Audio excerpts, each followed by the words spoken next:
These questions cannot be avoided. Because being in fact does go together with truth, the phenomenon of truth has already been one of the themes of our earlier analysis, although not explicitly under this name. Now we must explicitly delimit the phenomenon of truth, giving precision to the problem of being and fixing the problems contained therein. In doing this, we shall not simply summarize what we have said previously. The investigation takes a new point of departure. Plus or minus.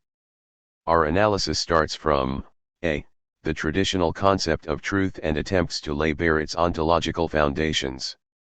In terms of these foundations, the primordial phenomenon of truth becomes visible. On the basis of this, b.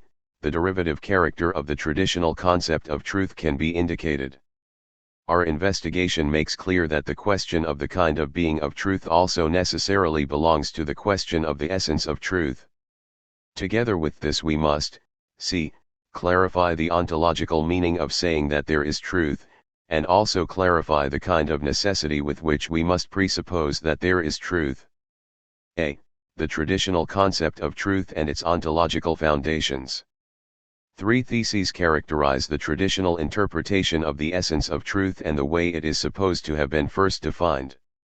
1. The locus of truth is the proposition, judgment. 2. The essence of truth lies in the agreement of the judgment with its object. 3. Aristotle, the father of logic, attributed truth to judgment as its primordial locus. He also started the definition of truth as agreement.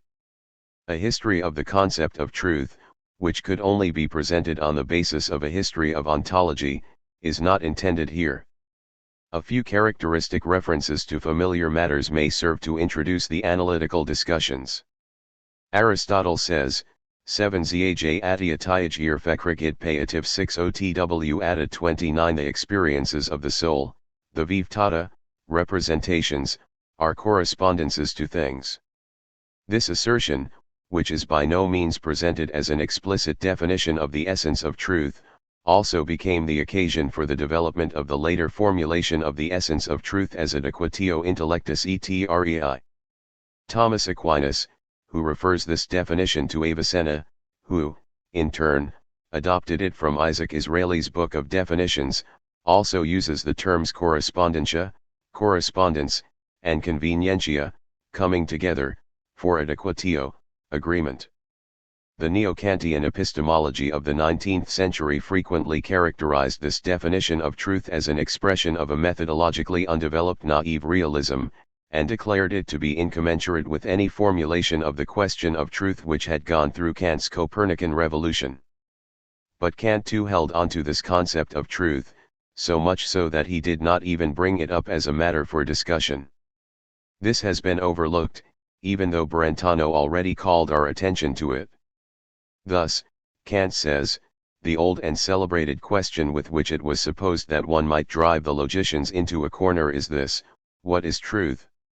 The explanation of the name of truth, namely, that it is the agreement of knowledge with its object, will be here granted and presupposed. 31. If truth consists in the agreement of knowledge with its object, then this object must be distinguished from others, for knowledge is false if it does not agree with the object to which it is related, even if it should contain something which might well be valid for other objects. And in the introduction to the Transcendental Dialectic, Kant says, truth and illusion are not in the object so far as it is intuited, but in the judgment about it so far as it is thought. Of course, the characterization of truth as agreement, adequatio, 6 Paphos 6 ng, is very general and empty. But it will still have some justification if it can hold its own irrespective of the interpretation that this distinctive predicate knowledge will support. We now ask about the foundations of this relation. What is tacitly co-posited in the relational totality adequatio intellectus etrei? What ontological character does what is co-posited itself have? What does the term agreement mean in general? The agreement of something with something has the formal character of the relation of something to something. Every agreement, and thus truth as well, is a relation. But not every relation is an agreement. A sign points to what is shown. Showing is a relation, but not an agreement between the sign and what is shown. But obviously every agreement does not mean something like the convenientia laid down in the definition of truth. The number 6 agrees with 16 minus 10. These numbers agree, they are equal with regard to the question of how much. Equivalence is one kind of agreement. Something like a with respect to belongs to it structurally. What is that with respect to which what is related in the adequatio agrees? In clarifying the truth relation we must also take into account what is peculiar to the terms of this relation. With respect to what do intellectus and residential agree? In their kind of being and essential content do they supply anything at all with respect to which they can agree? If it is impossible for intellectus and residential to be equivalent because they are not of the same species, are they then perhaps similar? But knowledge is supposed to give the matter just as it is. Agreement has the relational character of just as. In what way is this relation possible, as a relation between intellectus and res? From these questions it becomes clear that it is not sufficient for the clarification of the structure of truth simply to presuppose this relational totality, rather we must go back and ask about the context of being which supports this totality as such. Do we need for this purpose to unfold the epistemological problematic with regard to the subject-object relation, or can the analysis limit itself to an interpretation of the immanent consciousness of truth, thus remaining within the sphere of the subject? According to general opinion, what is true is knowledge. But knowledge is judging. In judging, one must distinguish between judging as a real psychical procedure and what is judged as an ideal content. It is of the latter that we say it is true. In contrast, the real psychical procedure is either objectively present or not. Accordingly, the ideal content of judgment stands in a relation of agreement. Thus this relation pertains to a connection between an ideal content of judgment and the real thing as that about which one judges. Is agreement real or ideal in its kind of being, or neither of the two? How should the relation between an ideal being and a real thing objectively present be grasped ontologically? This relation does, after all, subsist, and it subsists in fact equal judging not only between the content of judgment and the real object, but rather at the same time between the ideal content and the real act of judgment. Does it subsist still more inwardly here? Or are we not allowed to ask about the ontological meaning of the relation between the real and the ideal the relation is supposed to subsist? What does subsistence mean ontologically? Why should this not be a legitimate question? Is it a matter of chance that this problem has not made any headway for more than 2,000 years? Does the distortion of the question already lie in the beginning, in the ontologically unclarified separation of the real and the ideal? And is not the separation of the real act and the ideal content thoroughly illegitimate with regard to the actual judging of what is judged? Is not the reality of knowing and judging sundered into two kinds of being, two levels, that can never be pieced together so as to get at the kind of being of knowing?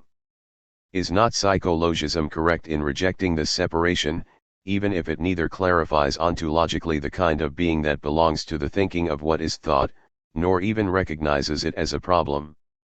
If we go back to the separation between the act of judgment and its content, we shall not further our discussion of the kind of being that belongs to the adequatio, but only make plain the indispensability of clarifying the kind of being of knowing itself. The analysis necessary for this must attempt to bring to view the phenomenon of the truth that characterizes knowledge. When does truth become phenomenally explicit in knowing itself? When knowing shows itself as true. This self-demonstration assures it of its truth. Thus the relation of agreement must become visible in the phenomenal context of demonstration. Let someone make the true statement with his back to the wall, the picture on the wall is hanging crookedly. This statement demonstrates itself when the speaker turns around and perceives the picture hanging crookedly on the wall. What is shown in this demonstration? What is the meaning of confirming this statement? Do we perhaps establish an agreement between knowledge or what is known with the thing on the wall? Yes and no, depending on whether our interpretation of the expression what is known is phenomenally adequate. To what is the speaker related when he judges without perceiving the picture, but only representing it? Possibly to representations. Certainly not, if representation is supposed to mean here representing as a psychical event. Nor is he related to representations in the sense of what is represented, if we mean by that a picture of the real thing on the wall. Rather, the statement that is only representing is, in accordance with its own most meaning, related to the real picture on the wall. What one has in mind is the real picture, and nothing else. Any interpretation that inserts something else here as what one has in mind in a statement that merely represents falsifies the phenomenal state of affairs about which a statement is made. Making statements is a being toward the existent thing itself. And what is demonstrated by perception? Nothing else than that this being is the very being that was meant in the statement. What comes to be demonstrated is that the expressive being toward that which has been spoken about is a pointing out of the being, that it reveals the being toward which it is. What gets demonstrated is the being revealing Antdecken sen of the statement. What is to be confirmed is that it discovers the being toward which it is. What is demonstrated is the discovering being of the statement. Here knowing remains related solely to the being itself in the act of demonstration. It is in this being that the confirmation takes place. The being that one has in mind shows itself as it is in itself, that is, it shows that it, in its self-sameness, is just as it is discovered or pointed out in the statement. Representations are not compared, neither among themselves nor in relation to the real thing. What is to be demonstrated is not an agreement of knowing with its object, still less something psychical with something physical, but neither is it an agreement between the contents of consciousness among themselves. What is to be demonstrated is solely the being discovered of the being itself, that being in the how of its discoveredness. This is confirmed by the fact that what is stated, that is, the being itself, shows itself as the very same thing. Confirmation means the being's showing itself in its self-sameness. 34 Confirmation is accomplished on the basis of the being's showing itself. That is possible only in that the knowing that asserts and is confirmed is itself a discovering being toward real beings in its ontological meaning. To say that a statement is true means that it discovers the being in itself. It asserts, it shows, it lets beings be seen, ato, pabg, in their discoveredness. The being true, truth, of the statement must be understood as discovering. Thus, truth by no means has the structure of an agreement between knowing and the object in the sense of a correspondence of one being, subject, to another, object. Being true as discovering is, in turn, ontologically possible only on the basis of being in the world. This phenomenon, in which we recognized a basic constitution of Dasein, is the foundation of the primordial phenomenon of truth. This is now to be followed up in a more penetrating manner. b. The primordial phenomenon of truth and the derivative character of the traditional concept of truth. Being true, truth, means to be discovering.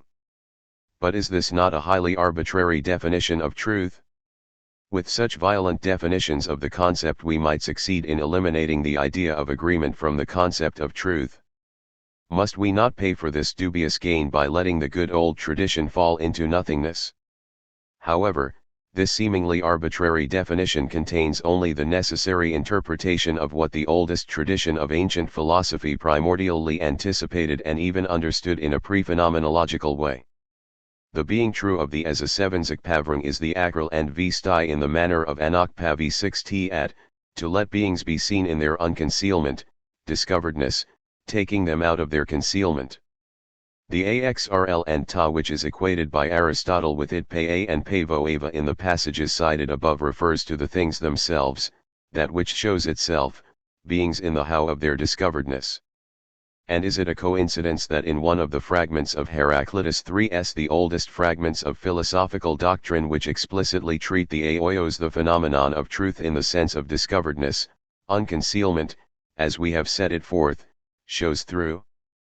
Those who do not understand are contrasted with the and with one who speaks the koyog and understands it. The as it tells how beings comport themselves. In contrast to those who do not understand, what they do remains in concealment, xavmva, they forget, nikov one vovtat, that is, for them it sinks back into concealment. Thus unconcealment, and aij and ta, belongs to translate this word as truth, and especially to define this expression conceptually in theoretical ways, is to cover over the meaning of what the Greeks posited at the basis as self-evident and as pre-philosophical of the terminological use of. In citing such evidence we must guard against uninhibited word mysticism. Nevertheless, in the end, it is the business of philosophy to preserve the power of the most elemental words in which Dasein expresses itself and to protect them from being flattened by the common understanding to the point of unintelligibility, which in its turn functions as a source of illusory problems. What we stated earlier, in a more or less dogmatic interpretation, about an anij and ta has now received its phenomenal demonstration. The definition of truth that we have proposed does not shake off the tradition, but is rather its primordial appropriation. This will be even more the case if we succeed in demonstrating whether and how theory had to arrive at the idea of agreement on the basis of the primordial phenomenon of truth. Nor is the definition of truth as disclosedness and disclosing a mere explanation of words, rather, it grows out of the analysis of the relations of Dasein which we are initially accustomed to call true. Being true as discovering is a manner of being of Dasein. What makes this discovering itself possible must necessarily be called true in a still more primordial sense. The existential and ontological foundations of discovering itself first show the most primordial phenomenon of truth.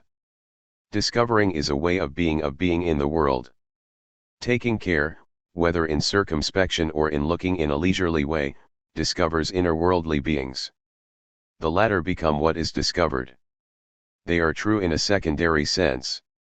Primarily true, that is, discovering, is Dasein.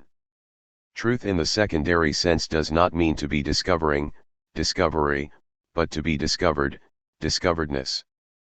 But we showed in our earlier analysis of the worldliness of the world and of inner-worldly beings that the discoveredness of inner-worldly beings is grounded in the disclosedness of the world. However, disclosedness is the basic character of Dasein in accordance with which it is its there.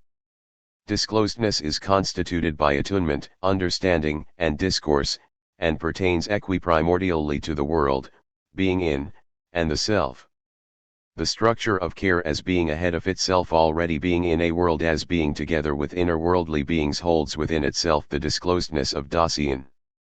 With and through it is discoveredness, thus only with the disclosedness of Dasein is the most primordial phenomenon of truth attained.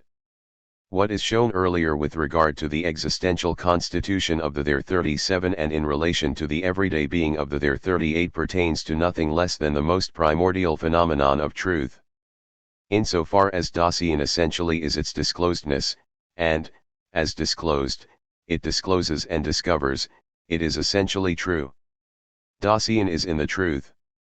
This statement has an ontological meaning. It does not mean that Dasein is ontically always, or even only at times, inducted into every truth, but that the disclosedness of its own most being belongs to its existential constitution. By considering what we have gained so far, the full existential meaning of the statement, Dasein is in the truth, can be summarized by the following considerations. 1. Disclosedness in general belongs essentially to the constitution of being of Dasein. It encompasses the totality of the structure of being that has become explicit through the phenomenon of care. To care there belongs not only being in the world, but being together with inner-worldly beings. The discoveredness of inner-worldly beings is equiprimordial with the being of Dasein and its disclosedness. 2. Thrownness belongs to the constitution of being of Dasein as a constituent of its disclosedness. In thrownness it is revealed that Dasein is in each instance always mine and that this Dasein is always already in a definite world and together with a definite range of definite inner-worldly beings. Disclosedness is essentially factical.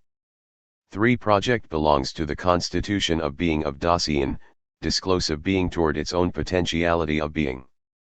Dasein can, as an understanding being, understand itself in terms of the world and others, or else in terms of its own most potentiality of being. This possibility means that Dasein discloses itself to itself in and as its own most potentiality of being. This authentic disclosedness shows the phenomenon of the most primordial truth in the mode of authenticity. The most primordial and authentic disclosedness in which Dasein can be as a potentiality of being is the truth of existence. Only in the context of an analysis of the authenticity of Dasein does it receive its existential, ontological definiteness.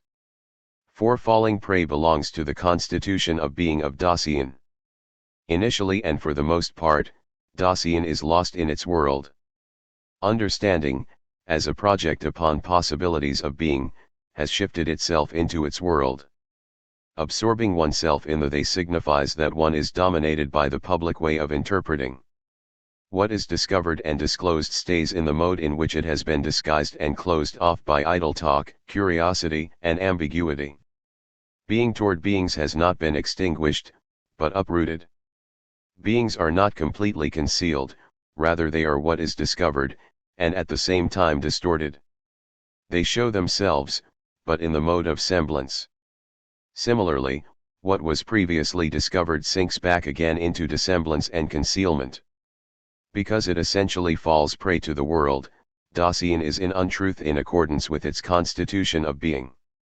This term is used here ontologically, as is the expression falling prey. Any ontically negative value judgment is to be avoided in its existential and analytic use.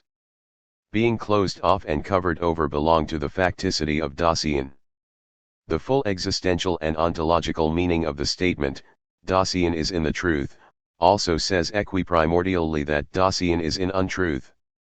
But only insofar as Dasein is disclosed is it also closed off, and insofar as inner-worldly beings are always already discovered with Dasein, are such beings covered over, hidden, or disguised as possible inner-worldly beings to be encountered.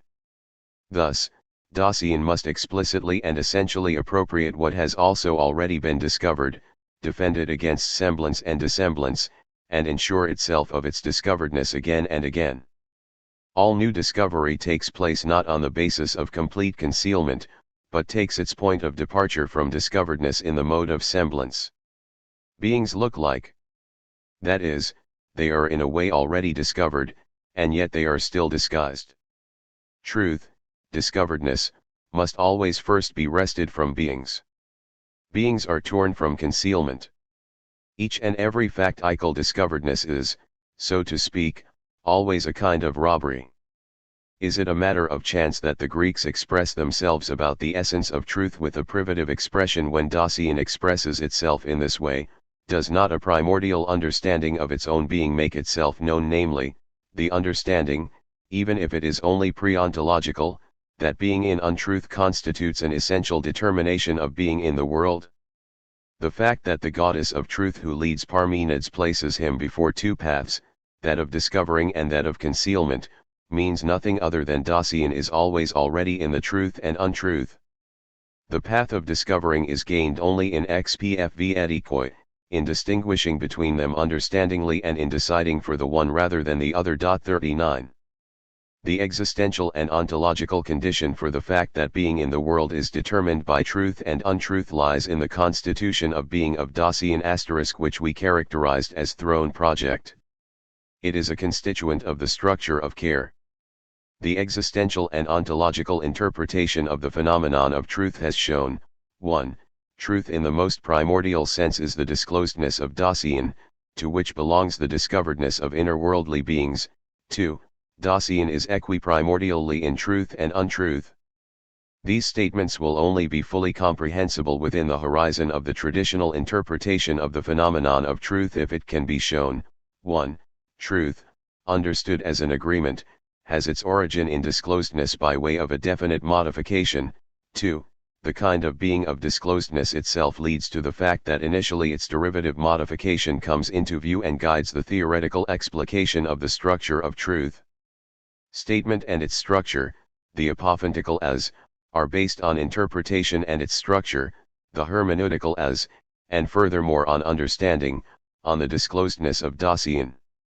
But here truth is regarded as a distinctive determination of statements thus derived. Accordingly, the roots of the truth of statement reach back to the disclosedness of understanding. 40 But now the phenomenon of agreement must be shown explicitly in its derivative character above and beyond this indication of the origin of the truth of statements. Being together with inner-worldly beings, and taking care of them, discovers. But to the disclosedness of Dasein discourse essentially belongs. Point 41. Dasein expresses itself as a being toward beings that discovers. And in statements it expresses itself as such about beings that have been discovered. Statements communicate beings in the how of their discoveredness. Dasein, perceiving the communication, brings itself to a discovering being toward the beings discussed. The statements made are made about something, and in what they are about they contain the discoveredness of beings. This discoveredness is preserved in what is expressed. What is expressed becomes, so to speak, an inner worldly thing at hand that can be taken up and spoken about further. Because the discoveredness has been preserved, what is expressed, what is thus at hand, has in itself a relation to any beings about which it is a statement. Discoveredness is always a discoveredness of. Even when Dasein repeats what has been said, it comes into a being toward the very beings that have been discussed. But it is and believes itself exempt from a primordial repetition of the act of discovering. Dasein does not need to bring itself to beings in original experience, but it nevertheless remains in a being toward these beings. Discoveredness is appropriated to a large extent not by one's own discovering, but by hearsay of what has been said. Absorption in what has been said belongs to the kind of being of the they. What is expressed as such takes over the being toward those beings discovered in the statement. But if they are to be explicitly appropriated with regard to their discoveredness, this means that the statement should be shown to be one that discovers. But the statement expressed is something at hand, in such a way that, as preserving discoveredness, it has in itself a relation to the beings discovered. To demonstrate that it is something that discovers, means to demonstrate how the statement in which discoveredness is preserved is related to these beings. The statement is something at hand. The beings to which it has a discovering relation are inner worldly things at hand or objectively present. Thus the relation presents itself as something objectively present. But this relation lies in the fact that the discoveredness preserved in the statement is always a discoveredness of. The judgment contains something valid for the objects, Kant. But the relation itself now acquires the character of objective presence by getting switched over to a relation between objectively present things. Discoveredness of becomes the objectively present conformity of something objectively present, of the statement expressed, to something objectively present, the being spoken about. And if this conformity is then viewed only as the relation between objectively present things, that is, if the kind of being of the terms of the relation is understood without differentiation as merely objectively present things, then the relation shows itself as the objectively present conformity of two objectively present things. When the statement has been expressed, the discoveredness of beings moves into the kind of being of inner worldly things at hand. But to the extent that in this discoveredness, as a discoveredness of a relation to things objectively present persists, discoveredness, truth, itself in its turn becomes an objectively present relation between objectively present things, intellectus and res. The existential phenomenon of discoveredness, which is based on the disclosedness of Dasein, becomes an objectively present property, though one which still contains the character of a relation in itself, and, as such a property, is split up into an objectively present relation. Truth as disclosedness and as being toward discovered beings, a being that itself discovers, has become truth as the agreement between inner worldly things objectively present. Thus we have shown the ontological derivation of the traditional concept of truth. However, what comes last in the order of the existential and ontological foundational context is regarded ontically and factically as what is first and nearest. But the necessity of this fact is again based in the kind of being of Dasein itself. Absorbed in taking care of things, Dasein understands itself in terms of what it encounters within the world. The discoveredness belonging to discovering is initially found within the world in what has been expressed. But not only is truth encountered as something objectively present, rather the understanding of being in general initially understands all beings as objectively present. If the truth that we encounter initially in an ontic way is understood ontologically in the way closest to us, then the V709 statement gets understood as V709 titvos statement about, discoveredness of, but the phenomenon gets interpreted as objectively present with regard to its possible objective presence. But because objective presence is equated with the meaning of being in general, the question whether this kind of being of truth, and its initially encountered structure, are primordial or not cannot come alive at all. The understanding of being of Dasein which was initially dominant, and has still not been overcome today in a fundamental and explicit way, itself covers over the primordial phenomenon of truth. At the same time, we must not overlook the fact that for the Greeks, who were the first to develop this initial understanding of being systematically and to bring it to dominance, this primordial understanding of truth was, at the same time, alive, even if pre-ontologically, and it even held its own against the concealment implicit in their ontology, at least in Aristotle. Aristotle never defended the thesis that the primordial locus of truth is judgment. Rather, he says that the is the kind of being of Dasein which can either discover or cover over. This double possibility is what is distinctive about the being true of the it is the comportment which can also cover over. And since Aristotle never asserted this thesis, he was never in the position of expanding the concept of truth of oiag to pure vosov. The truth of a 161 grng and of the seeing of the ideas, is the primordial discovering. And only because Forelrun primarily discovers, can the two, have the function of discovering as a tavo eve. The thesis that the genuine locus of truth is judgment not only invokes Aristotle unjustly, it also fails with regard to its content to recognize the structure of truth.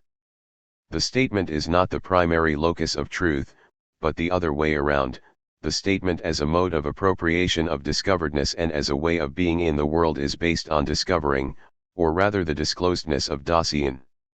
The most primordial truth is the locus of the statement, and this primordial truth is the ontological condition of the possibility that statements can be true or false, discovering or covering over.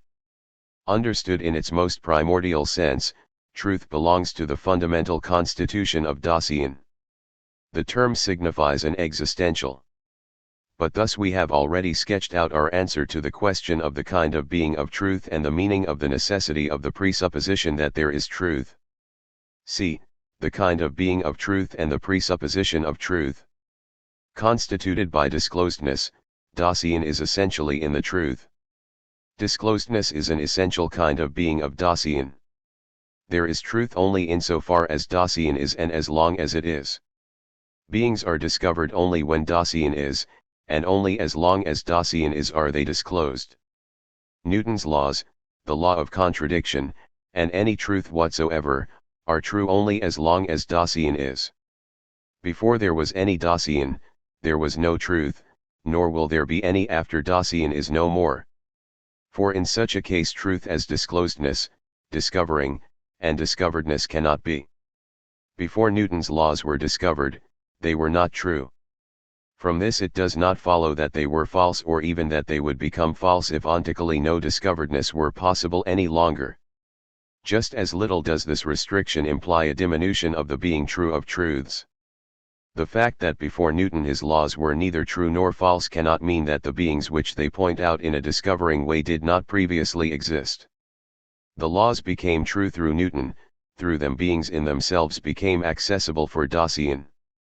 With the discoveredness of beings, they show themselves precisely as the beings that previously already were. To discover in this way is the kind of being of truth. That there are eternal truths will not be adequately proven until it is successfully demonstrated that Dasein has been and will be for all eternity. As long as this proof is lacking, the statement remains a fanciful assertion which does not gain in legitimacy by being generally believed by philosophers. In accordance with the essential kind of being appropriate to Dasein, all truth is relative to the being of Dasein. Is this relativity tantamount to saying that all truth is subjective? If one interprets subjective to mean left to the arbitrariness of the subject, then certainly not. For in accordance with its very meaning, discovering exempts statements from the province of subjective arbitrariness and brings discovering Dasein before beings themselves. And only because truth, as discovering, is a kind of being of Dasein, can it be removed from the arbitrariness of Dasein's discretion. Even the universal validity of truth is rooted solely in the fact that Dasein can discover and free beings in themselves. Only thus can this being in itself be binding for every possible statement, that is, for every possible way of pointing them out. If truth has been correctly understood, is it not in the least jeopardized by the fact that it is ontically possible only in the subject, and stands or falls with the being of that subject? The meaning of the presupposition of truth, too, becomes intelligible in terms of the existentially conceived kind of being of truth. Why must we presuppose that there is truth? What does presuppose mean? What do must and we mean? What does it mean, there is truth? We presuppose truth because, we, existing in the kind of being of Dasein, are in the truth. We do not presuppose it as something outside and above us to which we are related along with other values too. We do not presuppose truth, rather truth makes it ontologically possible that we can be in such a way that we presuppose something at all. Truth first makes possible something like presupposition. What does presupposing mean? To understand something as the ground of the being of another being. Such understanding of a being in its context of being is possible only on the basis of disclosedness, that is, the discovering of Dasein. To presuppose truth then means to understand it as something for the sake of which Dasein is. But Dasein is always already ahead of itself, that lies in its constitution of being as care. It is a being that is concerned in its being about its own most potentiality of being. Disclosedness and discovering belong essentially to the being and potentiality for being of Dasein as being in the world, and this includes circumspectly discovering and taking care of inner-worldly beings. In the constitution of being of Dasein as care, in being ahead of itself, lies the most primordial presupposing.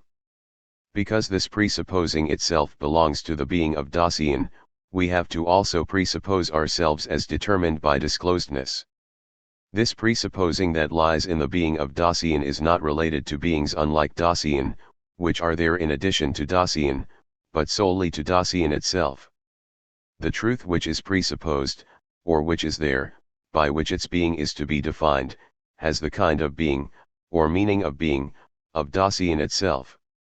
We have to make the presupposition of truth because it is already made with the being of the we. We must presuppose truth, it must be as the disclosedness of Dasein, just as Dasein itself must always be as my own and this particular Dasein. This belongs to the essential thrownness of Dasein into the world. Has Dasein as itself ever freely decided, and will it ever be able to decide, whether it wants to come into Dasein or not? In itself we cannot see why beings should be discovered, why truth and Dasein must be. The usual refutation of skepticism, that denies either the being or the knowability of truth, gets stuck halfway.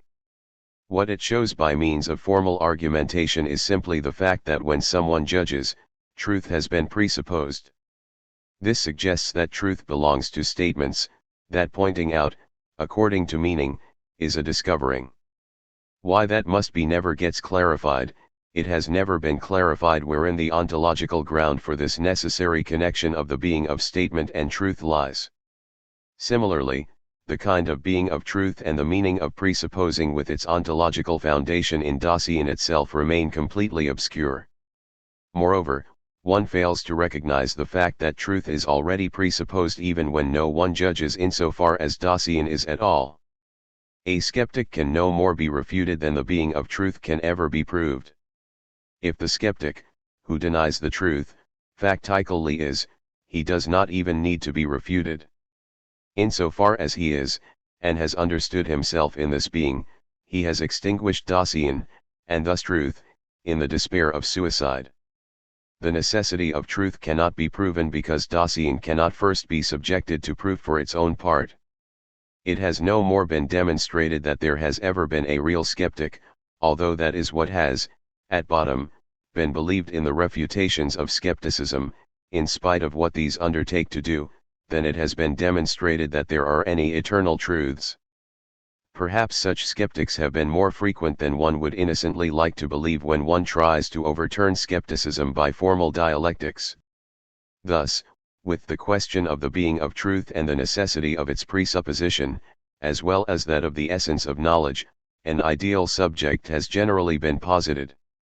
The motive for this, whether it is made explicit or is tacit, lies in the requirement that philosophy should have the a priori as its theme, rather than empirical facts as such. There is some justification for this requirement, though it still needs to be grounded ontologically. But is this requirement satisfied by positing an ideal subject? Is it not a fantastically idealized subject? Is not precisely the a priori character of that merely factual subject, of Dasein, missed with the concept of such a subject? Is it not an attribute of the a priori character of the factical subject, that is, of the facticity of Dasein, that it is equiprimordially in truth and untruth? The ideas of a pure ego and a consciousness in general are so far from including the a priori character of real subjectivity that they pass over the ontological character of facticity of Dasein and its constitution of being, or rather they do not see it at all. Rejection of a consciousness in general does not mean the negation of the a priori, any more than the positing of an idealized subject guarantees a factually based a priori character of Dasein. The claim that there are eternal truths, as well as the confusion of the phenomenally based ideality of Dasein with an idealized absolute subject, belong to the remnants of Christian theology within the philosophical problematic that have not yet been radically eliminated. The being of truth stands in a primordial connection with Dasein. And only because Dasein exists as constituted by disclosedness, that is, by understanding, can something like being be understood, only thus is an understanding of being possible at all. There is being not beings only insofar as truth is. And truth is only insofar as, and as long as, Dasein is. Being and truth are equiprimordially. What does it mean that being is, when being is should be distinguished from all beings? One can inquire into this concretely only if the meaning of being and the scope of the understanding of being in general have been clarified. Only then can one also analyze primordially what belongs to the concept of a science of being as such, its possibilities and transformations. And in delimiting this inquiry and its truth, this inquiry will have to be ontologically defined as the discovery of beings and their truth. The answer to the question of the meaning of being is still lacking. What has the fundamental analysis of Dasein that we have carried out thus far provided for working out this question? By freeing the phenomenon of care, we clarified the constitution of being of that being to whose being something like an understanding of being belongs. The being of Dasein was thus at the same time distinguished from the modes of being, handiness, objective presence, reality, that characterize beings unlike Dasein. We clarified understanding itself on this basis, and thus, at the same time, the methodical transparency of the procedure of interpreting being by understanding and interpreting it has been guaranteed. If the primordial constitution of being of Dasein has been attained in care, then the understanding of being contained in care must also be grasped on this basis, that is, it must be possible to delineate the meaning of being. But is the most primordial, existential, and ontological constitution of Dasein disclosed with the phenomenon of care? Does the structural manifoldness in the phenomenon of care give the most primordial totality of the being of factical Dasein? Has the inquiry up to now brought Dasein as a whole into view at all? 45. The result of the preparatory fundamental analysis of Dasein and the task of a primordial, existential interpretation of this being. What is gained by our preparatory analysis of Dasein, and what are we looking for? We have found the fundamental constitution of the being in question, being in the world, whose essential structures are centered in disclosedness. The totality of this structural whole revealed itself as care. The being of Dasein is contained in care. The analysis of this being took as its guideline existence, which was defined by way of anticipation as the essence of Dasein. The term existence formally indicates that Dasein is as an understanding potentiality of being which is concerned in its being about its being. I myself am in each instance the being existing in this way. The development of the phenomenon of care provided an insight into the concrete constitution of existence, that is, into its equiprimordial connection with facticity and with the entanglement of Dasein.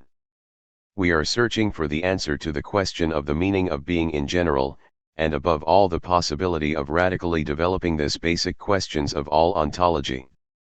But freeing the horizon in which something like being in general becomes intelligible amounts to clarifying the possibility of the understanding of being, in general, an understanding which itself belongs to the constitution of that being, which we call Dasein.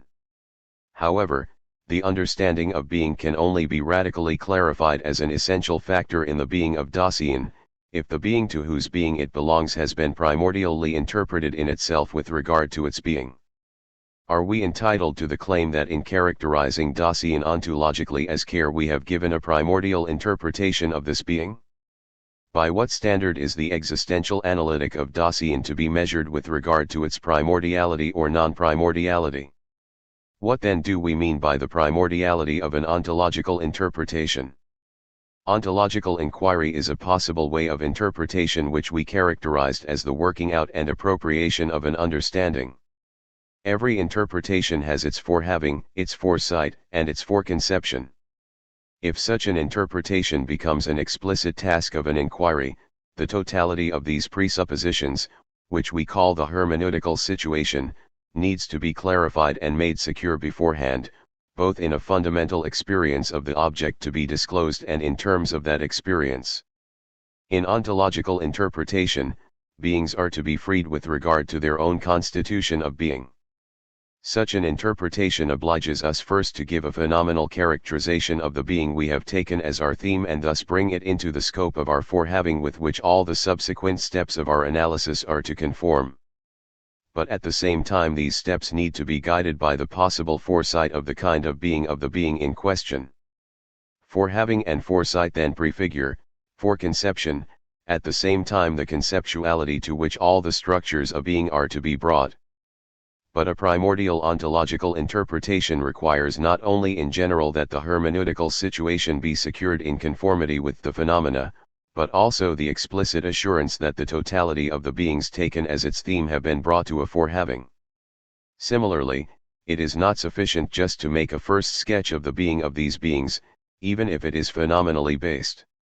If we are to have a foresight of being, we must see it with respect to the unity of the possible structural factors belonging to it. Only then can the question of the meaning of the unity that belongs to the totality of being of all beings be asked and answered with phenomenal certainty.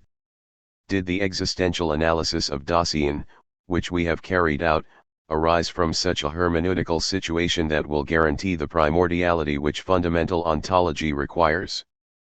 Can we proceed from the results attained that the being of Dasein is care to the question of the primordial unity of this structural totality? What is the status of the foresight which has been guiding our ontological procedure up to now? We define the idea of existence as a potentiality of being, a potentiality that understands and is concerned about its own being. But this potentiality of being that is always mine is free for authenticity or inauthenticity, or for a mode in which neither of these has been differentiated. Our previous interpretation, starting out with average everydayness, confined itself to the analysis of indifferent or inauthentic existing. Of course, it was possible and necessary to reach a concrete definition of the existentiality of existence even in this way. Still, our ontological characterization of the constitution of existence was flawed by an essential lack. Existence means potentiality of being, but also authentic potentiality of being.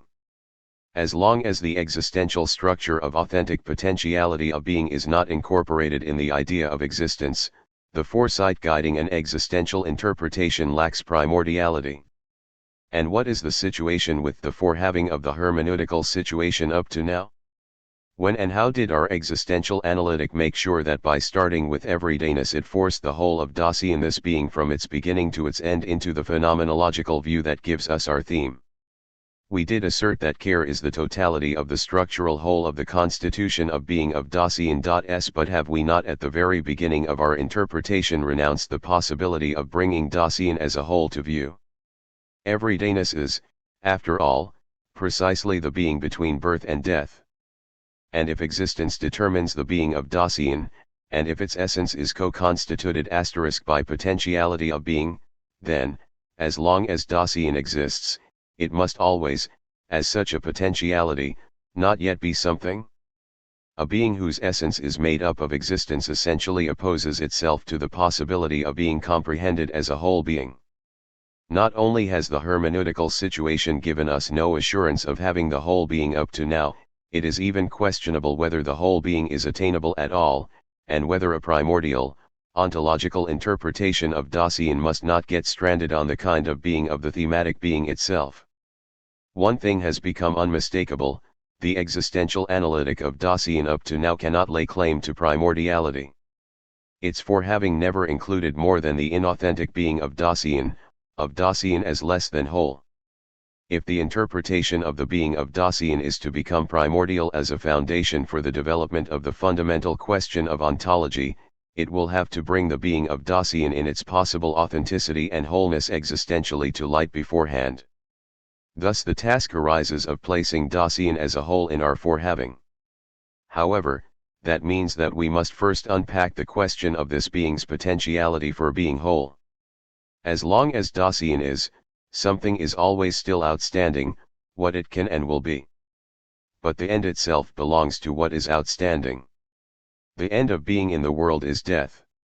This end, belonging to the potentiality of being, that is, to existence, limits and defines the possible totality of Dasein. The being at an end of Dasein in death, and thus its being a whole, can, however, be included in our discussion of the possible being whole in a phenomenally appropriate way only if an ontologically adequate, that is, an existential concept of death has been attained. But as far as Dasein goes, death is only in an existential being toward death turns out to be the ontological constitution of the potentiality for being whole of Dasein. Thus, the whole existing Dasein can be brought into our existential forehaving. But can Dasein also exist as a whole authentically? How is the authenticity of existence to be defined at all if not with reference to authentic existing? Where do we get our criterion for this? Obviously Dasein itself in its being must present the possibility and way of its authentic existence, if such existence is neither imposed upon it ontically, nor ontologically fabricated. But an authentic potentiality of being is attested by conscience. Like death, this phenomenon of Dasein requires a genuinely existential interpretation. It leads to the insight that an authentic potentiality of being of Dasein lies in wanting to have a conscience. This existential possibility, however, tends, from the meaning of its being, to be made definite in an existential way by being toward death. With the demonstration of an authentic potentiality for being whole of Dasein, our existential analytic secures the constitution of the primordial being of Dasein. But the authentic becomes visible as a mode of care. With this the phenomenally adequate basis for a primordial interpretation of the meaning of being of Dasein is also secured. The primordial ontological ground of the existentiality of Dasein, however, is temporality. The articulated structural totality of the being of Dasein as care first becomes existentially intelligible in terms of temporality. The interpretation of the meaning of being of Dasein cannot stop with this fact. The existential temporal analysis of this being needs concrete confirmation. We must go back and free the ontological structures of Dasein already gained with regard to their temporal meaning. Everydayness reveals itself as a mode of temporality. But by thus repeating our preparatory fundamental analysis of Dasein, the phenomenon of temporality itself will, at the same time, become more transparent. In terms of temporality, it becomes intelligible why Dasein is and can be historical in the ground of its being and, as historical, it can develop historiography. If temporality constitutes the primordial meaning of being of Dasein, and if this being is concerned about its being in its very being, then care must need time and thus reckon with time. The temporality of Dasein develops a time calculation. The time experienced in such calculation is the proximate phenomenal aspect of temporality. From it originates the everyday, vulgar understanding of time. And this understanding develops into the traditional concept of time. The clarification of the origin of the time in which inner-worldly beings are encountered, of time as within timeness, reveals an essential possibility of the temporalization of temporality. With this clarification the understanding prepared itself for a still more primordial temporalization of temporality.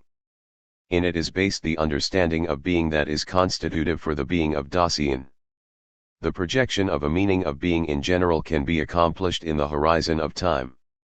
Thus the inquiry comprised in this division will traverse the following stages: the possible being whole of Dasein and being toward death, Chapter 1, the attestation of Dasein of an authentic potentiality of being and resolution, Chapter 2, the authentic potentiality for being a whole of Dasein and temporality as the ontological meaning of care, Chapter 3, temporality and everydayness, Chapter 4, temporality and historicity, Chapter 5, temporality and within timeness as the origin of the vulgar concept of time, Chapter 6.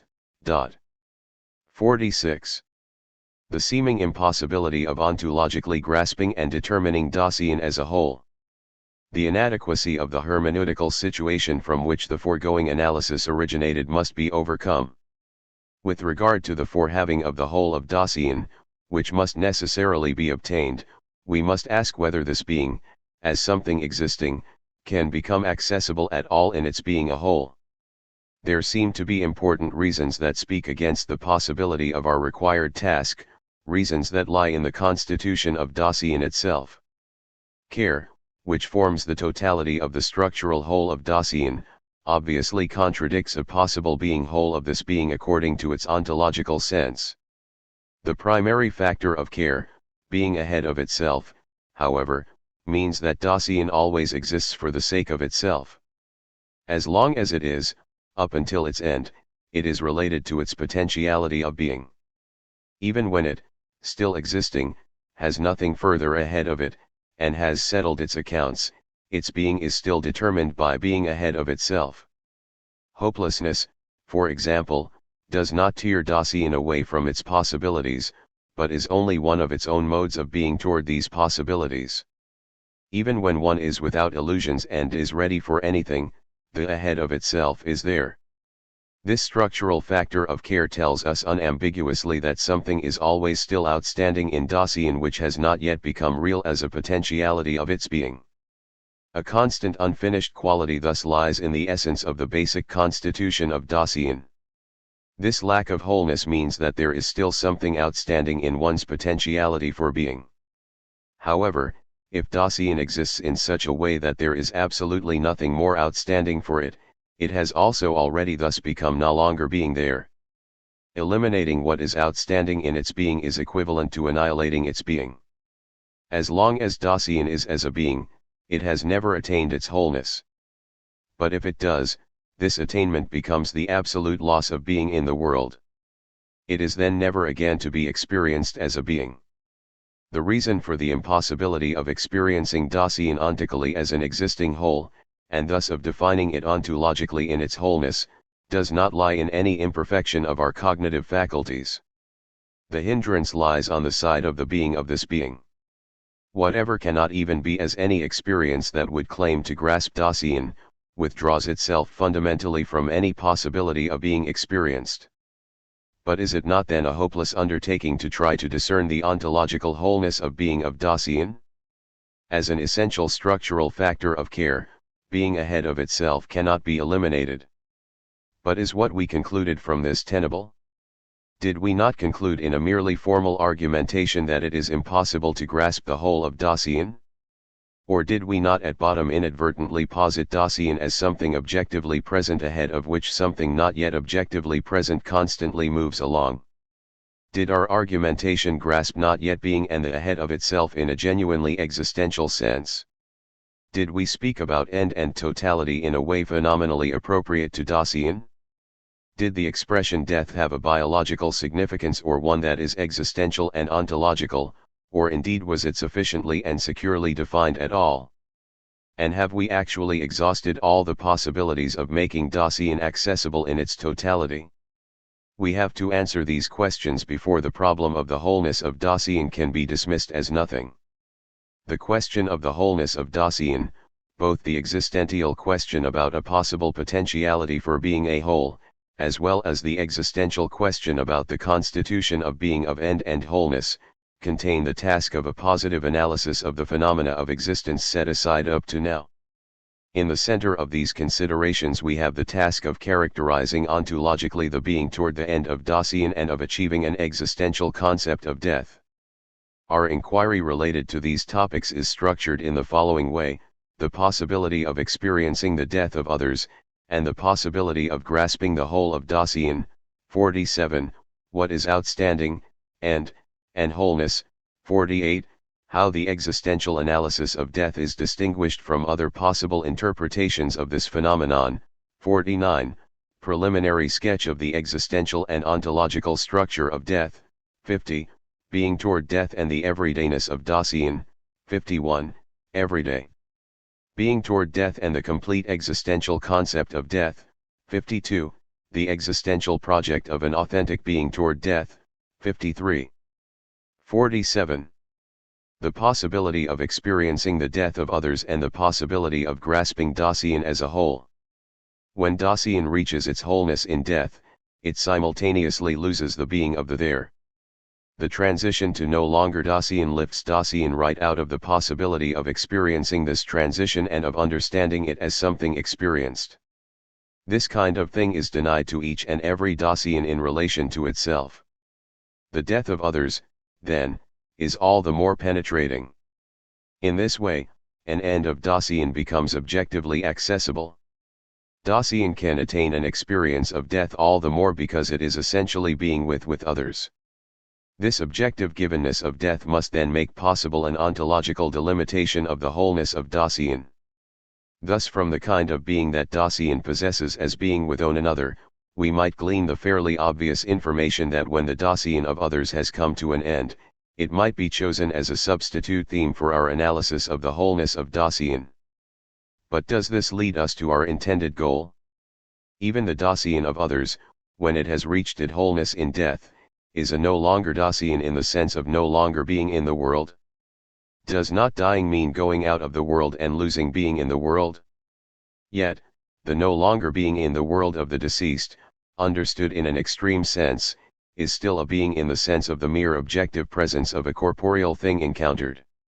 In the dying of others that remarkable phenomenon of being can be experienced that can be defined as the sudden transition of a being from the kind of being of Dasein, or of life, to no longer Dasein. The end of the being qua Dasein is the beginning of this being qua something merely present.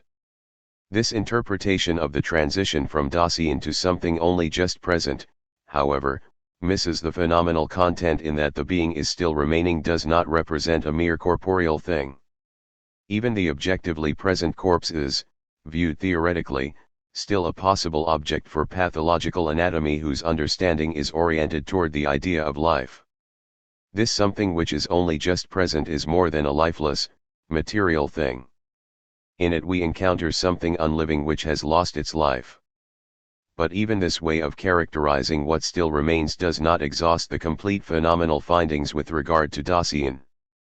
The deceased, as distinct from the dead body, has been torn away from those remaining behind and is the object of being taken care of in funeral rites, burial, and the cult of graves. And that is so because the kind of being of the deceased is still more than a thing at hand in the surrounding world to be taken care of. In lingering together with him in mourning and commemorating, those remaining behind are with him, in a mode of concern which honors him. Thus the relation of being to the dead must not be grasped as a being together with something at hand which takes care of it. In such being with the dead, the deceased himself is no longer factically there. However, being with always means being with one another in the same world. The deceased has abandoned our world and left it behind. Nonetheless, it is in terms of this world that those remaining can still be with him. The more appropriately the no longer being there of the deceased is grasped phenomenally, the more clearly it can be seen that in such being with the dead, the real having come to an end of the deceased is precisely not experienced. Death does reveal itself as a loss, but as a loss experienced by those remaining behind. However, in suffering this loss, the loss of being as such, which the dying person suffers, does not become accessible. We do not experience the dying of others in a genuine sense, we are at best always just nearby. Even if it were possible and feasible to clarify psychologically the dying of others in this being nearby, this would by no means let us grasp the way of being we have in mind, namely, coming to an end. We are asking about the ontological meaning of the dying of the person who dies, as a potentiality of being of his being, and not about the way of being with and the still being there of the deceased with those left behind. Taking death as experienced in others as the theme of our analysis of the end of Dasein and its wholeness cannot give us what it is supposed to give, either ontically or ontologically. After all, taking the dying of others as a substitute theme for the ontological analysis of the finished character of Dasein and its wholeness rests on an assumption that demonstrably fails altogether to recognize the kind of being of Dasein. That is what one presupposes when one is of the opinion that any Dasein could arbitrarily be replaced by another, so that what cannot be experienced in one's own Dasein is accessible in another Dasein. But is this assumption really so groundless? The fact that one Dasein can be represented by another belongs indisputably to the possibilities of being with one another in the world. In the everydayness of taking care of things, constant use of such representability is made in many ways.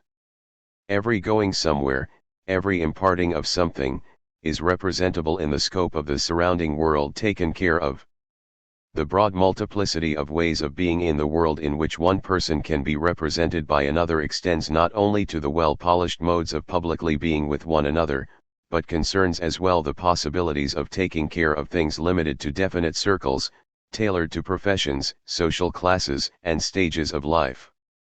But the very meaning of such representation is such that it is always a representation in and together with something, that is, in taking care. Everyday Dasein understands itself initially and for the most part, however, in terms of what it is accustomed to take care of. One is what one does. With regard to this being, the everyday being absorbed with one another in the world taken care of, representability is not only possible in general, but is even constitutive for being with one another. Here one Dasein can and must, within certain limits, be another Dasein. However, the possibility of representation gets completely stranded when it is a matter of representing the possibility of being that constitutes the coming to an end of Dasein and gives it its wholeness as such. No one can take the other's dying away from him. Someone can go to his death for another. However, that always means to sacrifice oneself for the other in a definite cause. Such dying for, can never mean that the other has thus had his death in the least taken away. Every Dasein itself must take dying upon itself in every instance. Insofar as it is, death is always essentially my own. And it indeed signifies a peculiar possibility of being in which it is absolutely a matter of the being of my own Dasein. In dying, it becomes evident that death is ontologically constituted by mineness and existence. Dying is not an event, but a phenomenon to be understood existentially in an eminent sense still to be delineated more closely. But if ending, as dying, constitutes the wholeness of Dasein, then the being of the wholeness itself must be conceived as an existential phenomenon of my own Dasein. In ending, and in the being a whole of Dasein which is thus constituted, there is, according to its essence, no representation. The way out suggested fails to recognize this existential fact when it proposes the dying of others as a substitute theme for the analysis of wholeness. Thus the attempt to make the being a whole of Dasein phenomenally accessible in an appropriate way gets stranded again. But the result of these considerations is not just negative. They were oriented toward the phenomenon, even if rather crudely. We have indicated that death is an existential phenomenon.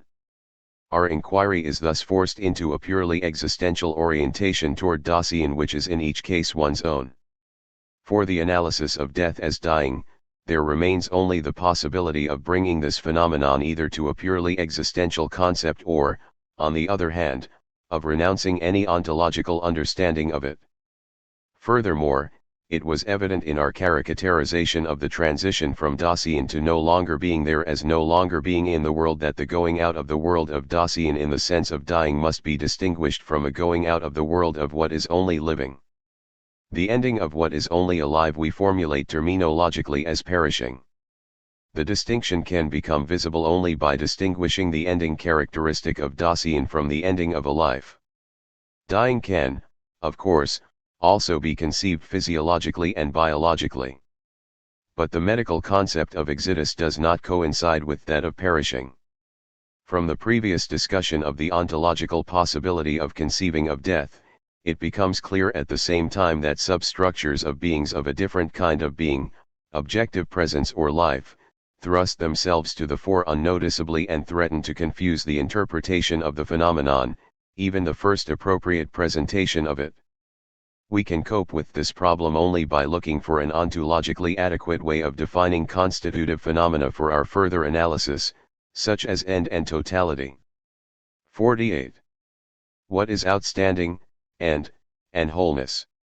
Our ontological characterization of end and wholeness can only be preliminary in the scope of this inquiry. To perform this task adequately we must not only set forth the formal structure of end in general and wholeness in general.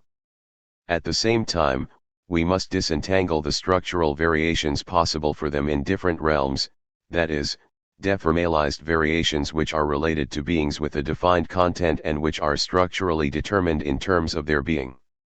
This task again presupposes a sufficiently unequivocal and positive interpretation of the kinds of being that require a regional separation of the whole of beings. The understanding of these ways of being, however, requires a clarified idea of being in general. The task of adequately carrying out the ontological analysis of end and wholeness gets stranded not only because the theme is so far-reaching, but because there is a difficulty in principle. In order to master this task, we must presuppose that precisely what we are seeking in this inquiry, the meaning of being in general, is something that we have found already and with which we are quite familiar. In the following considerations, the variations in which we are chiefly interested are those of end and wholeness. These are ontological determinations of Dasein which are to lead to a primordial interpretation of this being. With constant reference to the existential constitution of Dasein already developed, we must try to decide how ontologically inappropriate to Dasein are the concepts of end and wholeness which initially press themselves upon us, no matter how categorically indefinite they remain. The rejection of such concepts must be further developed into a positive assignment to their specific realms. In this way our understanding of end and wholeness in their variant forms as existentials will be strengthened, and this guarantees the possibility of an ontological interpretation of death. But even if the analysis of the end and wholeness of Dasein assumes such a wide-ranging orientation, this cannot mean that the existential concepts of end and wholeness are to be obtained by way of a deduction. On the contrary, it is a matter of taking the existential meaning of the coming to an end of Dasein from Dasein itself and of showing how this ending can constitute a being whole of that being that exists. What has been discussed up to now about death can be formulated in three theses. 1. As long as Dasein is, a not yet belongs to it, which it will be what is constantly outstanding. 2. The coming to its end of what is not yet at an end, in which what is outstanding is, according to its being, removed, has the character of no longer Dasein. 3. Coming to an end implies a mode of being in which each and every actual Dasein simply cannot be represented by someone else. In Dasein there is inevitably a constant lack of wholeness which finds its end in death. But may we interpret the phenomenal fact that this not yet belongs to Dasein as long as it is to mean that it is something outstanding? With regard to what kind of beings do we speak of something outstanding? The expression means indeed what belongs to a being, but is still lacking. Outstanding, as lacking, is based on a belongingness. For example, the remainder of a debt still to be paid is outstanding. What is outstanding is not yet available. Liquidating the debt as paying off what is outstanding means that the money comes in and the remainder is paid off, so that the not yet is, as it were, fills out until the sum owed is all together. Thus, to be outstanding means that what belongs together is not yet together. Ontologically, this implies the unhandiness of those pieces to be still to be supplied which have the same kind of being as those already at hand. The latter in their turn do not have their kind of being modified by having the remainder come in. The persisting untogetherness is liquidated by accumulative placing together. The being in which something is still outstanding has the kind of being of something at hand. We characterize the together, or the untogether based on it, as a sum. The untogether belonging to such a mode of the together, lacking as something outstanding, can, however, by no means ontologically define the not yet that belongs to Dasein as its possible death. Dasein does not have the kind of being of a thing at hand in the world at all. The together of the being that Dasein is in running its course until it has completed its course is not constituted by a progressive piecing on of beings that, somehow and somewhere, are already at hand in their own right. That Dasein should be together only when its not yet has been filled out is so far from being the case that precisely then it no longer is. Dasein always already exists in such a way that its not yet belongs to it. But are there not beings which are as they are and to which a not yet can belong, without these beings necessarily having the kind of being of Dasein? For example, one can say that the last quarter of the moon is outstanding until it is full. The not yet decreases with the disappearance of the shadow covering it. And yet the moon is, after all, always already objectively present as a whole. Apart from the fact that the moon is never wholly to be grasped even when it is full, the not yet by no means signifies a not yet being together of parts belonging together, but rather pertains only to the way we grasp it perceptually. The not yet that belongs to Dasein, however, not only remains preliminarily and at times inaccessible to one's own or to others' experience, it is not yet real at all. The problem is not a matter of our grasp of the not yet of the character of Dasein, but rather the possible being or non-being of this not yet. Dasein, as itself, has to become, that is, be, what it is not yet. In order to thus be able, by comparison, to define the being of the not yet of the character of Dasein, we must take into consideration these beings to whose kind of being becoming belongs. For example, the unripe fruit moves toward its ripeness. In ripening, what it not yet is by no means pieced together as something not yet objectively present. The fruit ripens itself, and this ripening characterizes its being as fruit. Nothing we can think of which could be added on could remove the unripeness of the fruit, if this being did not ripen of itself. The not yet of unripeness does not mean something other which is outstanding that could be objectively present in and with it in a way indifferent to the fruit. It means the fruit itself in its specific kind of being. The sum that is not yet complete is, as something at hand, indifferent to the unhandy remainder that is lacking. Strictly speaking, it can be neither indifferent to it nor not indifferent. The ripening fruit, however, is not only not indifferent to its unripeness as an other to itself, but, ripening, it is the unripeness. The not yet is already included in its own being, by no means as an arbitrary determination, but as a constituent. Correspondingly, Dasein, too, is always already its not yeti as long as it is. What constitutes the unwholeness in Dasein, the constant being ahead of itself, is neither a summative together which is outstanding, nor even a not yet having become accessible, but rather a not yet that every Dasein, as the being that it is, has to be. Still, the comparison with the unripeness of the fruit does show essential differences despite some similarities. To reflect on these differences means that we should recognize how indefinite our previous discussion of end and ending has hitherto been. Ripening is the specific being of the fruit. It is also a kind of being of the not yet, unripeness, and is formally analogous to Dasein in that the latter, as well as the former, always already is its not yet in a sense yet to be defined. But even then, this does not mean that ripeness as end and death as end coincide with regard to their ontological structure as ends. With ripeness, the fruit fulfills itself. But is the death at which Dasein arrives a fulfillment in this sense? It is true that Dasein has completed its course with its death.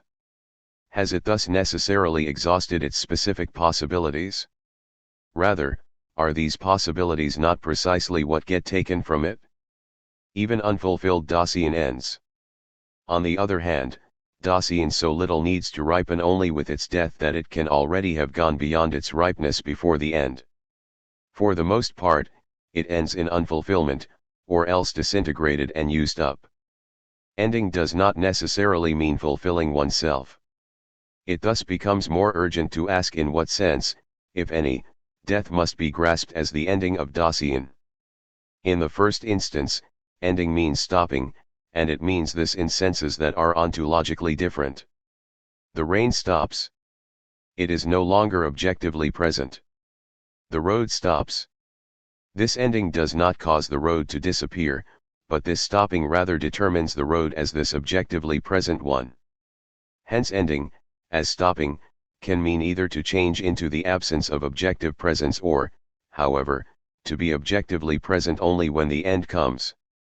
The latter kind of ending can again be determinative for an unfinished thing objectively present, as a road under construction breaks off, or it may rather constitute the finishedness of something objectively present. Painting is finished with the last stroke of the brush. But ending as getting finished does not include fulfillment. On the other hand, whatever has got to be fulfilled must reach its possible finishedness. Fulfillment is the mode of finishedness, and is founded upon it. Finishedness is itself possible only as a determination of something objectively present or at hand. Even ending in the sense of disappearing can still be modified according to the kind of being of the being. The rain is at an end, that is, it has disappeared. The bread is at an end, that is, used up, no longer available as something at hand. None of these modes of ending are able to characterize death appropriately as the end of Dasein. If dying were understood as being at an end in the sense of an ending of the kind discussed, Dasein would be posited as something objectively present or at hand. In death, Dasein is neither fulfilled nor does it simply disappear, it has not become finished or completely available as something at hand. Rather, just as Dasein constantly already is its not yet as long as it is, it also always already is its end. The ending that we have in view when we speak of death, does not signify a being at an end of Dasein, but rather a being toward the end of this being. Death is a way to be that Dasein takes over as soon as it is. As soon as a human being is born, he is old enough to die right away, for ending, as being toward the end, must be clarified ontologically in terms of the kind of being of Dasein. And supposedly the possibility of an existing being of the not yet that lies before the end will become intelligible only if the character of ending has been determined existentially. The existential clarification of being toward the end first provides the adequate basis for defining the possible meaning of our discussion of a totality of Dasein, if indeed this totality is to be constituted by death as an end. The attempt to reach an understanding of the wholeness appropriate to Dasein by starting with a clarification of the not yet and proceeding to a characterization of ending has not attained its goal. It showed only negatively that the not yet which Dasein always is resists an interpretation as something outstanding. The end toward which Dasein is, as existing, remains inappropriately defined by being at an end. At the same time, however, our reflections should make it clear that their course must be reversed. A positive characterization of the phenomena in question, not yet being, ending, wholeness, can be successful only when it is unequivocally oriented toward the constitution of being of Dasein. This unequivocal character, however, is protected in a negative way from being sidetracked when we have an insight into the regional belonging together of the structures of end and wholeness which belong to Dasein ontologically. The positive, existential, and ontological interpretation of death and its character of end are to be developed following the guideline of the fundamental constitution of Dasein that has been attained thus far, the phenomenon of care. 49. How the existential analysis of death differs from other possible interpretations of this phenomenon. The unequivocal character of the ontological interpretation of death should be made more secure by explicitly bringing to mind what this interpretation cannot ask about, and where it would be useless to expect information and instructions. In the broadest sense, death is a phenomenon of life. Lifer must be understood as a kind of being to which belongs a being in the world. It can only be ontologically defined in a privative orientation to Dasein. Dasein, too, can be considered as mere life. For the biological and physiological line of questioning, it then moves into the sphere of being which we know as the world of animals and plants. In this field, dates and statistics about the lifespan of plants, animals, and human beings can be ontically ascertained. Connections between the lifespan, reproduction, and growth can be known. The kinds of death, the causes, arrangements, and ways of its occurrence can be investigated. An ontological problematic underlies this biological and ontic investigation of death. We must still ask how the essence of death is defined in terms of the essence of life. In a certain sense, the ontic inquiry into death has already decided about this. More or less clarified preconceptions of life and death are operative in it. These preliminary concepts need to be sketched out in the ontology of Dasein. Within the ontology of Dasein, which has priority over an ontology of life, the existential analytic of death is subordinate to a characterization of the fundamental constitution of Dasein. We called the ending of what is alive perishing. Dasein, too, has its physiological death of the kind appropriate to anything that lives. It has it not ontically in isolation, but as also determined by its primordial kind of being. Dasein, too, can end without authentically dying, though on the other hand, qua Dasein, it does not simply perish. We call this intermediate phenomenon its demise.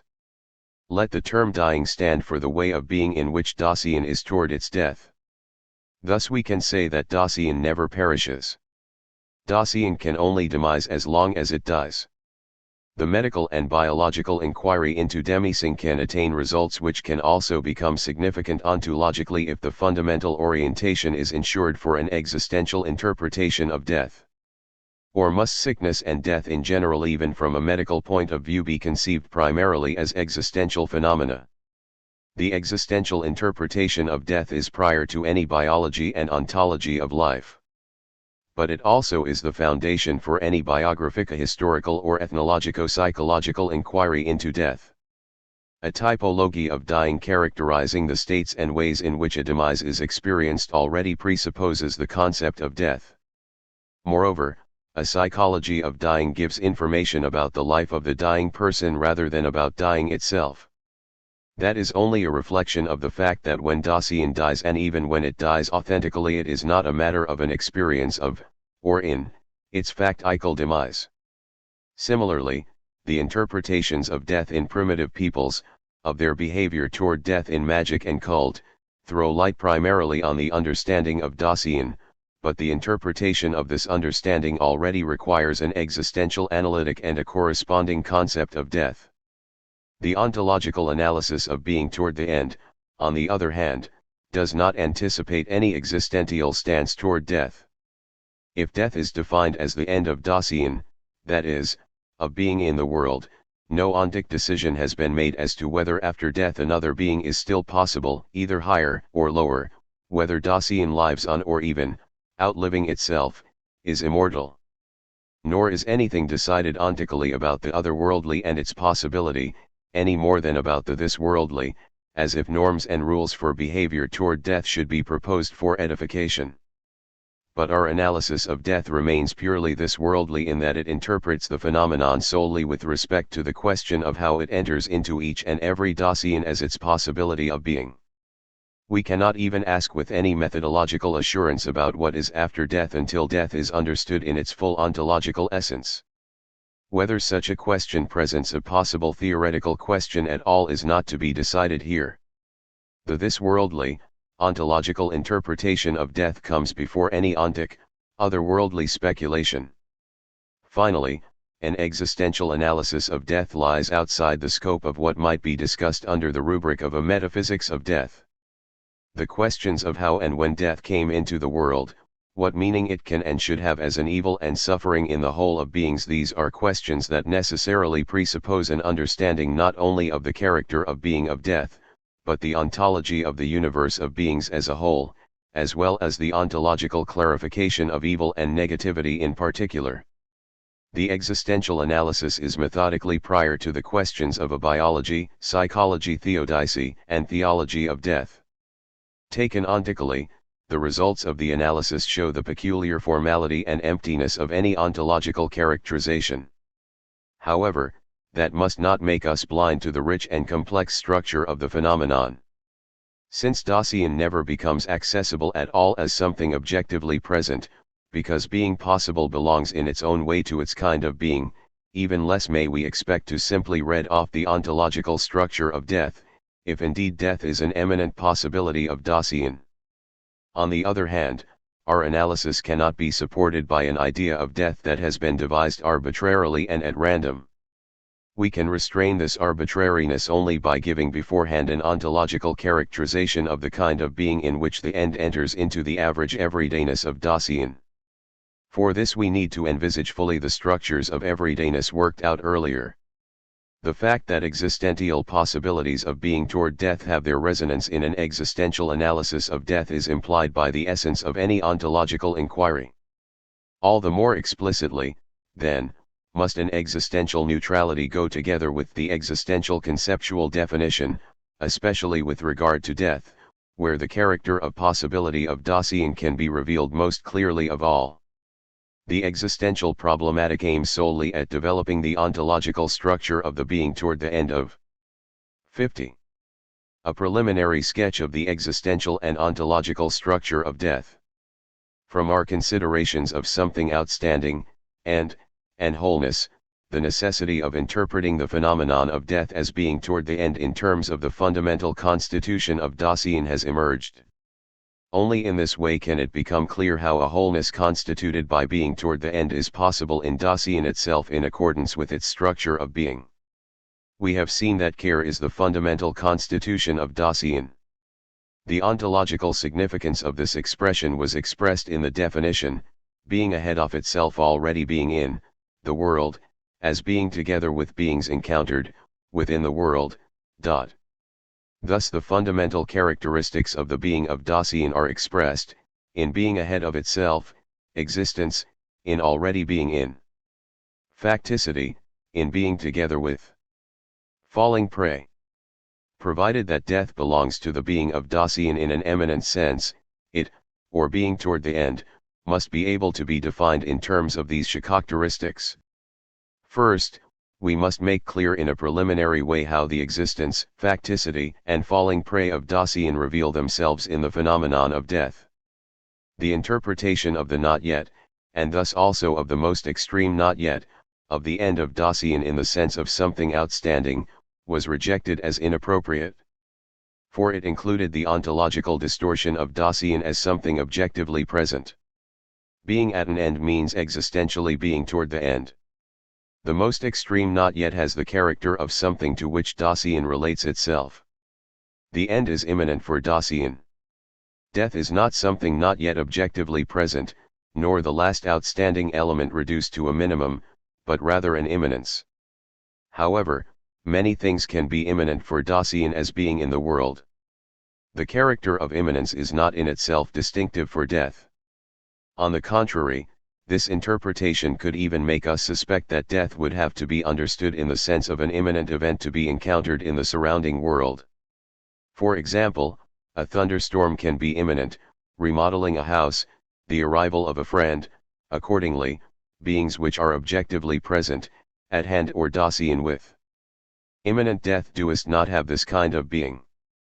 But a journey, for example, can also be imminent for Dasein, or a discussion with others, or renouncing something which Dasein itself can be, its own possibilities of being which are founded in being with others. Death is a possibility of being that Dasein always has to take upon itself. With death, Dasein stands before itself in its own most potentiality of being. In this possibility, Dasein is concerned about its being in the world absolutely. Its death is the possibility of no longer being able to be there. When Dasein is immanent to itself as this possibility, it is completely thrown back upon its own most potentiality of being. Thus immanent to itself, all relations to other Dasein are dissolved in it. This non-relational ownmost possibility is at the same time the most extreme one. As a potentiality of being, Dasein is unable to bypass the possibility of death. Death is the possibility of the absolute impossibility of Dasein. Thus death reveals itself as one's own most, non-relational, and insuperable possibility. As such, it is an eminent immanence. Its existential possibility is grounded in the fact that Dasein is essentially disclosed to itself, and it is disclosed as being ahead of itself. This structural factor of care has its most primordial concretion in being toward death. Being toward the end becomes phenomenally clearer as being toward the eminent possibility of Dasein which we have characterized. The ownmost, non-relational, and insuperable possibility is not created by Dasein subsequently and occasionally in the course of its being. Rather, when Dasein exists, it is already thrown into this possibility. Initially and for the most part, Dasein does not have any explicit or even theoretical knowledge of the fact that it is delivered over to its death, and that death thus belongs to being in the world. Thrownness into death reveals itself to it more primordially and penetratingly in the attunement of anxiety. Anxiety in the face of death is anxiety in the face of the ownmost, non-relational, and insuperable potentiality of being. What anxiety is about is being in the world itself.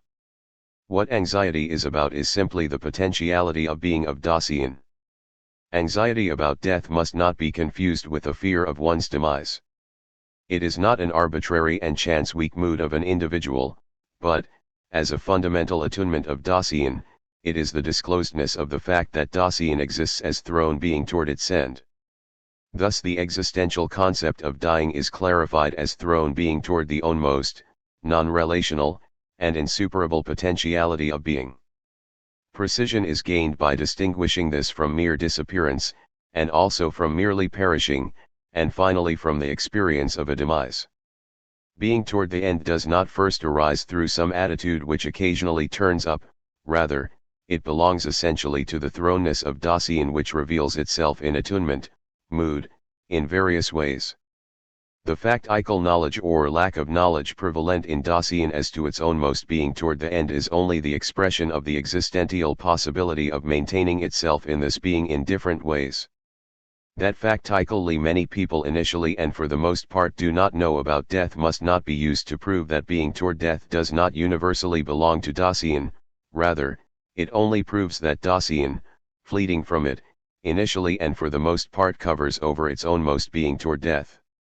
Dasein dies factically as long as it exists, but initially and for the most part in the mode of falling prey. For factically existing is not only generally and without further differentiation a thrown potentiality for being in the world, but it is always already absorbed in the world taken care of. In this entangled being together with the flight from uncanniness makes itself known, that is, the flight from its ownmost being toward death. Existence, facticity, falling prey characterize being toward the end, and are accordingly constitutive for the existential concept of death. With regard to its ontological possibility, dying is grounded in. But if being toward death belongs primordially and essentially to the being of Dasein, it must also be demonstrated in everydayness, although initially in an inauthentic way. And if being toward the end is even supposed to offer the existential possibility for an existential wholeness of Dasein, this would give the phenomenal confirmation for the thesis that care is the ontological term for the wholeness of the structural totality of Dasein.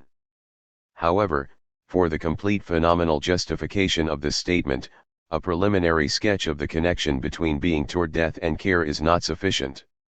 Above all, we must be able to see this connection in the concretion nearest to Dasein, its everydayness. 51. Being toward death and the everydayness of Dasein. The exposition of everyday, average being toward death was oriented toward the structures of everydayness developed earlier. In being toward death, Dasein is related to itself as an eminent potentiality of being. But the self of everydayness is the thenein that is constituted in the public interpretedness which expresses itself in idle talk. Thus, idle talk must make manifest in what way everyday Dasein interprets its being toward death. Understanding, which is also always attuned, that is, mood, always forms the basis of this interpretation. Thus we must ask how the attuned understanding lying in the idle talk of the they has disclosed being toward death.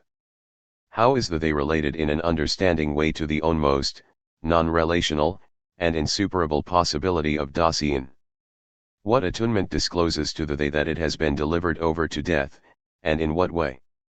The publicness of everyday being with one another knows death as a constantly occurring event, as a case of death.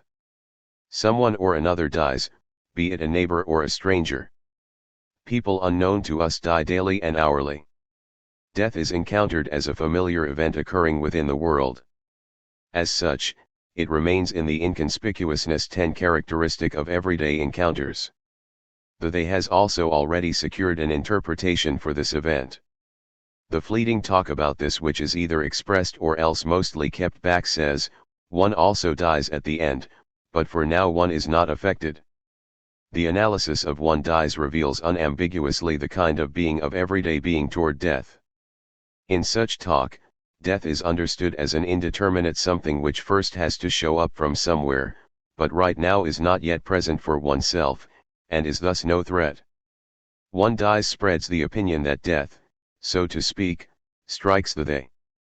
The public interpretation of Dasein says that one dies, because in this way everyone can convince him/herself that in no case is it I myself, for this one is no one. Dying is leveled down to an event which does concern Dasein, but which belongs to no one in particular.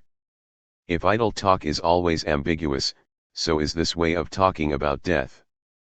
Dying, which is essentially and irreplaceably mine, is distorted into a publicly occurring event which the they encounters. Characteristic talk speaks about death as a constantly occurring case.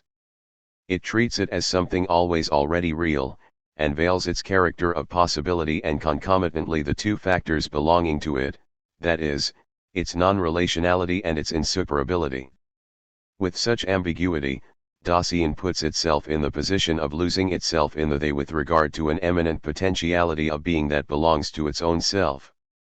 The they justifies and increases the temptation of covering over for itself its ownmost being toward death.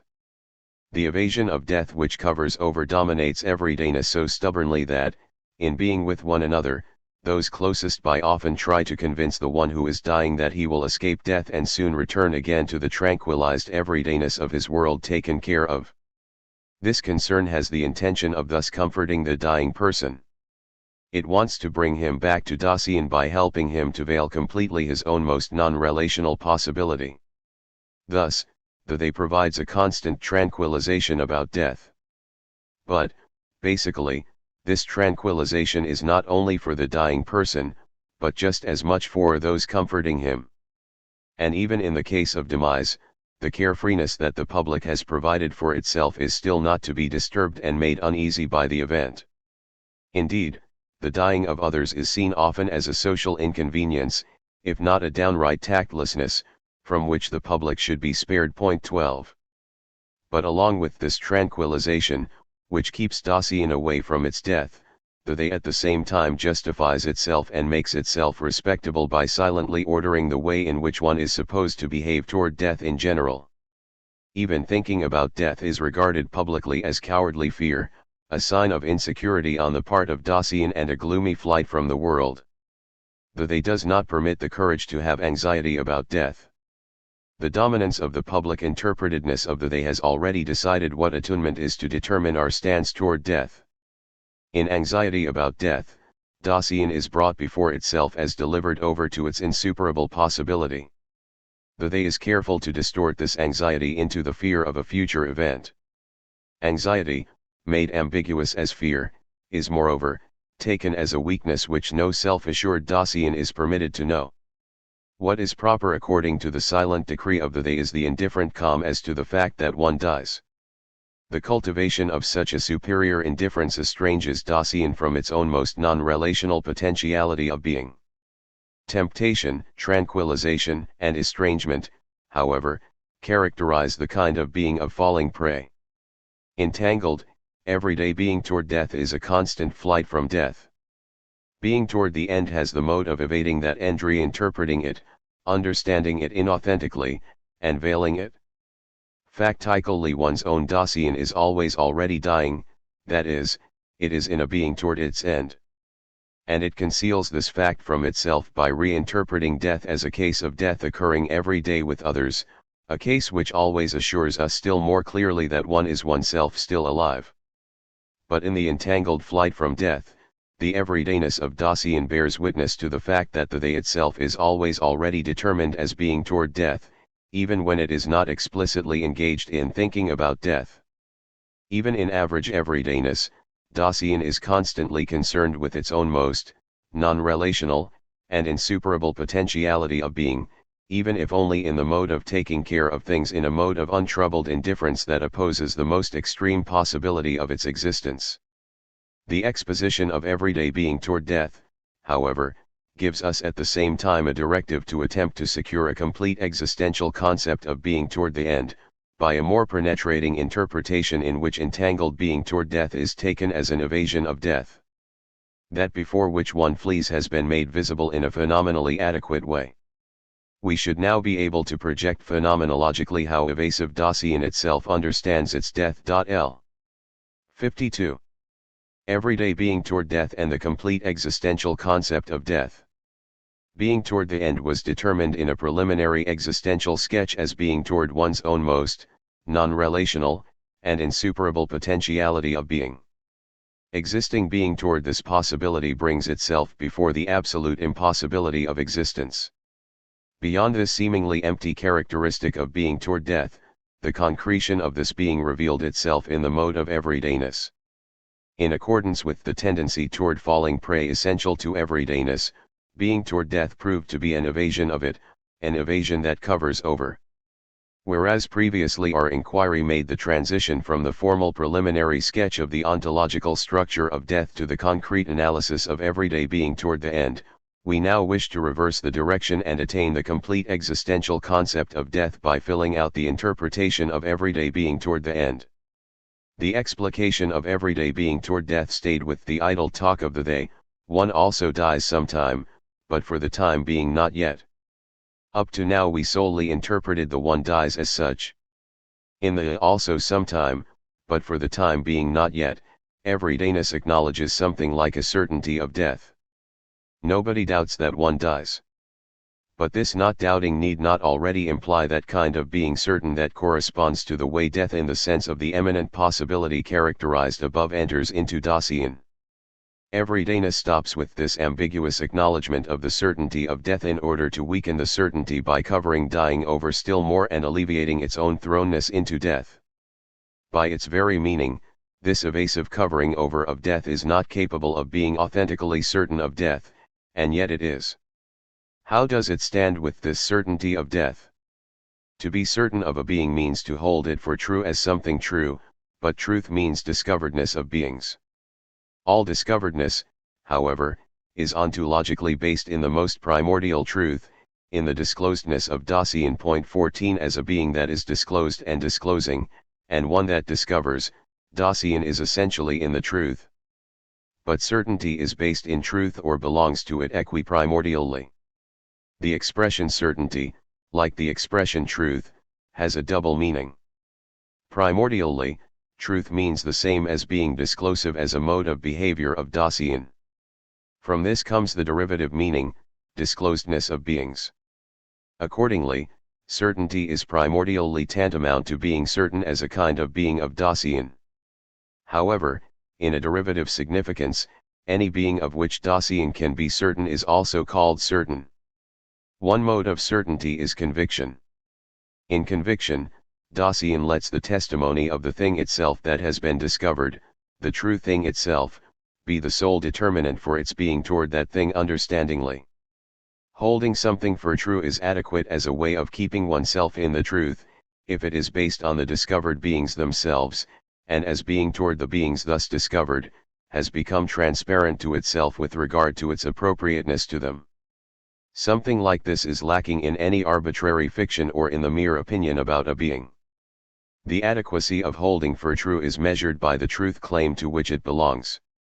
This claim gets its justification from the kind of being of the beings to be disclosed, and from the direction of the disclosure. The kind of truth and, along with it, the certainty, changes with the various kinds of beings, and accords with the leading tendency and scope of the disclosure. Our present considerations are limited to an analysis of being certain with regard to death, and this being certain will, in the end, present us with an eminent certainty of Dasein. For the most part, everyday Dasein covers over its own most, non-relational, and insuperable possibility of being. This factical tendency to cover over confirms our thesis that Dasein, as factical, is in untruth. Thus the certainty which belongs to such a covering over of being toward death must be an inappropriate way of holding for true, and not an uncertainty in the sense of doubting. Inappropriate certainty keeps that of which it is certain covered over. If one understands death as an event encountered in the surrounding world, the certainty related to this does not get at being toward the end. They say that it is certain that death comes.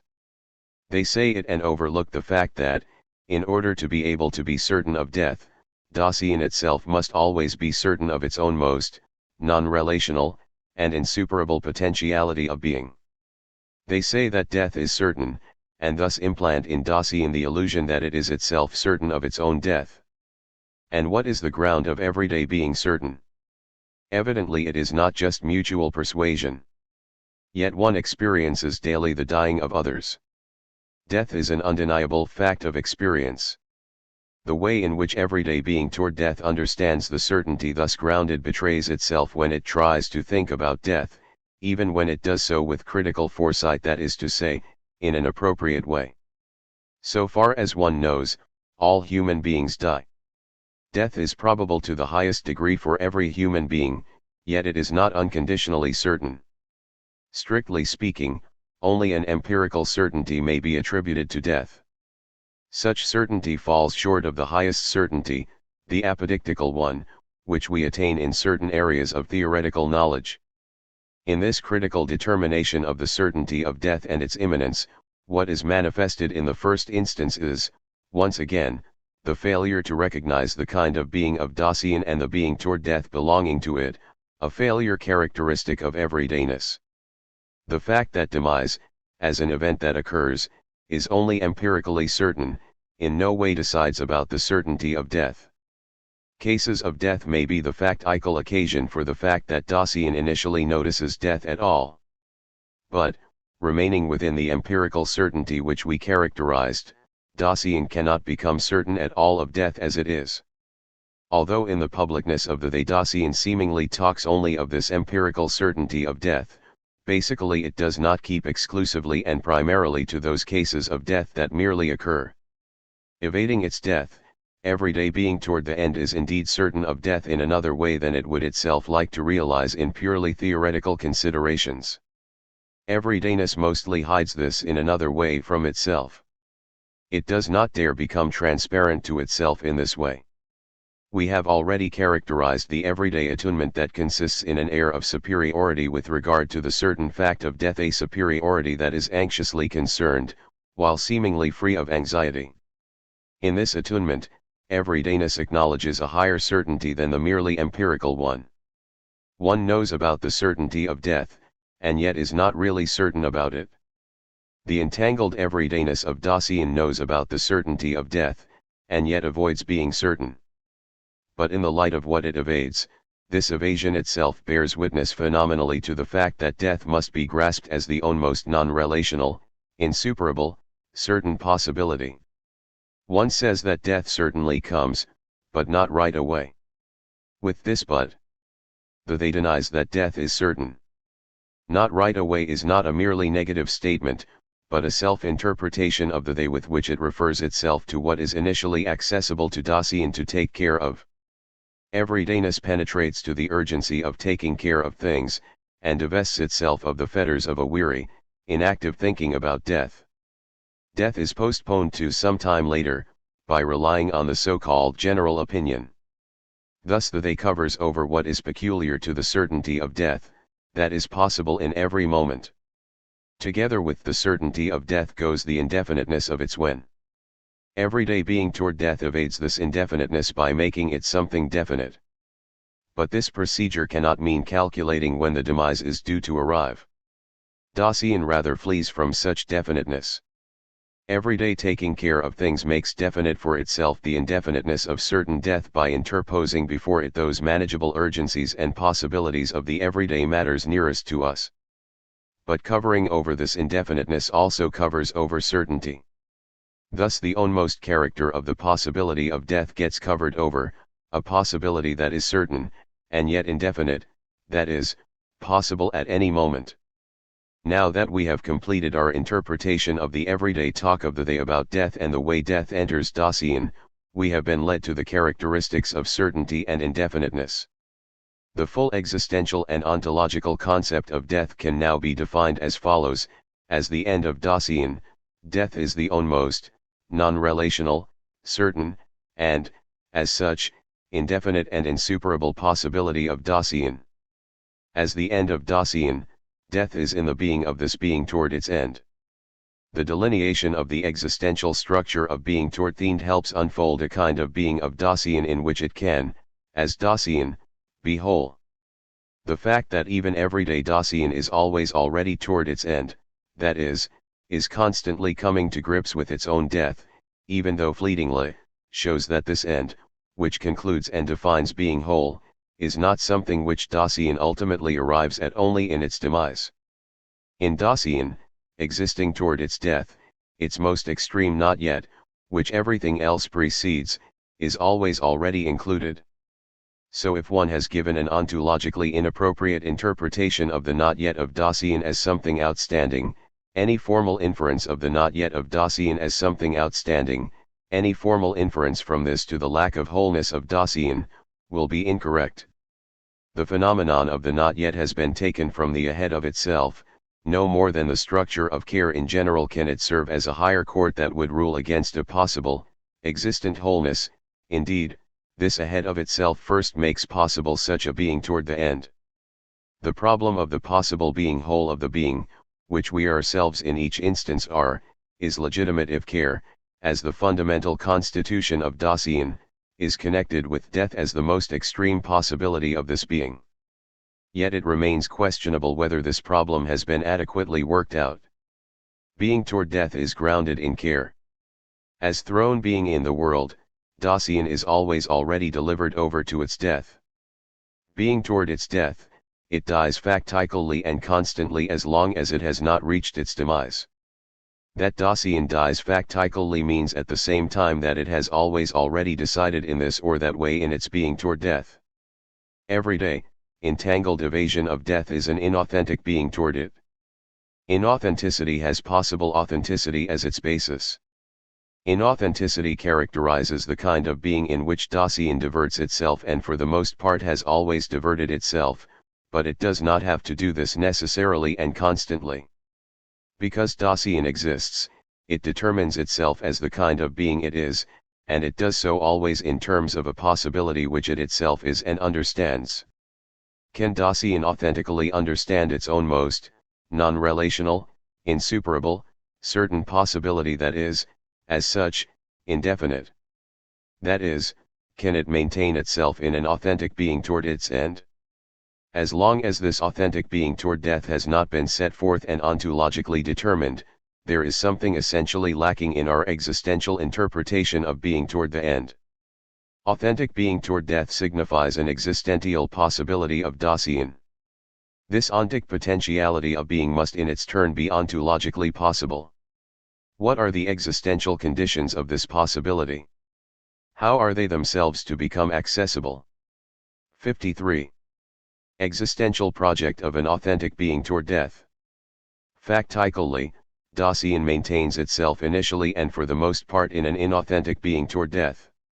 How is the ontological possibility of an authentic being toward death to be characterized objectively, if, in the end, Dasein is never authentically related to its end, or if this authentic being must remain concealed from others in accordance with its meaning? Is not the project of the existential possibility of such a questionable existential potentiality of being a chimerical undertaking? What is needed for such a project to get beyond a merely poetizing, arbitrary construction? Does Dasein itself provide directives for this project? Can the grounds for its phenomenal justification be taken from Dasein itself? Can our analysis of Dasein up to now give us any prescriptions for the ontological task we have now formulated, so that what we have before us can be kept on a secure path? The existential concept of death has been established, and thus we have also established that to which an authentic being Torthin should be able to relate itself. Furthermore, we have also characterized inauthentic being toward death, and thus we have prescribed how authentic being toward death cannot be in a negative way.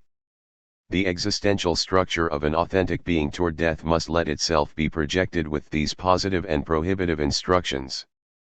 Dasein is constituted by disclosedness, that is, by attuned understanding. Authentic being toward death cannot evade its own most non-relational possibility or cover it over in this flight and reinterpret it for the common sense of the they.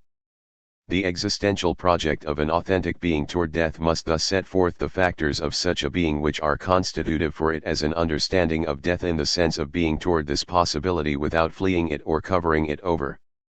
First of all, we must characterize being toward death as a being toward a possibility, toward an eminent possibility of Dasein itself. Being toward a possibility, that is, toward something possible, can mean to be out for something possible, as in taking care of its actualization. In the field of things at hand and objectively present, we constantly encounter such possibilities: what is attainable, manageable, viable, and so forth. Being out for something possible and taking care of it has the tendency of annihilating the possibility of the possible by making it available. The actualization of useful things at hand in taking care of them, producing them, getting them ready, readjusting them, etc., is, however, always only relative, insofar as even that which has been actualized still has the character of being relevant. Even when actualized, as something actual, it remains possible for. It is characterized by an in order to. Our present analysis should simply make clear how being out for something and taking care of it is related to the possible. It does so not in a thematic and theoretical reflection on the possible as possible, or even with regard to its possibility as such, but rather in such a way that it circumspectly looks away from the possible to what it is possible for. Obviously, being toward death, which is now in question, cannot have the character of being out for something and taking care of it with a view toward its actualization. For one thing, death as something possible is not a possible thing at hand or objectively present, but a possibility of being of Dasein.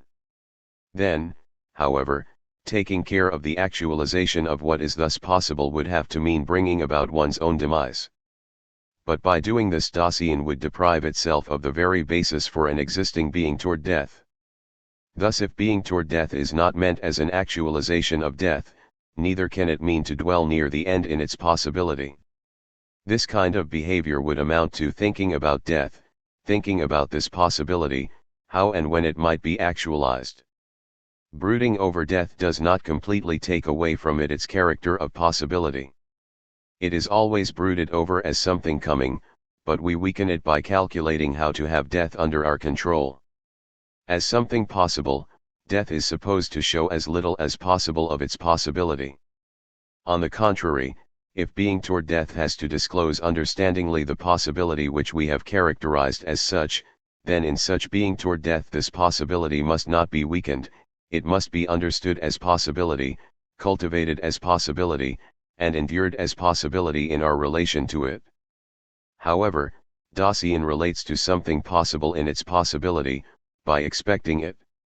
Anyone who is intent on something possible, may encounter it unimpeded and undiminished in its whether it comes or not, or whether it comes after all. But with this phenomenon of expecting has our analysis not reached the same kind of being toward the possible which we already characterized as being out for something and taking care of it? To expect something possible is always to understand and have it with regard to whether and when and how it will really be objectively present. Expecting is not only an occasional looking away from the possible to its possible actualization, but essentially a waiting for that actualization. Even in expecting, one leaps away from the possible and gets a footing in the real. it is for its reality that what is expected is expected. By the very nature of expecting, the possible is drawn into the real, arising from it and returning to it. But being toward this possibility, as being toward death, should relate itself to death so that it reveals itself, in this being and for it, as possibility.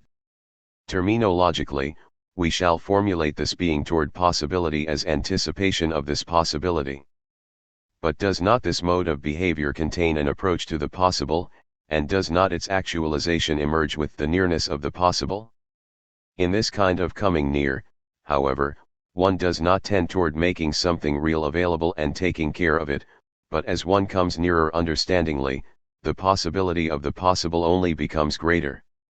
The nearest nearness of being toward death as possibility is as far removed as possible from anything real. The more clearly this possibility is understood, the more purely does understanding penetrate to it as the possibility of the impossibility of existence in general. As possibility, death gives Dasein nothing to be actualized and nothing which it itself could be as something real. It is the possibility of the impossibility of every mode of behavior toward, of every way of existing. In anticipating this possibility, it becomes greater and greater, that is, it reveals itself as something which knows no measure at all, no more or less, but means the possibility of the measureless impossibility of existence. Essentially, this possibility offers no support for becoming intent on something, for picturing for oneself the actuality that is possible and so forgetting its possibility. As anticipation of possibility, being toward death first makes this possibility possible and sets it free as possibility. Being toward death is the anticipation of a potentiality of that being whose kind of being is anticipation itself. In the anticipatory revealing of this potentiality of being, Dasein discloses itself to itself with regard to its most extreme possibility. But to project oneself upon one's own most potentiality of being means to be able to understand oneself in the being of the being thus revealed, to exist. Anticipation shows itself as the possibility of understanding one's own inmost and extreme potentiality of being, that is, as the possibility of authentic existence. Its ontological constitution must be made visible by setting forth the concrete structure of anticipation of death. How is the phenomenal definition of this structure to be accomplished?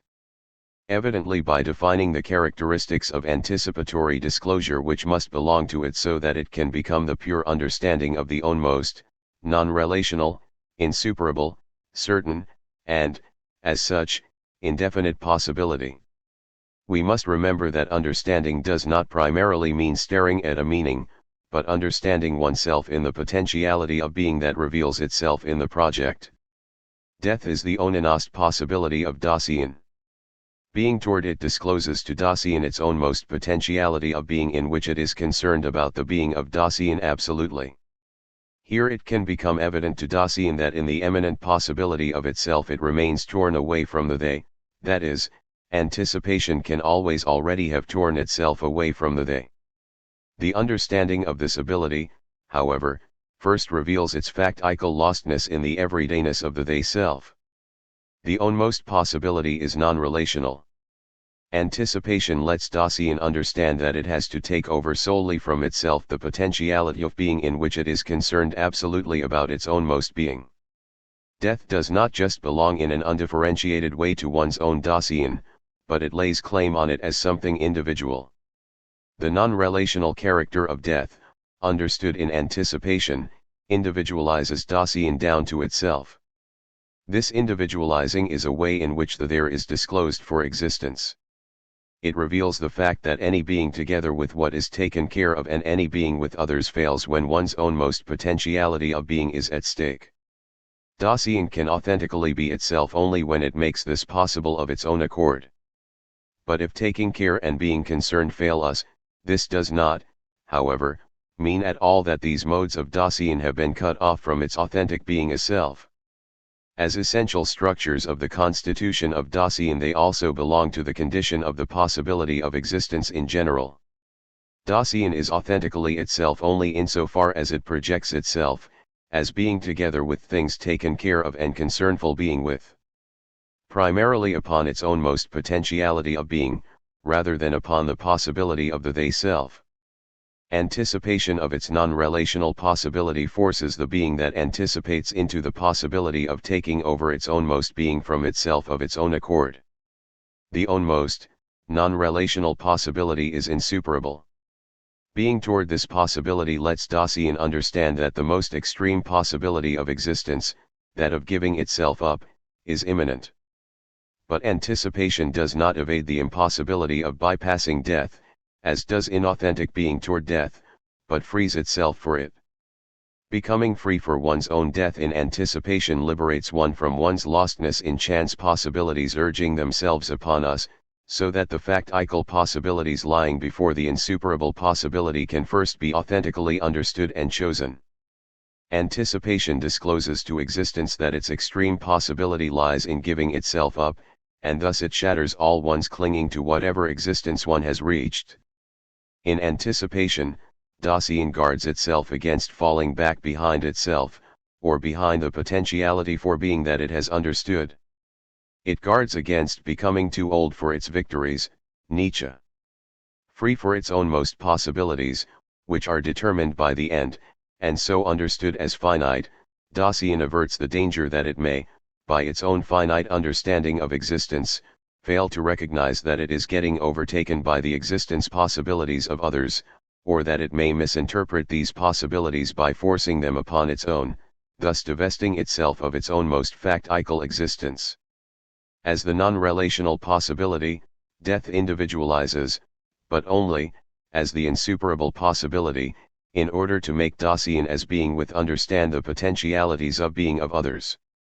Because anticipation of the insuperable possibility also disclosed all the possibilities lying before it, this anticipation includes the possibility of taking the whole of Dasein in advance in an existential way, that is, the possibility of existing as a whole potentiality of being.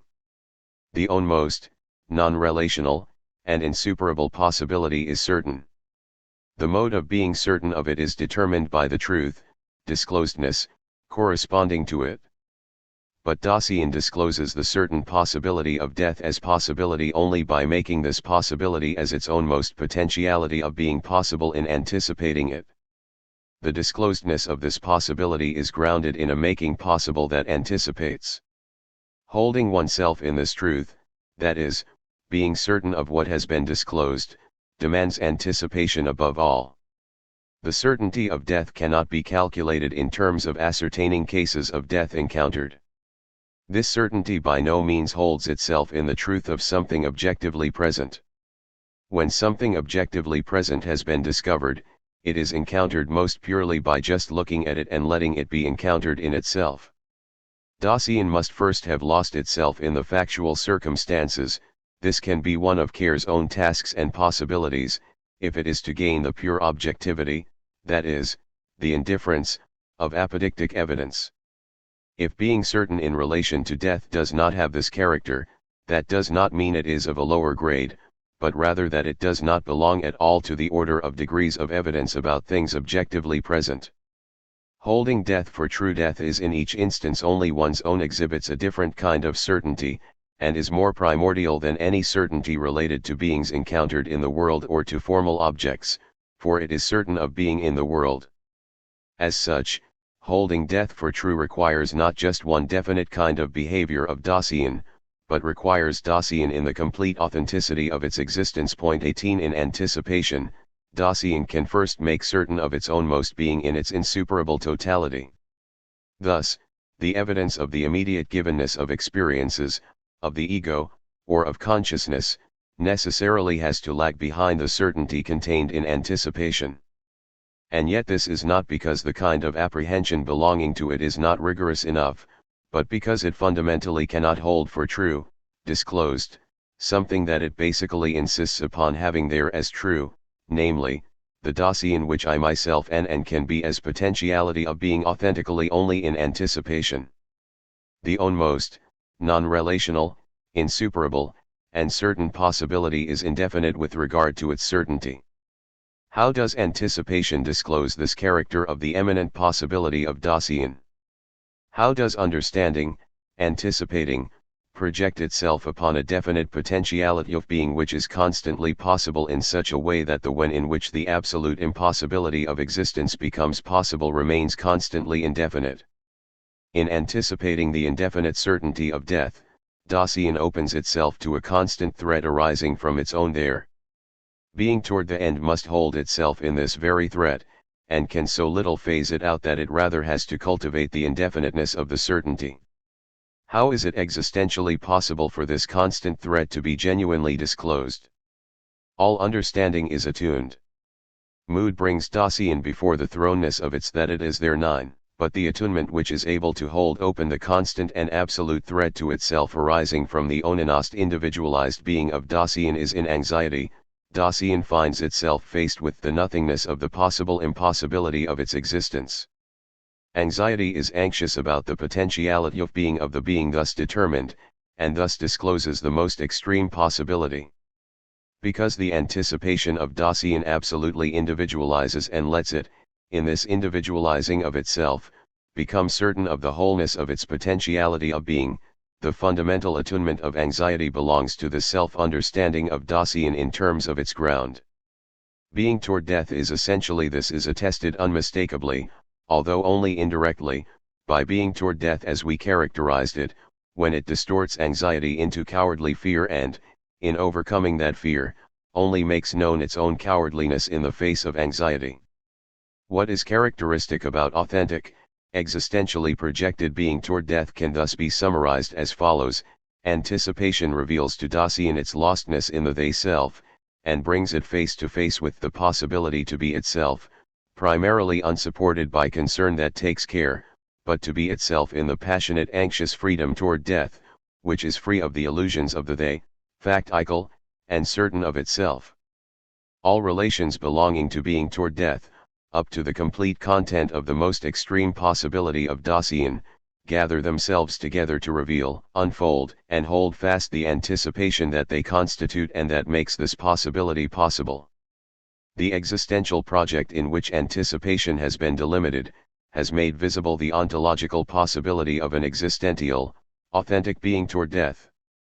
But with this, the possibility then appears of an authentic potentiality for being whole, but only as an ontological possibility.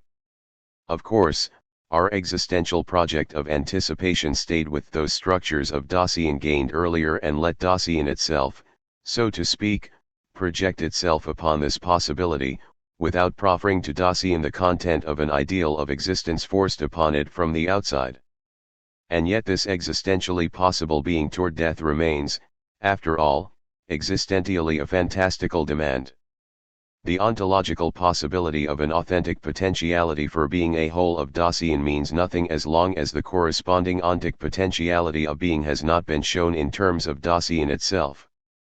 Does Dasein ever project itself factically into such a being toward death?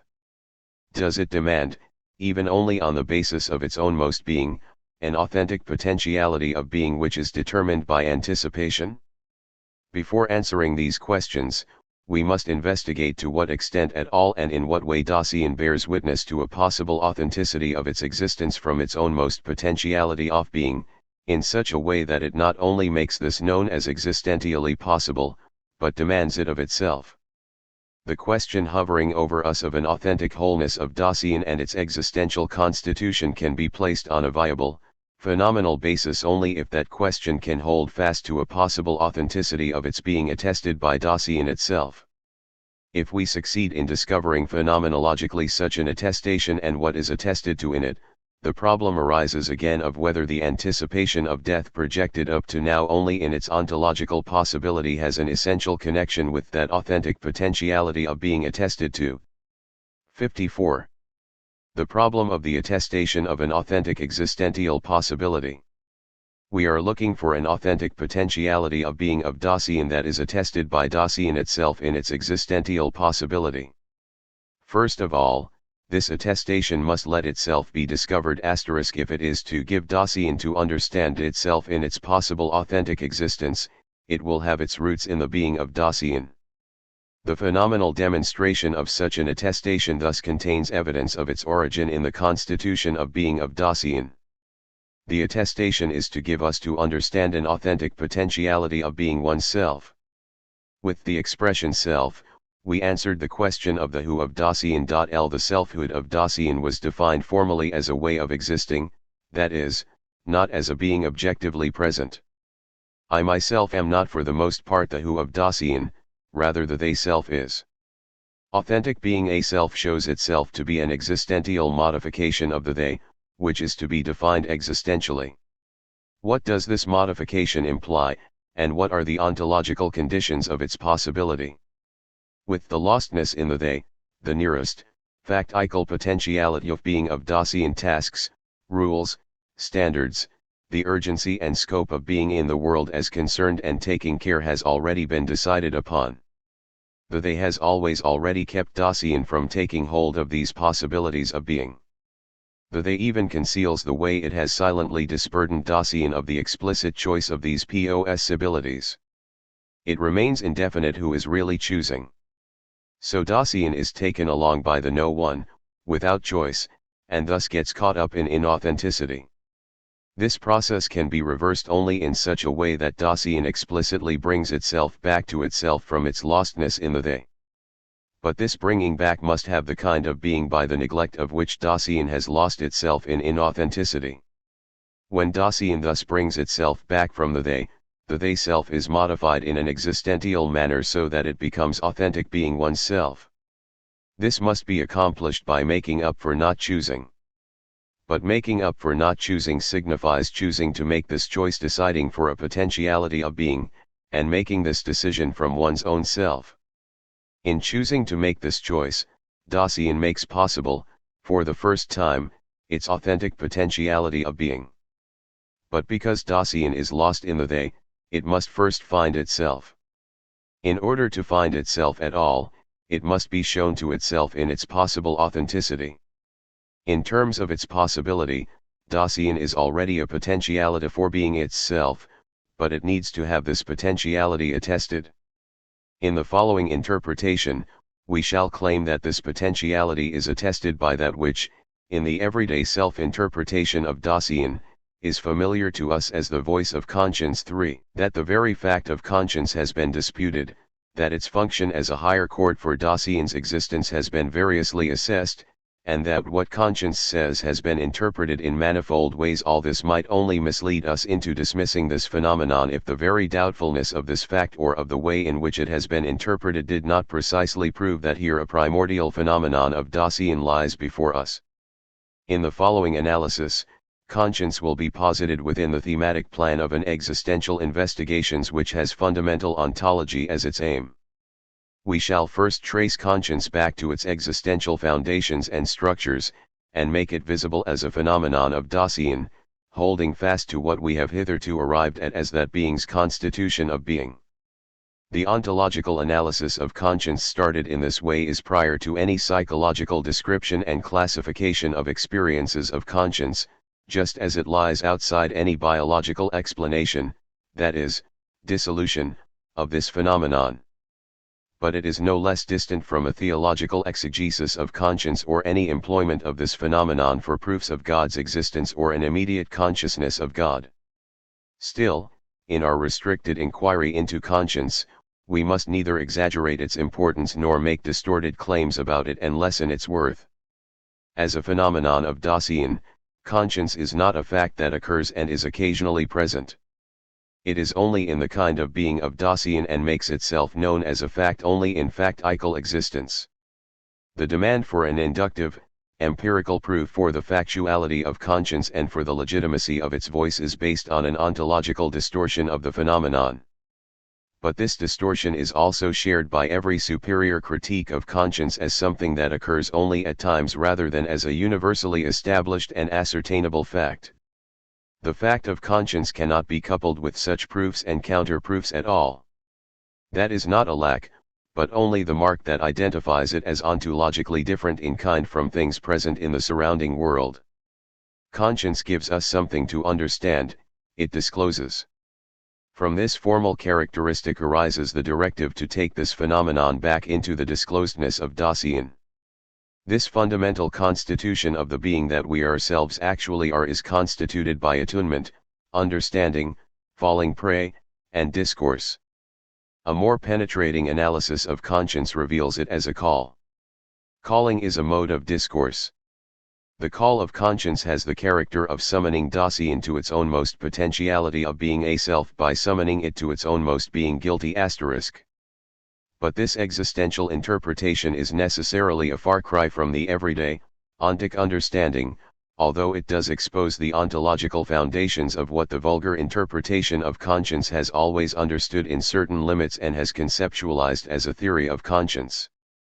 Thus our existential interpretation needs to be confirmed by a critique of the vulgar interpretation of conscience. Once this phenomenon has been exhibited, we can bring out to what extent it bears witness to an authentic potentiality of being of Dasein. To the call of conscience there corresponds a possible hearing. Understanding the summons reveals itself as wanting to have a conscience. But in this phenomenon lies that existential choosing of the choice of being a self which we are looking for and which we call resoluteness for in accordance with its existential structure. Thus we have the divisions of the analyses of this chapter: the existential and ontological foundations of conscience, 55, the character of conscience as a call, 56, conscience as the call of care, 57, understanding the summons and being a lack, 58, the existential interpretation of conscience and the vulgar interpretation of conscience, 59, the existential structure of the authentic potentiality of being attested to in conscience, 60. 55. The existential and ontological foundations of conscience. The analysis plus or minus of conscience will start out with a neutral fact about this phenomenon, that it somehow gives one something to understand. Conscience discloses, and thus belongs to the scope of those existential phenomena which constitute the being of the there. As disclosed, we have analyzed the most general structures of attunement, understanding, discourse, and falling prey. If we put conscience in this phenomenal context, this is not a matter of a schematic application of the structures gained there to a particular case of the disclosure of Dasein. Rather, our interpretation of conscience will not only continue the earlier analysis of the disclosedness of the there, but will grasp it more primordially with regard to the authentic being of Dasein. Through disclosedness, the being that we call Dasein is in the possibility of being its there.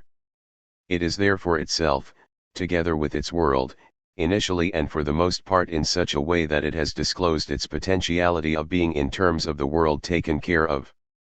The potentiality of being as which Dasein exists has always already given itself over to definite possibilities.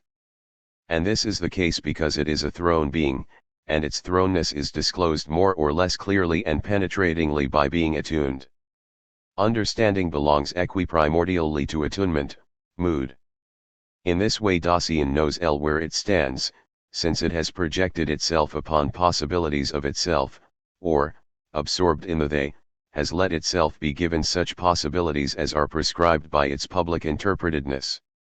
But this prescription is existentially possible through the fact that Dasein as understanding being with can listen to others.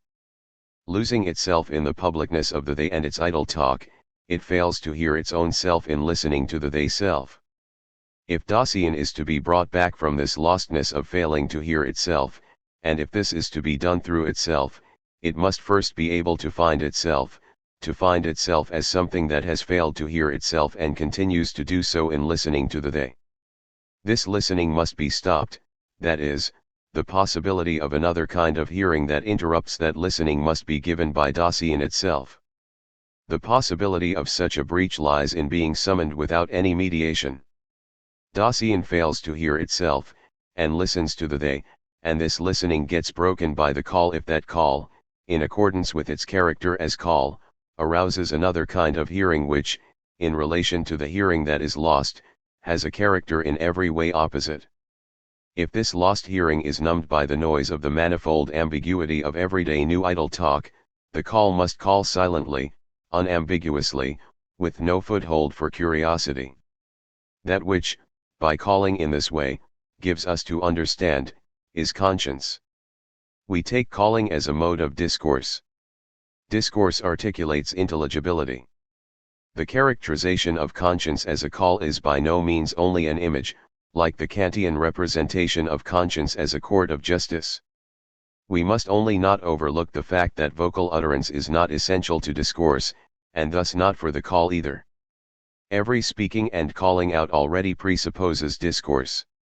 If the everyday interpretation knows about a voice of conscience, it is thinking not so much about an utterance, which can factically never be, but voice is understood as giving to understand. In the tendency toward disclosure of the call lies the factor of a jolt, of an abrupt arousal. Point 1. The call calls from afar to afar. It reaches one who wants to be brought back. But with this characterization of conscience, only the phenomenal horizon for the analysis of its existential structure has been outlined. We are not comparing this phenomenon with a call, but we are understanding it as discourse, in terms of the disclosedness constitutive for Dasein. Our reflection avoids from the very beginning the path which initially offers itself for an interpretation of conscience. One traces conscience back to a faculty of the soul, understanding, will, or feeling, or explains it as the product of a mixture of these. Confronted by a phenomenon such as conscience *, what is ontologically and anthropologically inadequate about a free-floating framework of classified faculties of the soul or personal acts becomes painfully obvious. 56. The character of conscience as a call. To discourse belongs what is talked about in it. Discourse gives information about something in a certain respect. It draws from what is thus talked about what it actually says as this discourse, what is said as such. In discourse as communication, this becomes accessible to the Dasein width of others, mostly by way of utterance in language. What is talked about in the call of conscience, what is summoned? Obviously Dasein itself. This answer is just as incontestable as it is indefinite. If the call had such a vague goal, it would at best be an occasion for Dasein to be attentive to itself. But to Dasein essentially belongs the fact that it is disclosed to itself with the disclosedness of its world, so that it always already understands itself. The call reaches Dasein in this always already understanding itself in everyday, average taking care of things. The call reaches the they-self of heedful being with others. And to what is one summoned? To one's own self. Not to what Dasein is, can do, and takes care of in everyday being with only another, not even to what has moved it, what it has pledged itself to, what it has let itself be involved with. Dasein that is understood in a worldly way for others and for itself is passed over in this call. The call to the self does not take the slightest notice of all this. Because only the self of the they-self is summoned and made to hear, the they collapses. The fact that the call passes over both the they and the public interpretedness of Dasein by no means signifies that it has not been reached too. Precisely in passing over the they, the call pushed it, adamant as it is about public recognition, into significance. But, robbed of its refuge and this subterfuge by the summons, the self is brought to itself by the call. The they-self is summoned to the self. However, this is not the self that can become an object for itself on which to pass judgment, not the self that unrestrainedly dissects its inner life with excited curiosity, and not the self that stares analytically at states of the soul and their backgrounds. The summons of the self in the they-self does not force it inwards upon itself so that it can close itself off from the external world. The call passes over all this and disperses it, so as to summon solely the self which is in no other way than being in the world. But how are we to define what is talked about in this discourse? What does conscience call to the one summoned? Strictly speaking, nothing. The call does not say anything, does not give any information about events of the world, has nothing to tell.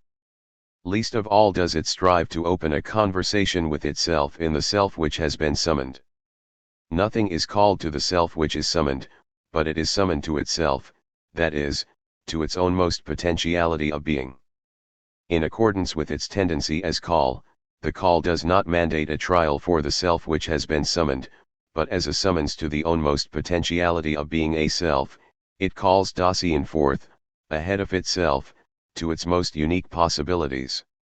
The call is lacking any kind of utterance. It does not even come to words, and yet it is not at all obscure and indefinite. Conscience speaks solely and constantly in the mode of silence. Thus it not only loses none of its perceptibility, rather it forces the Dasein thus summoned and called upon into the reticence of itself. The fact that what is called in the call is lacking a formulation in words does not push this phenomenon into the indefiniteness of a mysterious voice, but only indicates that the understanding of what is called may not cling to the expectation of anything like a communication. What the call discloses is nevertheless unequivocal, even if it gets interpreted in different ways in individual Dasein in accordance with its possibilities of being understood. Whereas the content of the call is seemingly indefinite, the direction it takes is a sure one and is not to be overlooked. The call does not need to search gropingly for someone to be summoned, nor does it need a sign showing whether it is he who is meant or not.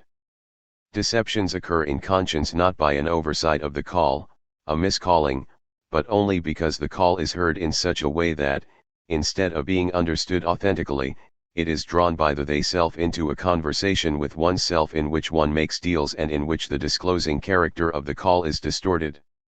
We must remember that when we designate conscience as a call, this call is a summons to the they-self in itself. As this summons, it is the summons of the self to its potentiality of being a self and thus calls Dasein forth to its possibilities. But we shall not obtain an ontologically adequate interpretation of conscience until we can clarify not only who is called by the call, but who calls, how the one who is summoned is related to the caller, how this relation is to be grasped ontologically as a connection of being. 57. Conscience as the call of care. Conscience calls the self of Dasein forth from its lostness in the they. The self summoned remains indifferent and empty in its what. The call passes over what Dasein, initially and for the most part, understands itself as in its interpretation in terms of taking care. And yet the self is unequivocally and unmistakably reached. Not only is the call meant for one who is summoned without regard to his person, the caller, too, remains in a striking indefiniteness. It not only fails to answer questions about name, status, origin, and repute, but also leaves not the slightest possibility of making the call familiar for an understanding of Dasein with a worldly orientation. On the other hand, it by no means disguises itself in the call. The caller of the call, and this belongs to its phenomenal character, absolutely distances itself from any kind of becoming familiar. It goes against its kind of being to be drawn into any consideration and talk. The peculiar indefiniteness and indefinability of the caller is not nothing, but rather a positive distinction. It lets us know that the caller uniquely coincides with summoning too. That it wants to be heard only as such, and not be chattered about any further. But is it then not suitable to the phenomenon to leave unasked the question of who the caller is? Yes, for the existential way of listening to the factical call of conscience, but not for the existential analysis of the facticity of calling and the existentiality of hearing. But is it even necessary to keep explicitly raising the question of who is calling? Is this not answered for Dasein just as unequivocally as the question about the one who is summoned in the call? Dasein calls itself in conscience. This understanding of the caller may be more or less awakened in factically hearing the call. However, ontologically it is not enough to answer that Dasein is the caller and the one summoned at the same time. When Dasein is summoned, is it not there in another way from that in which it does the calling? Is it perhaps the ownmost potentiality of being that functions as the caller? The call is precisely something that we ourselves have neither planned, nor prepared for, nor willfully brought about. It calls, against our expectations and even against our will. On the other hand, the call without doubt does not come from someone else who is with me in the world. The calls comes from me, and yet over me. These phenomenal findings are not to be explained away. They were also taken as the point of departure for interpreting the voice of conscience as an alien power entering Dasein. Continuing in this direction of interpretation, one supplies an owner for the power thus localized, or else one takes that power as a person, God, making himself known. Conversely, one tries to reject this interpretation of the caller as the expression of an alien power and at the same time to explain conscience away biologically. Both interpretations hastily pass over the phenomenal findings. Such procedures are made easier by the unspoken, but ontologically guiding, dogmatic thesis that what is, that is, anything so factual as the call, must be objectively present. What cannot be demonstrated as objectively present just is not at all. As opposed to this methodical hastiness, we want not only to hold on to the phenomenal findings in general, the fact that the call, coming from me and over me, reaches me, but also to the implication that this phenomenon is here delineated ontologically as a phenomenon of Dasein. The existential constitution of this being can offer the sole guideline for the interpretation of the kind of being of the it that calls. Does our previous analysis of the constitution of the being of Dasein show a way of making ontologically intelligible the kind of being of the caller, and thus also that of calling? The fact that the call is not explicitly brought about by me, but rather, it calls, does not justify looking for the caller in a being unlike Dasein. Dasein, after all, always exists factically. It is not an unattached self-projection, but its character is determined by thrownness as a fact of the being that it is, and thus determined, it has always already been delivered over to existence, and remains so constantly. The facticity of Dasein is, however, essentially distinguished from the factuality of something objectively present. Existing Dasein does not encounter itself as something objectively present within the world. But neither is thrownness attached to Dasein as an inaccessible quality that is of no importance to its existence. As thrown, Dasein has been thrown into existence. It exists as a being that has to be as it is and can be. That it factically is might be concealed with regard to its why, but the that it is has itself been disclosed to Dasein. The thrownness of this being belongs to the disclosedness of the there, and reveals itself constantly in each and every attunement. Attunement brings Dasein, more or less explicitly and authentically, before its that it is, and as the being that it is, has to be as a potentiality of being. But for the most part, mood closes off thrownness. Dasein flees from thrownness to the relief that comes with the supposed freedom of the they self. We characterized this flight as a fleeing in the face of the uncanniness that fundamentally determines individualized being in the world. Uncanniness reveals itself authentically in the fundamental attunement of anxiety, and, as the most elemental disclosedness of thrown Dasein, it confronts being in the world with the nothingness of the world about which it is anxious in the anxiety about its own most potentiality of being. What if Dasein, finding itself in the ground of its uncanniness, were the caller of the call of conscience? Nothing speaks against this, but all the phenomena that were set forth up to now in characterizing the caller and its calling speak for it. In its who, the caller is definable by nothing worldly.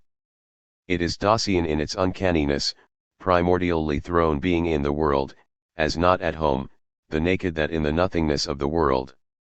The caller is unfamiliar to the everyday they self, it is something like an alien voice.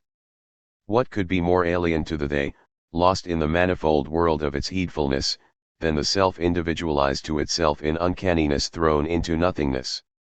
It calls, and yet gives the heedfully curious ears nothing to hear that could be passed along and publicly spoken about. But what should Dasein even report from the uncanniness of its thrown being? What else remains for it than its own potentiality of being revealed in anxiety? How else should it call than by summoning to this potentiality of being about which it is solely concerned? The call does not report any facts, it calls without uttering anything. The call speaks in the uncanny mode of silence. And it does this only because in calling the one summoned, it does not call him into the public idle chatter of the they, but calls him back from that to the reticence of his existent potentiality of being. When the caller reaches one who is summoned, it does so with a cold assurance that is uncanny and by no means obvious. Wherein lies the basis for this assurance, if not in the fact that Dasein, individualized to itself in its uncanniness, is absolutely unmistakable to itself? What is it that takes away from Dasein so radically the possibility of misunderstanding itself from some other direction and failing to recognize itself, if not the abandonment in being delivered over to itself? Uncanniness is the fundamental kind of being in the world, although it is covered over in everydayness. Dasein itself calls as conscience from the ground of this being. The "it calls me" is an eminent kind of discourse of Dasein. The call attuned by anxiety first makes possible for Dasein its project upon its own most potentiality of being. The call of conscience, existentially understood, first makes known what was simply asserted before. Uncanniness pursues Dasein and threatens its self-forgetful lostness. The statement that Dasein is at the same time the caller and the one summoned has now lost its empty formal character and its obviousness. Conscience reveals itself as the call of care. The caller is Dasein, anxious enthronedness, in its already being about its potentiality of being. The one summoned is also Dasein, called forth to its own most potentiality of being, in its already ahead of itself. And what is called by the summons out of falling prey to the they, already be together with the world taken care of, is Dasein. The call of conscience, that is, conscience itself, has its ontological possibility in the fact that Dasein, in the ground of its being, is care. Thus we need not resort to powers unlike Dasein, especially since recourse to these is so far from explaining the uncanniness of the call that it rather annihilates it. In the end, does not the reason for the far-fetched explanations of conscience lie in the fact that we have not looked long enough to establish the phenomenal findings regarding the call, and have tacitly presupposed Dasein, coincidentally, to be in some kind of ontological determination or intermination?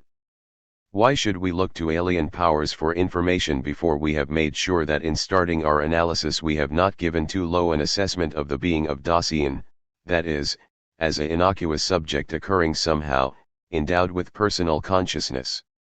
And yet if the caller who is no one viewed from the perspective of the world is interpreted as a power, this seems to be an unprejudiced recognition of something objectively ascertainable. But rightly considered, this interpretation is only a flight from conscience, a way out for Dasein along which it slips away from the thin wall that separates the they, so to speak, from the uncanniness of its being. This interpretation of conscience pretends to recognize the call in the sense of a universally binding voice that does not speak just subjectively. Better yet, this universal conscience gets exalted to a world conscience, which still has the phenomenal character of an it and no one, yet which speaks there in the individual subject as this indefinite something. But what else is this public conscience than the voice of the they?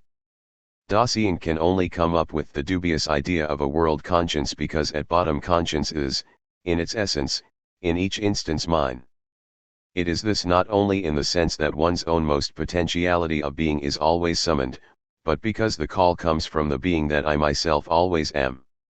With this interpretation of the caller, which absolutely follows the phenomenal character of calling, the power of conscience is not diminished and made merely subjective. On the contrary, the inexorability and unequivocal quality of the call thus becomes free for the first time. The objectivity of the summons thus is first justified when the interpretation leaves it its subjectivity which, of course, denies the they self its dominance. Nevertheless, this interpretation of conscience as the call of care will be countered by the question of whether any interpretation of conscience can stand up if it distances itself so far from natural experience. How is conscience as that which summons us to our own most potentiality of being supposed to function when it, after all, initially and for the most part, reprimands and warns? Does conscience speak in so indefinite and empty a way about our own most potentiality of being? Does it not rather speak definitely and concretely in relation to failures and omissions which have already occurred for which we intended? Does the alleged summons come from a bad conscience or a good one? Does conscience give us anything positive at all? Does it not function rather only critically? Such second thoughts are incontestably justified. We can demand in any interpretation of conscience that one should recognize in it the phenomenon in question, as it is experienced daily. But to do justice to this demand does not mean that the vulgar, Ontic understanding of conscience must be recognized as the first court of appeal for an ontological interpretation. But, on the other hand, the second thoughts we are having are premature as long as the analysis of conscience to which they pertain has not reached its goal. Up to now we have tried solely to trace conscience as a phenomenon of Dasein back to the ontological constitution of this being. This served to prepare the task of making conscience intelligible as an attestation in Dasein of its own most potentiality of being. But what conscience attests to becomes completely definite only when we have stated with sufficient clarity what quality the listening must have that genuinely corresponds to calling. The authentic understanding following the call is not an addition annexed to the phenomenon of conscience, a process that can either occur or else be lacking. The complete experience of conscience can only be grasped from understanding the summons together with it. If the caller and the one who is summoned are themselves at the same time one's own Dasein, then a definite kind of being of Dasein lies in every failure to hear the call or in a mishearing of oneself. Viewed existentially, an unattached call from which nothing ensues is an impossible fiction. That nothing ensues means something positive with regard to Dasein. Thus only an analysis of understanding the summons can lead to an explicit discussion of what the call gives to understand. But only with our foregoing, general ontological characterization of conscience is the possibility given to comprehend existentially conscience's call of guilty. All interpretations and experiences of conscience agree that the voice of conscience somehow speaks of guilt. 58. Understanding the summons and guilt. In order to grasp phenomenally what is heard in understanding the summons, we shall take up this summons anew. Summoning the they-self means calling forth the authentic self to its potentiality of being, as Dasein, that is, as being in the world taking care of things and being with others. The existential interpretation of that to which the call calls forth thus cannot seek to define any concrete individual possibility of existence if it understands itself correctly in its methodical possibilities and tasks. What can be established, and what seeks to get established, is not what is called in and to each particular Dasein from an existential standpoint, but is rather what belongs to the existential condition of the possibility of each and every factical and existential potentiality of being. When the call is understood with an existential kind of hearing, such understanding is the more authentic the more Dasein hears and understands its own being summoned in a non-relational way, and the less the meaning of the call gets distorted by what one says is considered proper and fitting. In what then does the authenticity of understanding the summons essentially reside? What is essentially given to understand in any particular call, even if it is not always factically understood? We have already answered this question in our thesis that the call says nothing which could be talked about, it does not give any information about events. The call directs Dasein forward toward its potentiality of being, as a call out of uncanniness. The caller is indeed indefinite, but where it calls from is not indifferent for the calling. Where it comes from, the uncanniness of thrown individuation is also called in the calling, that is also disclosed. Where the call comes from in calling forth to, is that to which it is called back. The call does not give us to understand an ideal, universal potentiality of being, it discloses it as what is actually individualized in that particular Dasein. The disclosive character of the call has not been completely determined until we understand it as a calling back that calls forth. Only if we are oriented toward the call thus understood may we ask what it gives to understand. But is the question of what the call says not answered more easily and certainly by the simple reference to what we generally hear or fail to hear in any experience of conscience, namely, that the call addresses Dasein as guilty or, as in the warning conscience, refers to a possible guilt or, as a good conscience, confirms that one is conscious of no guilt. If only this guilty about which our experiences are in such agreement were not defined in such completely different ways in the experience and interpretation of conscience. And even if the meaning of this guilty could be conceived in a way all could agree with, the existential concept of this being guilty would still be obscure.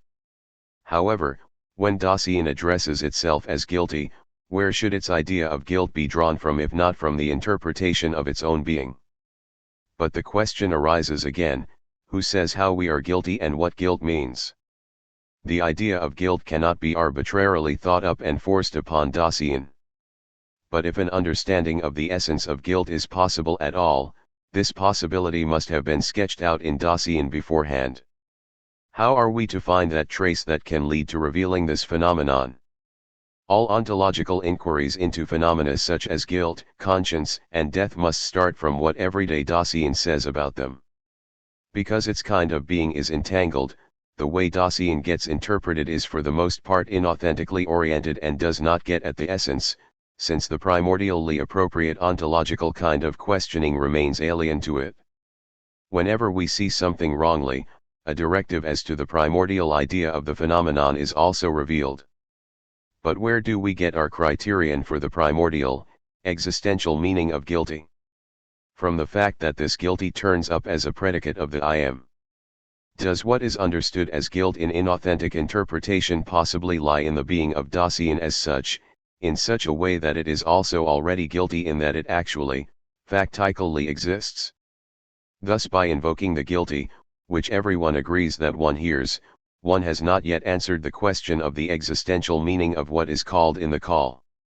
This must first be defined if we are to make intelligible what the call of guilty means, and why and how it gets distorted in its significance by the everyday interpretation. Everyday common sense initially takes being guilty in the sense of owing something, having something on account. One is supposed to return something to the other which is due to him. This being guilty as having debts is a way of being with others in the field of taking care of things, as in providing something or bringing it along.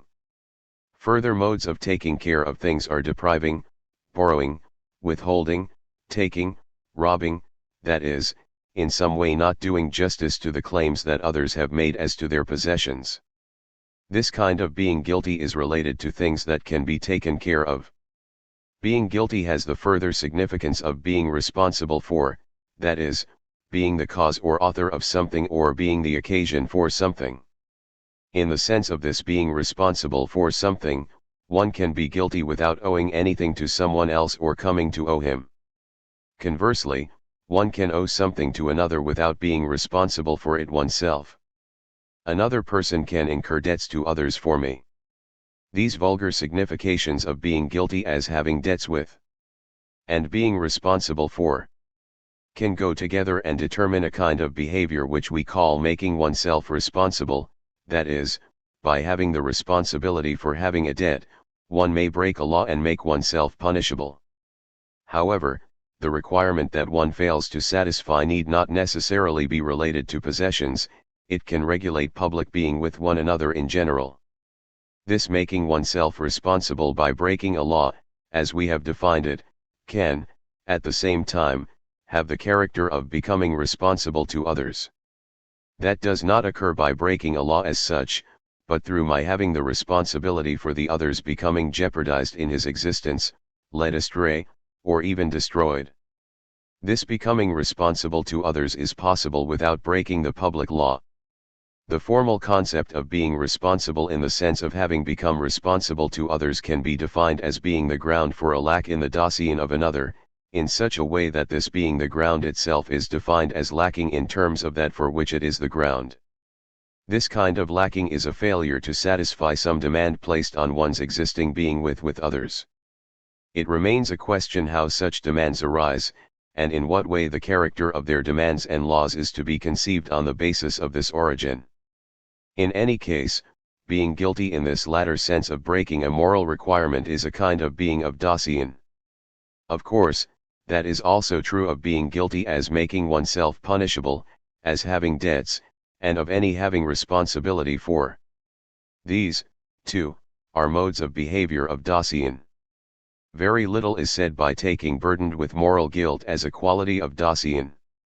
On the contrary, it only thus becomes evident that this characterization is not sufficient for distinguishing ontologically between this kind of determination of being of Dasein and the other ways of behaving just listed.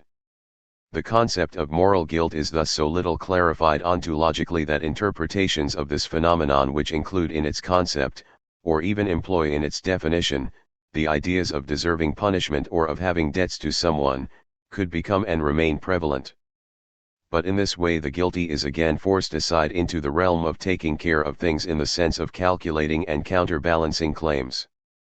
The clarification of the phenomenon of guilt, which is not necessarily related to having debts and breaking the law, can be successful only if we ask beforehand in principle about the being guilty of Dasein, that is, only if the idea of guilty is conceived in terms of the kind of being of Dasein.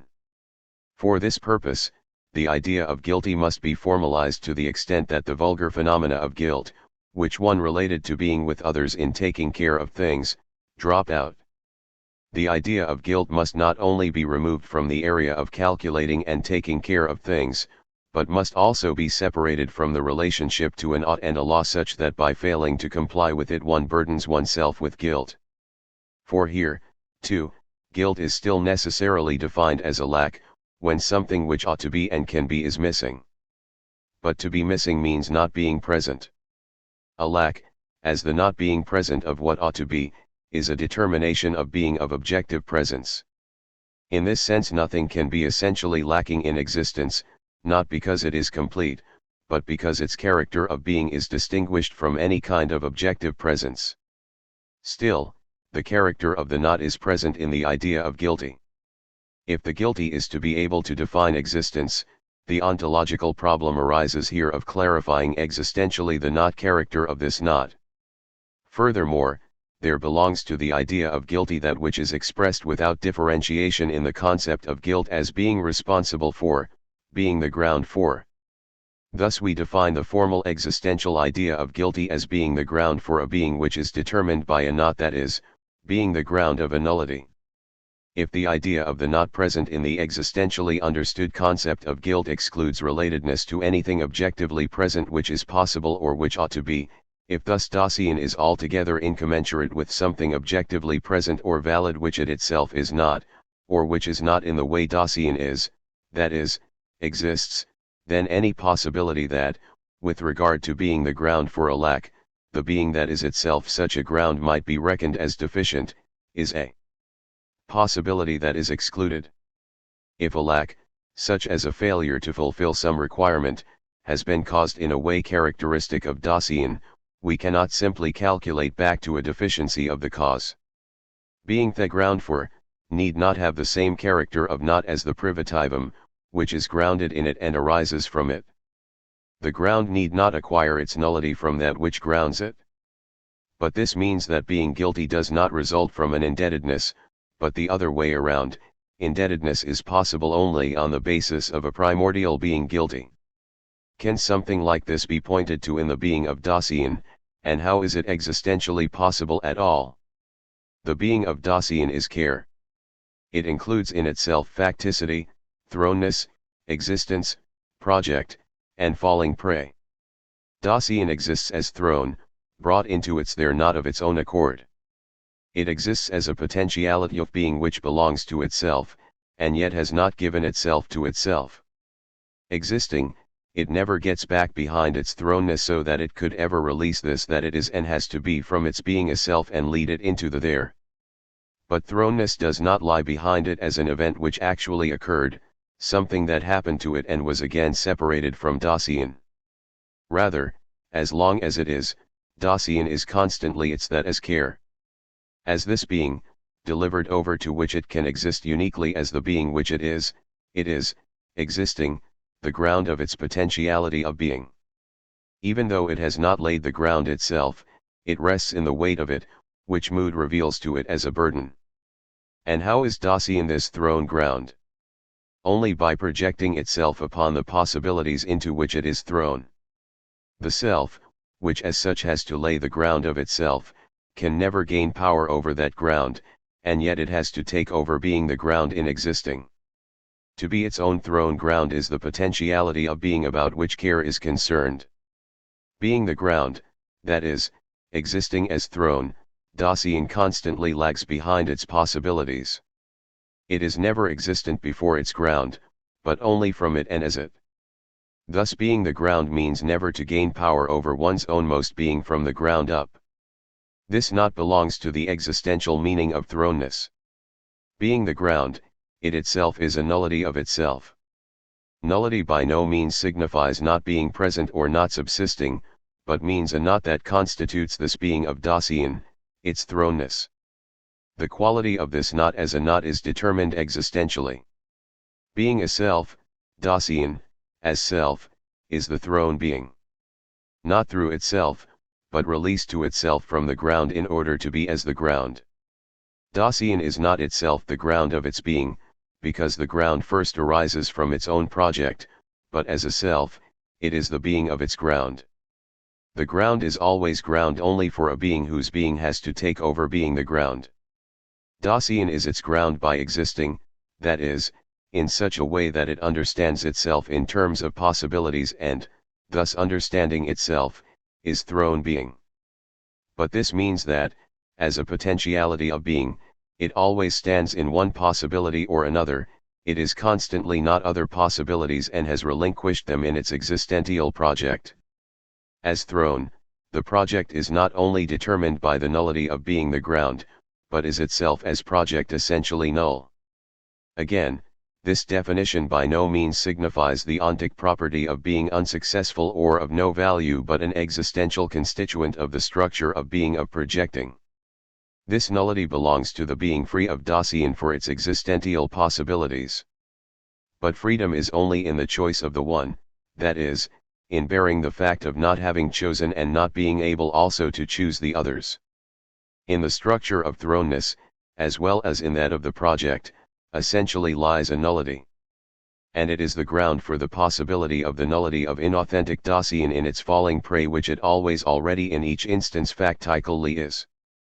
Care itself is in its essence thoroughly permeated with nullity. Care, the being of Dasein, thus means, as thrown project, being the null ground of a nullity. And that means that Dasein is as such guilty, if our formal existential definition of guilt as being the ground of a nullity is valid. Existential nullity by no means has the character of a privation, of a lack as compared with an ideal which is set up but is not attained in Dasein. Rather, the being of this being is already null as project before everything that it can project and usually attains. Thus this nullity does not occur occasionally in Dasein, attached to it as a dark quality that it could get rid of if it made sufficient progress. Still, the ontological meaning of the notness of this existential nullity remains obscure. But that is true also of the ontological essence of the not in general. Of course, ontology and logic have expected much of the not, and thus at times made its possibilities visible without revealing it itself ontologically. Ontology found the not and made use of it. But is it then so self-evident that every not means a negativum in the sense of a lack? Does its positivity get depleted insofar as it constitutes a transition? Why does every dialectic take refuge in negation, without grounding negation itself dialectically, without even being able to locate it as a problem? Has anyone ever made the ontological origin of notness a problem at all, or, before that, even looked for the conditions on the basis of which the problem of the not and its notness, and the possibility of this notness, could be raised? And where else should they be found than in a thematic clarification of the meaning of being in general? The concepts of privation and lack which, moreover, are hardly transparent, are insufficient for the ontological interpretation of the phenomenon of guilt, though if we take them formally enough, we can put them to considerable use. Least of all, can we get nearer to the existential phenomenon of guilt by taking our orientation toward the idea of evil, the malum as privatio boni. The bonum and the privatio have the same ontological provenance in the ontology of objective presence which also characterizes the idea of value derived from that. Beings whose being is care can not only burden themselves with factical guilt, but they are guilty in the ground of their being. This being guilty first gives the ontological condition for the fact that Dasein can become guilty while factically existing. This essential being guilty is, equiprimordially, the existential condition of the possibility of the morally good and evil, that is, for morality in general and its possible factical forms. Primordial being guilty cannot be defined by morality because morality already presupposed it for itself. But what experience speaks for this primordial being guilty of Dasein?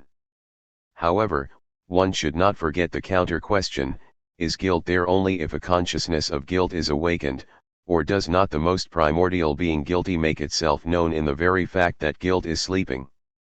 The fact that this primordial being guilty initially and for the most part remains undisclosed and is kept closed off by the entangled being of Dasein reveals only this aforesaid nullity. Being guilty is more primordial than any knowing about it. Only because Dasein is guilty in the ground of its being, and closes itself off from itself as thrown and fallen prey, is conscience possible, if indeed the call basically gives us to understand this being guilty. The call is the call of care. Being guilty constitutes the being that we call care.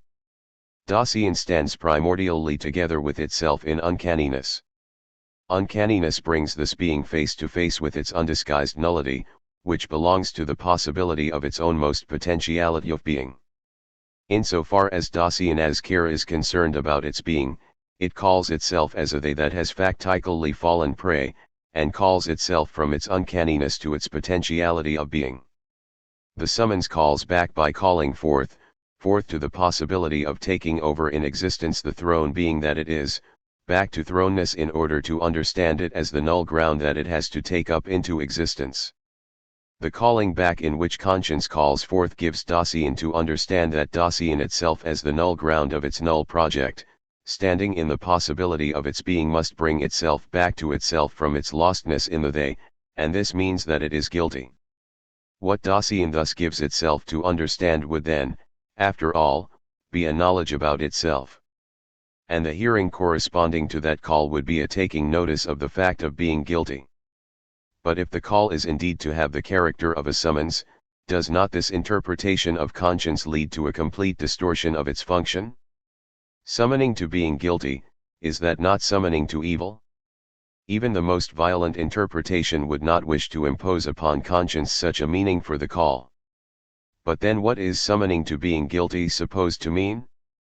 The meaning of the call becomes clear if our understanding of it keeps to the existential meaning of being guilty, instead of making basic the derivative concept of guilt in the sense of an indebtedness arising from some deed done or left undone. Such a demand is not arbitrary if the call of conscience, coming from Dasein itself, is directed solely to this being. But then summoning to being guilty means a calling forth to the potentiality of being that I always am as Dasein. Dasein need not first burden itself with guilt through failures or omissions, it must only be authentically the guilty that it is. Then the correct hearing of the summons is tantamount to understanding oneself in one's own most potentiality of being, that is, in projecting oneself upon one's own most authentic potentiality for becoming guilty. When Dasein understandingly lets itself be called forth to this possibility, this includes its becoming free for the call, the readiness for being able to be summoned. Understanding the call, Dasein listens to its own most possibility of existence. It has chosen itself. With this choice, Dasein makes possible its own most being guilty, which remains closed off to the they self. The common sense of the they recognizes only what satisfies and what fails to satisfy with respect to manageable rules and public standards. It calculates infractions of them and tries to balance them off.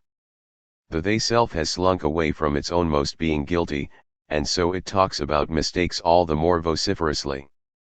But in the summons, the they self is summoned to the own most being guilty of the self. Understanding the call is choosing, but it is not a choosing of conscience, which as such cannot be chosen. What is chosen is having a conscience as being free for one's own most being guilty. Understanding the summons means, wanting to have a conscience. This does not mean wanting to have a good conscience, nor does it mean willfully cultivating the call, it means solely the readiness to be summoned. Wanting to have a conscience is just as far away from searching out one's factical indebtedness as it is from the tendency to liberation from guilt in the sense of the essential guilty. Wanting to have a conscience is rather the most primordial existential presupposition for the possibility of factically becoming guilty. Understanding the call, Dasein lets its own most self take action in itself in terms of its chosen potentiality of being. Only in this way can it be responsible. But factically every action is necessarily without conscience, not only because it does not avoid factical moral indebtedness, but because, on the basis of the null ground of its null project, it has always already become guilty toward others in being with them. Thus wanting to have a conscience takes over the essential lack of conscience within which alone there is the existential possibility of being good. Although the call does not give us any information, it is not merely critical, but positive. It discloses the most primordial potentiality of being of Dasein as being guilty. Thus, conscience reveals itself as an attestation belonging to the being of Dasein, an attestation in which conscience calls Dasein forth to its own most potentiality of being. Can the authentic potentiality of being thus attested to be defined existentially in a more concrete way? But now that we have shown a potentiality of being that is attested to in Dasein itself, a preliminary question arises: can we claim sufficient evidential weight for the way we have shown this, as long as the strange feeling remains that the interpretation of conscience has been traced back one-sidedly to the constitution of Dasein while hastily passing over all of the findings that are familiar to the vulgar interpretation of conscience? Is the phenomenon of conscience still recognizable at all, as it really is, in our interpretation?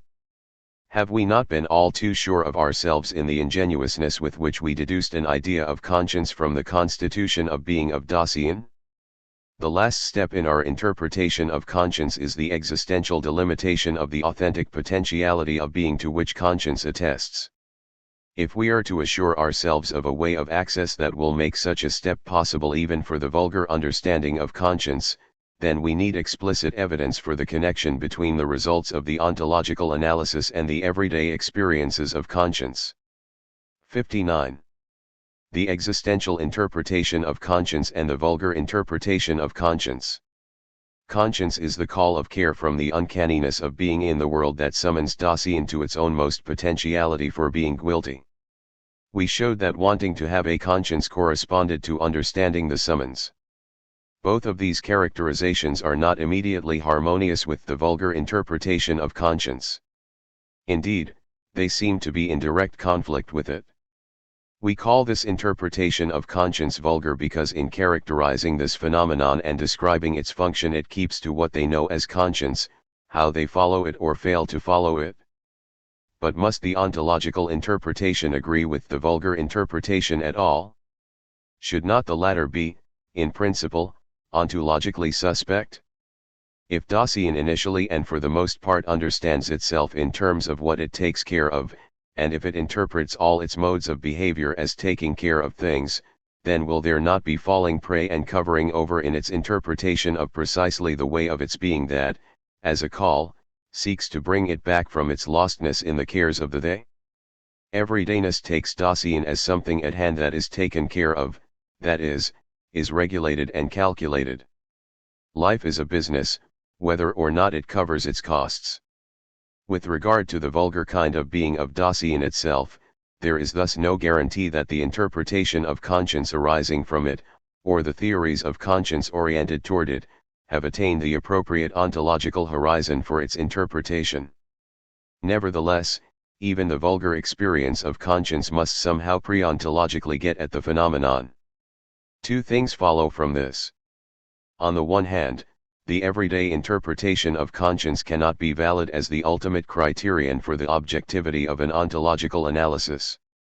On the other hand, such an analysis is not justified in elevating itself over the everyday understanding of conscience and passing over the anthropological, psychological, and theological theories of conscience based on it.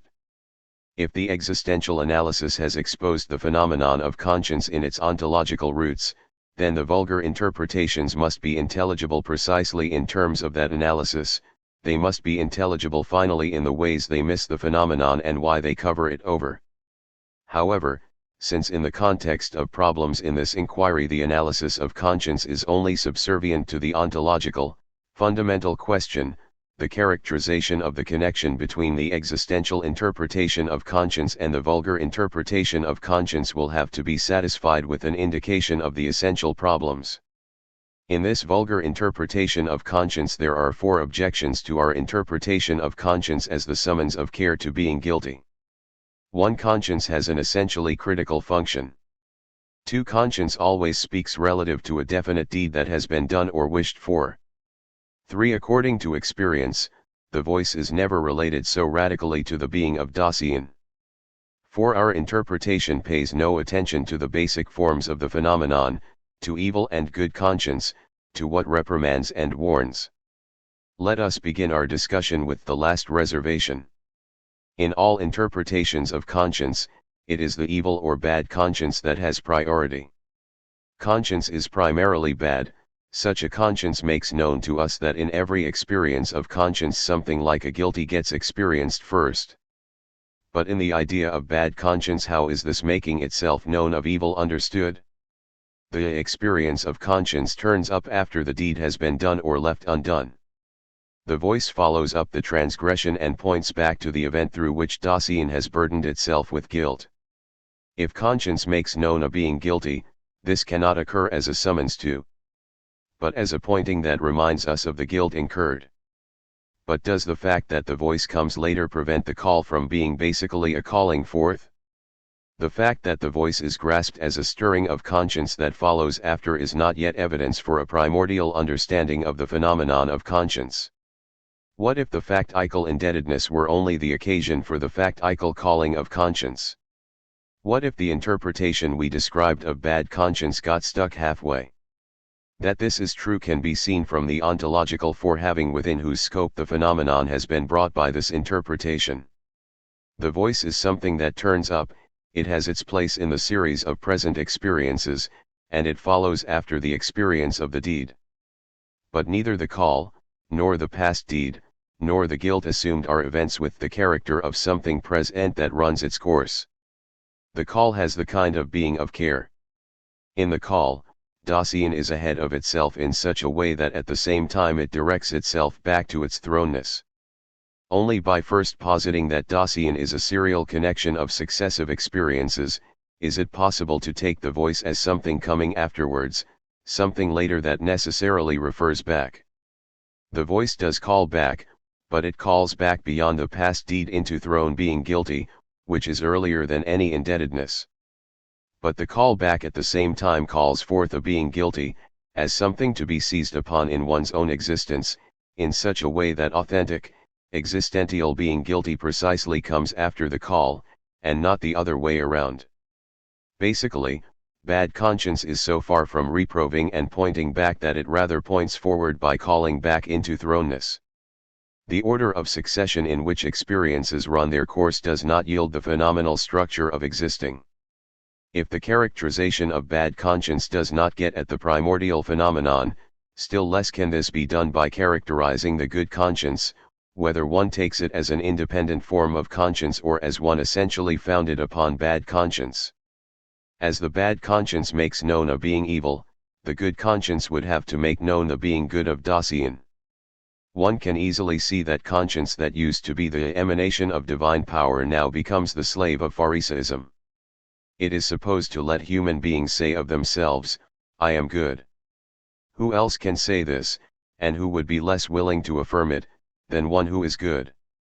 But from this impossible consequence of the idea of good conscience, the fact only becomes apparent that being guilty is what conscience calls. To escape this consequence, one has interpreted good conscience as a privation of the bad one, and defined it as an experienced lack of bad conscience. 9. According to this, the good conscience would be an experience of the call not turning up, that is, that I have nothing to reproach myself with. But how is this lack experienced? The supposed experience is not the experience of a call at all, but the self-verification that a deed attributed to Dasein was not committed by it and that Dasein is therefore innocent. Becoming certain of not having done something does not have the character of a phenomenon of conscience at all.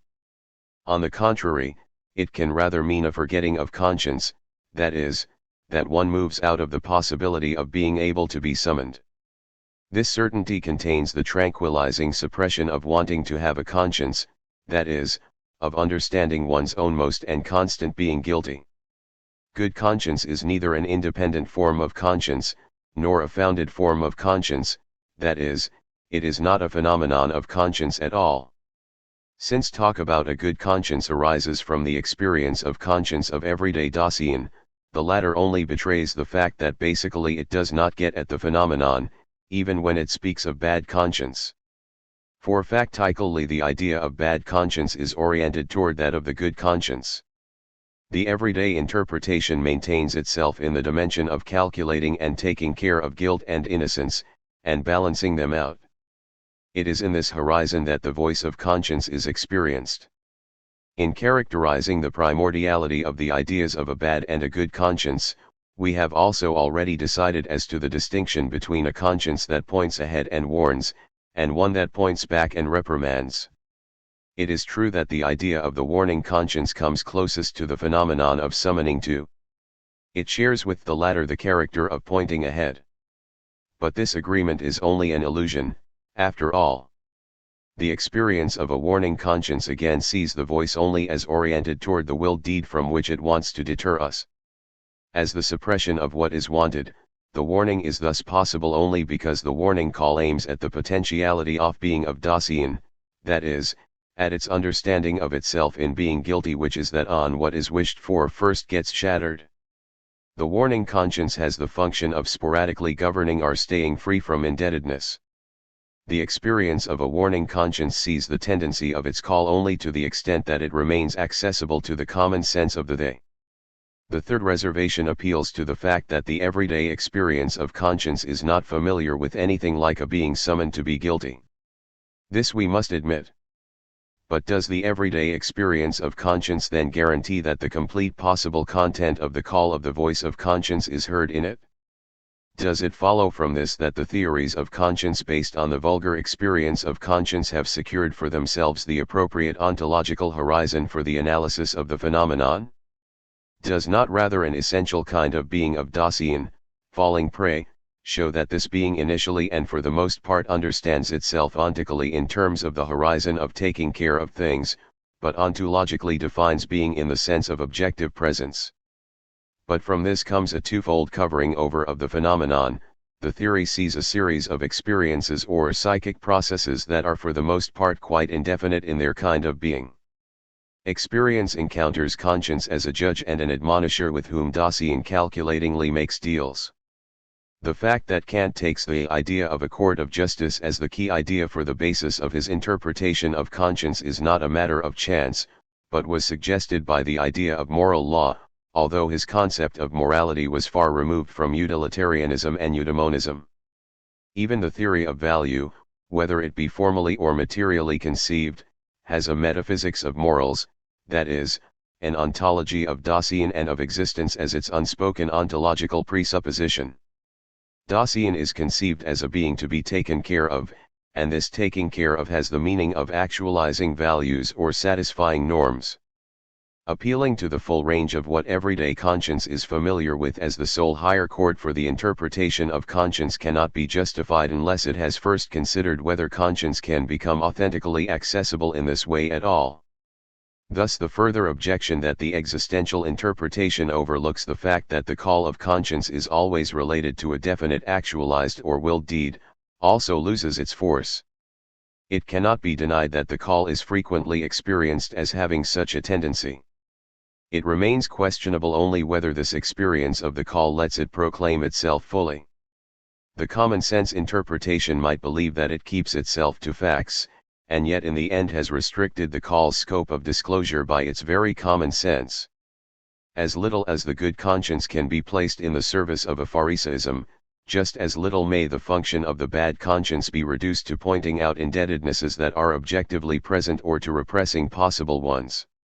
As if Dasein were a household whose indebtedness only needed to be balanced out in an orderly way for the self to be able to stand by as an uninvolved spectator as these experiences run their course.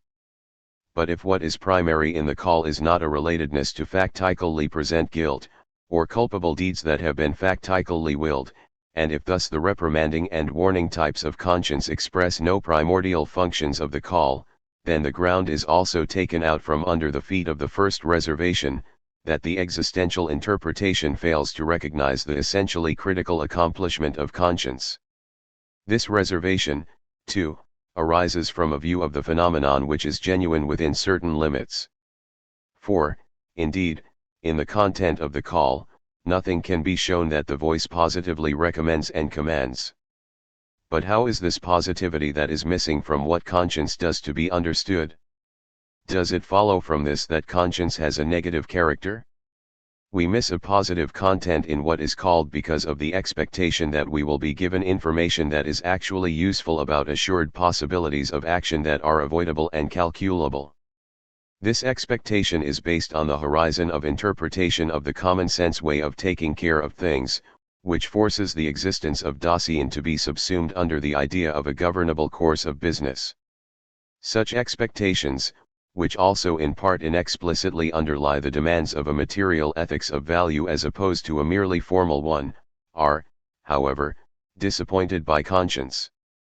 Such practical directions are not given by the call of conscience for the sole reason that it summons Dasein into existence, to its ownmost potentiality of being a self. With its unequivocally calculable maxims that one is led to expect, conscience would deny to existence nothing less than the possibility of acting. Because conscience evidently cannot be positive in this way, neither does it function in the same way, only negatively. The call discloses nothing that could be positive or negative as something to be taken care of, because it has to do with an ontologically completely different being, namely, existence. On the contrary, the correctly understood call gives the most positive thing of all in the existential sense, the ownmost possibility that Dasein can give itself as a calling back that calls it forth to its factical potentiality of being a self. To hear the call authentically means to bring oneself to factical action. But only by setting forth the existential structure implied in our understanding of the summons when we hear it authentically, shall we attain a completely adequate interpretation of what is called in the call. We wanted to show how the phenomena that alone are familiar to the vulgar interpretation of conscience point back to the primordial meaning of the call of conscience when they are understood in an ontologically appropriate way.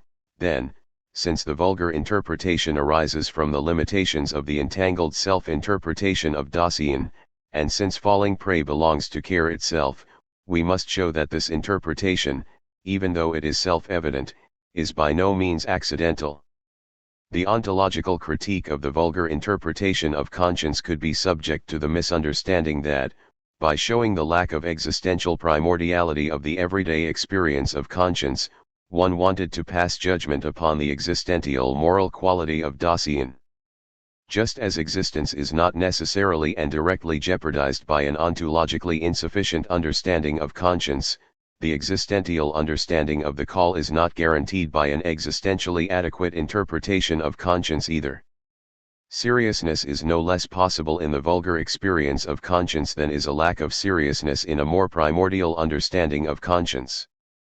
Still, the existentially more primordial interpretation also discloses possibilities of a more primordial existential understanding, as long as our ontological concepts do not get cut off from ontic experience. 60. The existential structure of the authentic potentiality of being attested to in conscience. The existential interpretation of conscience should expose an existent attestation in Dasein itself of its ownmost potentiality of being. Conscience attests not by making something known in an undifferentiated way, but by a summons that calls forth to being guilty. What is thus attested to is grasped in the listening which understands without distortion the call in the sense it has itself intended. Understanding the summons, as a mode of being of Dasein, first gives the phenomenal content of what is attested to in the call of conscience. We characterized authentically understanding the call as wanting to have a conscience. Letting one's ownmost self act in itself of its own accord in its being guilty represents phenomenally the authentic potentiality of being attested to in Dasein itself. Its existential structure must now be exposed.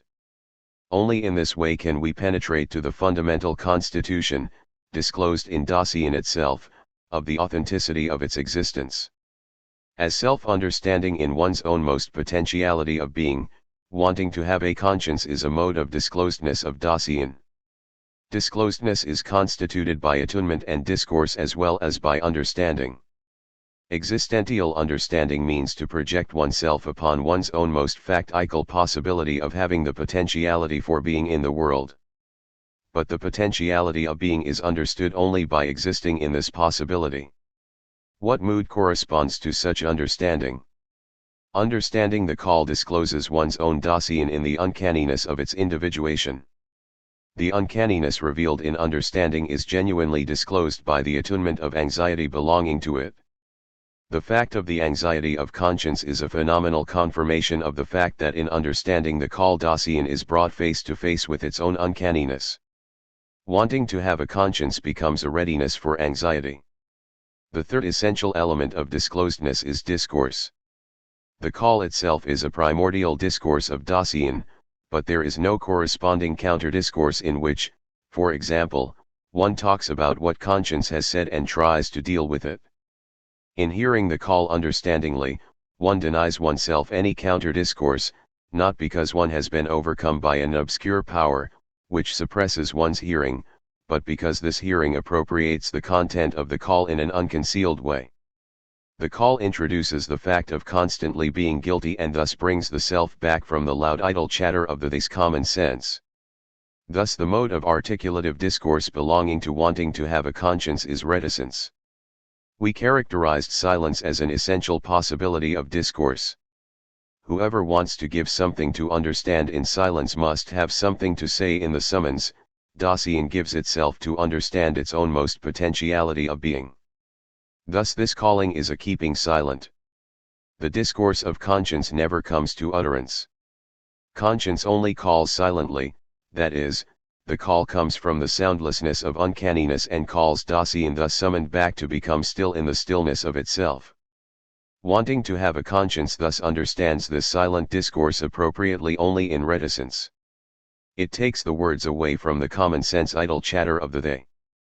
The common sense interpretation of conscience, which strictly adheres to facts, takes the silent discourse of conscience as the occasion to pass it off as something not ascertainable or present at all. The fact that they, hearing and understanding only loud idle chatter, cannot confirm any call, is attributed to conscience with the excuse that it is mute and obviously not objectively present.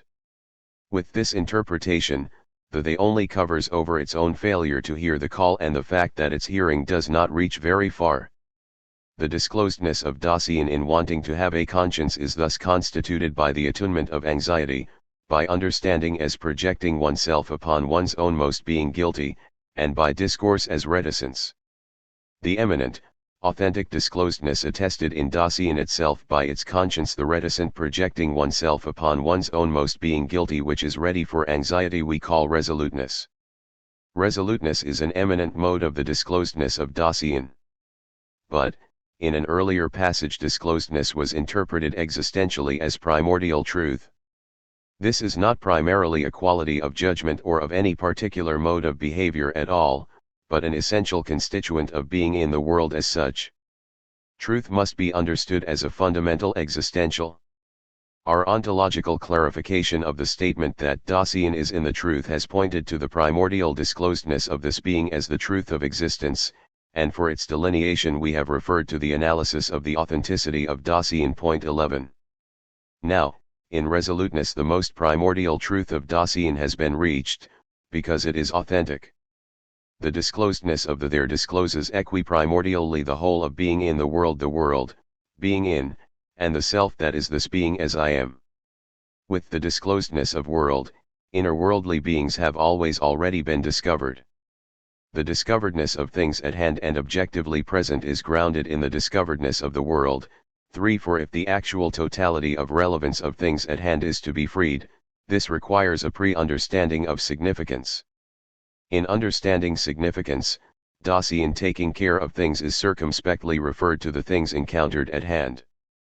The understanding of significance as the disclosedness of the actual world is again grounded in the understanding of the for the sake of which, to which discovering of the totality of relevance goes back. In seeking shelter, sustenance, and livelihood, we do so for the sake of the constant possibilities of Dasein that are near to it. Upon these, this being which is concerned about its being has always already projected itself. Thrown into its there, Dasein is always factically dependent on a definite world, its world. At the same time, those closest factical projects are guided by the lostness in the they taking care of things. This lostness can be summoned by one's own Dasein, the summons can be understood in the mode of resoluteness. But authentic disclosedness then modifies equiprimordially the discoveredness of world grounded in it and the disclosedness of being with others. The world at hand does not become different as far as content, the circle of the others is not exchanged for a new one, and yet the being toward things at hand which understands and takes care of things, and the concerned being with others is now defined in terms of their own most potentiality of being a self. As authentic being a self, resoluteness does not detach Dasein from its world, nor does it isolate it as free-floating ego. How could it, if resoluteness as authentic disclosedness is, after all, nothing other than authentically being in the world? Resoluteness brings the self right into its being together with things at hand, actually taking care of them, and pushes it toward concerned being with the others. In the light of the for the sake of which of the potentiality of being which it has chosen, resolute Dasein frees itself for its world. The resoluteness toward itself first brings Dasein to the possibility of letting others who are with it be in their own most potentiality of being, and also discloses that potentiality in concern which leaps ahead and frees. Resolute Dasein can become the conscience of others. It is from the authentic being a self of resoluteness that authentic being with one another first arises, not from ambiguous and jealous stipulations and talkative fraternizing in the they and in what one wants to undertake. In accordance with its ontological essence, resoluteness always belongs to a particular factical Dasein. The essence of this being is its existence. Resoluteness exists only as a resolution that projects itself understandingly. But upon what does Dasein resolve itself in resoluteness? To what should it to resolve itself? Only the resolution itself can answer this. It would be a complete misunderstanding of the phenomenon of resoluteness if one were to believe that it is simply a matter of incorporating and seizing possibilities that have been presented and suggested. Resolution is precisely the disclosive projection and determination of the actual factical possibility. The indefiniteness that characterizes every factically projected potentiality of being of Dasein belongs necessarily to resoluteness. Resoluteness is certain of itself only as resolution. But the existential indefiniteness of resoluteness never makes itself definite except in a resolution, it nevertheless has its existential definiteness. What one resolves upon in resoluteness is prefigured ontologically in the existentiality of Dasein in general as a potentiality of being in the mode of heedful concern. But, as care, Dasein is determined by facticity and falling prey. Disclosed in its there, it stays equiprimordially in truth and in untruth. 14 This really is true, in particular, for resoluteness as authentic truth. Thus resoluteness appropriates untruth authentically. Dasein is in each instance already in irresoluteness, and perhaps will be soon again. The term irresoluteness merely expresses the phenomenon that was interpreted as being at the mercy of the dominant interpretedness of the they. As the they self, Dasein is lived by the common sense ambiguity of publicness in which no one resolves, but which has always already made its decision. Resoluteness means letting oneself be summoned out of one's lostness in the they. The irresoluteness of the they nevertheless remains dominant, but it cannot challenge resolute existence. As the counter-concept to existentially understood resoluteness, irresoluteness does not refer to an ontic, psychical quality in the sense of being burdened with inhibitions. Even resolutions are dependent upon the they and its world. Understanding this is one of the things that resolution discloses, insofar as resoluteness first gives to Dasein its authentic transparency. In resoluteness, Dasein is concerned with its own most potentiality of being that, as thrown, can project itself only upon definite, factical possibilities. Resolution does not escape from reality, but first discovers what is factically possible in such a way that it grasps it as it is possible as one's own most potentiality of being in the they. The existential definiteness of possible resolute Dasein includes the constitutive moments of the existential phenomenon, which we have hitherto passed over, that we call situation.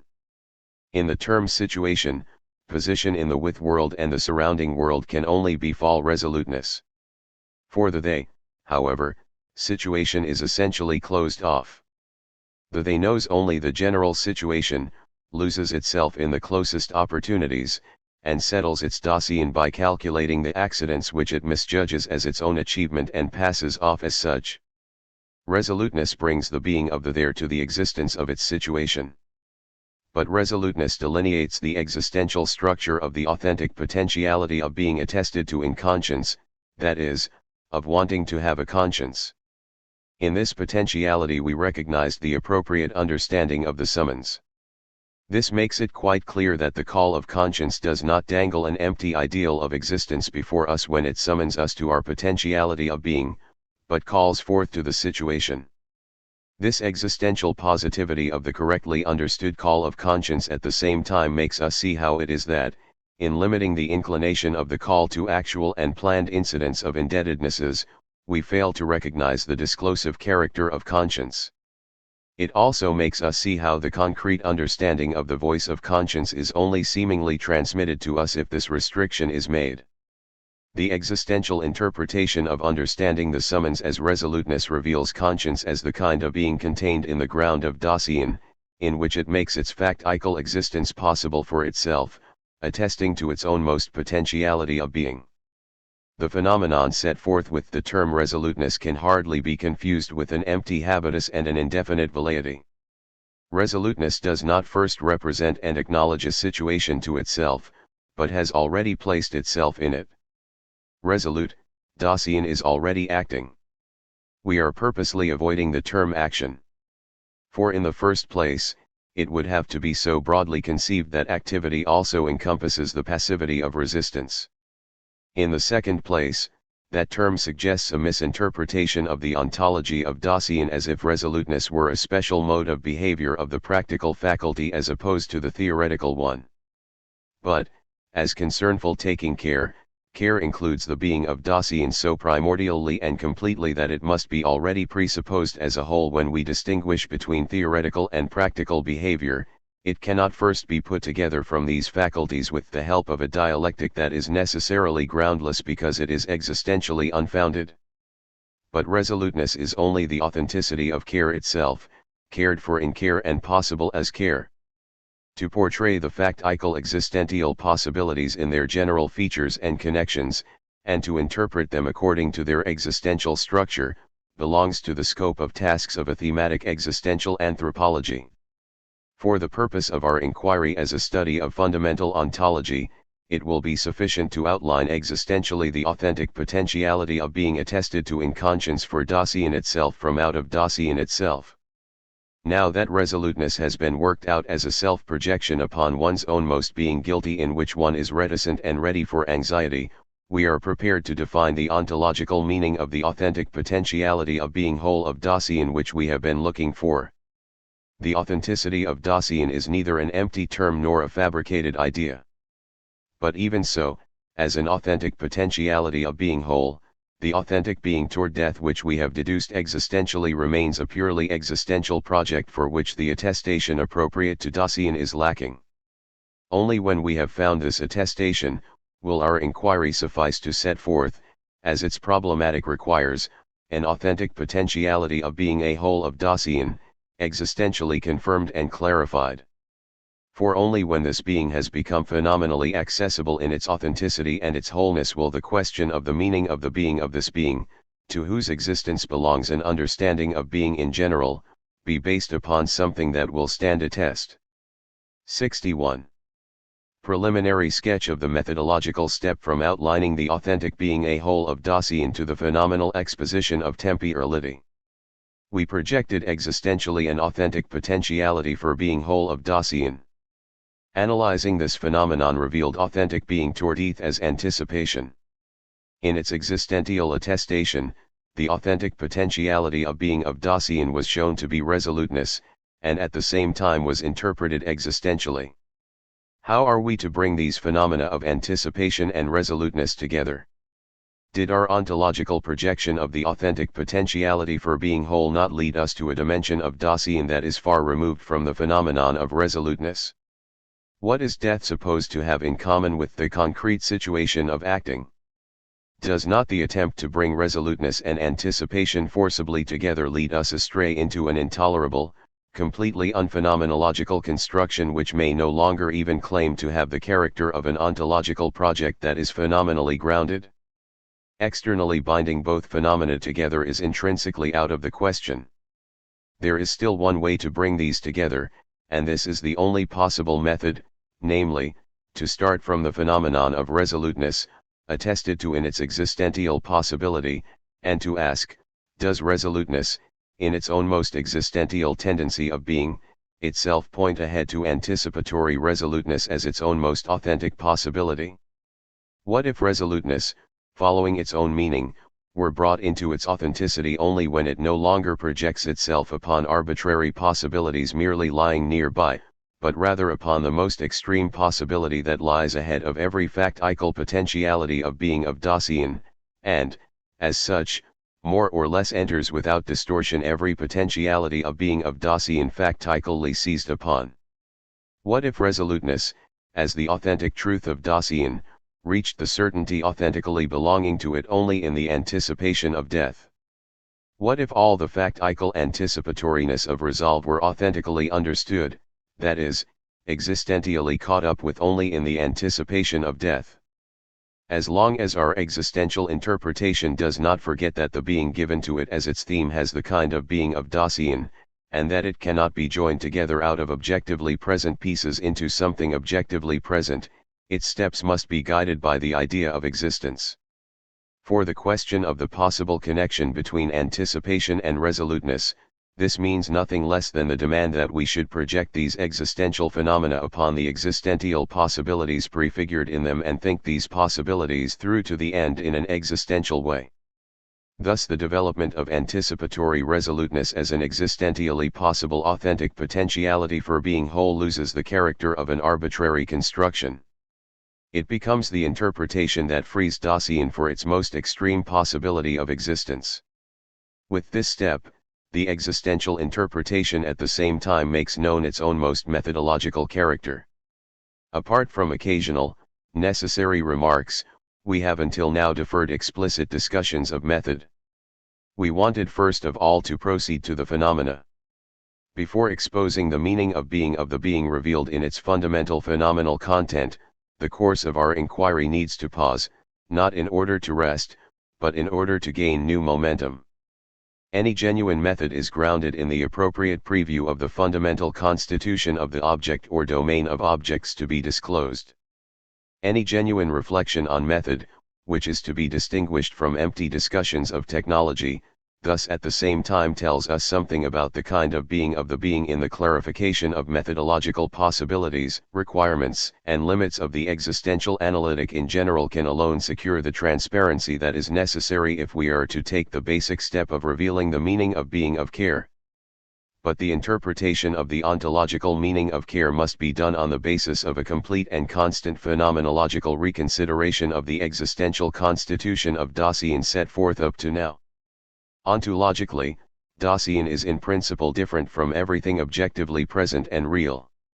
Its content is not founded in the substantiality of a substance, but in the self-constancy itself in various possibilities and various ways. The fundamental possibilities of existence, the authenticity and inauthenticity of Dasein, are ontologically grounded in possible temporalizations of temporality. If the ontological character of its own being is remote from Dasein because of the dominance of its entangled understanding of being as objective presence, then this entangled understanding keeps it even more remote from the primordial foundations of this being. Thus one must not be surprised if at first glance temporality does not correspond to what is accessible to the vulgar understanding as time. Thus neither the concept of time belonging to the vulgar experience of time, nor the problematic arising from it can function uncritically as a criterion for the appropriateness of an interpretation of time.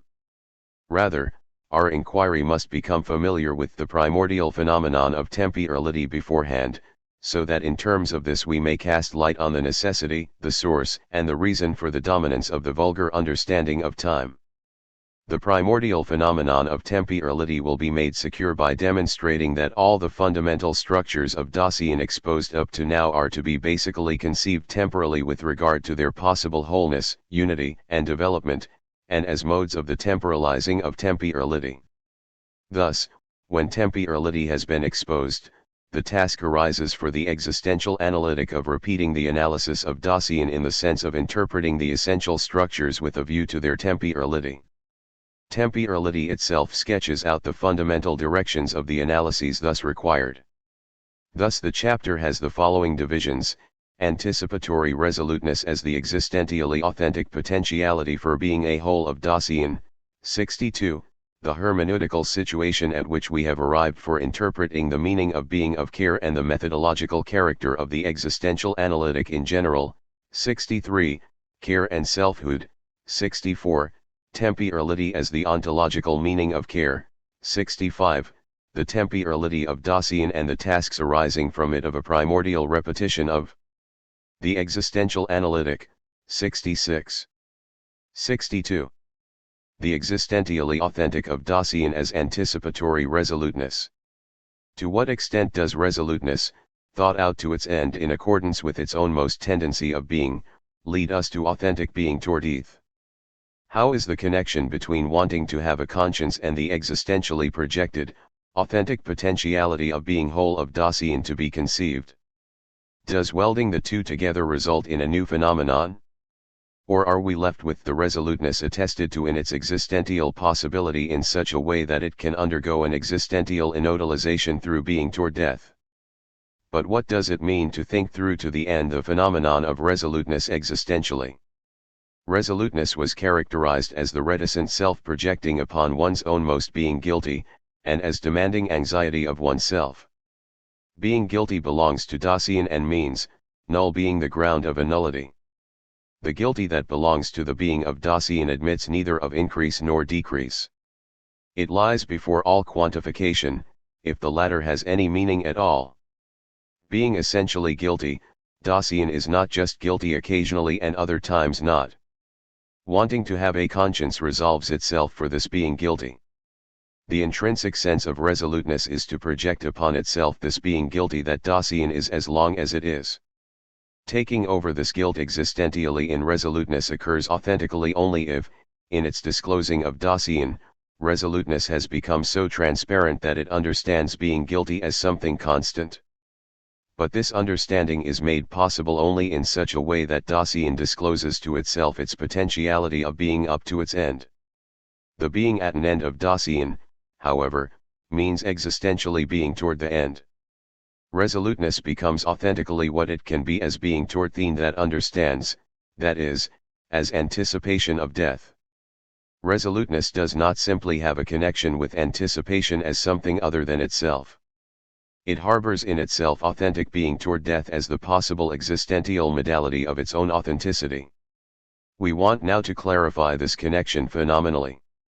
Resoluteness means, letting oneself be called forth to one's own most being guilty. Being guilty belongs to the being of Dasein itself, which we defined primarily as potentiality of being. The statement that Dasein is constantly guilty can only mean that it always maintains itself in this being either as authentic or inauthentic existence. Being guilty is not just a lasting quality of something constantly objectively present, but the existential possibility of being authentically or inauthentically guilty. Guilty is always only in the actual factical potentiality of being. Thus, being guilty must be conceived as a potentiality for being guilty, because it belongs to the being of Dasein. Resoluteness projects itself upon this potentiality of being, that is, understands itself in it. Thus, this understanding maintains itself in a primordial possibility of Dasein. It stays in it authentically when resoluteness is primordially what it tends to be. But we revealed the primordial being of Dasein toward its potentiality of being as being toward death, that is, toward that which we characterized as the eminent possibility of Dasein. Anticipation disclosed this possibility as possibility. Thus, resoluteness becomes a primordial being toward the own most potentiality of being of Dasein only as anticipatory. Resoluteness understands the kin of its potentiality for being guilty only when it qualifies itself as being toward death. Resolutely, Dasein takes over authentically in its existence the fact that it is the null ground of its nullity. We conceived of death existentially as what we characterized as the possibility of the impossibility of existence, that is, as the absolute nothingness of Dasein. Death is not tacked onto Dasein as its end, but, as care, Dasein is the throne, that is, null, ground of its death. The nothingness primordially dominant in the being of Dasein is revealed to it in authentic being toward death. Anticipation makes being guilty evident only on the basis of the whole being of Dasein. Care contains death and guilt equiprimordially. Only anticipatory resoluteness understands the potentiality for being guilty. Authentically and wholly, that is, primordially. Understanding the call of conscience reveals the lostness in the they. Resoluteness brings Dasein back to its own most potentiality of being a self. One's own potentiality of being becomes authentic and transparent in the understanding being toward death as one's own innost possibility. The call of conscience passes over all worldly status and abilities of Dasein in its summons. It uncompromisingly individualizes Dasein down to its potentiality for being guilty which it expects it to be authentically. The relentless severity with which Dasein is thus essentially individualized down to its own most potentiality of being discloses anticipation of death as the possibility which is non-relational.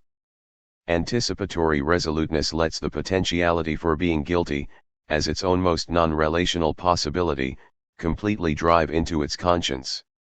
Wanting to have a conscience signifies the readiness for the summons to one's own most being guilty that always already determined factical Dasein before any factical indebtedness and after that indebtedness has been settled. This prior and constant being guilty, which is constantly with us, does not show itself without being covered over in its character as prior until that priority is placed in the possibility which is for Dasein absolutely insuperable. When resoluteness, anticipating, has caught up with the possibility of death in its potentiality of being, the authentic existence of Dasein can no longer be overtaken by anything. With the phenomenon of resoluteness we were led to the primordial truth of existence. Resolute, Dasein is revealed to itself in its actual factical potentiality of being in such a way that it itself is this revealing and being revealed. To any truth, there belongs a corresponding holding for true. The explicit appropriation of what is disclosed or discovered is being certain. The primordial truth of existence requires an equiprimordial being certain in which one holds oneself in what resoluteness discloses. It gives itself the actual factical situation and brings itself into that situation. The situation cannot be calculated in advance and pregiven like something objectively present waiting to be grasped. It is disclosed only in a free act of resolve that has not been determined beforehand, but is open to the possibility of such determination. What, then, does the certainty belonging to such resoluteness mean? This certainty must hold itself in what is disclosed in resolution. But this means that it simply cannot become rigid about the situation, but must understand that the resolution must be kept free and open for the actual factical possibility in accordance with its own meaning as a disclosure. The certainty of the resolution means keeping oneself free for the possibility of taking it back, a possibility that is always factically necessary. This holding for true in resoluteness, as the truth of existence, however, by no means lets us fall back into irresoluteness. On the contrary, this holding for true, as a resolute holding oneself free for taking back, is the authentic resoluteness to repeat itself. But thus one's very lostness in irresoluteness is existentially undermined. The holding for true that belongs to resoluteness tends, in accordance with its meaning, toward constantly keeping oneself free, that is, to keep itself free for the whole potentiality of being of Dasein. This constant certainty is guaranteed to resoluteness only in such a way that it relates to that possibility of which it can be absolutely certain. In its death, Dasein must absolutely take itself back. Constantly certain of this, that is, anticipating, resoluteness gains its authentic and whole certainty. But Dasein is equiprimordially in untruth. Anticipatory resoluteness at the same time gives Dasein the primordial certainty of its being closed off. In anticipatory resoluteness, Dasein holds itself open for its constant lostness in the irresoluteness of the they, a lostness which is possible from the very ground of its own being. As a constant possibility of Dasein, irresoluteness is co-certain. Resoluteness, transparent to itself, understands that the indefiniteness of its potentiality of being is always determined only in a resolution with regard to the actual situation. It knows about the indefiniteness that prevails in a being that exists. But this knowledge must itself arise from an authentic disclosure if it is to correspond to authentic resoluteness. Although it always becomes certain in resolution, the indefiniteness of one's own potentiality of being, however, always reveals itself completely only in being toward death. Anticipation brings Dasein face to face with a possibility that is constantly certain and yet remains indefinite at every moment as to when possibility becomes impossibility. Anticipation makes manifest that this being has been thrown into the indefiniteness of its limit situation. Resolved upon this, Dasein attains its authentic potentiality of being whole. The indefiniteness of death discloses itself primordially in anxiety. But this primordial anxiety strives to expect resoluteness of itself. It clears away every covering over of the fact that Dasein is itself left to itself. The nothingness before which anxiety brings us reveals the nullity that determines Dasein in its ground, which itself is as thrownness into death. Our analysis revealed in order the moments of modalization toward which resoluteness tends of itself and which stem from authentic being toward death as the ownmost, non-relational, insuperable, certain and yet indefinite possibility. It is authentically and completely what it can be only as anticipatory resoluteness. But, on the other hand, our interpretation of the connection between resoluteness and anticipation first attained the complete existential understanding of anticipation itself. Until now, it was valid only as an ontological projection. Now we see that anticipation is not a fictitious possibility that we have forced upon Dasein, but rather the mode of a potentiality of being existentially attested to in Dasein, which it demands of itself, if indeed it authentically understands itself as resolute. Anticipation is not some kind of unattached behavior, but must rather be conceived of as the possibility of the authenticity of that resoluteness existentially attested to, in such resoluteness a possibility concealed and thus also attested. Authentic thinking about death is wanting to have a conscience, which has become existentially transparent to itself. If resoluteness, as authentic, tends toward the mode delimited by anticipation, and if anticipation constitutes the authentic potentiality of being whole of Dasein, then in resoluteness which is existentially attested to there is co-attested to an authentic potentiality of being whole of Dasein. The question of the potentiality of being whole is a factical, existential one. It is answered by Dasein as resolute. The question of the potentiality of being whole of Dasein has now completely cast off the character which we initially pointed out when we treated it as if it were just a theoretical, methodological question of the analytic of Dasein, arising from the attempt to have the whole of Dasein completely given. The question of the wholeness of Dasein, initially discussed only with regard to ontological method, has its justification, but only because the ground for that justification goes back to an ontic possibility of Dasein. Our clarification of the connection between anticipation and resoluteness in the sense of a possible modalization of resoluteness by anticipation, turned into the phenomenal demonstration of an authentic potentiality of being whole of Dasein. If with this phenomenon a mode of being of Dasein has been grasped in which it brings itself to and before itself, it must remain ontically and ontologically unintelligible to the everyday, common-sense interpretation of Dasein by the they. It would be a misunderstanding to put this existential possibility aside as being unproven or to want to prove it theoretically. Nevertheless, the phenomenon must be shielded from the crudest distortions. Anticipatory resoluteness is not a way out fabricated for the purpose of overcoming death, but it is rather the understanding that follows the call of conscience and that frees for death the possibility of gaining power over the existence of Dasein and of fundamentally dispersing every fugitive self-covering over. Nor does wanting to have a conscience, which we defined as being toward death, mean a detachment in which one flees from the world, but brings one without illusions to the resoluteness of acting. Nor does anticipatory resoluteness stem from idealistic expectations soaring above existence and its possibilities, but arises from the sober understanding of the basic factical possibilities of Dasein. Together with the sober anxiety that brings us before our individualized potentiality of being, goes the unshakable joy in this possibility. In it Dasein becomes free of the entertaining incidentals that busy curiosity provides for itself, primarily in terms of the events of the world. However, the analysis of these fundamental moods goes beyond the limits drawn for our present inquiry by aiming toward fundamental ontology. But does not a definite ontic interpretation of authentic existence, a factical ideal of Dasein, underlie our ontological interpretation of the existence of Dasein? Indeed. But not only is this fact one that must not be denied and that we are forced to concede, it must be understood in its positive necessity, in terms of the thematic object of our inquiry. Philosophy will never seek to deny its presuppositions, but neither may it merely admit them. It conceives them and develops with more and more penetration both the presuppositions themselves and that for which they are presuppositions. This is the function that the methodological considerations now demanded of us have. 63.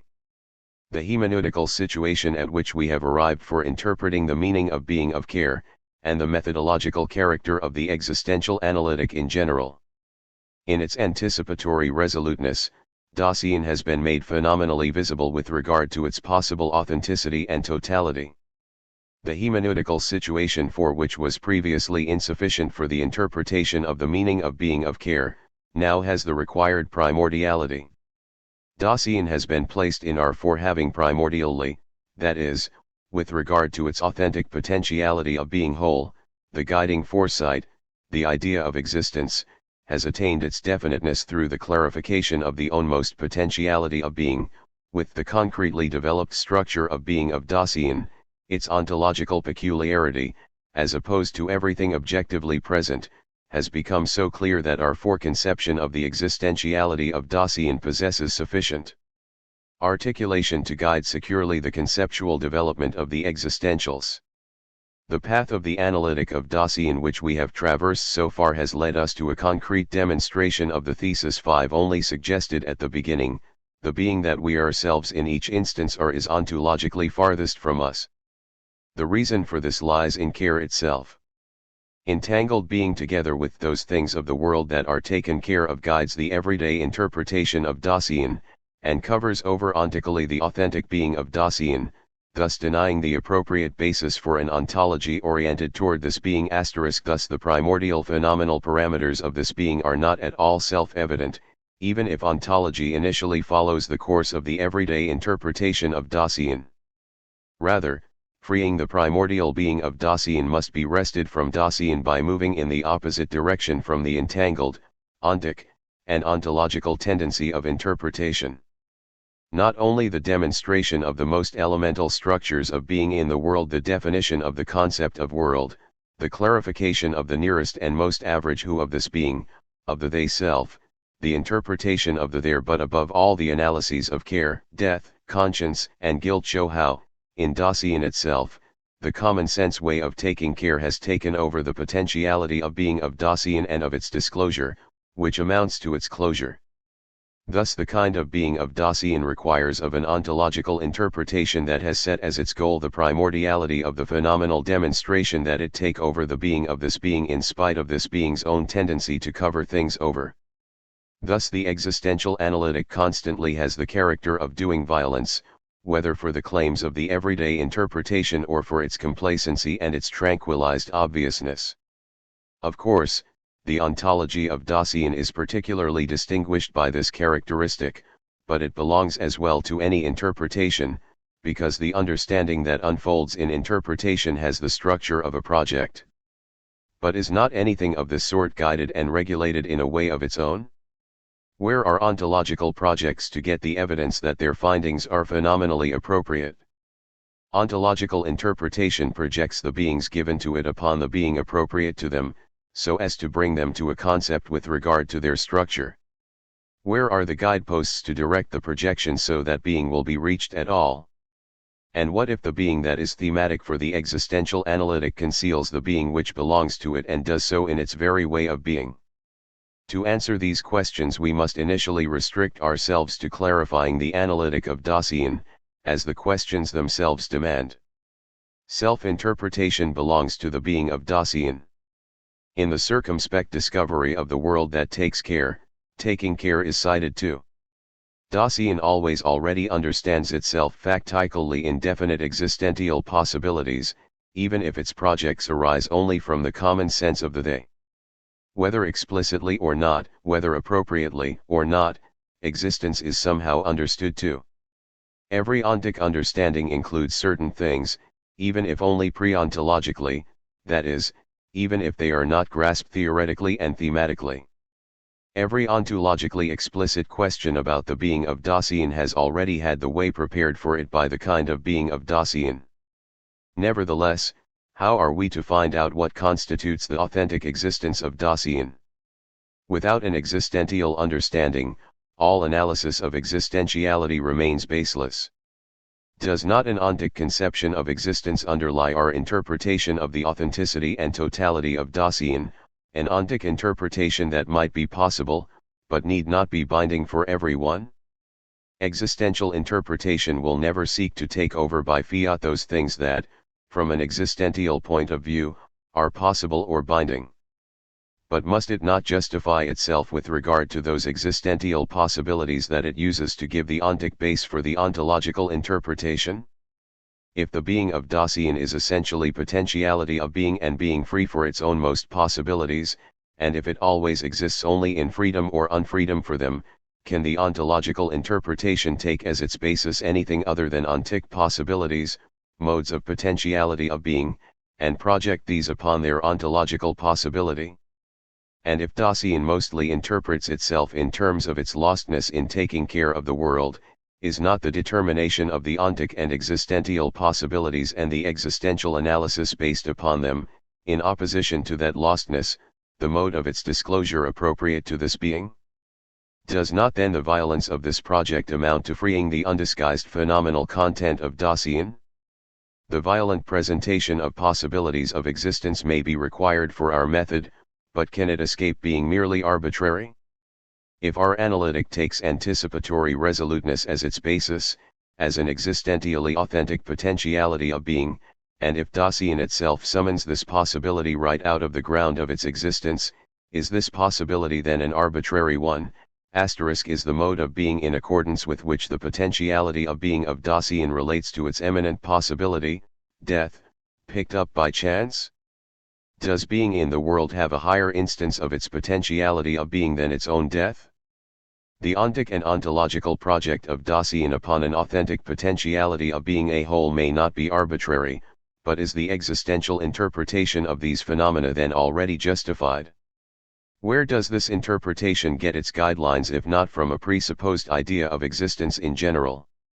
How are the steps of the analysis of unauthentic everydayness regulated, if not by the concept of existence that we have posited? And if we say that Dasein falls prey, and that thus the authenticity of its potentiality of being is to be wrested from this tendency of being, from what perspective are we speaking here? Is not everything illuminated by the light of the presupposed idea of existence, even if rather dimly? Where does this idea get its justification?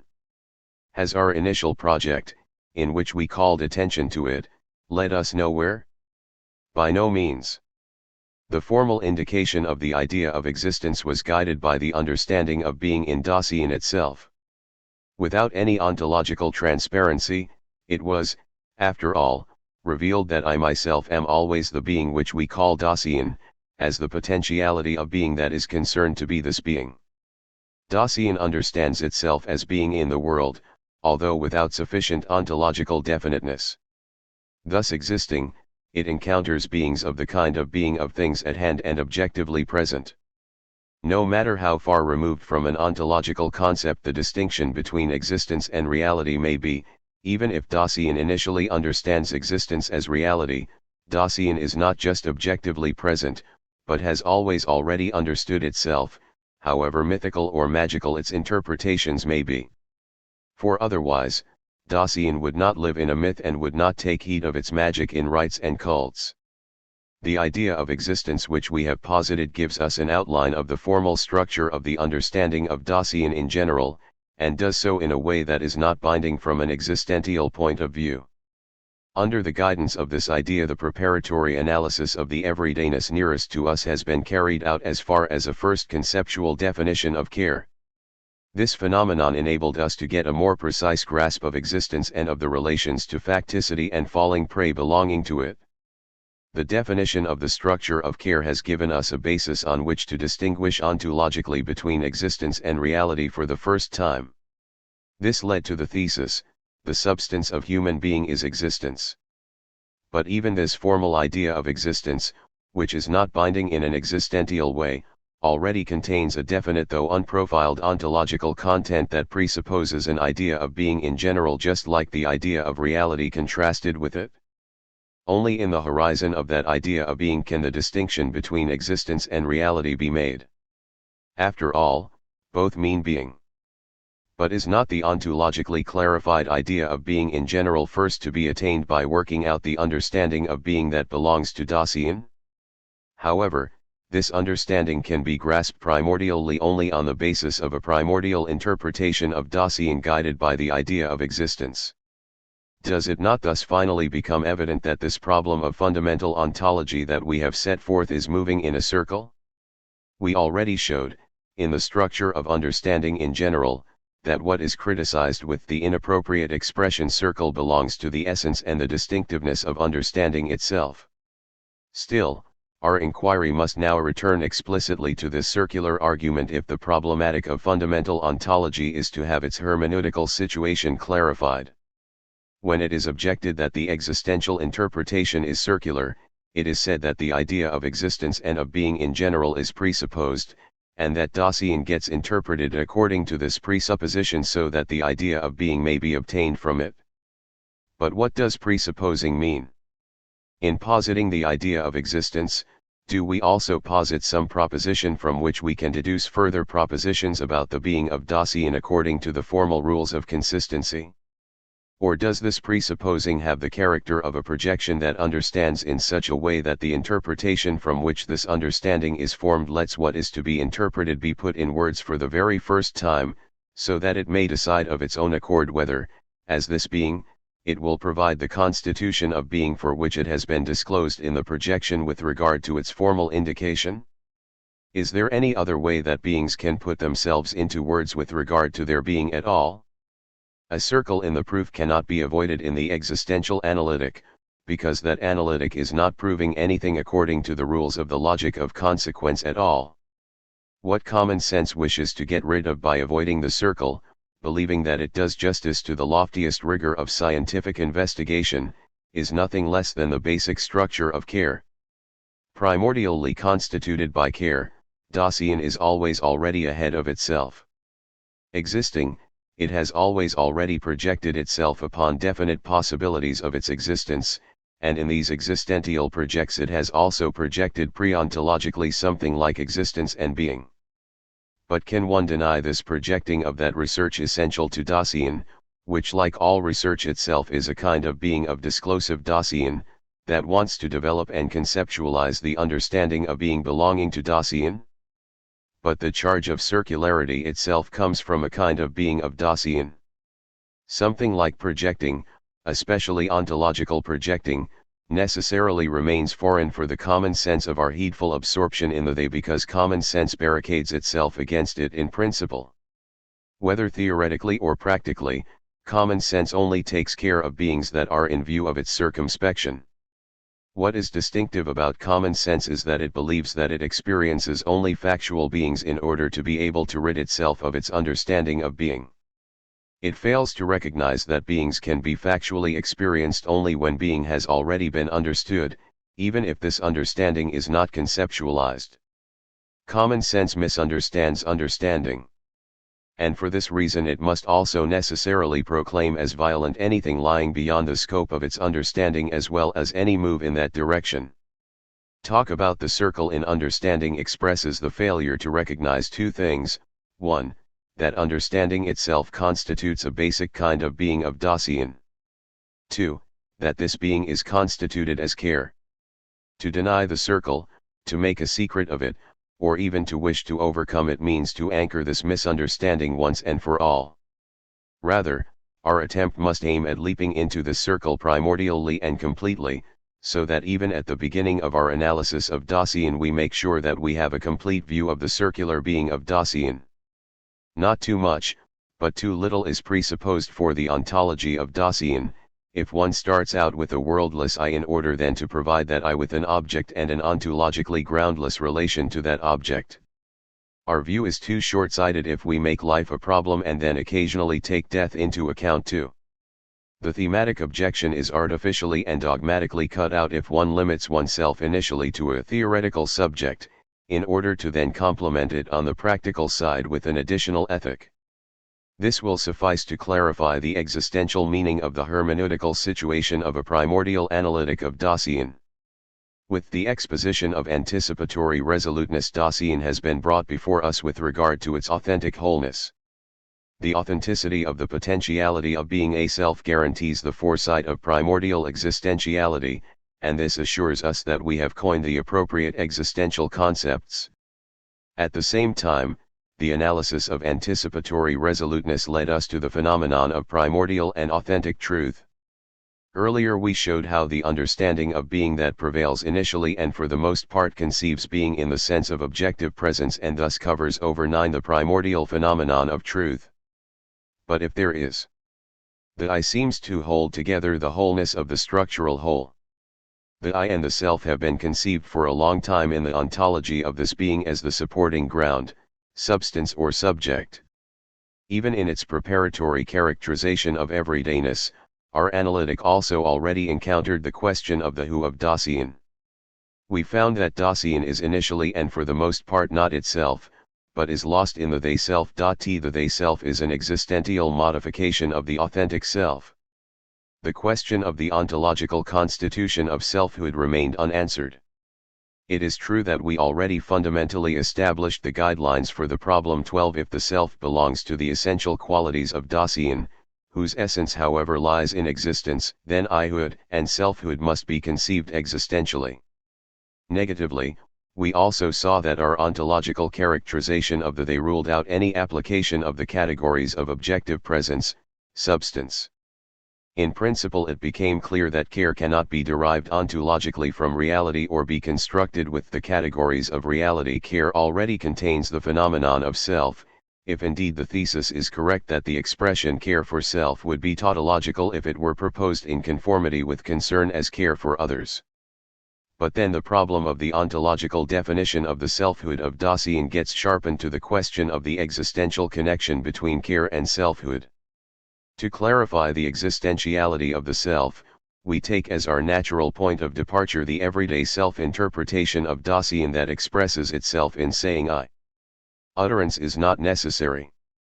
With the I, this being means the content of this expression is taken to be absolutely simple. It always means only me, and nothing further. As this simple thing, the I is not a definition of other things, it is itself not a predicate, but the absolute subject. What is expressed and addressed in saying I is always met with as the same persisting thing. The characteristics of simplicity, substantiality, and personality, which Kant, for example, takes as the foundation for his doctrine found in On the Paralogisms of Pure Reason, arise from a genuine pre-phenomenological experience. The question remains whether what was experienced in such a way ontically may be interpreted ontologically with the aid of the categories mentioned. In strict conformity with the phenomenal content given in saying I, Kant did show that the ontic theses about the substance of the soul inferred from these characteristics are without justification. But in so doing, he merely rejects a wrong ontic explanation of the I.T. He has by no means attained an ontological interpretation of selfhood, nor has he obtained some assurance of it and made positive preparations for it. Although Kant attempts, more strictly than his predecessors, to hold on to the phenomenal content of saying I, he still slips back into the same inappropriate ontology of the substantial, whose ontic foundations he theoretically rejected for the I. We must show this more precisely, in order to establish what it means ontologically to take saying I as the point of departure for the analysis of selfhood. The Kantian analysis of the I think should now be referred to as an illustration, but only to the extent that it is required for the clarification of the problematic in question. Point 16. The I is a bare consciousness that accompanies all concepts. In the I, nothing more is represented than a transcendental subject of thoughts. Consciousness in itself is not a representation, but a form of representation in general. The I think is the form of apperception that adheres to every experience and precedes it. 18. Kant grasps the phenomenal content of the I correctly in the expression I think, or if the relation of the practical person to intelligence is also considered in the expression I act. In Kant's sense, saying I must be conceived as saying I think. Kant attempts to establish the phenomenal content of the I as residential cogitans. If he then calls this I a logical subject, that does not mean that the I in general is a concept gained merely by logical means. Rather, the I is the subject of logical behavior, of binding together. The I think means, I bind together. All binding together is an I bind together. In any taking together and relating, the I always already underlies B7 Zokf Ikvof. Thus, the subject is consciousness in itself, not a representation *, but rather the form of representation. This means that the I think is not something represented, but the formal structure of representing as such, and this formal structure alone makes it possible for anything to be represented. The form of representation means neither a framework nor a universal concept, but that which, as Thog, makes everything represented and every representing be what it is. If the I is understood as the form of representation, this amounts to saying that it is the logical subject. Kant's analysis has two positive aspects. On the one hand, he sees the impossibility of ontically reducing the I to a substance. On the other hand, he holds fast to the I as I think. Nevertheless, he conceives this I again as subject, thus in an ontologically inappropriate sense. For the ontological concept of the subject does not characterize the selfhood of the I qua self, but the sameness and constancy of something always already objectively present. To define the I ontologically as a subject means to posit it as something always already objectively present. The being of the I is understood as the reality * of the res cogitans. Point 19. What is the reason that while the I think gives Kant a genuine phenomenal point of departure, he cannot exploit it ontologically, but is forced to fall back upon the subject, that is, something substantial? The I is not only an I think, but an I think something. However, does not Kant himself emphasize again and again that the I remains related to its representations, and would be nothing without them? But for Kant these representations are the empirical which is accompanied by the I, the appearances to which the I is connected. But nowhere does Kant show the kind of being of this connection and accompanying. At bottom, however, their kind of being is understood as the constant objective presence of the I together with its representations. Kant did avoid cutting off the I from thinking, but without positing the I think itself in its full essential content as I think something, and above all without seeing the ontological presupposition for the I think something as the fundamental determination of the self *, for even the point of departure of the I think something is not definite enough ontologically, because the something remains indefinite. If by this something we understand an inner worldly being, it tacitly implies that world has been presupposed. This very phenomenon of the world also determines the constitution of being of the I, if indeed it is to be possible for the I to be something like an I think something. Saying I means the being that I always am as I am in a world. Kant did not see the phenomenon of world and was consistent enough to keep the representations at a distance from the a priori content of the I think. But thus the I again was forced back to an isolated subject that accompanies representations in a way that is ontologically quite indefinite, degree. In saying I, Dasein expresses itself as being in the world. But does everyday saying I take itself as being in the world? Here we must make a distinction. Surely in saying I Dasein means the being that it itself always is. But the everyday interpretation of the self has the tendency to understand itself in terms of the world taken care of. When Dasein has itself in view ontically, it fails to see itself in relation to the kind of being of the being that it itself is. And this is particularly true of the fundamental constitution of Dasein, being in the world. 21. How is this fleeting saying I motivated? By the entanglement of Dasein, for as falling prey it flees from itself to the they. The natural talk about the I takes place in the they self. What expresses itself in the I is that self which, initially and for the most part, I am not authentically. When one is absorbed in the everyday multiplicity and rapid succession of what is taken care of, the self of the self-forgetful I take care of shows itself as what is constantly and identically simple, but indefinite, and empty. One is, after all, what one takes care of. The fact that the natural ontic way of saying I overlooks the phenomenal content of Dasein that one has in view in the I does not give the ontological interpretation of the I the right to go along with this oversight and to force an inappropriate categorical horizon upon the problematic of the self. Of course, by refusing to go along with the everyday way in which the I talks, our ontological interpretation of the I has by no means solved the problem, but it has indeed prescribed the direction for further questioning. The I is the being that one is in being in the world. Already being in the world as being together with inner worldly things at hand means, however, equiprimordially being ahead of oneself. I means the being that is concerned about the being of the being which it is. Care expresses itself with the I initially and for the most part in the fleeting talk about the I in taking care of things. The they self keeps on saying I most loudly and frequently, because at bottom it is not authentically itself and evades its authentic potentiality of being. If the ontological constitution of the self can neither be reduced to a substantial I nor to a subject, but if, on the contrary, the everyday, fleeting saying I must be understood in terms of our authentic potentiality of being, the statement still does not follow that the self is the constantly objectively present ground of care. Existentially, selfhood is only to be found in the authentic potentiality of being a self, that is, in the authenticity of the being of Dasein as care.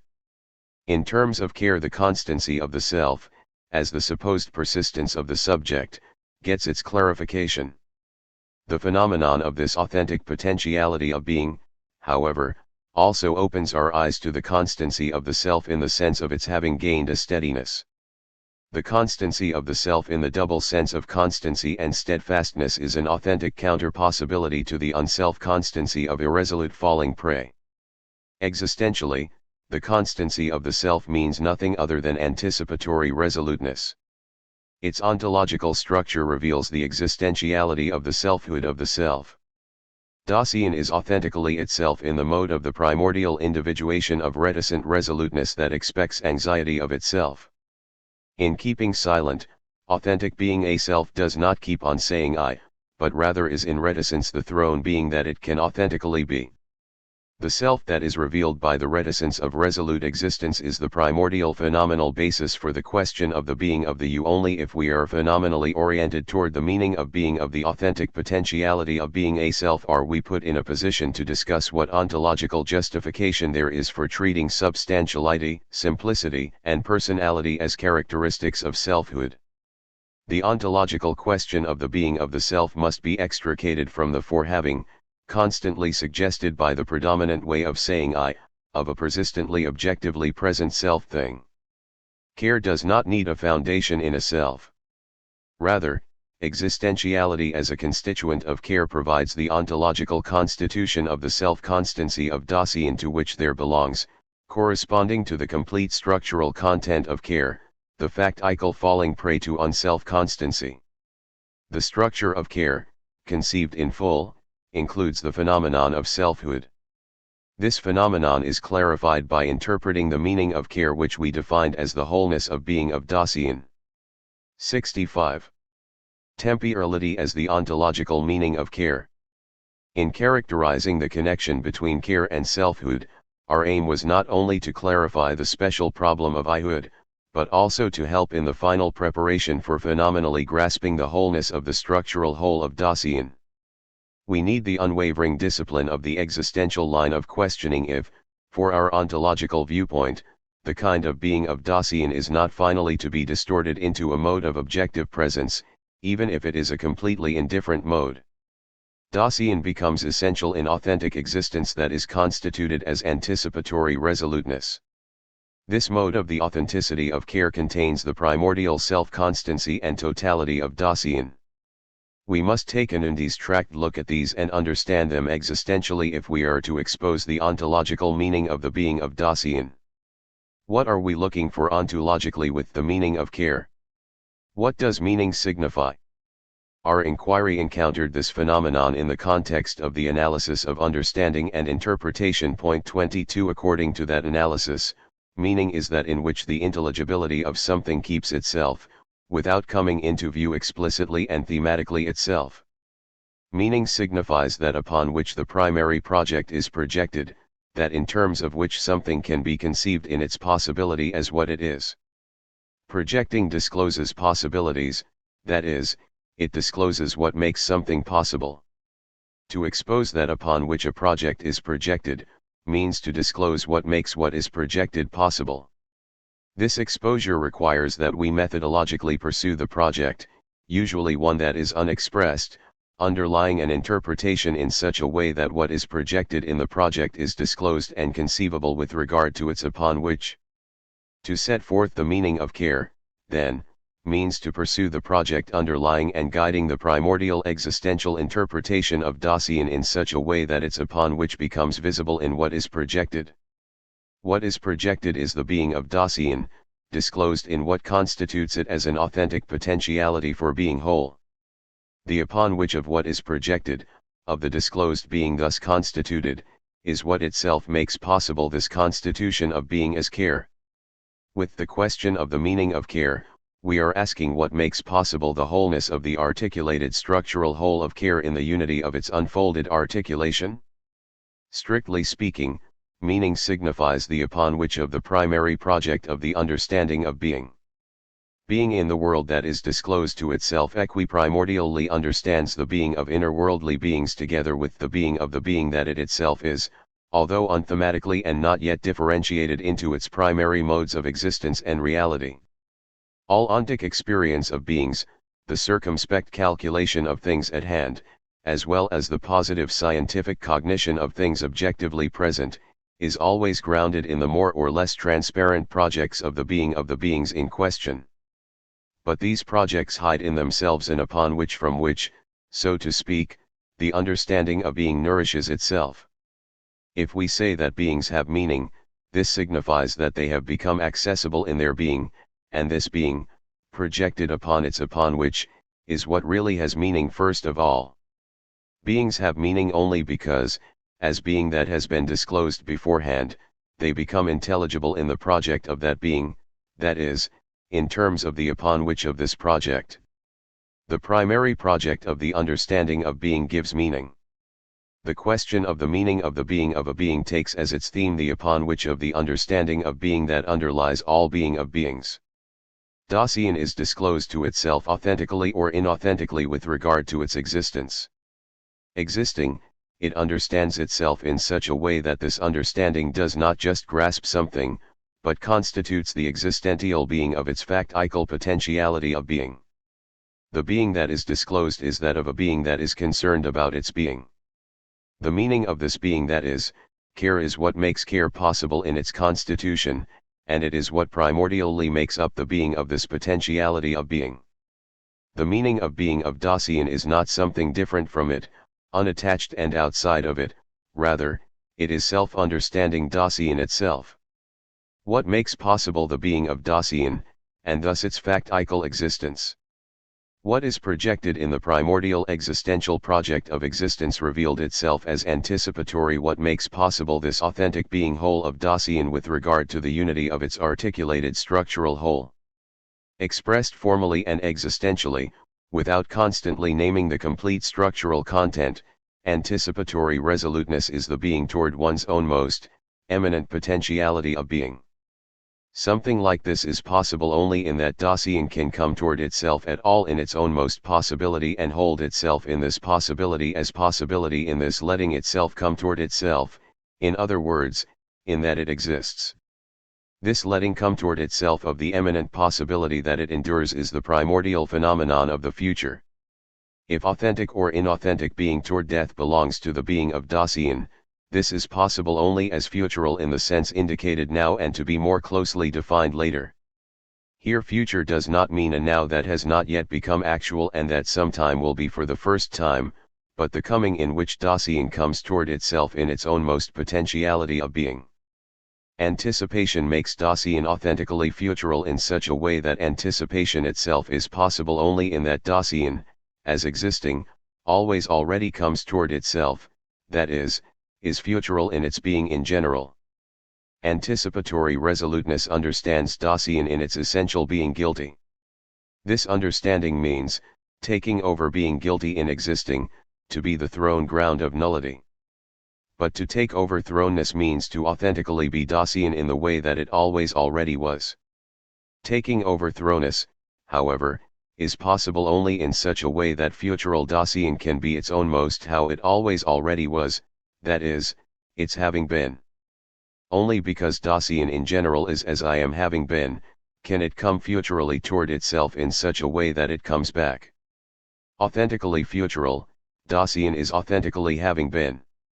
Anticipation of the most extreme and own most possibility comes back understandingly to one's own most having been. Dasein can be authentically having been only because it is futural. In a certain sense, having been arises from the future. Anticipatory resoluteness discloses the actual situation of the there in such a way that existence circumspectly takes care of the factical things at hand in the surrounding world in action. Resolute being together with what is at hand in the situation, that is, letting what presences in the surrounding world be encountered in action, is possible only in a making that being present. Only as the present, in the sense of making present, can resoluteness be what it is, namely, letting what it takes hold of in action be encountered undistortedly. Coming back to itself, from the future, resoluteness brings itself to the situation in making it present. Having been arises from the future in such a way that the future that has been, or better, is in the process of having been, releases the present from itself. This unified phenomenon of the future that makes present in the process of having been is what we call temporality. Only because Dasein is determined as temporality does it make possible for itself the authentic potentiality of being a whole of anticipatory resoluteness which we characterized. Temporality reveals itself as the meaning of authentic care. The phenomenal content of this meaning, drawn from the constitution of being of anticipatory resoluteness, fulfills the significance of the term temporality. We must now keep the terminological use of this expression at a distance from all of the meanings of future, past, and present initially urging themselves upon us from the vulgar concept of time. That is also true of the concepts of a subjective and an objective, or an immanent and transcendent time. Since Dasein understands itself initially and for the most part inauthentically, we may suppose that the time of the vulgar understanding of time indeed presents a genuine phenomenon, but a derivative one. It arises from inauthentic temporality that has an origin of its own. The concepts of future, past, and present initially grew out of the inauthentic understanding of time. The terminological definition of the corresponding primordial and authentic phenomena battles with the same difficulty in which all ontological terminology is stuck. In this field of inquiry, forcing things is not an arbitrary matter, but a necessity rooted in facts. However, in order to demonstrate seamlessly the origin of inauthentic temporality from primordial and authentic temporality, we first need to work out the primordial phenomenon concretely, which we have thus far only sketched out roughly. If resoluteness constitutes the mode of authentic care, and if it is itself possible only through temporality, the phenomenon at which we arrived by considering resoluteness must itself only present a modality of temporality, which makes care possible in general. The wholeness of the being of Dasein as care means, ahead of itself already being in, a world, as being together with, beings encountered within the world. When we first established this articulated structure, we referred to the fact that with regard to this articulation the ontological question had to be taken back further to the exposition of the unity of the wholeness of the structural. The primordial unity of the structure of care lies in temporality. Being ahead of oneself is grounded in the future. Already being in, makes known having been. Being together with, is made possible in making present. After what we have said, it is automatically ruled out to conceive the ahead in the ahead of itself and the already in terms of the vulgar understanding of time. The ahead does not mean the before in the sense of a not yet now, but later. Nor does the already mean a no longer now, but earlier. If the expressions ahead of and already had this temporal meaning, which they can also have, then we would be saying about the temporality of care that it is something that is earlier and later, not yet and no longer at the same time. Then care would be conceived as a being that occurs and elapses in time. The being of a being having the character of Dasein would then turn into something objectively present. If something like this is impossible, then the temporal significance of these expressions must be a different one. The before and the ahead of indicate the future that first makes possible in general the fact that Dasein can be in such a way that it is concerned about its potentiality of being. The self-project grounded in the for the sake of itself in the future is an essential quality of existentiality. Its primary meaning is the future. Similarly, the already means the existential, temporal meaning of being of the being that, in that it is always already something thrown. Only because care is grounded in having been, can Dasein exist as the thrown being that it is. As long as Dasein factically exists, it is never past, but is always already having been in the sense of I am as having been. And only as long as Dasein is, can it be as having been. On the other hand, we call beings past that are no longer objectively present. Thus existing Dasein can never identify itself as an objectively present fact that comes into being and passes away with time, and is already partially past. It always finds itself only as a thrown fact. In attunement Dasein is invaded by itself as the being that, still existing it, already was, that is, that it constantly is as having been. The primary existential meaning of facticity lies in having been. The formulation of the structure of care indicates the temporal meaning of existentiality of facticity with the expressions before and already. On the other hand, such an indication is lacking for the third constitutive factor of care, entangled being together with. That is not supposed to mean that falling prey is not also grounded in temporality. It should instead intimate that making present, as the primary basis for the falling prey to things at hand and objectively present that we take care of, remains included in the future and in having been in the mode of primordial temporality. Resolute, Dasein has brought itself back out of falling prey in order to be all the more authentically there for the disclosed situation in the moment. Temporality makes possible the unity of existence, facticity, and falling prey and thus constitutes primordially the wholeness of the structure of care.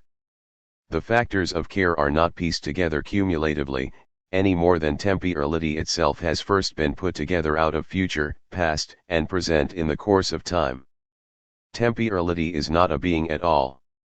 It is not, but rather temporalizes itself. Nevertheless, we still cannot avoid saying that temporality is the meaning of care. Temporality is determined thus and so. The reason for this can be made intelligible only when we have clarified the idea of being and the is as such.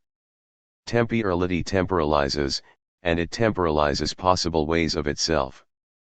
These make possible the multiplicity of the modes of being of Dasein, in particular the fundamental possibility of authentic and inauthentic existence. Future, having been, and present show the phenomenal characteristics of toward itself, back to, letting something be encountered. The phenomena of toward. 2. Together with, reveal temporality as the par excellence. Temporality is the primordial, outside of itself in and for itself. Thus we call the phenomena of future, having been, and present the ecstasies of temporality. Temporality is not, prior to this, a being that first emerges from its rather, its essence is temporalizing in the unity of the ecstasies. What is characteristic of the time accessible to the vulgar understanding consists, among other things, precisely in the fact that it is a pure succession of nows, without beginning and without end, in which the ecstatic character of primordial temporality is leveled down. But this very leveling down, in accordance with its existential meaning, is grounded in the possibility of a definite kind of temporalizing, in conformity with which temporality temporalizes as inauthentic the kind of time we have just mentioned. Thus if we demonstrate that the time accessible to the common sense of Dasein is not primordial, but arises rather from authentic temporality, then, according to the principle a posteriori fit denominatio, we are justified in calling the temporality now set forth primordial time. In enumerating the ecstasies, we have always mentioned the future first. That should indicate that the future has priority in the ecstatic unity of primordial and authentic temporality, although temporality does not first originate through a cumulative sequence of the ecstasies, but always temporalizes itself in their equiprimordiality. But within this equiprimordiality, the modes of temporalizing are different. And the difference lies in the fact that temporalizing can be primarily determined out of the different ecstasies. Primordial and authentic temporality temporalizes itself out of the authentic future, and indeed in such a way that, futurally having been, it first arouses the present. The primary phenomenon of primordial and authentic temporality is the future. The priority of the future will itself vary according to the modified temporalizing of inauthentic temporality, but it will still make its appearance in derivative time. Care is being toward death. We defined anticipatory resoluteness as authentic being toward the possibility that we characterized as the absolute impossibility of Dasein. In this being toward the end, Dasein exists authentically and wholly as the being that it can be when thrown into death. It does not have an end where it just stops, but it exists finitely. The authentic future, which is temporalized primarily by that temporality which constitutes the meaning of anticipatory resoluteness, thus reveals itself as finite. But does time not go on despite the no longer being there of myself? And can there not be an unlimited number of things that still lie in the future and arrive from it? These questions are to be answered in the affirmative. Nevertheless, they do not contain any objection to the finitude of primordial temporality because they no longer deal with that at all. The question is not how many things can still occur in a time that goes on, or about what kind of a letting come toward oneself we can encounter out of this time, but about how the coming toward oneself itself is to be primordially determined as such. Its finitude does not primarily mean a stopping, but is a characteristic of temporalizing itself. The primordial and authentic future is the toward oneself, existing as the possibility of an insuperable nullity. The ecstatic quality of the primordial future lies precisely in the fact that it closes the potentiality of being, that is, the future is itself closed and as such makes possible the resolute existential understanding of nullity. Primordial and authentic coming toward oneself is the meaning of existing in one's own most nullity. With the thesis of the primordial finitude of temporality, we are not contesting the fact that time goes on. We are simply holding fast to the phenomenal quality of primordial temporality that shows itself in what is projected in the primordial existential project of Dasein. The temptation to overlook the finitude of the primordial and authentic future and thus the finitude of temporality, or to think that it is a priori impossible, arises from the constant intrusion of the vulgar understanding of time. If the latter is justifiably familiar with an endless time, and only with that, it has not yet been demonstrated that it also understands this time and its infinity. What does it mean to say that time goes on and keeps passing away? What does in time mean in general, and in the future and out of the future in particular? In what sense is time endless? These things require clarification if the vulgar objections to the finitude of primordial time are not to remain without foundation. But we can clear them up only if we have obtained the appropriate line of questioning with regard to finitude and infinitude. However, This line of questioning arises only if we view the primordial phenomenon of time understandingly. The problem is not how does derivative, infinite time, in which objectively present things come into being and pass away, become primordial, finite temporality, but rather, how does inauthentic temporality, as inauthentic, temporalize an infinite time out of finite time? Only because primordial time is finite can derivative time temporalize itself as infinite. In the order in which we grasp things through the understanding, the finitude of time does not become fully visible until we have set forth endless time so that these may be contrasted. Let us summarize the analysis of primordial temporality in the following theses. Time is primordial as the temporalizing of temporality, and makes possible the constitution of the structure of care. Temporality is essentially ecstatic. Temporality temporalizes itself primordially out of the future. Primordial time is finite. Yet the interpretation of care as temporality cannot remain restricted to the narrow basis we have so far attained, even if it did take the first steps toward the primordial, authentic being whole of Dasein. The thesis that the meaning of Dasein is temporality must be confirmed by the concrete content of the fundamental constitution of this being which we have set forth. 66. The temporality of Dasein and the tasks of a more primordial repetition of the existential analysis arising from it. Not only does the phenomenon of temporality which we have set forth require a more wide-ranging confirmation of its constitutive power, but only thus does this phenomenon itself come to view with regard to the fundamental possibilities of temporalization. We shall briefly call the demonstration of the possibility of the constitution of being of Dasein on the basis of temporality, the temporal interpretation, although this is only a provisional term.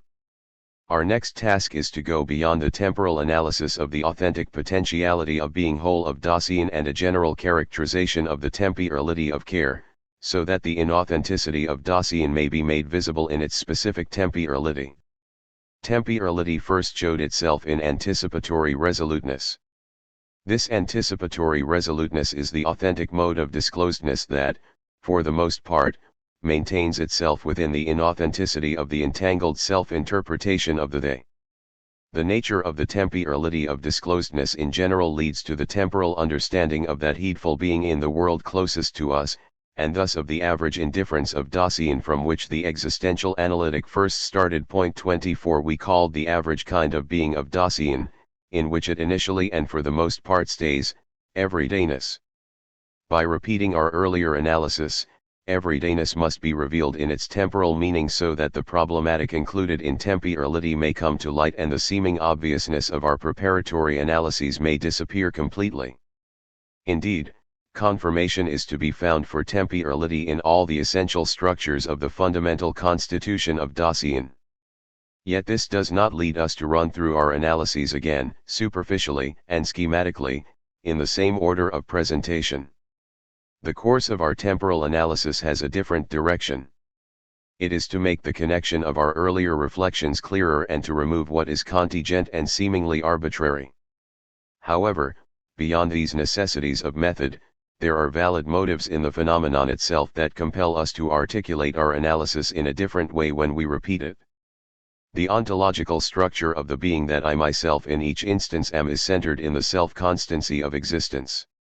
Because the self cannot be conceived either as substance or as subject, but is rather grounded in existence, our analysis of the inauthentic self, the they, was left completely as part of the preparatory interpretation of Dasein. 25 Now that selfhood has been explicitly taken back into the structure of care, and thus of temporality, the temporal interpretation of self-constancy and the lack of self-constancy acquires an importance of its own. It requires a special thematic development. This not only provides us with the right safeguards against the paralogisms and the ontologically inappropriate question about the being of the I in general, at the same time it provides us, in accordance with its central function, with a more primordial insight into the structure of the temporalizing of temporality. Temporality reveals itself as the historicity of Dasein. The statement that Dasein is historical is confirmed as a fundamental existential and ontological proposition. It is far removed from merely ontically ascertaining the fact that Dasein occurs in a world history. The historicity of Dasein, however, is the ground of a possible historiographical understanding that in its turn harbors the possibility of getting a special grasp of the development of historiography as a science. The temporal interpretation of everydayness and historicity secures the view of primordial time sufficiently to uncover it as the condition of the possibility and necessity of the everyday experience of time. Dasein expends itself primarily for itself as a being that is concerned about its being, whether explicitly or not. Initially and for the most part, care is circumspect taking care. Expending itself for the sake of itself, Dasein uses itself up. Using itself up, Dasein uses itself, that is, its time. Using its time, it reckons with it. Taking care, which is circumspect and reckoning, initially discovers time and develops a measurement of time. Measurement of time is constitutive for being in the world. Measuring its time, the discovering of circumspection which takes care lets what it discovers at hand and objectively present be encountered in time. Inner-worldly beings thus become accessible as existing in time.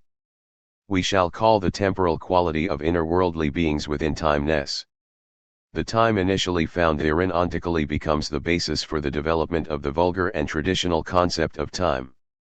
But time as within timeness arises from an essential kind of temporalization of primordial temporality.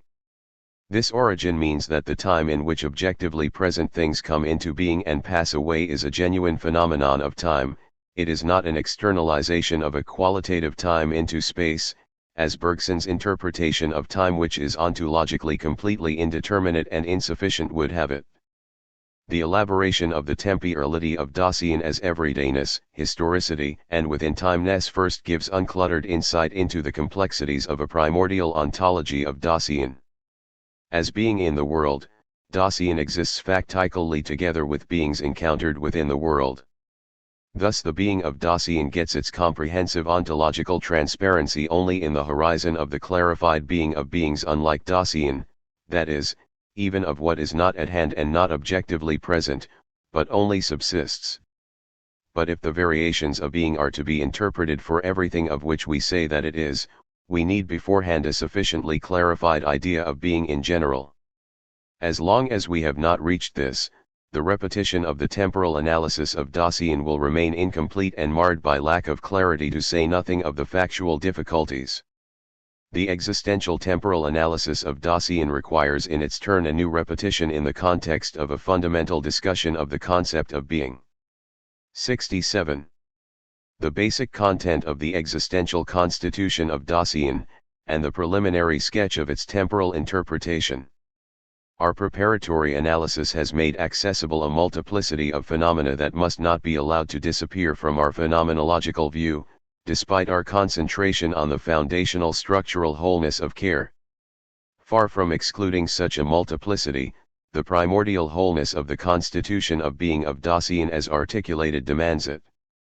The primordiality of the constitution of Dasein does not coincide with the simplicity and uniqueness of an ultimate structural element. The ontological origin of the being of Dasein is not inferior to that which arises from it, but exceeds it in power from the beginning. Any arising in the field of ontology is degeneration. The ontological penetration to the origin does not arrive at things which are ontically self-evident for the common understanding, rather it is precisely this that opens up the questionability of everything self-evident. In order to bring the phenomena at which we arrived in our preparatory analysis back to a phenomenological view, a reference to the stages we have gone through will suffice. The delineation of care emerged from our analysis of the disclosedness that constitutes the being of the there. The clarification of this phenomenon signified that a preliminary interpretation of the basic constitution of Dasein of being in the world was necessary. Our inquiry began with a characterization of being in the world, and then went on to secure from the very beginning an adequate phenomenal horizon as opposed to the inappropriate and typically unexpressed ontological predeterminations of Dasein. Being in the world was initially characterized with regard to the phenomenon of the world. Indeed, Our explication moved from an ontic and ontological characterization of the things at hand and objectively present in the surrounding world to a delineation of inner worldliness, thus making the phenomenon of worldliness in general visible in inner worldliness. But the structure of worldliness, significance, turned out to be coupled with that upon which the understanding essentially belonging to disclosedness projects itself, that is, with the potentiality of being of Dasein for the sake of which it exists. The temporal interpretation of everyday Dasein must begin with the structures in which disclosedness constitutes itself. These are, understanding, attunement, entanglement, and discourse. The modes of the temporalizing of temporality to be exposed with regard to these phenomena provide the basis for defining the temporality of being in the world. This leads again to the phenomenon of the world and permits us to delineate the specifically temporal problematic of worldliness. It must be confirmed by characterizing the everyday being in the world closest to us by entangled, circumspect taking care of things. The temporality of taking care makes it possible for circumspection to be modified into a perceiving that looks at things and the theoretical knowledge based on such perceiving. The temporality of being in the world that thus emerges at the same time turns out to be the foundation of the specific spatiality of Dasein. The temporal constitution of distancing and directionality must be shown. The whole of these analyses reveals a possibility of temporalizing of temporality in which the inauthenticity of Dasein is ontologically grounded, and leads to the question of how the temporal nature of everydayness, the temporal meaning of the initially and for the most part, which we have continually been using, is to be understood. Fixing upon this problem makes clear that, and to what extent, the clarification of the phenomenon that we have so far attained is not sufficient. The present chapter thus has the following structure: the temporality of disclosedness in general, 68, the temporality of being in the world and the problem of transcendence, 69, the temporality of the spatiality commensurate with Dasein, 70, the temporal meaning of the everydayness commensurate with Dasein, 71. 68. The temporality of disclosedness in general. Resoluteness, which we characterized with regard to its temporal meaning, represents an authentic disclosedness of Dasein. Disclosedness constitutes a being in such a way that, existing, it can itself be its there. Care was characterized with respect to its temporal meaning only in its basic features. To demonstrate its concrete temporal constitution means to interpret temporally its individual structural moments, that is, understanding, attunement, entanglement, and discourse. Every understanding has its mood. Every attunement understands. Attuned understanding has the characteristic of entanglement. Entangled, attuned understanding articulates itself with regard to its intelligibility in discourse. The actual temporal constitution of these phenomena always leads back to that one temporality that holds within itself the possible structural unity of understanding, attunement, entanglement, and discourse. A. The temporality of understanding too. With the term understanding we mean a fundamental existential, neither a definite kind of cognition, as distinct from explaining and conceiving, nor a cognition in general in the sense of grasping something thematically. Understanding constitutes the being of the there in such a way that, on the basis of such understanding, a Dasein in existing can develop the various possibilities of sight, of looking around, and of just looking. All explanation, as discovery that understands, is rooted in the primary understanding of Dasein. Formulated primordially and existentially, understanding means, to be projecting toward a potentiality of being for the sake of which Dasein always exists. Understanding discloses one's own potentiality of being in such a way that Dasein always somehow knows understandingly what is going on with itself. This knowing, however, does not mean that it has discovered some fact, but that it holds itself in an existential possibility. The ignorance corresponding to this does not consist in a failure to understand, but must be taken as a deficient mode of the projectedness of one's potentiality of being. Existence can be questionable. If it is to be possible for something to be in question, a disclosedness is necessary. When one understands oneself projectively in an existential possibility, the future underlies this understanding, and it does so as a coming toward oneself from the actual possibility as which Dasein in each instance exists. The future makes ontologically possible a being that is in such a way that it exists understandingly in its potentiality of being. Projecting, which is fundamentally futural, does not primarily grasp the projected possibility thematically in an intention, but throws itself into it as possibility. Understandingly, Dasein in each instance is as it can be. Resoluteness turned out to be primordial and authentic existing. Of course, initially and for the most part Dasein remains irresolute, that is, it remains closed off from its own most potentiality of being to which it in each instance brings itself only in individuation. This means that temporality does not temporalize itself constantly out of the authentic future. However, this inconstancy does not mean that temporality at times lacks the future, but rather that the temporalizing of the future is variable. We shall retain the expression anticipation for the terminological characterization of the authentic future. It indicates that Dasein, authentically existing, lets itself come toward itself as its own most potentiality of being that the future must first win itself, not from a present, but from the inauthentic future. The formally neutral term for the future lies in the designation of the first structural factor of care, in being ahead of itself. Factically, Dasein is constantly ahead of itself, but in its existential possibility inconstantly anticipatory. How is the inauthentic future to be contrasted with this?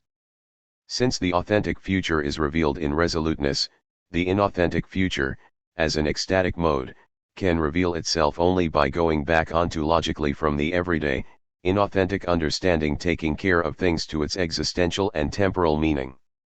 As care, Dasein is essentially ahead of itself. Initially and for the most part, the being in the world that takes care understands itself in terms of what it takes care of. Inauthentic understanding projects itself upon what can be taken care of, what can be done, what is urgent or indispensable in the business of everyday activity. But what is taken care of is as it is for the sake of the potentiality of being that cares.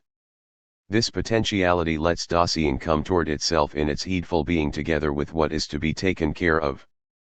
Dasein does not come toward itself primarily in its own most, non-relational potentiality of being, but it awaits this heedfully in terms of that which what is taken care of produces or denies. Dasein comes toward itself in terms of what is taken care of. The inauthentic future has the character of awaiting. The self-understanding of the they that takes care in terms of what one is doing, has the ground of its possibility in this ecstatic mode of the future. And only because factical Dasein is thus awaiting its potentiality for being in terms of what is taken care of, can it expect and wait for. Awaiting must always already have disclosed the horizon and scope in terms of which something can be expected. Expecting is a mode of the future founded in a waiting that temporalizes itself authentically as anticipation. Thus a more primordial being toward death lies in anticipation than in the heedful expecting of it. Existing in the potentiality of being, however it may be projected, understanding is primarily futural. But it would not temporalize itself if it were not temporal, that is, equiprimordially determined by having been and the present. The way in which the ecstasy of the present co-constitutes inauthentic understanding was already made roughly clear. Everyday taking care of things understands itself in terms of the potentiality of being that confronts it as coming from its possible success or failure with regard to what is actually taken care of. Corresponding to the inauthentic future, awaiting, it has its own way of being together with what is taken care of. The ecstatic mode of this present reveals itself if we adduce for comparison this very same ecstasy, but in the mode of authentic temporality. To the anticipation of resoluteness there belongs a present in accord with which a resolution discloses the situation.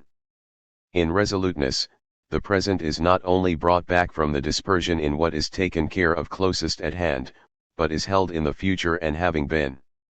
We call the present that is held in authentic temporality, and is thus authentic, the moment. This term must be understood in the active sense as an ecstasy. It means the resolute raptness of Dasein in what is encountered as possibilities and circumstances to be taken care of in the situation, but this rapture is held in resoluteness. The phenomenon of the moment can in principle not be clarified in terms of the now. The now is a temporal phenomenon that belongs to time as within timeness, the now in which something comes into being, passes away, or is objectively present.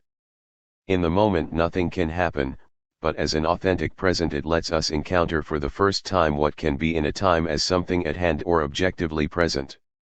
In contrast to the moment as the authentic present, we shall call the inauthentic present making present. Understood formally, every present makes present, but not every present is in the moment. When we use the expression making present with no additional qualification, we always mean the inauthentic kind, which is irresolute and lacking the moment. Making present will become clear only in terms of the temporal interpretation of falling prey to the world taken care of. This falling prey has its existential meaning in making present. But since inauthentic understanding projects its potentiality of being in terms of what can be taken care of, this means that it temporalizes itself in terms of making present. The moment, on the other hand, temporalizes itself out of the authentic future. Inauthentic understanding temporalizes itself as an awaiting that makes present an awaiting to whose ecstatic unity a corresponding having been must belong. The authentic coming toward itself of anticipatory resoluteness is at the same time a coming back to the ownmost self thrown into its individuation. This ecstasy makes it possible for Dasein to be able to take over resolutely the being that it already is. In anticipation, Dasein brings itself forth again to its ownmost potentiality of being. We call authentic having been repetition. But when one projects oneself inauthentically upon the possibilities drawn from what is taken care of in making it present, this is possible only because Dasein has forgotten itself in its ownmost thrown potentiality of being. This forgetting is not nothing, nor is it just a failure to remember, it is rather a positive, ecstatic mode of having been, a mode with a character of its own. The ecstasy, rapture, of forgetting has the character of backing away from one's ownmost having been in a way that is closed off from oneself. This backing away from, ecstatically closes off what it is backing away from, and thus closes itself off, too. As inauthentic having been, forgetfulness is thus related to its own thrown being. It is the temporal meaning of the kind of being that I initially and for the most part am as having been.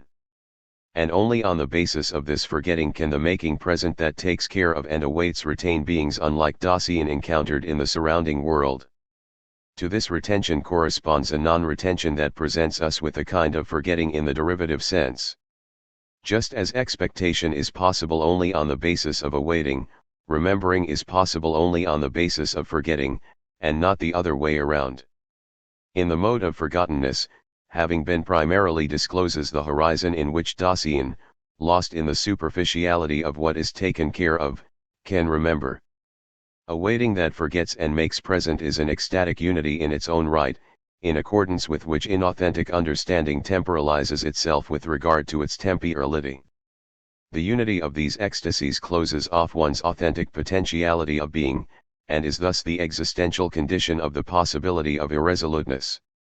Although inauthentic heedful understanding is determined in the light of making present what is taken care of, the temporalizing of understanding comes about primarily in the future. b. The temporality of attunement. 4. Understanding is never free-floating, but always attuned. The there is equi-primordially disclosed by mood, or else closed off. Attunement brings Dasein before its thrownness in such a way that the latter is not known as such, but is disclosed far more primordially in how one is. Being thrown means existentially to find oneself in such and such a way. Thus attunement is grounded in thrownness. Mood represents the way in which I am always primarily the being that has been thrown. How can the temporal constitution of attunement become visible? How can we gain insight into the existential connection between attunement and understanding in terms of the ecstatic unity of actual temporality? Mood discloses by turning away from and toward one's own Dasein. Whether authentically revealing or inauthentically concealing, bringing Dasein before the that of its own thrownness is existentially possible only if the being of Dasein, by its very meaning, is as constantly having been. Having been does not first bring one face to face with the throne being that one is oneself, but the ecstasy of having been first makes possible finding oneself in the mode of how I find myself. Understanding is primarily grounded in the future. Attunement, on the other hand, temporalizes itself primarily in having been. Mood temporalizes itself, that is, its specific ecstasy belongs to a future and a present, but in such a way that having been modifies the equiprimordial ecstasies. We emphasized the fact that whereas moods are ontically familiar, they are not cognized in their primordial and existential function.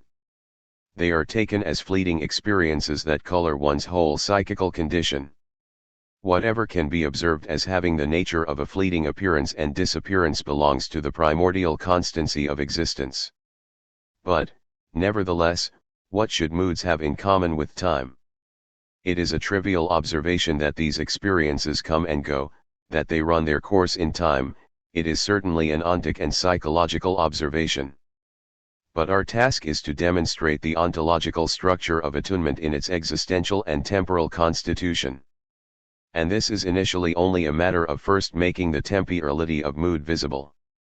The thesis that attunement is primarily grounded in having been means that the existential fundamental nature of mood is a bringing back to. This does not first produce having been, but attunement always reveals a mode of having been for the existential analysis. Thus the temporal interpretation of attunement cannot have the intention of deducing moods from temporality and dissolving them in the pure phenomena of temporalizing. We simply want to show that moods are not possible in what they signify existentially or how they signify it except on the basis of temporality. Our temporal interpretation will restrict itself to the phenomena of fear and anxiety, which were already analyzed in a preparatory way. We shall begin our analysis by exhibiting the temporality of fear. Fear was characterized as inauthentic attunement. Why does the existential meaning that makes such an attunement possible lie in what has been? What mode of this ecstasis characterizes the specific temporality of fear? Fear is a fear of something threatening, of something that is detrimental to the factical potentiality of being of Dasein, and that approaches within the scope of the things at hand and objectively present being taken care of in the manner described. Fearing discloses something threatening in the mode of everyday circumspection. A subject that merely looks could never discover anything like this. But is not this disclosing of fear letting something come toward an eself? Has not fear been justifiably described as the expectation of a coming evil, malum futurum? Is not the primary temporal meaning of fear the future and not at all having been? Fearing is incontestably related not only to something futural in the sense of what first arrives in time, but this relatedness itself is futural in the primordially temporal sense. Awaiting obviously also belongs to the existential and temporal constitution of fear. But this initially only means that the temporality of fear is inauthentic. Is the fear of merely the expectation of something futurally threatening? The expectation of something futurally threatening need not already be fear, and it is so far from being fear that it lacks the specific mood character of fear. In fear, the awaiting of fear lets what is threatening come back to one's potentiality of being factically taking care of things. Only if that to which this comes back is already ecstatically open, can what is threatening be awaited back to the being that I am, and only thus can Dasein be threatened. The character of the mood and affect of fear lies in the fact that the awaiting that fears is afraid for itself, that is, fear of is a fearing about. The existential and temporal meaning of fear is constituted by a self-forgetting, the confused backing away from one's own factical potentiality of being, which is threatened being in the world taking care of what is at hand. Aristotle correctly defines fear as depression or confusion. 6 Depression forces Dasein back to its thrownness, but in such a way that its thrownness is precisely closed off. Confusion is based upon forgetting. When one forgets and backs away from a factical, resolute potentiality of being, one keeps to those possibilities of self-preservation and evasion that have already been circumspectly discovered beforehand.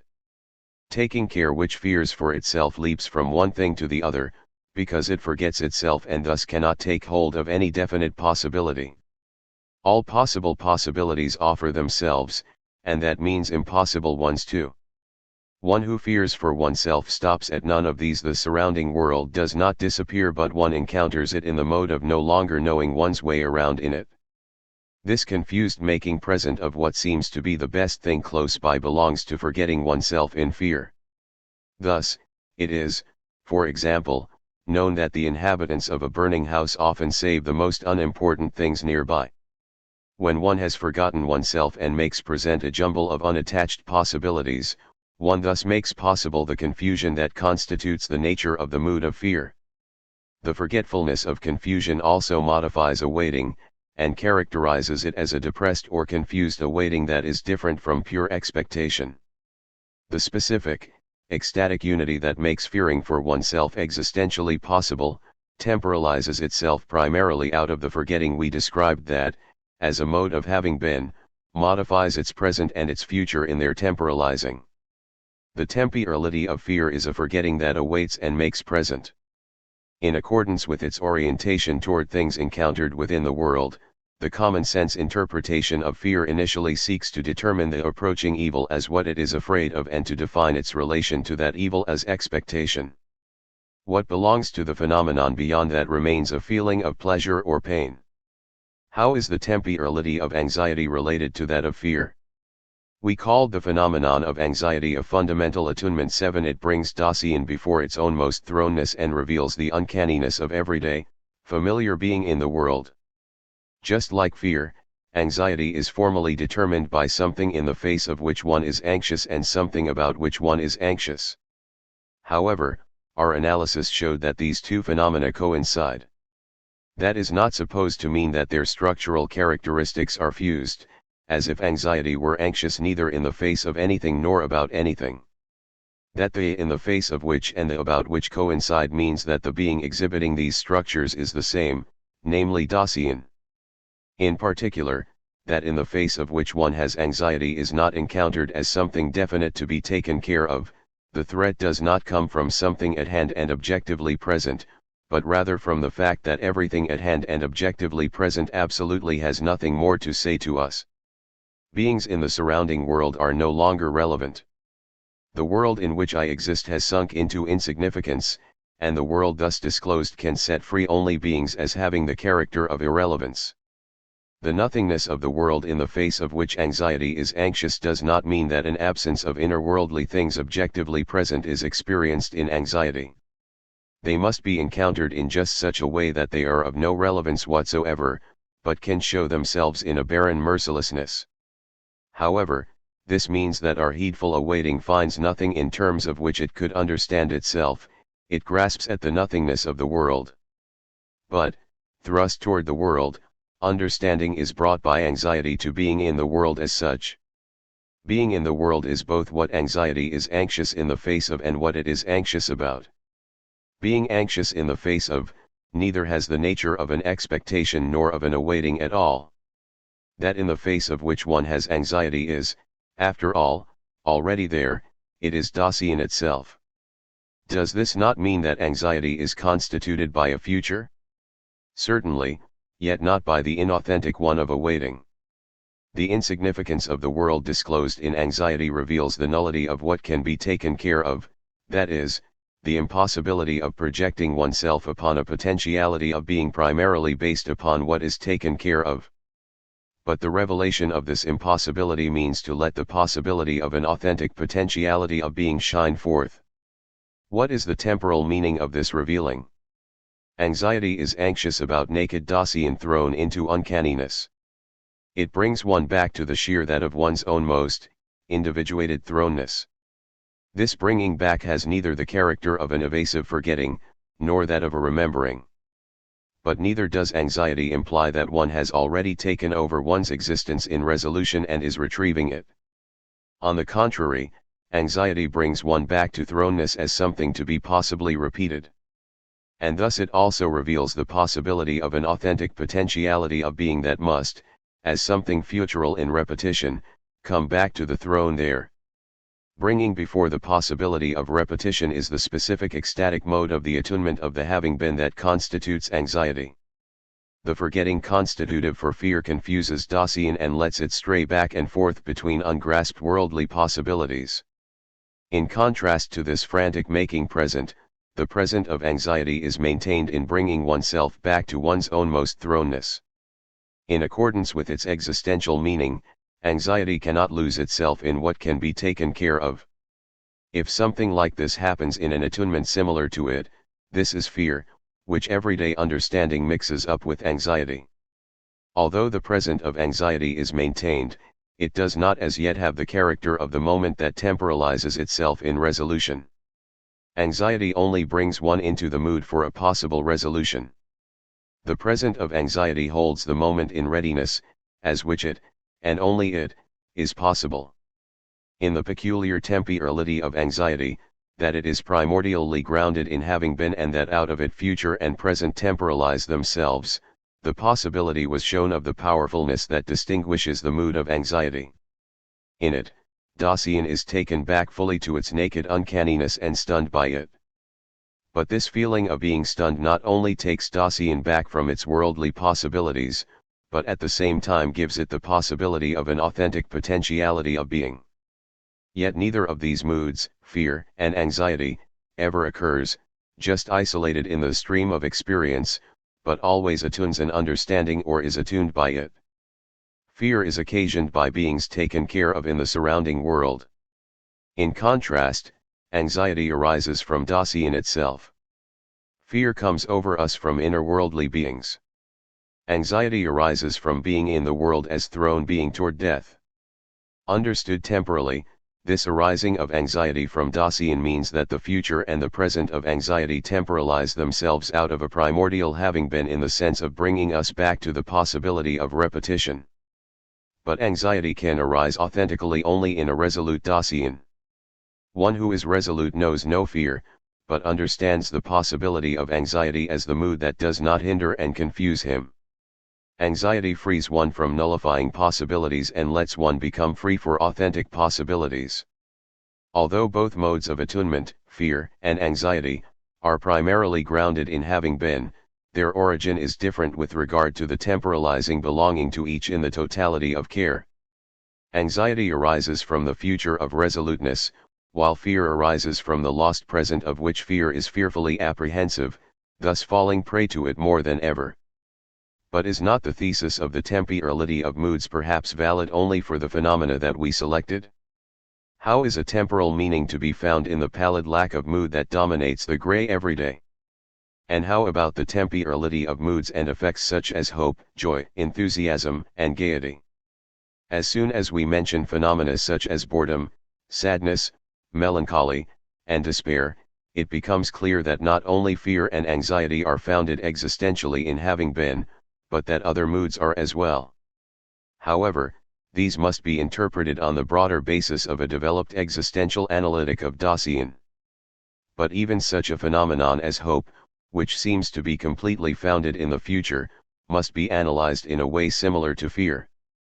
In contrast to fear, which is related to a malum futurum, hope has been characterized as the expectation of a bonum futurum.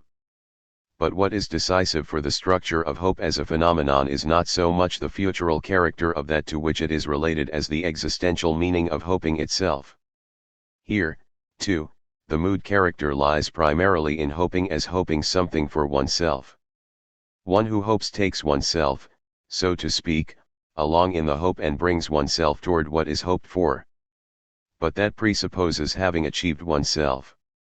The fact that hope brings relief from depressing apprehensiveness only means that even this attunement remains related to a burden in the mode of having been. Elevated or elevating moods are ontologically possible only in an ecstatic temporal relation of Dasein to the throne ground of itself. The pallid lack of mood of complete indifference, which clings to nothing and urges to nothing, and which goes along with what the day brings, yet in a way takes everything with it, demonstrates in the most penetrating fashion the power of forgetting in the everyday moods of taking care of what is nearby. Just barely living, which lets everything alone as it is grounded in giving oneself over to thrownness and forgetting. It has the ecstatic meaning of an inauthentic having been.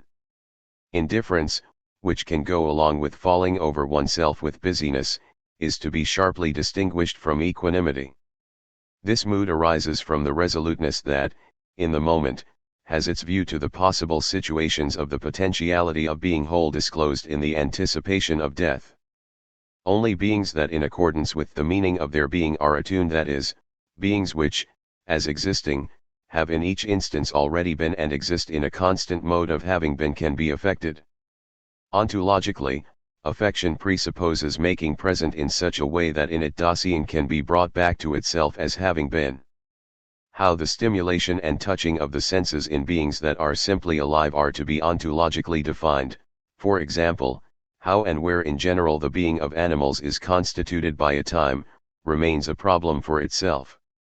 See, the temporality of falling prey. The temporal interpretation of understanding and attunement not only came up against a primary ecstasy for each of these phenomena, but at the same time always came up against temporality as a whole.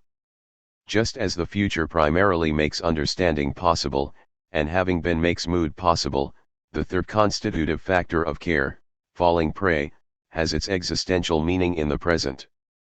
Our preparatory analysis of falling prey began with an interpretation of idle chatter, curiosity, and ambiguity. Our temporal analysis of falling prey should follow the same path. We shall restrict our inquiry, however, to a consideration of curiosity because in it the specific temporality of falling prey is most easily seen.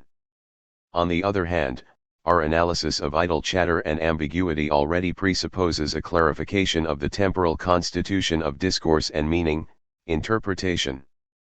Curiosity is an eminent tendency of Dasein's being, in accordance with which Dasein takes care of a potentiality of seeing. Point 10. Like the concept of sight, seeing is not limited to perceiving with the physical eyes. Perceiving in the broader sense lets what is at hand and present be bodily encountered with regard to their outward appearance. This letting something be encountered is grounded in a present. This present provides the ecstatic horizon in general within which being can be bodily present.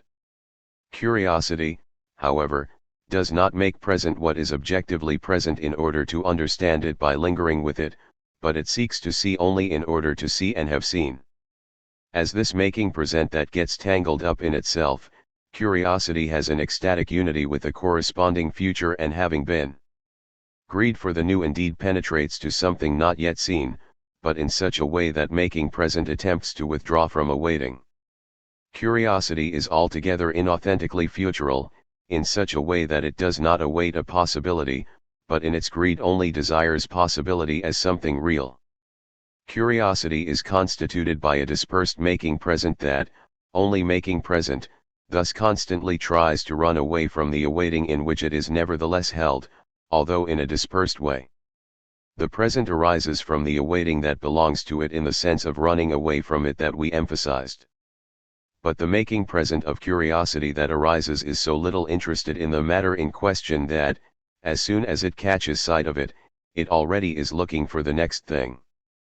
The making present that arises from the awaiting of a definite, grasped possibility makes possible ontologically the not lingering that is distinctive of curiosity. Making present does not arise from awaiting in such a way that it, so to speak, disengages itself from awaiting and leaves it to itself, ontically understood. Arising is an ecstatic modification of awaiting in such a way that awaiting pursues making present. Awaiting gives itself up, so to speak, it no longer lets inauthentic possibilities of taking care come toward it from what is taken care of, unless they serve the purpose of an impatient making present. When awaiting is ecstatically modified by a making present that no longer arises, but pursues, this modification is the existential and temporal condition of the possibility of distraction. Making present is left more and more to itself as it is modified by the awaiting that pursues. It makes present for the sake of the present. Thus tangled up in itself, the dispersed not lingering turns into never dwelling anywhere. This mode of the present is the most extreme opposite phenomenon to the moment. In this never dwelling anywhere, Dasein is everywhere and nowhere. The moment brings existence to the situation and discloses the authentic there. The more inauthentic the present is, that is, the more making present comes to itself, the more it flees from a definite potentiality of being and closes it off. But then the future can hardly come back at all to the being that has been thrown. In the arising of the present, one also forgets increasingly. The fact that curiosity always already keeps to what is nearest by, and has forgotten what went before, is not something resulting from curiosity, but the ontological condition for curiosity itself. With regard to their temporal meaning, the characteristics of falling prey that we described, temptation, tranquilization, alienation, and self-entanglement, mean that the making present that arises seeks to temporalize itself out of itself in accordance with its ecstatic tendency. Dasein entangles itself, and this determination has an ecstatic meaning. The rapture of existence in making present does not mean that Dasein is separated from its I and its self.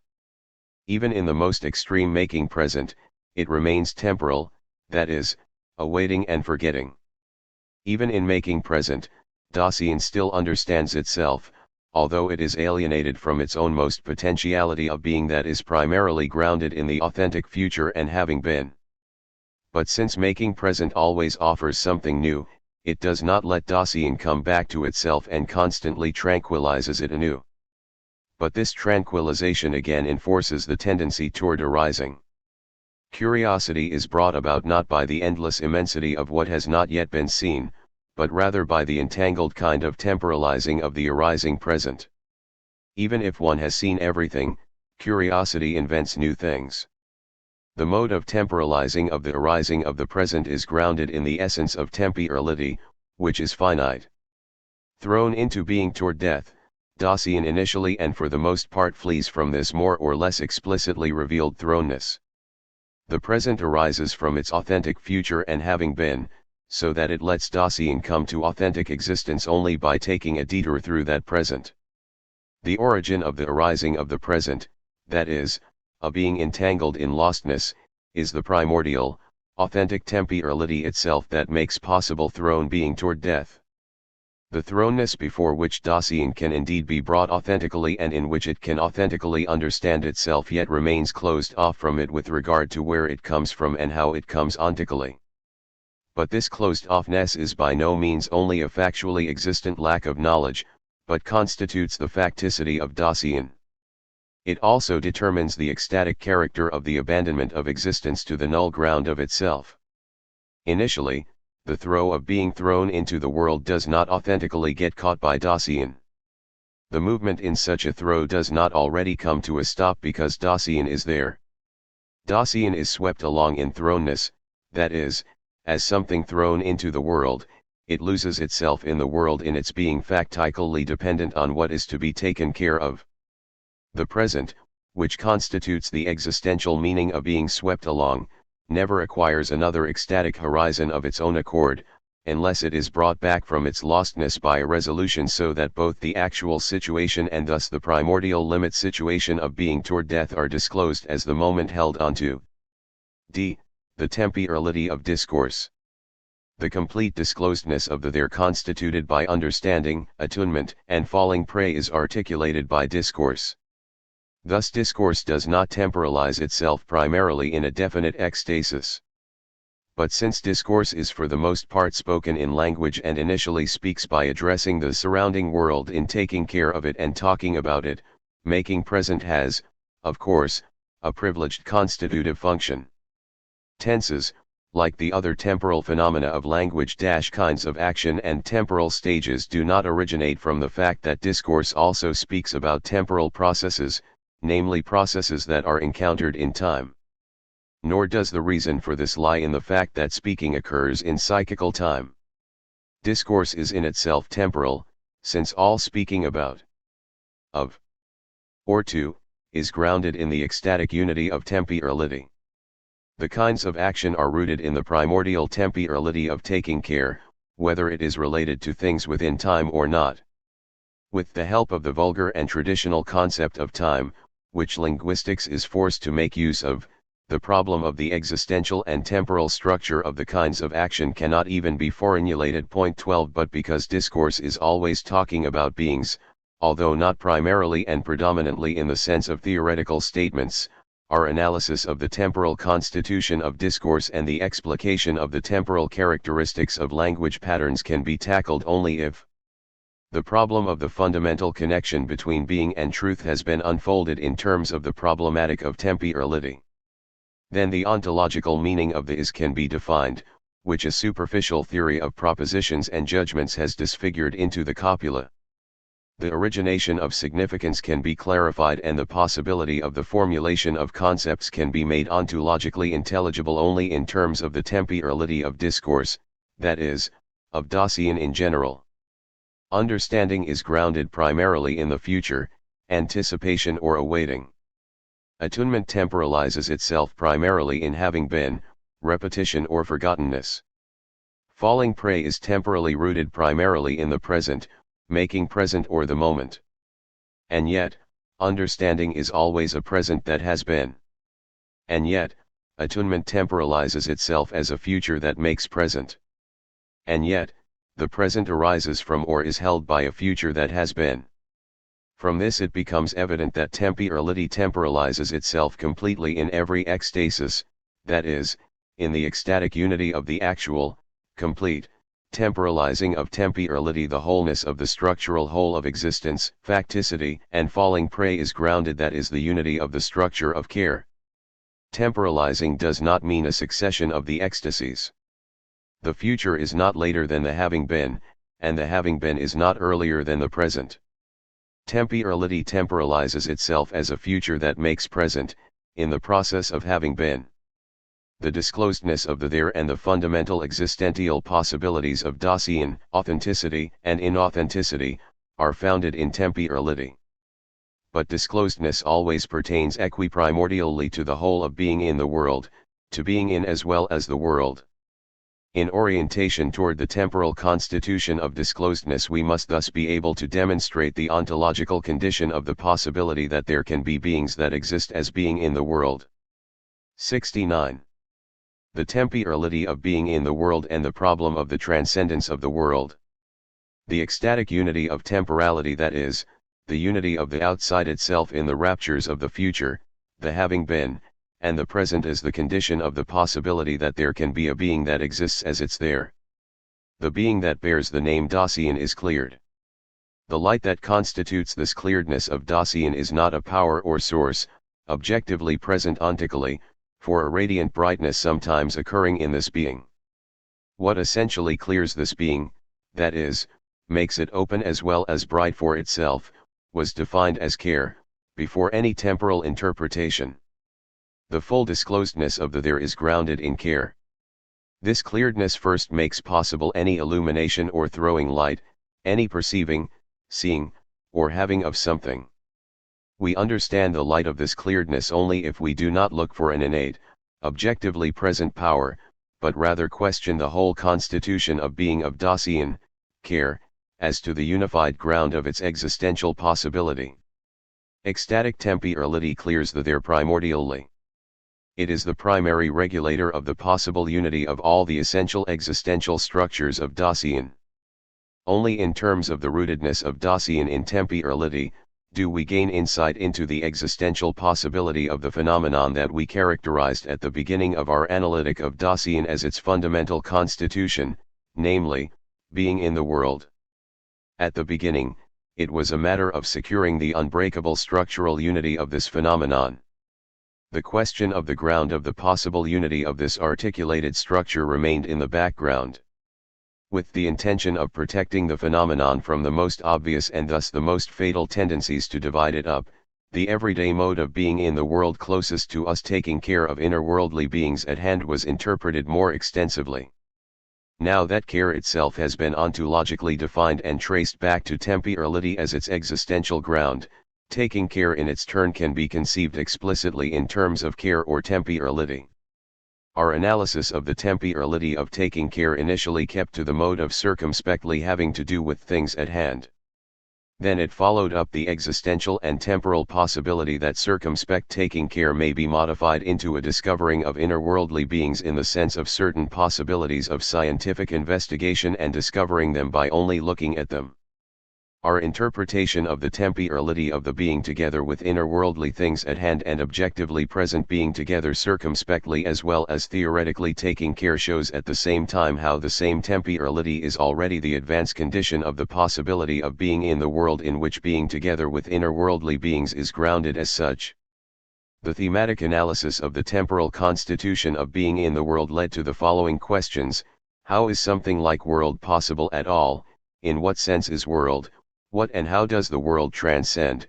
How are independent inner worldly beings connected with the transcending world? The ontological exposition of these questions does not already entail their answer. On the other hand, it does bring about the clarification, previously necessary, of the structures with reference to which the problem of transcendence is to be interrogated. The existential and temporal interpretation of being in the world will consider three things: a. the temporality of circumspect taking care, b. the temporal meaning of the modification of circumspect taking care into theoretical knowledge of inner worldly things objectively present, c. the temporal problem of the transcendence of the world. a. the temporality of circumspect taking care. How are we to gain the perspective for an analysis of the temporality of taking care? We called heedful being together with the world our dealing in and with the surrounding world. Point 14 as examples of the phenomena of being together with. We chose the using, handling, and producing of things at hand and their deficient and undifferentiated modes, that is, the being together with things that belong to everyday need. Point 15 the authentic existence of Dasein also maintains itself in such taking care, even when it remains indifferent for it. Things at hand taken care of are not the cause of taking care, as if this were to arise only on the basis of the effects of inner worldly beings. Being together with things at hand can neither be explained ontically in terms of those things at hand nor can things at hand be derived from this kind of being. Taking care, as a kind of being of Dasein, and things taken care of, as inner worldly things at hand, are, however, not simply present together. Nevertheless, there is a connection between them. The properly understood whereby of what is dealt with sheds light on heedful dealing itself. On the other hand, if we miss the phenomenal structure of the whereby of dealings, we fail to recognize the existential constitution of such dealings.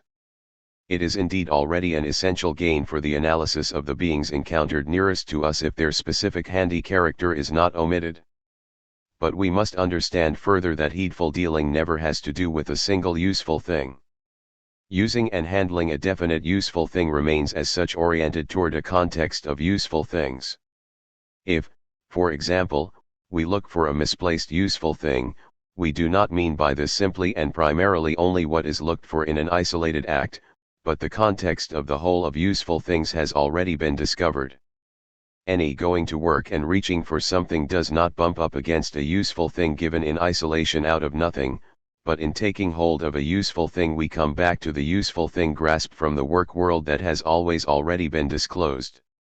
If in our analysis of dealing with things we aim at what we have to do with, our existent being together with beings taken care of must be given an orientation not toward an isolated useful thing at hand, but rather toward the totality of useful things. Our reflection upon the eminent character of being of useful things at hand, relevance, also forces us to this conception of what we have to do with. We understand the term relevance ontologically. To say that something has a relevance with and in something else is not supposed to ontically ascertain a fact, but to indicate the kind of being of things at hand. The relational character of relevance, with its, together with, points to the fact that a useful thing is ontologically impossible. Indeed, a single useful thing may be at hand while another is missing. But here the fact makes itself known that one thing at hand belongs to the other. Heedful dealings can only let things at hand be encountered circumspectly if it already understands something like a relevance in which things are. The being together with, that takes care in a way that circumspectly discovers amounts to letting something be in relevance, that is, to projecting relevance understandingly. If letting things be relevant constitutes the existential structure of taking care, and if the latter as being together with, belongs to the essential constitution of care, and if care in its turn is grounded in temporality, then the existential condition of the possibility of letting something be relevant must be sought in a mode of the temporalizing of temporality. Letting something be relevant is found in the simplest handling of a useful thing. Relevance has an intentional character with reference to which the thing is usable or in use. Understanding the intention and context of relevance has the temporal structure of awaiting. Awaiting the intention, taking care can at the same time come back to something like relevance. Awaiting the context and retaining the means of relevance make possible in its ecstatic unity the specifically handy way in which the useful thing is made present. Awaiting the towards which is neither a reflection upon the goal nor an expectation of the imminent completion of the work to be produced. It does not have the nature of a thematic grasping at all. Nor does retaining what is relevant mean holding fast to it thematically. Handling things is no more related merely to what it handles than to what it uses in relevance. Rather, being relevant constitutes itself in the unity of awaiting and retaining in such a way that the making present arising from this makes the characteristic absorption in taking care in the world of its useful things possible. When one is really busy with something and totally immersed in it, one is neither only together with the work, nor with the tools, nor with both together. Being in relevance, which is grounded in temporality, has already founded the unity of the relations in which taking care moves circumspectly. A specific kind of forgetting is essential for the temporality that constitutes being in relevance. In order to be able to really get to work, lost in the world of tools and to handle them, the self must forget itself. But since an awaiting is always guiding in the unity of the temporalizing of taking care, the ownmost potentiality of being of Dasein, taking care is nevertheless placed in care, as we shall show. The making present that awaits and retains constitutes the familiarity in accordance with which Dasein knows its way around as being with one another in the public surrounding world. We understand letting things be in relevance existentially as letting be. On its basis, things at hand can be encountered by circumspection as the beings that they are. We can thus further clarify the temporality of taking care if we pay attention to the modes of circumspectly letting something be encountered that were characterized before as conspicuousness, obtrusiveness, and obstinacy. The useful thing at hand is precisely not encountered with regard to its true in itself by a thematic perception of things, but is encountered in the inconspicuousness of what is found obviously and objectively. But if something is conspicuous in the totality of such beings, then this implies the possibility that the totality of useful things as such also obtrudes itself. How must letting things be in relevance be structured existentially so that it can let something conspicuous be encountered? This question is not aiming at factical occasions that direct our attention to something already given, but at the ontological meaning of this ability to direct our attention as such. Things that cannot be used, for example, a tool that will not work, can be conspicuous only in and for someone using them. Even the most sharp and persistent perception and representation of things could never discover something like damage to the tool. The using must be able to be hampered so that something unhandy can be encountered. But what does this mean ontologically? The making present that awaits and retains is held up with regard to its absorption in the relevant relations, and it is held up by something which afterwards turns out to be a damage. The making present, which equiprimordially awaits the what for, is held fast with the tool used in such a way that the what for and the in order to are now explicitly encountered for the first time. However, making present itself can only meet up with something unsuited for, because it is already moving in an awaiting retention of what is in relevance. Making present is held up, that is, in the unity of the awaiting that retains, it shifts more to itself and thus constitutes the inspection, checking, and removal of the disruption. If heedful dealings were simply a succession of experiences occurring in time and if these experiences associated with each other as intimately as possible, letting a conspicuous, unusable tool be encountered would be ontologically impossible. Whatever we have made accessible in contexts of useful things, letting things be in relevance as such must be grounded in the ecstatic unity of the making present that awaits and retains. And how it is possible to ascertain that something is missing, that is, unhandy, and not just at hand in an unhandy way. Unhandy things are not discovered circumspectly in missing something. Finding out that something is not objectively present is based upon missing something, and both have their own existential presuppositions. Missing something is by no means a not making present, but is a deficient mode of the present in the sense of the not making present of something expected or always already available. If circumspect letting things be relevant were not awaiting what is taken care of from the very beginning, and if awaiting did not temporalize itself in the unity with a making present, Dasein could never find out that something is missing. On the other hand, the possibility of being surprised lies in the fact that the making present that awaits a thing does not await something else that stands in a possible context of relevance with the former. The not awaiting of the making present that is lost first discloses the horizontal leeway in which something surprising can overcome Dasein. That with which heedful dealings fail to cope, either by producing or procuring something, or even by turning away, keeping at a distance, protecting oneself from something, is revealed in its insurmountability. Taking care reconciles itself with this. But reconciling with something is a mode peculiar to circumspectly letting something be encountered. On the basis of this discovery, taking care can find what is inconvenient, disturbing, hindering, jeopardizing, or in general resistant in some way. The temporal structure of reconciling oneself with something lies in a non-retention that awaits and makes present. The making present that awaits does not, for example, count on something that is unsuitable, but is nevertheless available. Not counting on, is a mode of taking into account what one cannot hold onto. It is not forgotten, but retained so that it remains at hand precisely in its unsuitability. Things at hand like this belong to the everyday content of the factically disclosed surrounding world. Only because things offering resistance are disclosed on the basis of the ecstatic temporality of taking care, can factical Dasein understand itself in its abandonment to a world of which it never becomes master. Even if taking care remains restricted to the urgency of everyday needs, it is never a pure making present, but arises from a retention that awaits. On the basis of such retention, or as such a basis, Dasein exists in a world. For this reason factically existing Dasein in a way always already knows its way around, even in a strange world. When, in taking care, one lets something be in relevance, one's doing so is founded upon temporality and amounts to an altogether pre-ontological and unthematic way of understanding relevance and things at hand. In what follows, we shall show how the understanding of these determinations of being as such is, in the end, also founded in temporality.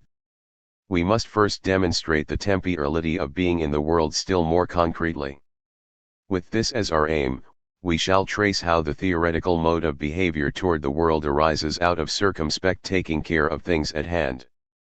The circumspect, as well as the theoretical discovery of inner-worldly beings, is based upon being in the world. The existential and temporal interpretation of these ways of discovering will prepare the temporal characterization of this fundamental constitution of Dasein. b. The temporal meaning of the way in which circumspect taking care becomes modified into the theoretical discovery of that which is present within the world. When in the course of our existential and ontological analyses we ask about how theoretical discovery arises from circumspect taking care, this means that we are not making a problem out of the ontic history and development of science, or of its factical occasions or of its proximate goals. In searching for the ontological genesis of the theoretical mode of behavior, we are asking which of those conditions of possibility in the constitution of being of Dasein are existentially necessary for Dasein to be able to exist in the mode of scientific investigation? This question aims at an existential concept of science. This is distinct from the logical concept that understands science with regard to its results and defines it as a context of causal relations of true, that is, valid propositions. The existential concept understands science as a mode of existence and thus a mode of being in the world which discovers or discloses beings or being. However, a completely adequate existential interpretation of science cannot be carried out until the meaning of being and the connection between being and truth have been clarified in terms of the temporality of existence. The following considerations are to prepare the understanding of this central problematic within which the idea of phenomenology can first be developed, as opposed to the preconception 19 indicated in an introductory fashion. In accordance with the stage of our study attained up to now, a further restriction will be imposed upon our interpretation of the theoretical mode of behavior. We are only inquiring into the way in which circumspect taking care of things at hand changes over into the investigation of things objectively present found in the world, and we shall be guided by the aim of penetrating to the temporal constitution of being in the world in general. In characterizing the transformation from practically circumspect handling and using and so on, to theoretical investigation, it would be easy to suggest that merely looking at beings is something that emerges when taking care abstains from any kind of use. Then what is decisive about the origin of theoretical behavior would lie in the disappearance of praxis. So if one posits practical taking care as the primary and predominant kind of being of fact Dasein, the ontological possibility of theory will be due to the absence of praxis, that is, to a privation. But stopping a specific kind of use in heedful dealing does not simply leave its guiding circumspection behind as a remnant. Rather, taking care then transposes itself explicitly into just looking around. But this is by no means the way in which the theoretical attitude of science is reached.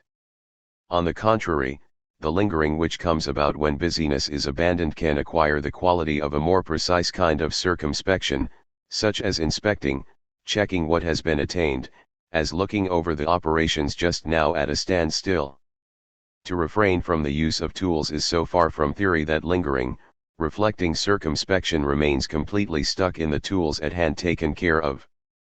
Practical dealings have their own way of lingering. And just as praxis has its own specific site, theoretical research is not without its own praxis. Reading off the measurements that result from an experiment often requires a complicated technological setup for the experimental arrangement. Observing with the microscope is dependent upon the production of prepared slides. Archaeological excavation that precedes any interpretation of the findings demands the most massive manual labor. But even the most abstract working out of problems and refining what has been gained, uses, for example, writing materials. As uninteresting and obvious as these components of scientific investigation may be, they are by no means ontologically indifferent. The explicit reference to the fact that scientific behavior as a way of being in the world is not only a purely intellectual activity might seem unnecessarily complicated and superfluous. If only it did not become clear from this triviality that it is by no means obvious where the ontological boundary between theoretical and atheoretical behavior really lies. One will want to assert that all manipulation in the sciences is only in the service of pure observation, of the investigating discovery and disclosure of the things themselves. Taken in its broadest sense, seeing regulates all procedures and retains its priority. To whatever kind of objects one's knowledge may relate itself and by whatever means it may do so, still that through which it relates itself to them immediately, and which all thinking as a means has as its goal is intuition. 20. The idea of the intuitus has guided all interpretation of knowledge ever since the beginning of Greek ontology up to today, whether that intuition is actually attainable or not. In accordance with the priority of seeing, the demonstration of the existential genesis of science will have to start out by characterizing the circumspection that guides practical taking care of things. Circumspection moves in the relevant relations of the context of useful things at hand. It itself is again subject to the guidance of a more or less explicit view over the totality of useful things in every world of tools and the public surrounding world belonging to it. This overview is not simply one that subsequently scrapes objectively present things together. What is essential in this overview is the primary understanding of the totality of relevance within which factical taking care always starts out.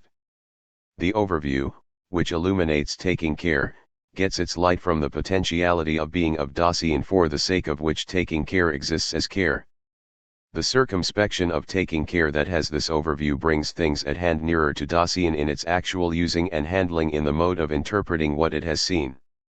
We call the specific bringing near of what is taken care of by interpreting it circumspectly deliberation. The schema peculiar to it is if then, if this or that is to be produced, put into use, or prevented, for example, then we need these or those means, ways, circumstances, or opportunities. Circumspect deliberation throws light on the actual factical position of Dasein in the surrounding world taken care of. Thus it never simply confirms the objective presence of a being or of its qualities. Deliberation can also come about without what is circumspectly approached itself being concretely at hand or present within reach. Bringing the surrounding world near in circumspect deliberation has the existential meaning of making present. For visualization is only a mode of making present. In it, deliberation catches sight directly of what is needed, but not at hand. Circumspection that visualizes does not relate itself to mere representations. But circumspect making present is a phenomenon with more than one kind of foundation. First of all, it belongs to the full ecstatic unity of temporality. It is grounded in a retention of the context of useful things that Dasein takes care of in awaiting a possibility. What has already been disclosed in awaiting retention is brought nearer by one's deliberative making present or representing. But if deliberation is to be able to move in the scheme of if then, taking care must already understand a context of relevance in an overview. What is addressed with the if must already be understood as this and that. For this, it is not necessary that the understanding of useful things be expressed predicatively. The scheme something as something is already prefigured in the structure of pre-predicative understanding. The as structure is ontologically grounded in the temporality of understanding. Only because Dasein, awaiting a possibility, that is, here a what for, has come back to a for this, that is, retains a thing at hand, can conversely the making present that belongs to this awaiting retention start with this retention and bring it explicitly nearer in its reference to the what for. The deliberation that brings near must, in the scheme of making present, adapt itself to the kind of being of what is to be brought near. The character of relevance of what is at hand is not first discovered by deliberation, but only gets brought near by it in such a way that it circumspectly lets that through which something is in relevance be seen as this.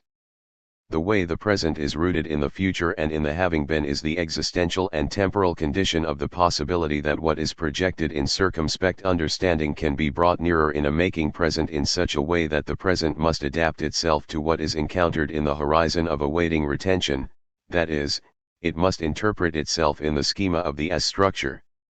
This answers our earlier question whether the S-structure is existentially and ontologically connected with the phenomenon of projecting. Like understanding and interpretation in general, the as is grounded in the ecstatic and horizontal unity of temporality. In our fundamental analysis of being, and indeed in connection with the interpretation of the is, which as a copula expresses the addressing of something as something, we must again make the as phenomenon thematic and define the concept of the schema existentially. However, what is the temporal characterization of circumspect deliberation and its schemata supposed to contribute to answering our current question of the genesis of the theoretical mode of behavior? Only enough to clarify the situation of Dasein in which a circumspect taking care changes over into theoretical discovery. We may then try to analyze this transformation itself following the guideline of an elemental statement of circumspect deliberation and its possible modifications. In our circumspect use of tools, we can say that the hammer is too heavy or too light. Even the sentence that the hammer is heavy can express a heedful deliberation and mean that it is not light, that is, that it requires force to use it or it makes using it difficult. But the statement can also mean that the being before us, with which we are circumspectly familiar as a hammer, has a weight, namely, the property of heaviness. It exerts a pressure on what lies beneath it, and when that is removed, it falls. The discourse understood in this way is no longer in the horizon of the awaiting retention of a totality of useful things and its relations of relevance. What is said has been drawn from looking at what is appropriate for a being with mass. What is now in view is appropriate for the hammer, not as a tool, but as a corporeal thing that is subject to the law of gravity.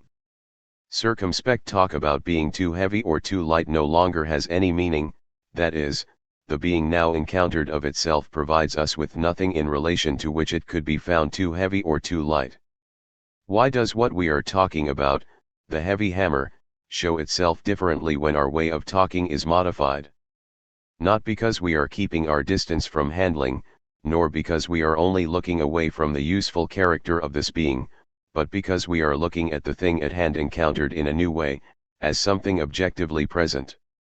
The understanding of being guiding the heedful dealings with inner-worldly beings has been transformed. But does this already constitute a scientific mode of behavior if we comprehend things at hand as something objectively present, instead of circumspectly deliberating about them? Moreover, even things at hand can be made a theme of scientific investigation and determination, for example, in examining someone's surrounding world, his milieu, in the context of a historiographical biography. The everyday context of useful things at hand, their historical origination and utilization, their factical role in Dasein, all these are the objects of the science of economics. Things at hand need not lose their character of being useful things in order to become the object of a science. A modification of our understanding of being seems not to be necessarily constitutive for the genesis of the theoretical mode of behavior toward things. Certainly not, if this modification is supposed to mean a change of the kind of being which, in understanding the being in question, we understand it to possess. In our first characterization of the genesis of the theoretical mode of behavior from circumspection, we have made basic a kind of theoretical grasping of inner-worldly beings, a physical nature, in which the modification of our understanding of being amounts to a transformation. In the physical statement that the hammer is heavy, we overlook not only the tool character of the being encountered, but thus also that which belongs to every useful thing at hand, its place. The place becomes indifferent.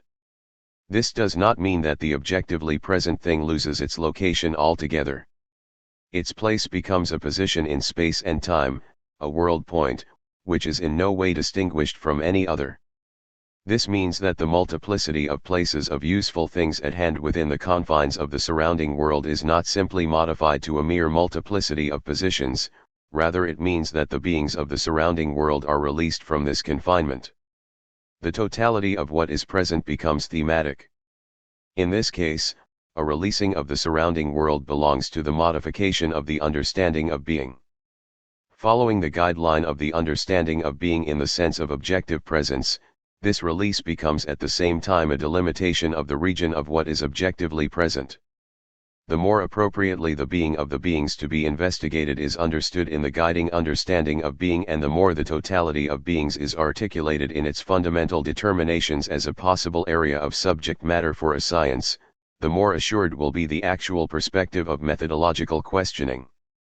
The classic example for the historical development of a science, and even for its ontological genesis, is the origin of mathematical physics. What is decisive for its development lies neither in its higher evaluation of the observation of facts, nor in the application of mathematics in determining events of nature, but the inatheonetical projection of nature itself. This project discovers in advance something constantly objectively present, matter, and opens the horizon for the guiding perspective on its quantitatively definable constitutive moments, motion, force, location, and time. Only in the light of a nature thus projected can something like a fact be found and be taken as a point of departure for an experiment defined and regulated in terms of this project. The founding of factual science was possible only because the researchers understood that there are in principle no bare facts. What is decisive about the mathematical project of nature is again not primarily the mathematical element as such, but the fact that this project discloses an a priori. And thus the paradigm of the mathematical natural sciences does not consist in its specific exactitude and binding character for everyone, but in the fact that in it the thematic beings are discovered in the only way that beings can be discovered, in the prior project of their constitution of being. When the basic concepts of the understanding of being by which we are guided have been worked out, the methods, the structure of conceptuality, the relevant possibility of truth and certainty, the kind of grounding and proof, the mode of being binding and the kind of communication, all these will be determined. The totality of these moments constitutes the complete existential concept of science. The scientific project of the beings somehow always already encountered lets their kind of being be explicitly understood in such a way that the possible ways of purely discovering inner-worldly beings thus become evident. The articulation of the understanding of being, the definition of the subject matter defined by that understanding, and the prefiguration of the concepts suitable to these beings, all belong to the totality of this projecting that we call the natization. It aims at freeing beings encountered within the world in such a way that they can project themselves back upon pure discovery, that is, they can become objects. Thematization objectifies. It does not first posit beings, but frees them in such a way that they become objectively subject to questioning and definition. The objectifying being together with inner-worldly things objectively present has the character of a distinctive kind of making. It is above all distinguished from the present of circumspection by the fact that the discovering of the science in question solely awaits the discoveredness of what is present. This awaiting of discoveredness is grounded existentially in a resoluteness of Dasein by means of which it projects itself upon its potentiality of being in the truth. This project is possible because being in the truth constitutes a determination of the existence of Dasein. How science has its origin in authentic existence is not to be pursued here. It is simply a matter of understanding that and how the thematization of inner-worldly beings presupposes being in the world as the fundamental constitution of Dasein. If the thematization of what is present, the scientific projection of nature, is to become possible, Dasein must transcend the beings thematized. Transcendence does not consist in objectification, rather objectification presupposes transcendence. But if the thematization of inner-worldly beings objectively present is a transformation from taking care which circumspectly discovers, then a transcendence of Dasein must already underlie practical being together with things at hand. Furthermore, if thematization modifies and articulates the understanding of being, insofar as Dasein, the being that thematizes, exists, it must already understand something like being. This understanding of being can remain neutral. Then handiness and objective presence are not differentiated, still less are they conceived ontologically. But for Dasein to be able to have something to do with the context of useful things, it must understand something like relevance, even if only unthematically. A world must be disclosed to it. The world is disclosed with the factical existence of Dasein, if indeed Dasein essentially exists as being in the world. And if the being of Dasein is completely grounded in temporality, temporality must make possible being in the world and thus the transcendence of Dasein, which in its turn supports the being together with inner-worldly beings that takes care, whether theoretical or practical. See, the temporal problem of the transcendence of the world. The understanding of a totality of relevance inherent in circumspect taking care is grounded in a previous understanding of the relations of in order to, what for that, and for the sake of which. We set forth the connection of these relations as their unity constitutes what we call world. Now the question arises of how something like world in its unity with Dasein is ontologically possible. In what way must world be, such that Dasein can exist as being in the world? Dasein exists for the sake of a potentiality of being of itself. Existing, it is thrown, and as thrown, it is delivered over to beings that it needs in order to be able to be as it is, namely for the sake of itself. Since Dasein exists factically, it understands itself in this connection of the for the sake of itself in each instance with an in order to. That within which existing Dasein understands itself is there together with its factical existence. The wherein of primary self-understanding has the kind of being of Dasein. Existing, Dasein is its world. We define the being of Dasein as care. Its ontological meaning is temporality. We showed that and how temporality constitutes the disclosedness of the there. World is also disclosed in the disclosedness of the there. The unity of significance, that is, the ontological constitution of the world, must then also be grounded in temporality. The existential and temporal condition of the possibility of the world lies in the fact that temporality, as an ecstatical unity, has something like a horizon. The ecstasies are not simply raptures toward. Rather, a whereto a being transported belongs to each ecstasy. We call this whereto of the ecstasy the horizontal schema. The ecstatical horizon is different in each of the three ecstasies. The schema in which Dasein comes back to itself futurally, whether authentically or inauthentically, is the for the sake of itself. We call the schema in which Dasein is disclosed to itself in attunement as thrown, that in the face of which it has been thrown and that to which it has been delivered over. It characterizes the horizontal structure of the having been. Existing for the sake of itself in being delivered over to itself as thrown, Dasein is at the same time making present as being together with. The horizontal schema of the present is determined by the in order to.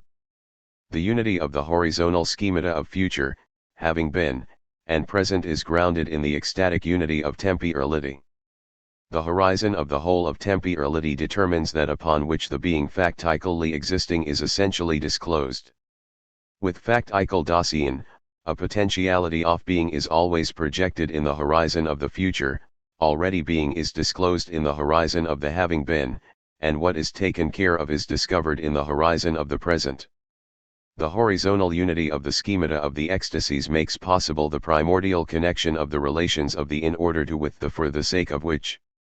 This means that on the basis of the horizontal constitution of the ecstatic unity of temporality, something like a disclosed world belongs to the being that is always its there. Just as the present arises in the unity of the temporalizing of temporality from the future and the having been, the horizon of a present temporalizes itself equiprimordially with those of the future and the having been. Insofar as Dasein temporalizes itself, a world is, too. Temporalizing itself with regard to its being as temporality, Dasein is essentially in a world on the basis of the ecstatic and horizontal constitution of that temporality. The world is neither objectively present nor at hand, but temporalizes itself in temporality. It is there together with the outside itself of the ecstasies. If no Dasein exists, no world is there either. The world is already presupposed in one's being together with things at hand heedfully and factically, in one's thematization of what is present, and in one's objectifying discovery of the latter, that is, all these are possible only as modes of being in the world. The world is transcendent, grounded in the horizontal unity of ecstatic temporality. It must already be ecstatically disclosed so that innerworldly beings can be encountered from it. Temporality already holds itself ecstatically in the horizons of its ecstasies and, temporalizing itself, comes back to the beings encountered in the there. With the factical existence of Dasein, innerworldly beings are also already encountered. That such beings are discovered in the there of its own existence is not under the control of Dasein. Only what, in which direction, to what extent, and how it actually discovers and discloses is a matter of freedom, although always within the limits of its thrownness. The relations of significance that determine the structure of the world are thus not a network of forms that is imposed upon some material by a worldless subject. Rather, factical Dasein, ecstatically understanding itself and its world in the unity of the there, comes back from these horizons to the beings encountered in them. Coming back to these beings understandingly is the existential meaning of letting them be encountered in making them present, for this reason they are called innerworldly. The world is, so to speak, already further outside than any object could ever be. The problem of transcendence cannot be reduced to the question of how does a subject get outside to an object, whereby the totality of objects is identified with the idea of the world. We must rather ask what makes it ontologically possible for beings to be encountered within the world and objectified as encountered beings. Going back to the ecstatically and horizontally founding transcendence of the world will give us the answer. If the subject is conceived ontologically as existing Dasein, whose being is grounded in temporality, we must say then that the world is subjective. But this subjective world, as one that is temporally transcendent, is then more objective than any possible object. By tracing being in the world back to the ecstatic and horizontal unity of temporality, we have made the existential and ontological possibility of this fundamental constitution of Dasein intelligible. At the same time it becomes clear that the concrete development of the structure of world in general and of its possible variations can be attempted only if an ontology of possible inner-worldly beings is oriented toward a clarified idea of being in general with sufficient assurance. The possible interpretation of this idea requires that we set forth the temporality of Dasein beforehand. Here our characterization of being in the world will be of service. 70. The temporality of the spatiality characteristic of Dasein. Although the expression temporality does not mean what the talk about space and time understands by time, spatiality nevertheless seems to constitute another fundamental determination of Dasein corresponding to temporality. The existential and temporal analysis thus appears to reach a limit with the spatiality of Dasein, so that this being that we call Dasein must be addressed coordinately as temporal and also as spatial. Does the existential and temporal analysis of Dasein come to a halt on account of the phenomenon that we got to know as the spatiality of Dasein and that we showed to belong to being in the world? 24. If in the course of our existential interpretation we were to talk about the spatio-temporal determination of Dasein, then we could not mean that this being is present in space and also in time. This needs no further discussion. Temporality is the meaning of being of care. The constitution of Dasein and its modes of being are ontologically possible only on the basis of temporality, regardless of whether this being occurs in time or not. But then the specific spatiality of Dasein must be grounded in temporality. On the other hand, the demonstration that this spatiality is existentially possible only through temporality, cannot aim either at deducing space from time or at dissolving it into mere time.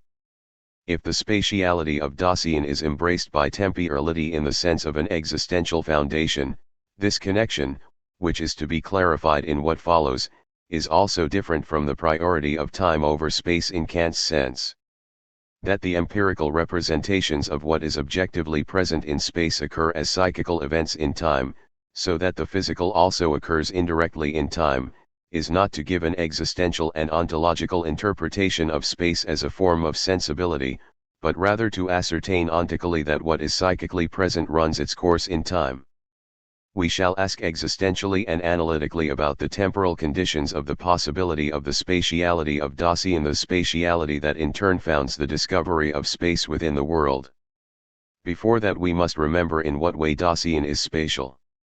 Dasein can be spatial only as care, in the sense of factically entangled existing. Negatively this means that Dasein is never objectively present in space, not even initially. Dasein does not fill out a piece of space as a real thing or useful thing would do, so that the boundaries dividing it from the surrounding space would themselves just define that space spatially.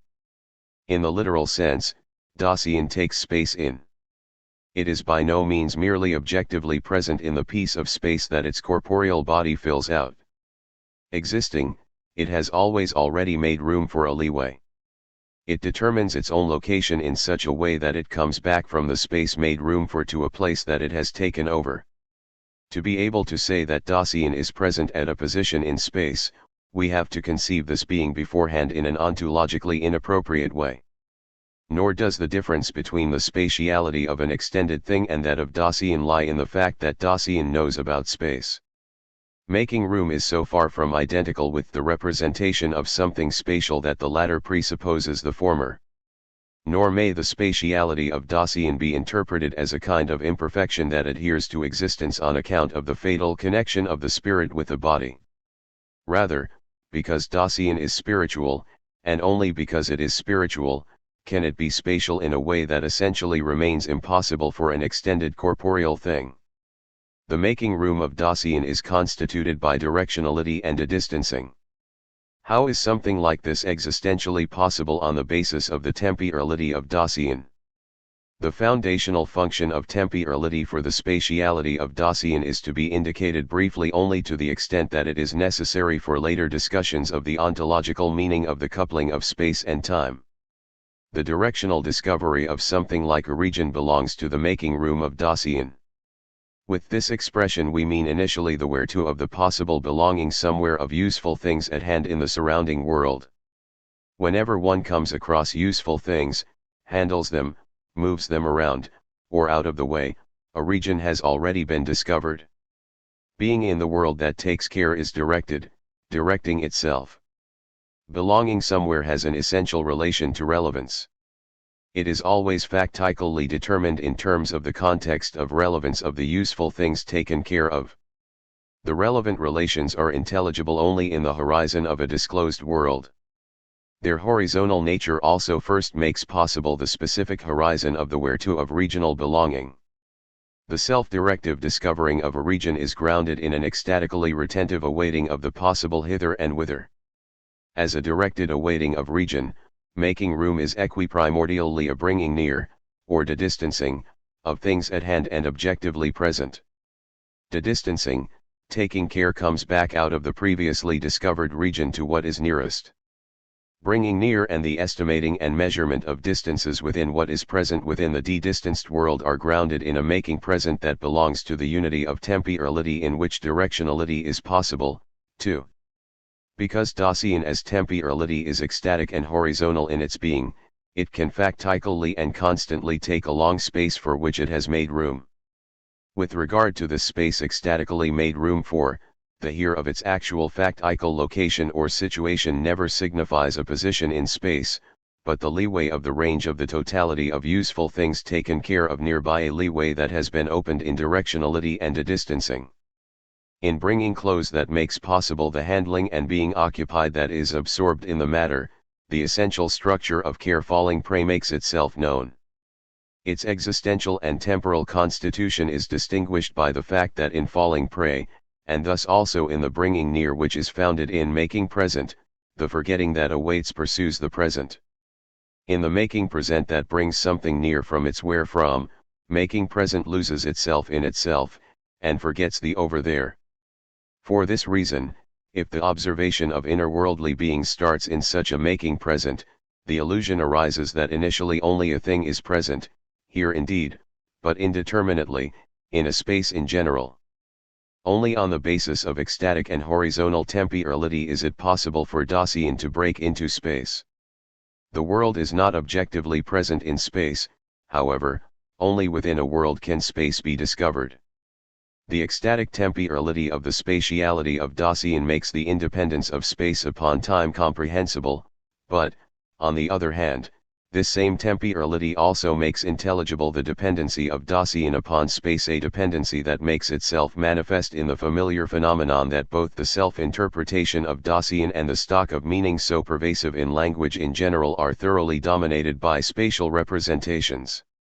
This priority of the spatial in the articulation of significations and concepts has its ground, not in some specific power of space, but rather in the kind of being of Dasein *. Essentially entangled, temporality loses itself in making present, and understands itself not only circumspectly in terms of the things at hand taken care of, rather, it takes its guidelines for articulating what is understood and can be interpreted in understanding in general from those spatial relations that making present constantly meets up with in what is at hand as present. 71. The temporal meaning of the everydayness of Dasein. The analysis of the temporality of taking care showed that the essential structures of the constitution of being of Dasein that were interpreted before setting forth temporality, with the intention of arriving at temporality, must themselves be taken back existentially into temporality.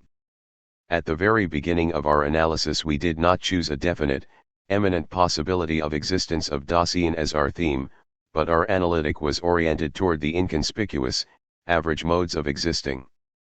We called the kind of being in which Dasein holds itself initially and for the most part.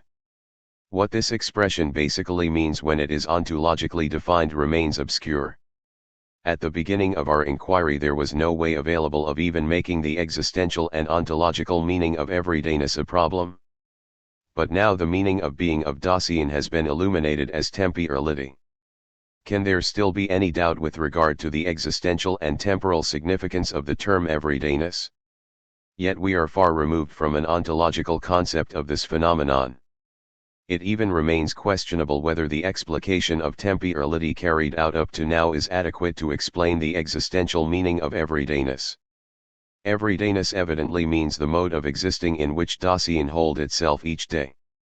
And yet each day does not signify the sum of the days that are allotted to Dasein in its lifetime. Although each day is not to be understood in the sense of the calendar, some such temporal determination still echoes in the significance of the everyday. But the expression everydayness primarily signifies a certain how of existence that prevails in Dasein as long as it lives. In our earlier analyses we often used the expression initially and for the most part. Initially means the way in which Dasein is manifest in the being with one another of publicness, even if it has basically overcome everydayness existentially. For the most part signifies the way in which Dasein shows itself for everyone as a rule, but not always. Everydayness means the how in accordance with which Dasein lives its day, whether in all of its modes of behavior or only in certain ways prefigured by being with one another. Furthermore, being comfortable with what is customary belongs to this how, even if habit forces us to what is burdensome and disagreeable. The tomorrow that everyday taking care waits for is the eternal yesterday. The monotony of everydayness takes whatever the day happens to bring as variety. Everydayness determines Dasein even when it has not chosen the they as its hero. But these manifold qualities of everydayness by no means characterize it as the mere aspect that Dasein proffers when one looks at the things human beings do. Everydayness is a way to be to which, of course, public manifestness belongs. But as a way of its own existing, everydayness is indeed more or less familiar to each and every individual Dasein through the attunement of the pallid lack of mood. Dasein can suffer dully from everydayness, sink into its dullness, and evade it by looking for new ways in which its dispersion in its affairs may be further dispersed. But existence can also master the everyday in the moment, and of course often only for the moment, but it can never extinguish it. What is ontically so familiar in the factical interpretedness of Dasein that we do not even pay any attention to it, hides in itself enigma upon enigma existentially and ontologically. The natural horizon for starting the existential analytic of Dasein is only seemingly obvious.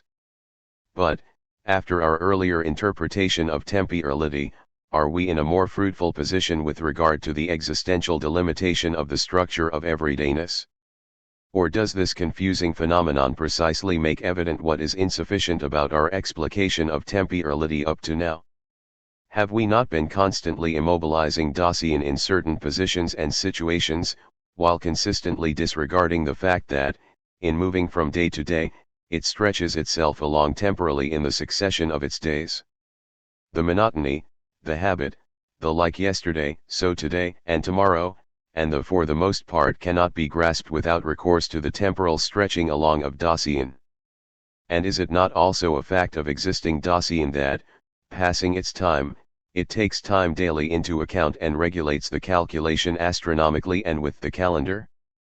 Only if we bring the everyday occurrence of Dasein and the heedful calculation of time in this occurrence into the interpretation of the temporality of Dasein, will our orientation become comprehensive enough to enable us to make the ontological meaning of everydayness as such problematic. However, since basically nothing other is meant by the term everydayness than temporality, and since temporality makes the being of Dasein possible, an adequate conceptual delineation of everydayness can succeed only in the framework of a fundamental discussion of the meaning of being in general and its possible variations. 72. The existential and ontological exposition of the problem of history. All our efforts in the existential analytic are geared to the one goal of finding a possibility of answering the question of the meaning of being in general. The development of this question requires a delineation of the phenomenon in which something like being itself becomes accessible phenomenon of the understanding of being. But this phenomenon belongs to the constitution of being of Dasein. Only when this being has been interpreted beforehand in a sufficiently primordial way, can the understanding of being contained in its constitution of being itself be grasped, and only on that basis can we formulate the question of being understood in this understanding and the question of what such understanding presupposes. Although many structures of Dasein still remain in the dark with regard to particulars, it nonetheless seems that we have reached the requisite, primordial interpretation of Dasein with the clarification of temporality as the primordial condition of the possibility of care. temporality was set forth with regard to the authentic potentiality of being whole of Dasein. The temporal interpretation of care was then confirmed by demonstrating the temporality of heedful being in the world. Our analysis of the authentic potentiality of being whole revealed that an equiprimordial connection of death, guilt, and conscience is rooted in care. Can Dasein be understood still more primordially than in the project of its authentic existence? Up to now we have not seen any possibility of a more radical starting point for our existential analytic. Nonetheless, with regard to the above discussion of the ontological meaning of everydayness, a serious reservation comes to light. Has indeed the whole of Dasein with respect to its authentic being whole been captured in the forehaving of our existential analysis? It may be that the line of questioning related to the wholeness of Dasein possesses a genuinely unequivocal character ontologically. The question itself may even have been answered with regard to being toward the end. However, death is, after all, only the end of Dasein, and formally speaking, it is just one of the ends that embraces the totality of Dasein. But the other end is the beginning, birth. Only the being between birth and death presents the whole we are looking for. Accordingly, the previous orientation of our analytic would remain one-sided, despite all its tendencies toward a consideration of existing being whole and in spite of the genuineness with which authentic and inauthentic being toward death have been explicated. Dasein has been our theme only as to how it exists, more or less, forward and leaves everything that has been behind. Not only did being toward the beginning remain unnoticed, but so did above all, the way Dasein stretches along between birth and death. Precisely the connection of life, in which, after all, Dasein constantly somehow holds itself, was overlooked in our analysis of being whole. Must we not take back our point of departure of temporality as the meaning of being of the totality of Dasein, even though what we addressed as the connection between birth and death is ontologically completely obscure? Or does temporality, as we set it forth, first give the foundation on which to provide an unequivocal direction for the existential and ontological question of that connection? Perhaps it is already a gain in the field of this inquiry if we learn not to take these problems too lightly. What seems more simple than the nature of the connection of life between birth and death? It consists of a succession of experiences in time. If we pursue this characterization of the connection in question and above all of the ontological assumption behind it in a more penetrating way, something remarkable happens. In this succession of experiences only the experience that is present in the actual now is really real. The experiences past and just coming, on the other hand, are no longer or not yet real. Dasein traverses the time span allotted to it between the two boundaries in such a way that it is real only in the now and hops, so to speak, through the succession of nows of its time. For this reason one says that Dasein is temporal. The self maintains itself in a certain sameness throughout this constant change of experiences. Opinions diverge as to how this persistent self is to be defined and how one is to determine what relation it may possibly have to the changing experiences. The being of this persistently changing connection of experiences remains undetermined. At bottom, however, and whether one admits it or not, something objectively present in time, but of course unthing-like, has been posited in this characterization of the connection of life. With regard to what was developed as the meaning of being of care under the rubric of temporality, we found that by following the guideline of the vulgar interpretation of Dasein, which within its own limits is justified and adequate, we could not carry through a genuine ontological analysis of the way Dasein stretches along between birth and death. Indeed, if we take this interpretation as our guideline, we could not even establish such an analysis as a problem. Dasein does not exist as the sum of the momentary realities of experiences that succeed each other and disappear. Nor does this succession gradually fill up a framework. For how should that framework be present, when it is always only the experience that one is having right now that is real, and when the boundaries of the framework birth that is past and death that is yet to come are lacking reality? At bottom, even the vulgar interpretation of the connectedness of life does not think of a framework spanned outside of Dasein and embracing it, but correctly looks for it in Dasein itself. When, however, One tacitly regards this being ontologically as something present in time. An attempt at any ontological characterization of the being between birth and death gets stranded. Dasein does not first fill up an objectively present path or stretch of life through the phases of its momentary realities, but stretches itself along in such a way that its own being is constituted beforehand as the stretching along. The between of birth and death already lies in the being of Dasein. On the other hand, it is by no means the case that Dasein is real in a point of time, and that, in addition, it is then surrounded by the non-reality of its birth and its death. Understood existentially, birth is never something past in the sense of what is no longer present, and death is just as far from having the kind of being of something outstanding that is not yet present but will come. Factical Dasein exists as born asterisk, and in being born it is also already dying in the sense of being tordith. Both ends and their between are as long as Dasein factically exists, and they are in the sole way possible on the basis of the being of Dasein as care. In the unity of thrownness and the fleeting, or else anticipatory, being toward death, birth and death are connected in the way appropriate to Dasein. As care, Dasein is the between. But the constitutional totality of care has the possible ground of its unity in temporality. The ontological clarification of the connectedness of life, that is, of the specific way of stretching along, movement, and persistence of Dasein, must accordingly be approached in the horizon of the temporal constitution of this being. The movement of existence is not the motion of something objectively present. It is determined from the stretching along of Dasein. The specific movement of the stretched out stretching itself along, we call the occurrence of Dasein. The question of the connectedness of Dasein is the ontological problem of its occurrence.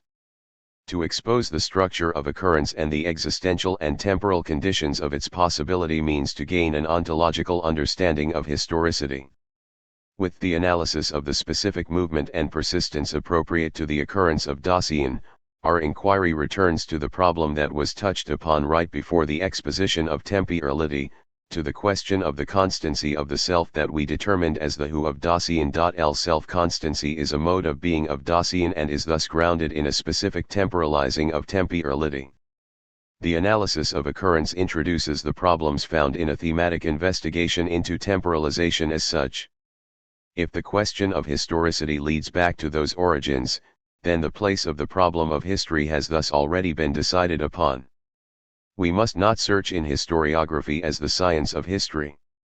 Even if the scientific and theoretical kind of treatment of the problem of history does not just aim at an epistemological, clarification of historiographical comprehension, or at the logic of the concept formation of historiographical presentation, record, but is rather oriented toward the objective side, history is still only accessible in this line of questioning as the object of a science.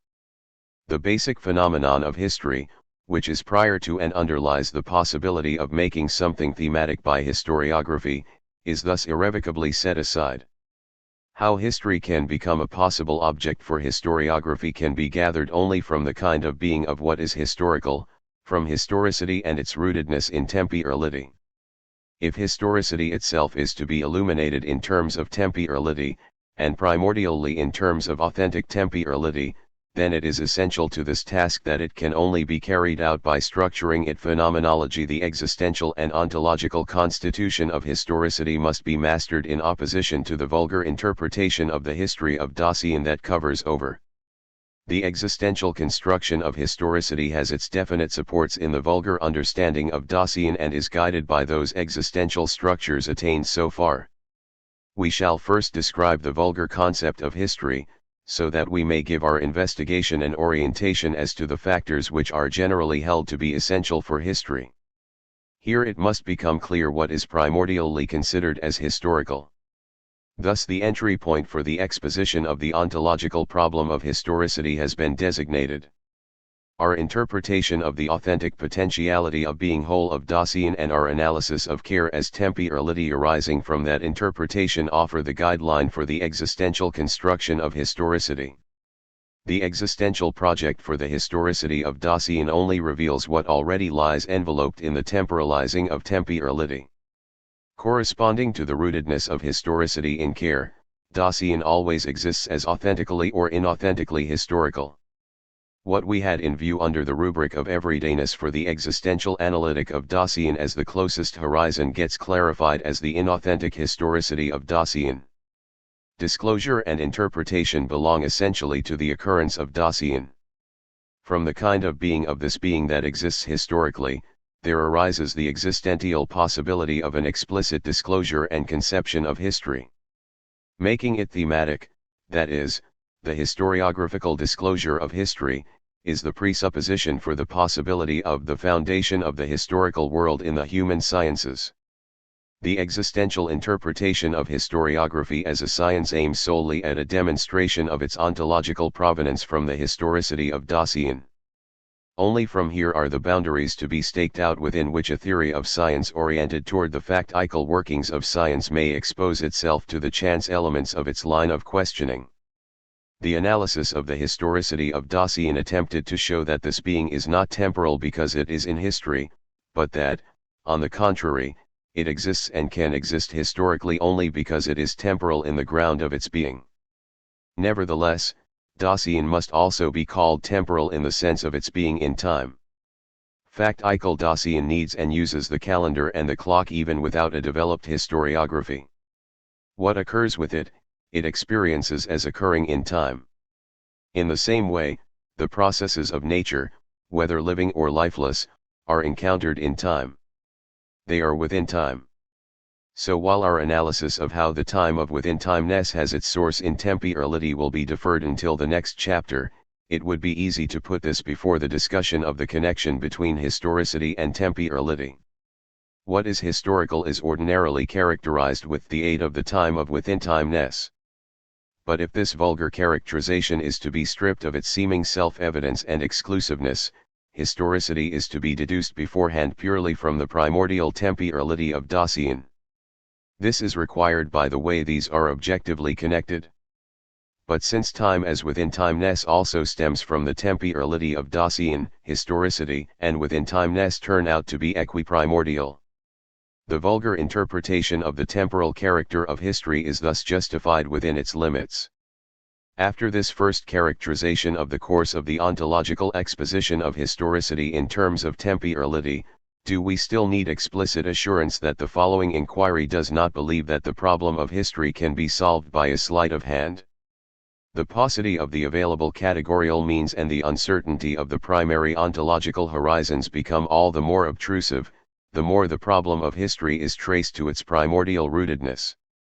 In the following reflections, we shall content ourselves with indicating the ontological place of the problem of historicity. Basically, the following analysis is solely concerned with furthering the pioneering investigations of Dilthey. Today's present generation has not as yet made them its own.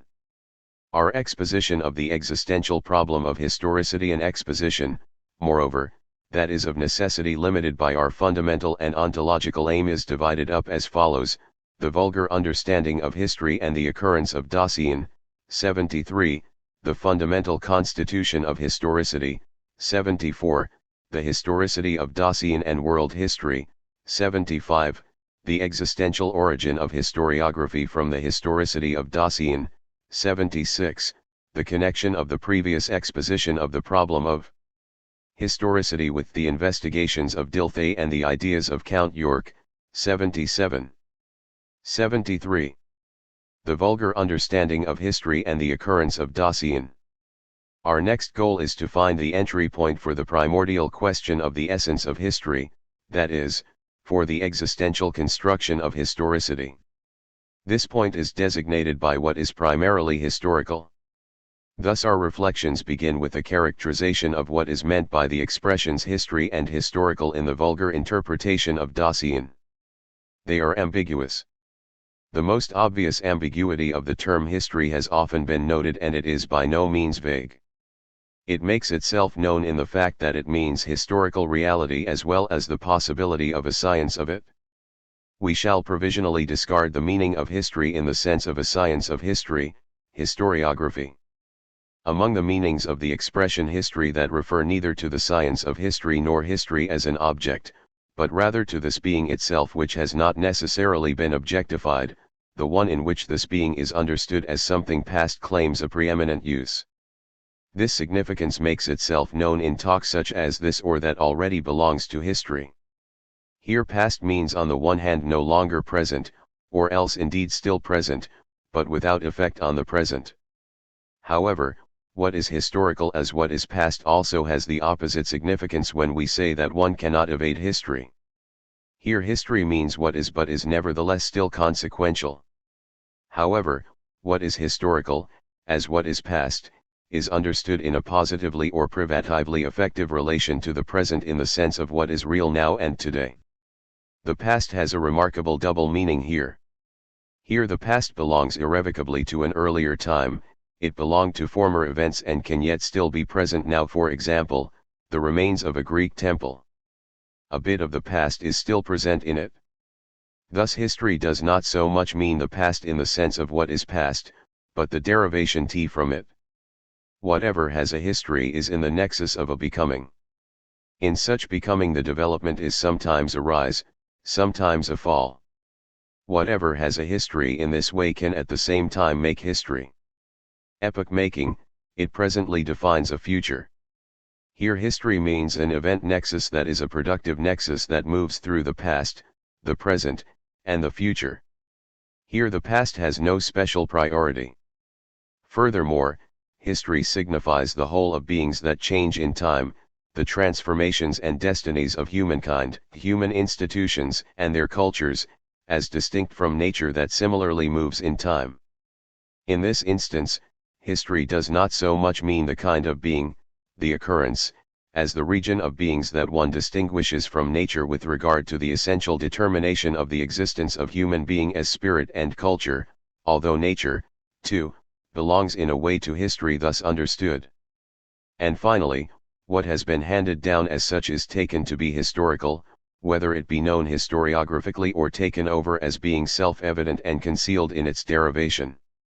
If we consider the four meanings together, we find that history is the specific occurrence of existing Dasein happening in time, in such a way that the occurrence which in being with one another is past and, at the same time, handed down and still having an effect is taken to be history in the sense emphasized.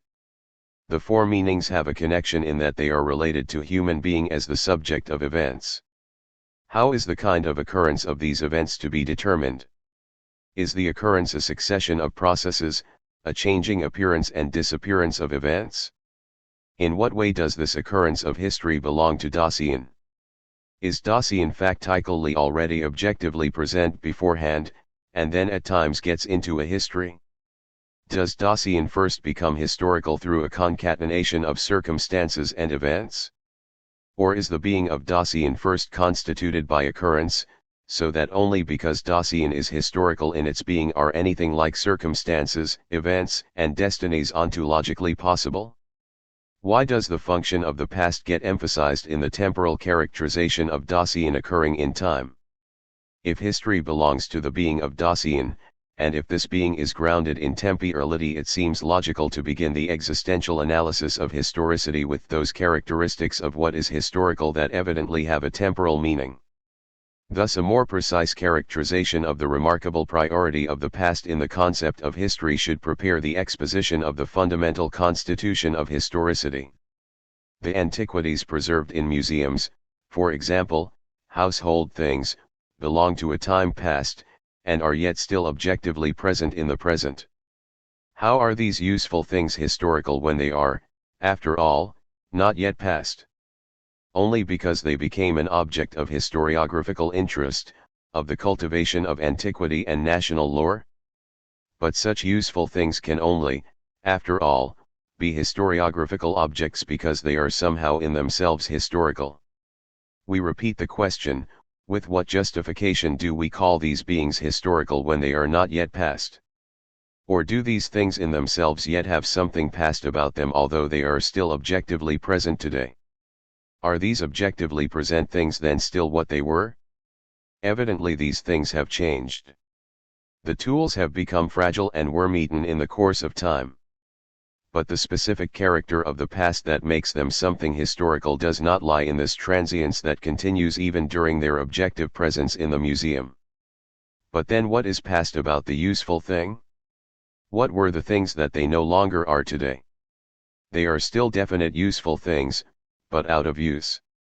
However, if they were still in use, like many heirlooms in the household, would they then not be historical? Whether in use or out of use, they are no longer what they were. What is past? Nothing other than the world within which they were encountered as things at hand belonging to a context of useful things and used by heedful Dasein existing in the world. That world is no longer. But what was previously innerworldly in that world is still objectively present. As useful things belonging to that world, what is now still objectively present can nevertheless belong to the past. But what does it mean that the world no longer is? World is only in the mode of existing Dasein, which, as being in the world, is factical.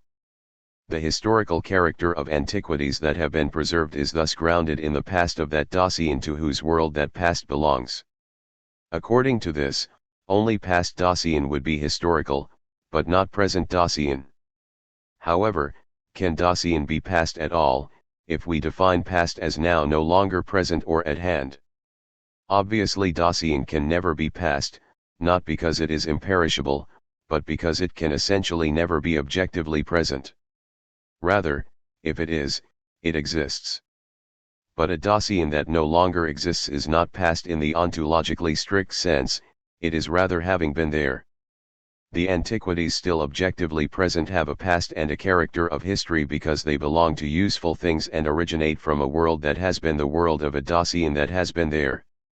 Dasein is what is primarily historical. But does Dasein first become historical by no longer being there?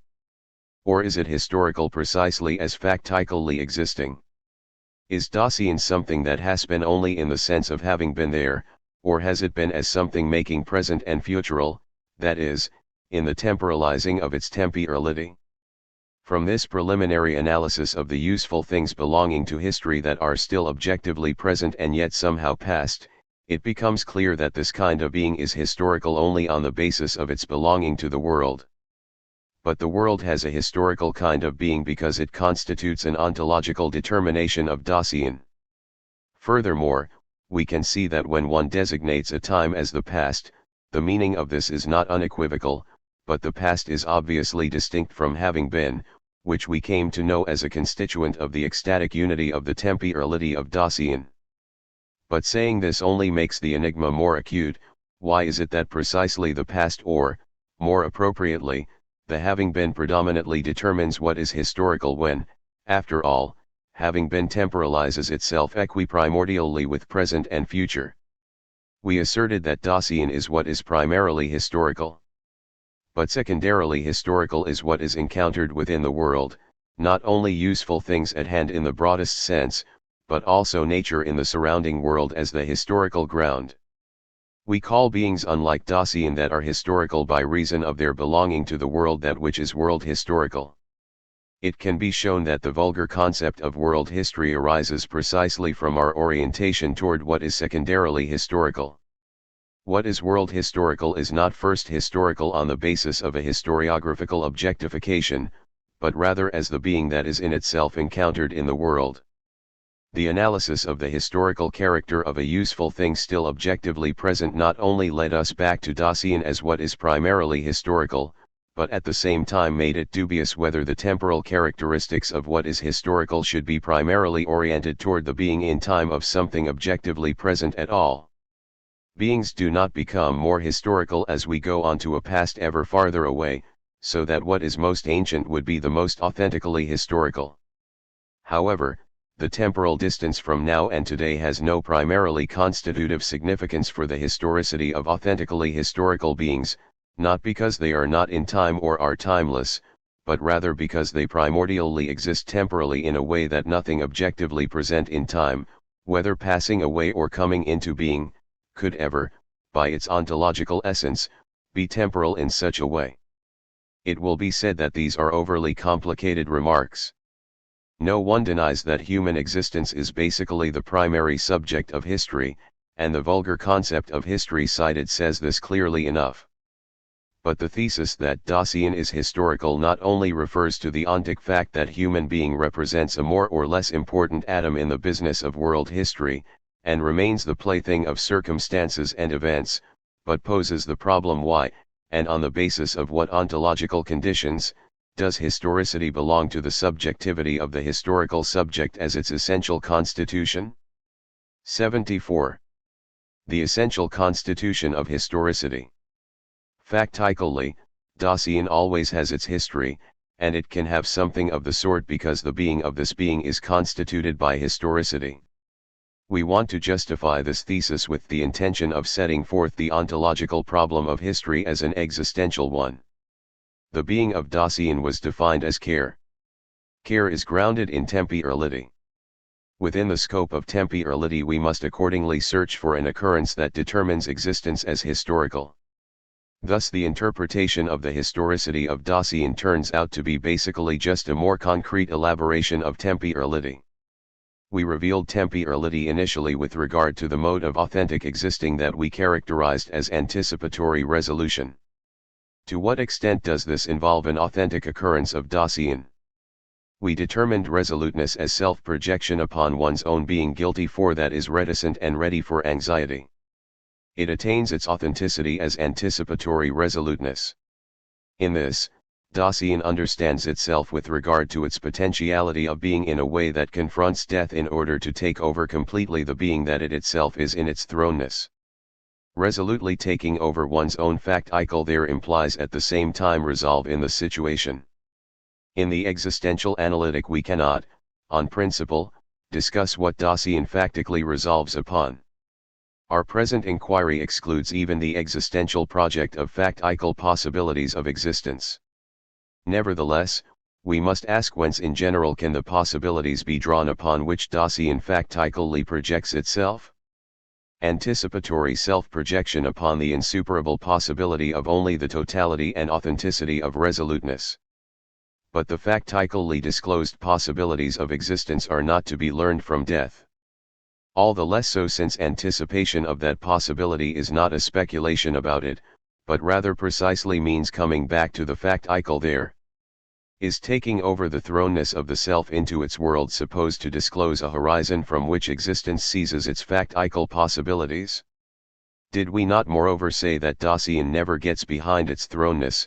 6. Before we rashly decide whether Dasein draws its authentic possibilities of existence from thrownness or not, we must assure ourselves that we have a complete conception of this fundamental determination of care. To be sure, as thrown, Dasein is delivered over to itself and its potentiality of being, but as being in the world. As thrown, it is dependent upon a world, and exists factically with others. Initially and for the most part, the self is lost in the they. It understands itself in terms of the possibilities of existence that circulate in the present-day average public interpretedness of Dasein.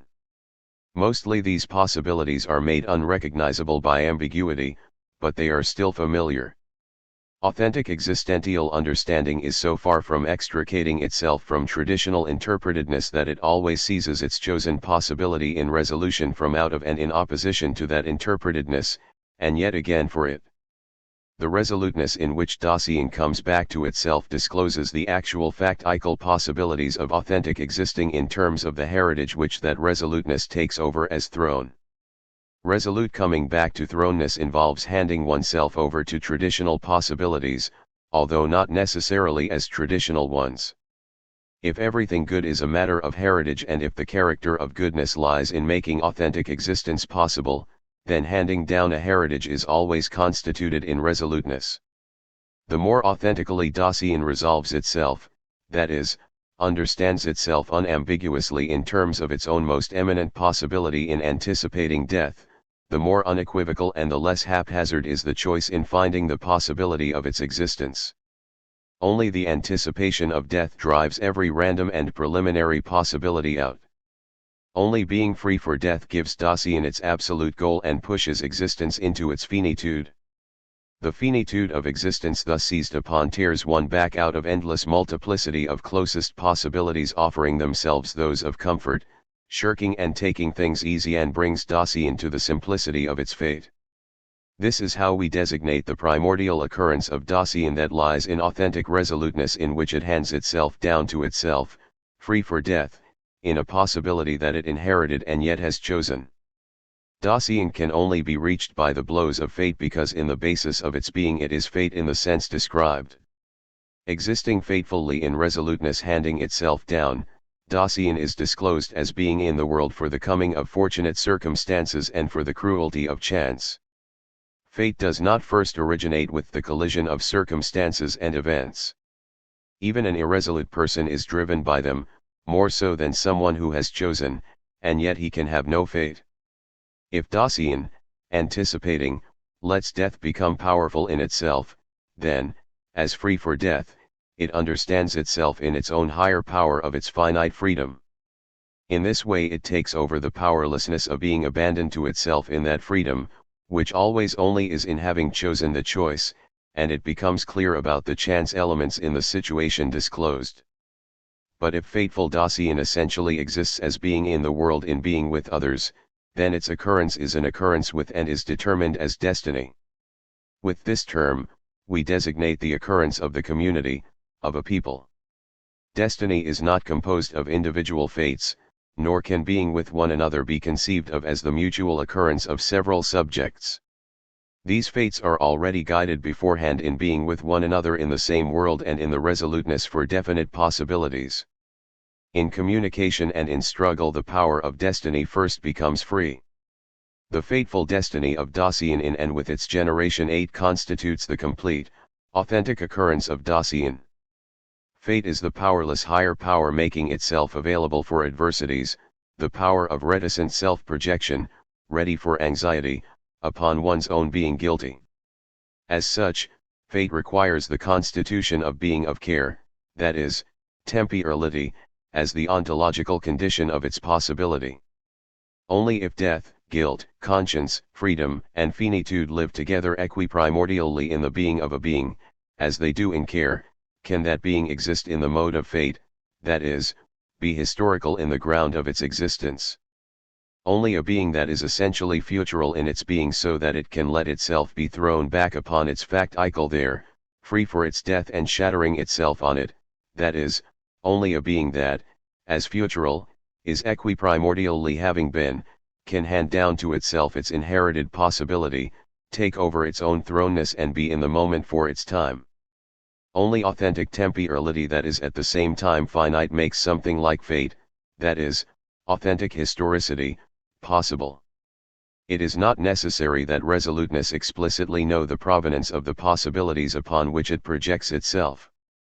However, in the temporality of Dasein, and only in it, lies the possibility of explicitly fetching from the traditional understanding of Dasein the existential potentiality of being upon which it projects itself. Resoluteness that returns to itself and hands itself down then becomes the repetition of a possibility of existence that has been handed down. Repetition is explicitly handing down, that is, going back to the possibilities of the Dasein that has been there. The authentic repetition of a possibility of existence that has been the possibility that Dasein may choose its hero is grounded existentially in anticipatory resoluteness, for in resoluteness the choice is first chosen that makes one free for the struggle over what is to follow and fidelity to what can be repeated. The handing down of a possibility that has been in repeating it, does not, however, disclose the Dasein that has been there in order to actualize it again. The repetition of what is possible neither brings back what is past, nor does it bind the present back to what is outdated. Arising from a resolute self-projection, repetition is not convinced by something past, in just letting it come back as what was once real. Rather, repetition responds to the possibility of existence that has been there. But responding to this possibility in a resolution is at the same time, as a response belonging to the moment, the renunciation of that which is working itself out in the today as past. Repetition neither abandons itself to the past, nor does it aim at progress. In the moment, authentic existence is indifferent to both of these alternatives. We characterize repetition as the mode of resolution handing itself down, by which Dasein exists explicitly as fate. But if fate constitutes the primordial historicity of Dasein, history has its essential weight neither in what is past nor in the today and its connection with what is past, but in the authentic occurrence of existence that arises from the future of Dasein. As a mode of being of Dasein, history has its roots so essentially in the future that death, as the possibility of Dasein we characterized, throws anticipatory existence back upon its factical thrownness and thus first gives to having been its unique priority in what is historical. Authentic being toward death, that is, the finitude of temporality, is the concealed ground of the historicity of Dasein. Dasein does not first become historical in repetition, but rather because as temporal it is historical, it can take itself over in its history, retrieving itself. For this, historiography is still not needed. We call fate the anticipatory handing oneself down to the there of the moment that lies in resoluteness. In it destiny is also grounded, by which we understand the occurrence of Dasein in being with others. Fateful destiny can be explicitly disclosed in repetition with regard to its being bound up with the heritage handed down to it.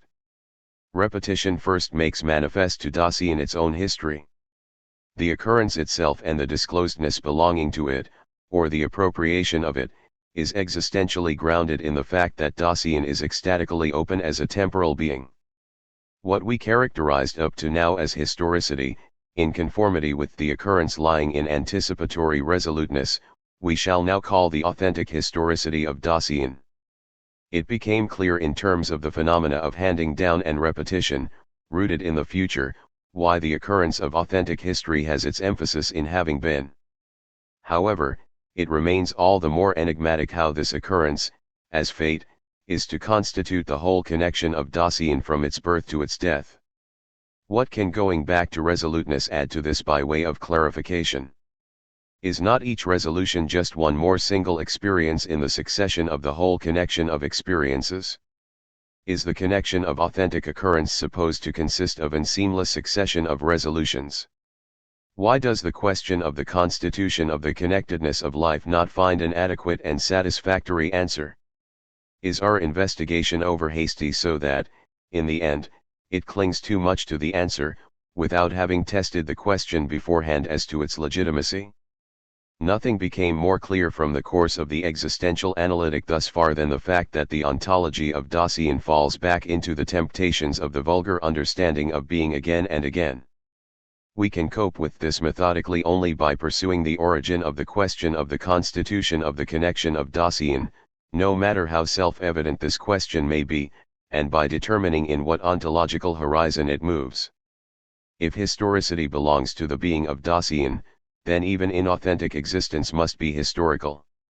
What if the inauthentic historicity of Dasein determined our line of questioning about a connectedness of life and blocked access to authentic historicity and the connection peculiar to it? However that may be, if the exposition of the ontological problem of history is supposed to be adequate and complete, we cannot escape considering the inauthentic historicity of Dasein. 75. The historicity of Dasein and world history.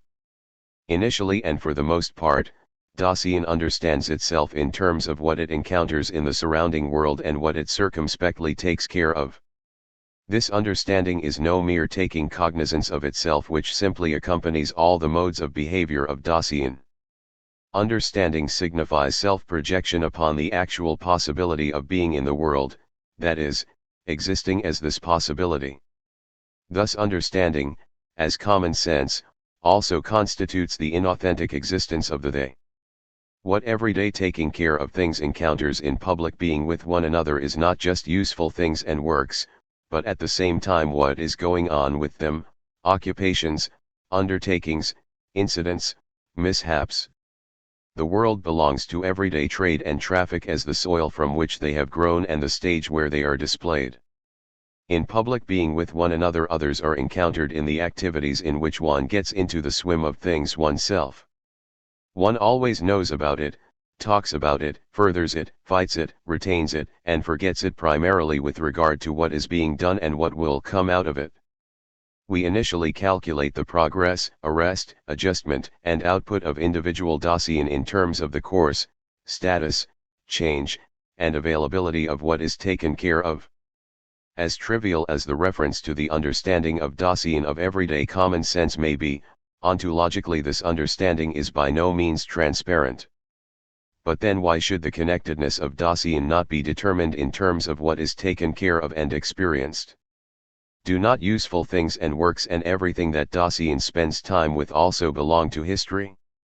Is the occurrence of history then only the isolated course of streams of experience in individual subjects? Indeed, history is neither the connectedness of movements in the alteration of objects, nor the free-floating succession of experiences of subjects. Does that occurrence of history then pertain to the linking of subject and object? Even if one assigns the occurrence to the subject-object relationship, one must still ask about the kind of being of this linking as such if this linking is what basically occurs. The thesis of the historicity of Dasein does not say that the worldless subject is historical, but that what is historical is the being that exists as being in the world. The occurrence of history is the occurrence of being in the world. The historicity of Dasein is essentially the historicity of the world which, on the basis of its ecstatic and horizontal temporality, belongs to the temporalizing of that temporality. In so far as Dasein factically exists, it already encounters that which has been discovered within the world. With the existence of historical being in the world, things at hand and present have always already been drawn into the history of the world. Tools and works, for example books, have their fates, buildings and institutions have their history. And even nature is historical. It is precisely not historical to the extent that we speak about natural history, but nature is historical as a countryside, as areas that have been inhabited or exploited, as battlefields and cultic sites. These inner-worldly beings as such are historical, and their history does not signify something external that simply accompanies the inner history of the soul. We shall call these beings world historical. Here we must note that the expression world history that we have chosen, and that is here understood ontologically, has a double meaning. On the one hand, it signifies the occurrence of world in its essential existent unity with Dasein. But at the same time it means the inner-worldly occurrence of what is at hand and objectively present, since inner-worldly beings are always discovered with the factically existent world. The historical world is factically only as the world of inner-worldly beings. What occurs with tools and works as such has its own character of motion, and this character has been completely obscure up to now. For example, a ring that is presented and worn does not simply undergo a change of location in its being. The movement of occurrence in which something happens to it cannot be grasped at all in terms of motion as change of location. That is true of all world historical processes and events, and in a way even of natural catastrophes. Quite apart from the fact that we would necessarily go beyond the limits of our theme if we were to pursue the problem of the ontological structure of world historical occurrence, we cannot do this because the intention of this exposition is to lead us to the ontological enigma of the movement of occurrence in general. We only want to delimit that range of phenomena that we also necessarily have in mind ontologically when we speak about the historicity of Dasein. On the basis of the temporally founded transcendence of the world, what is world historical is always already objectively there in the occurrence of existing being in the world, without being grasped historiographically. And since factical Dasein is absorbed and entangled in what it takes care of, it initially understands its history as world history. And since, furthermore, the vulgar understanding of being understands being as objective presence without further differentiation, the being of what is world historical is experienced and interpreted in the sense of objective presence that arrives, is present, and disappears. And finally, since the meaning of being in general is taken to be what is absolutely self-evident, the question of the kind of being of what is world historical and of the movement of occurrence in general is after all really only unfruitful and unnecessarily complicated verbal sophistry. Everyday Dasein is dispersed in the multiplicity of what happens daily. The opportunities and circumstances that taking care keeps tactically awaiting in advance result in fate. Inauthentically existing Dasein first calculates its history in terms of what it takes care of. In so doing, it is driven about by its affairs. So if Dasein wants to come to itself, it must first pull itself together from the dispersion and the disconnectedness of what has just happened, and, because of this, there at last arises from the horizon of the understanding of inauthentic historicity the question of how one is to establish Dasein's connectedness in the sense of the experiences of the subject which are also present. The possibility that this horizon for the question should be the dominant one is grounded in irresoluteness that constitutes the essence of the inconstancy of the self. We have thus pointed out the origin of the question of Dasein's connectedness in the sense of the unity with which experiences are linked together between birth and death. At the same time, the provenance of this question betrays its inappropriateness with regard to a primordial existential interpretation of the totality of occurrence of Dasein. But, on the other hand, with the predominance of this natural horizon of questioning, it becomes explicable why precisely the authentic historicity of Dasein fate and repetition looks as if it, least of all, could provide the phenomenal basis for bringing into the form of an ontologically founded problem what is basically intended with the question of the connectedness of life. This question cannot ask, how does Dasein acquire such a unity of connection so that it can subsequently link together the succession of experiences that has ensued and is still ensuing? Rather, it asks in which of its own kinds of being does it lose itself in such a way that it must, as it were, pull itself together only subsequently out of its dispersion, and invent for itself a unity in which this together is embraced? Lostness in the they and in world history revealed itself earlier as a flight from death. This flight from, reveals being toward death as a fundamental determination of care. Anticipatory resoluteness brings this being toward death to authentic existence. But we interpreted the occurrence of this resoluteness, which anticipates and hands down and repeats the heritage of possibilities as authentic historicity. Does perhaps the primordial stretching along of the whole of existence, which is not lost and does not need a connection, lie in historicity? The resoluteness of the self against the inconstancy of dispersion is in itself a steadiness that has been stretched along the steadiness in which Dasein as fate incorporates into its existence birth and death and there between in such a way that in such constancy it is in the moment for what is world historical in its actual situation. In the fateful repetition of possibilities that have been, Dasein brings itself back immediately, that is, temporally and ecstatically, to what has already been before it.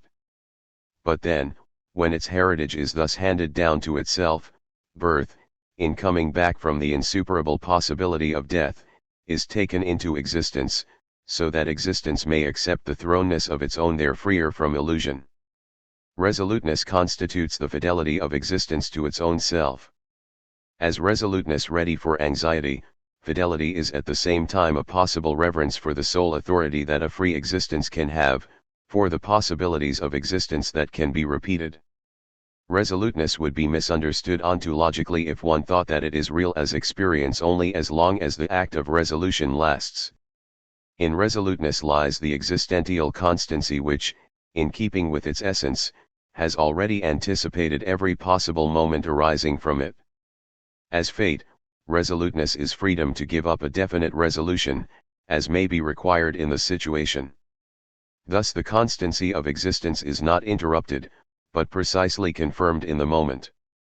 Constancy is not first formed either through or by moments adjoining each other, but rather the moments arise from the temporality, already stretched along, of that repetition which is futurally in the process of having been.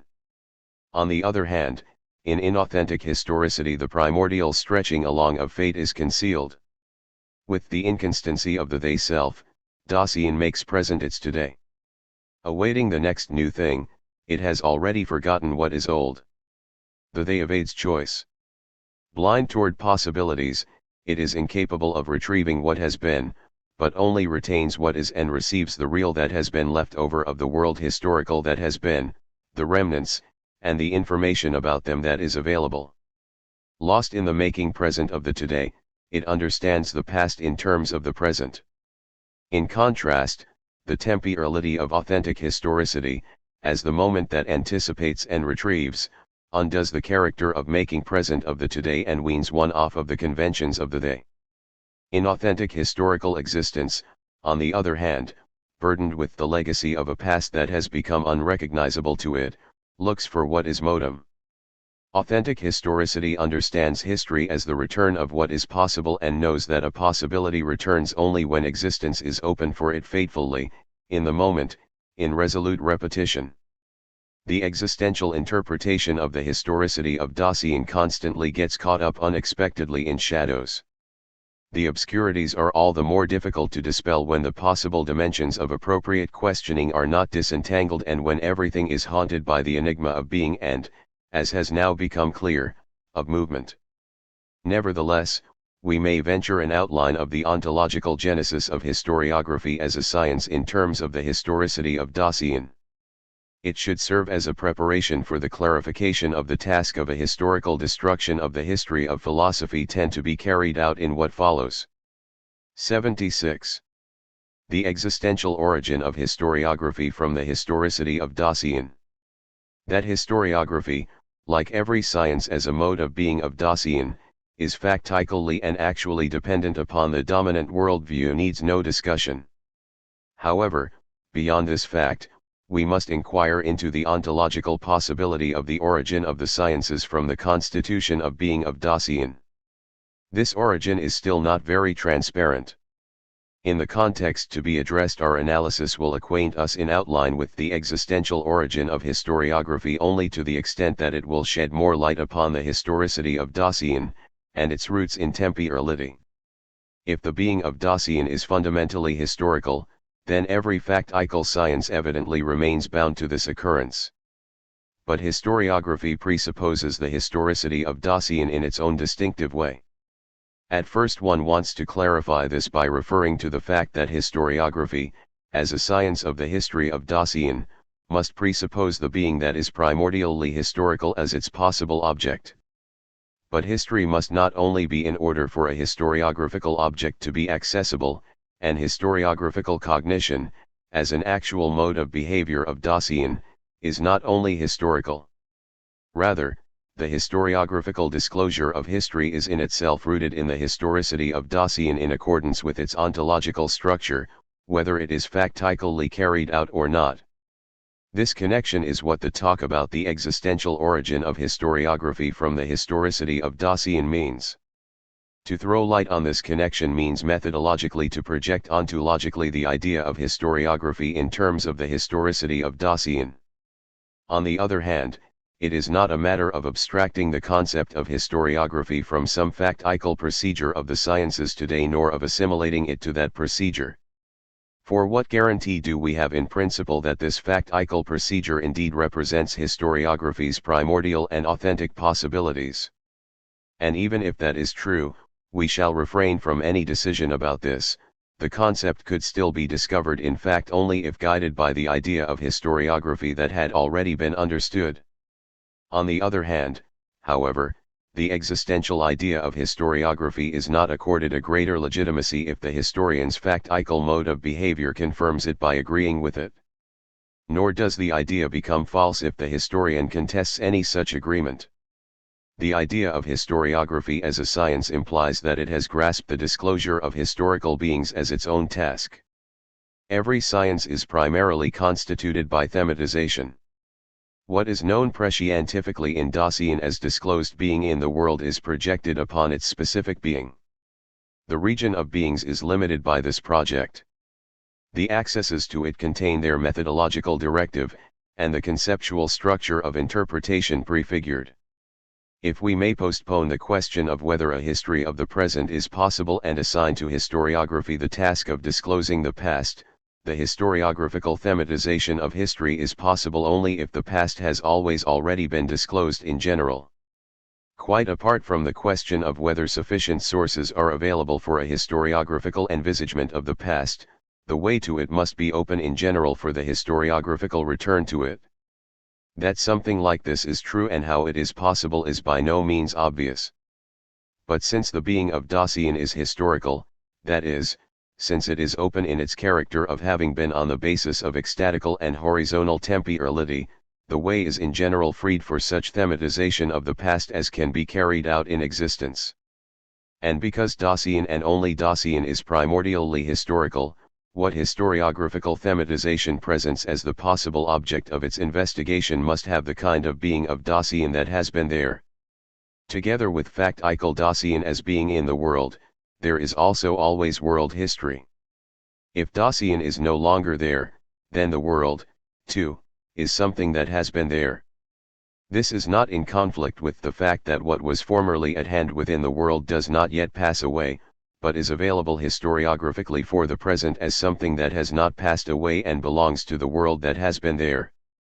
Remains, monuments, and records that are still objectively present are possible material for the concrete disclosure of Dasein that has been there.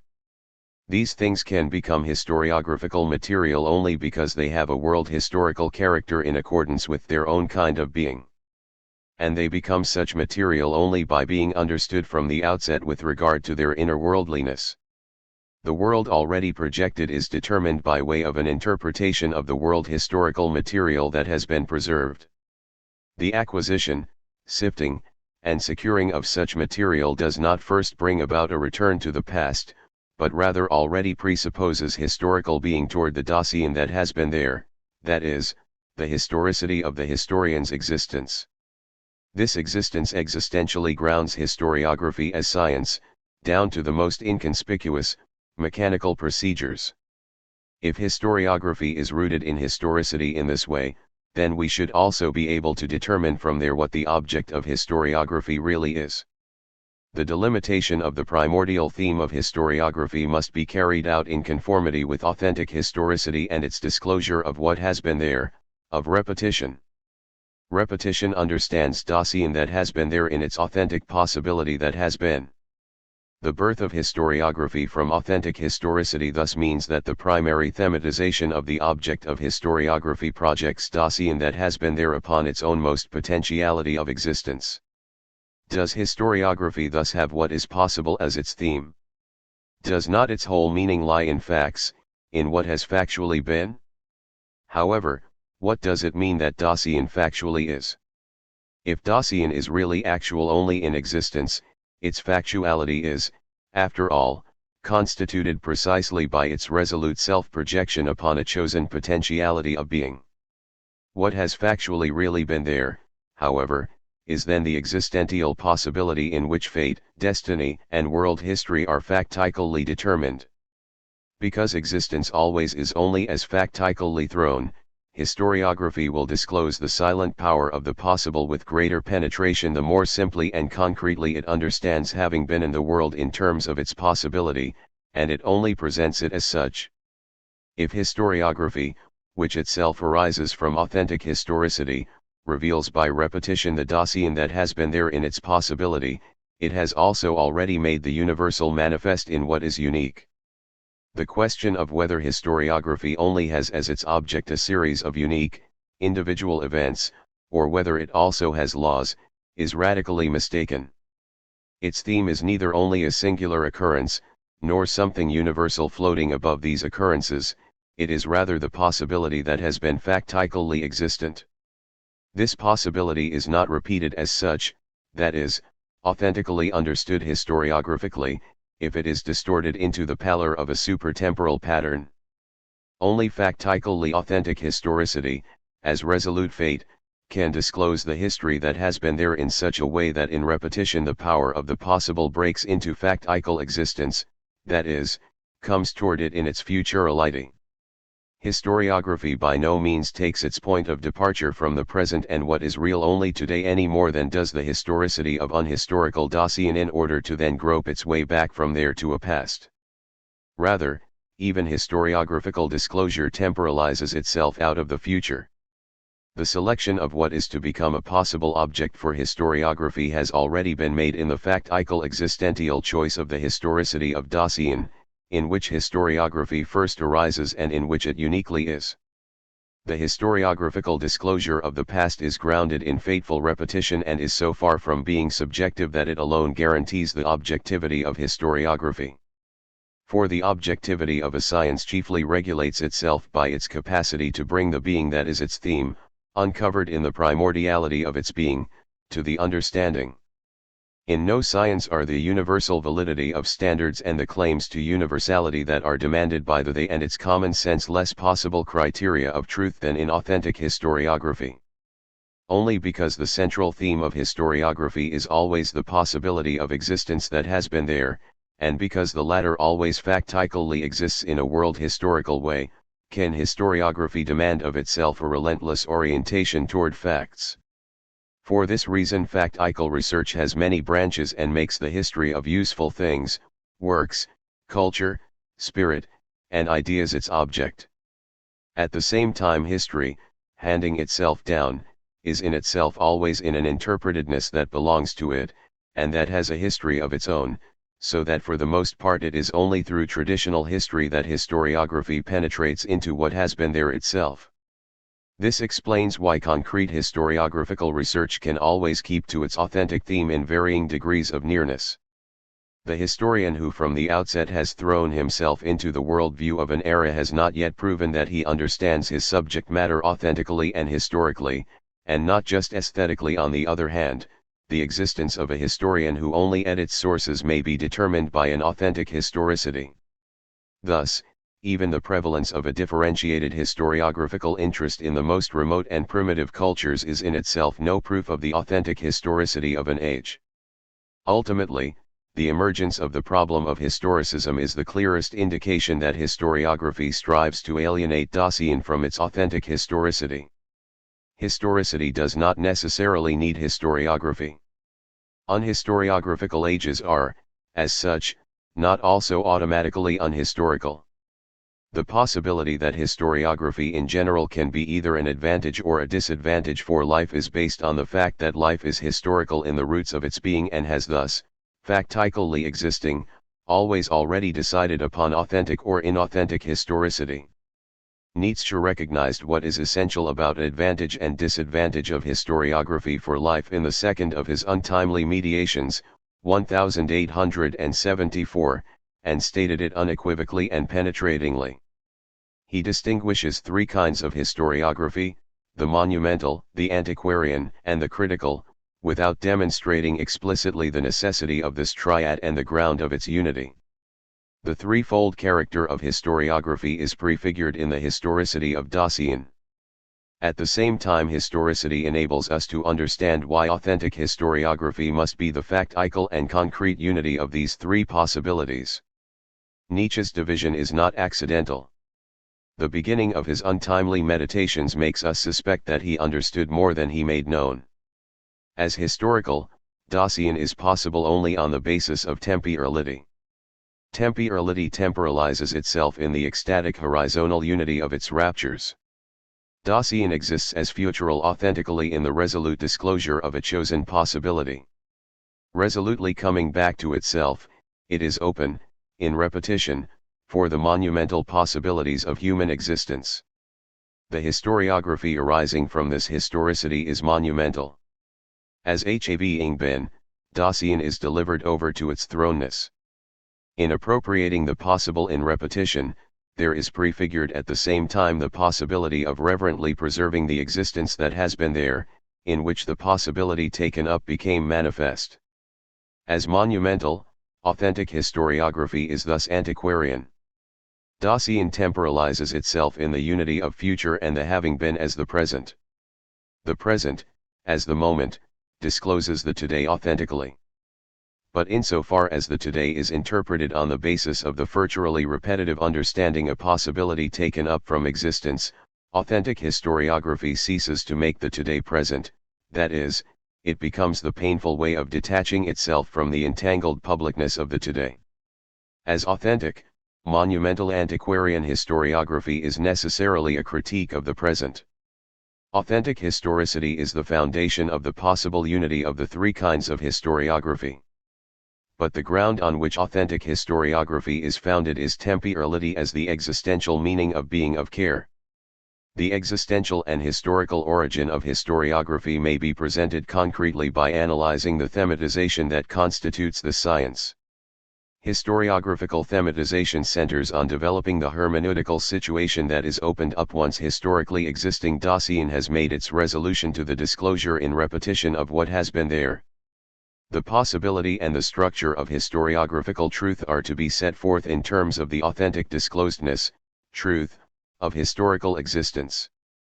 But since the fundamental concepts of the historiographical sciences, whether they pertain to the objects of these sciences or to the way these are treated, are concepts of existence, the theory of the human science presupposes a thematic and existential interpretation of the historicity of Dasein. Such an interpretation is the constant goal that Dilthey's investigations attempt to approach, and that is illuminated more penetratingly by the ideas of Count Jörg von Wartenberg. 77. The connection of the foregoing exposition of the problem of historicity with the investigations of Dilthey and the ideas of Count Jörg. The confrontation with the problem of history grew out of an appropriation of Dilthey's work. It was corroborated, and at the same time strengthened, by Count Jörg's theses that are scattered throughout his letters to Dilthey J2.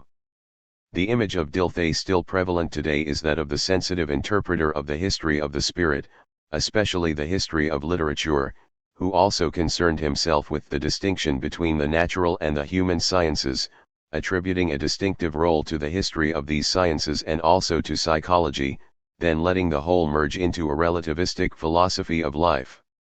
For a superficial consideration, this sketch is correct. But it misses the substance. It covers over more than it reveals. Dilthey's investigations can be divided schematically into three areas: studies regarding the theory of the human sciences and the distinction between these and the natural sciences, investigations into the history of the sciences of human being, society, and the state, and endeavors toward a psychology in which the whole fact of being human is to be presented. Investigations in scientific theory, the history of science, and hermeneutical psychology constantly interpenetrate and overlap each other. When one direction predominates, the others are motives and means. What appears to be disunity and uncertain, chance attempts, is an elemental restlessness, of which the one goal is to understand life philosophically and to secure for this understanding a hermeneutical foundation in terms of life itself. Everything is centered in the psychology that is supposed to understand life in the historical context of its development and its effects, as the way in which human being is, as the possible object of the human sciences and especially the root of these sciences. Hermeneutics is the self-clarification of this understanding. It is also the methodology of historiography, though only in a derivative form. In contemporaneous discussions, Dilthey's own investigations for laying the foundations for the human sciences were forced one-sidedly into the field of a theory of science, and it was with a regard for such discussions that his publications were often oriented in this direction. The logic of the human sciences was by no means central for him, no more than he was striving in his psychology merely to improve the positivistic science of the psychical. Dilthey's friend, Count Jörg, gives unambiguous expression to Dilthey's own most philosophical tendency when he refers to our common interest in understanding Dilthey's investigations are only now becoming accessible in their complete scope. If we are to make them our own, we need the constancy and concretion of coming to terms with them in principle. This is not the place 14 for a detailed discussion of the problems that motivated him or how they motivate him. We shall, however, describe in a provisional way some of Count Jörg's central ideas by selecting characteristic passages from the letters. In these communications Jörg's own tendency is brought to life by Dilthey's questions and work, and this tendency can be seen in his stance with regard to the tasks of the fundamental discipline analytical psychology. About Dilthey's Academy Treatise, Ideas on a Descriptive and Analytic Psychology, 1894, he writes: "It is definitely established that self-reflection is the primary means of knowing, and that the primary procedure of knowing is analysis. From this standpoint principles are formulated that are verified by their own findings. No progress is made toward critically breaking down constructive psychology and its assumptions, explaining it and thus refuting it from within. Your resistance to breaking things down critically, i.e., for demonstrating their provenance psychologically and carrying this out trenchantly in detail, is, in my opinion, connected with your concept of the theory of knowledge and the position you assign to it. Briefwechsel, p. 177. The explanation of inapplicability. The fact is set up and made clear is given only by a theory of knowledge. It has to give justifications for the adequacy of scientific methods, it has to provide the grounds for a doctrine of method, instead of having its methods taken from individual areas, rather haphazardly. I must say. p. 179. At bottom York is demanding a logic preceding the sciences and guiding them as did Platonic and Aristotelian logic, and this demand includes the task of developing, positively and radically, the various categorical structures of the being that is nature and the being that is history, Dasein. York finds that Dilthey's investigations too little emphasize the generic difference between the ontic and the historical, p. 191, Heidegger's italics. In particular, the procedure of comparison is claimed as the method of the human sciences. Here I disagree with you. Comparison is always aesthetic and is bound to form.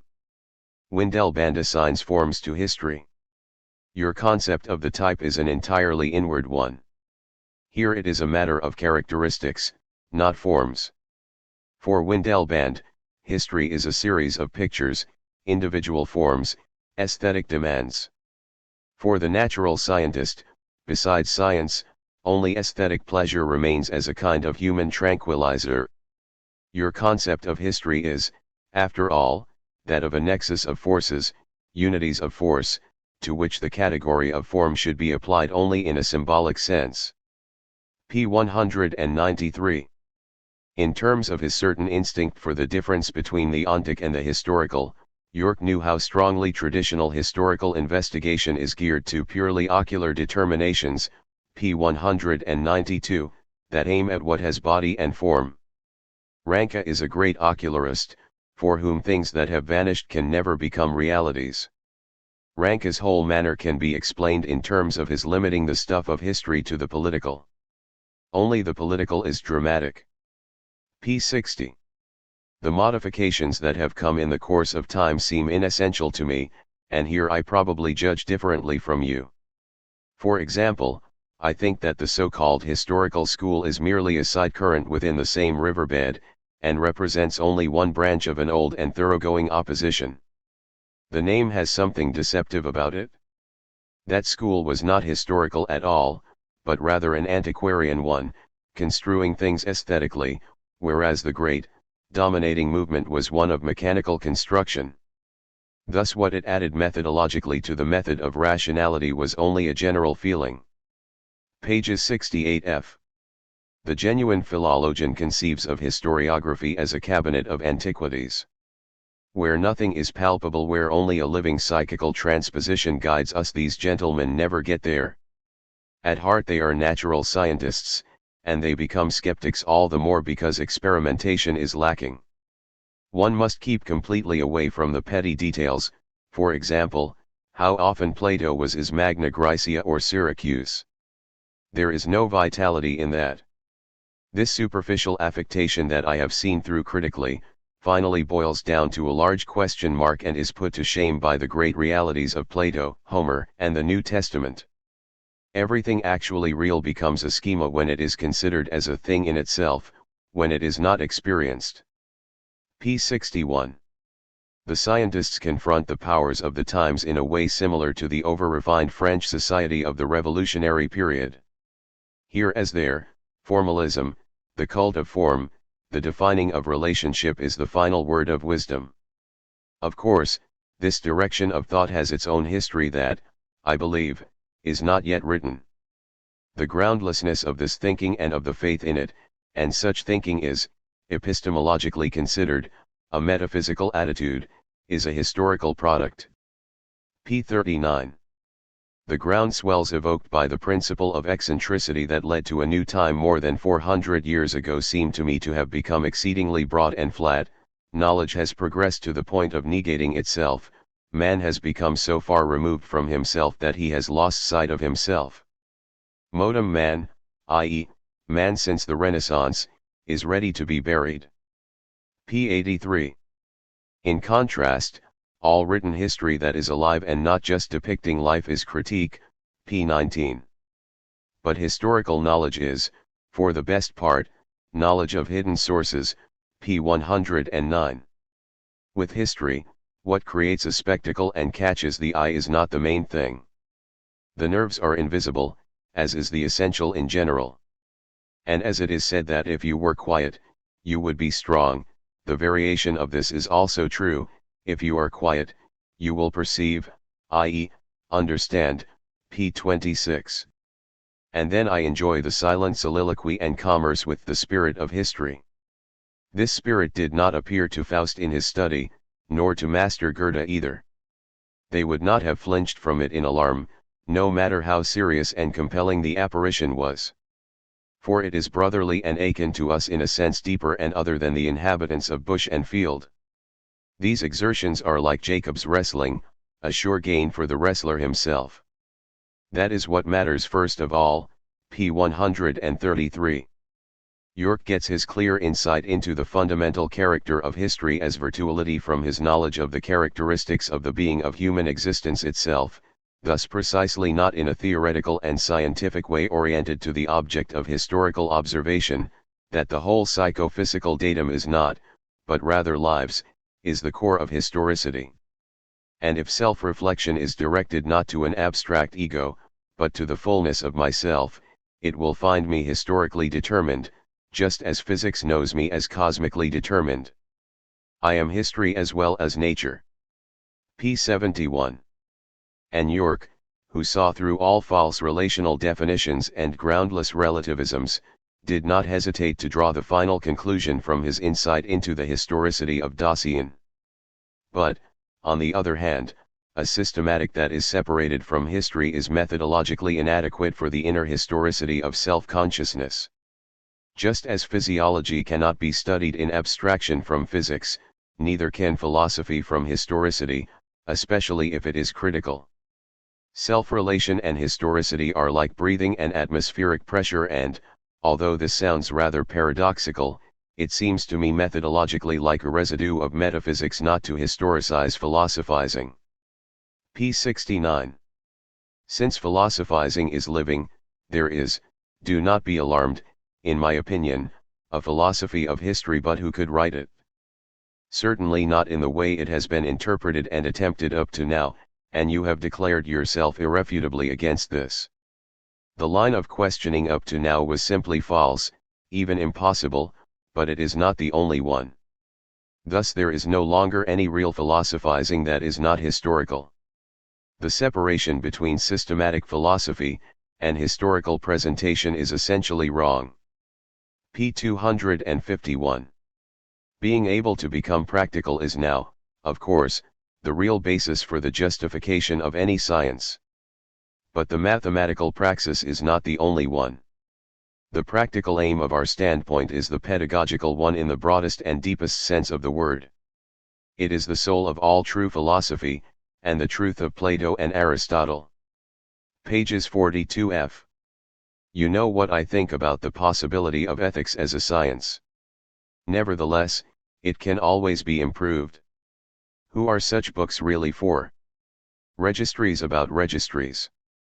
The only thing worthy of notice here is the drive from physics to ethics. p. 73. If one conceives of philosophy as a manifestation of life and not as the expectoration of a groundless thinking, and such thinking appears groundless because one's look is turned away from the ground of consciousness, the task is as meager in its results as it is complicated and laborious in arriving at them. Freedom from prejudice is what it presupposes, and that is difficult to obtain. p. 250. That York set out to grasp the historical categorially, as opposed to the ontic, ocular, and to elevate life into its appropriate scientific understanding, becomes clear from his reference to the kind of difficulty of such investigations. The aesthetic and mechanistic kind of thinking is more easily expressed verbally than an analysis that goes behind intuition, and this can be explained by the wide extent to which words have their provenance in the ocular. On the other hand, what penetrates to the ground of vitality eludes an exoteric presentation, hence all its terminology is not intelligible to all, it is symbolic and inevitable. From the special kind of philosophical thinking follows the special character of its linguistic expression. Pages 70f. But you are familiar with my predilection for paradox, which I justify by the fact that paradox is a mark of truth, that the communis opinio is surely never in the truth, but is like an elemental precipitate of a halfway understanding that makes generalizations. In its relationship to truth it is like the sulfurous fumes that lightning leaves behind. Truth is never an element.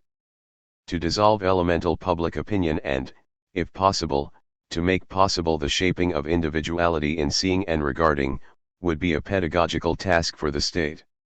Then instead of a so-called public conscience, instead of this radical externalization, individual conscience, i.e., conscience, would again become powerful. Pages 249f. If one has an interest in understanding historicity, one is brought to the task of developing the generic difference between the ontic and the historical.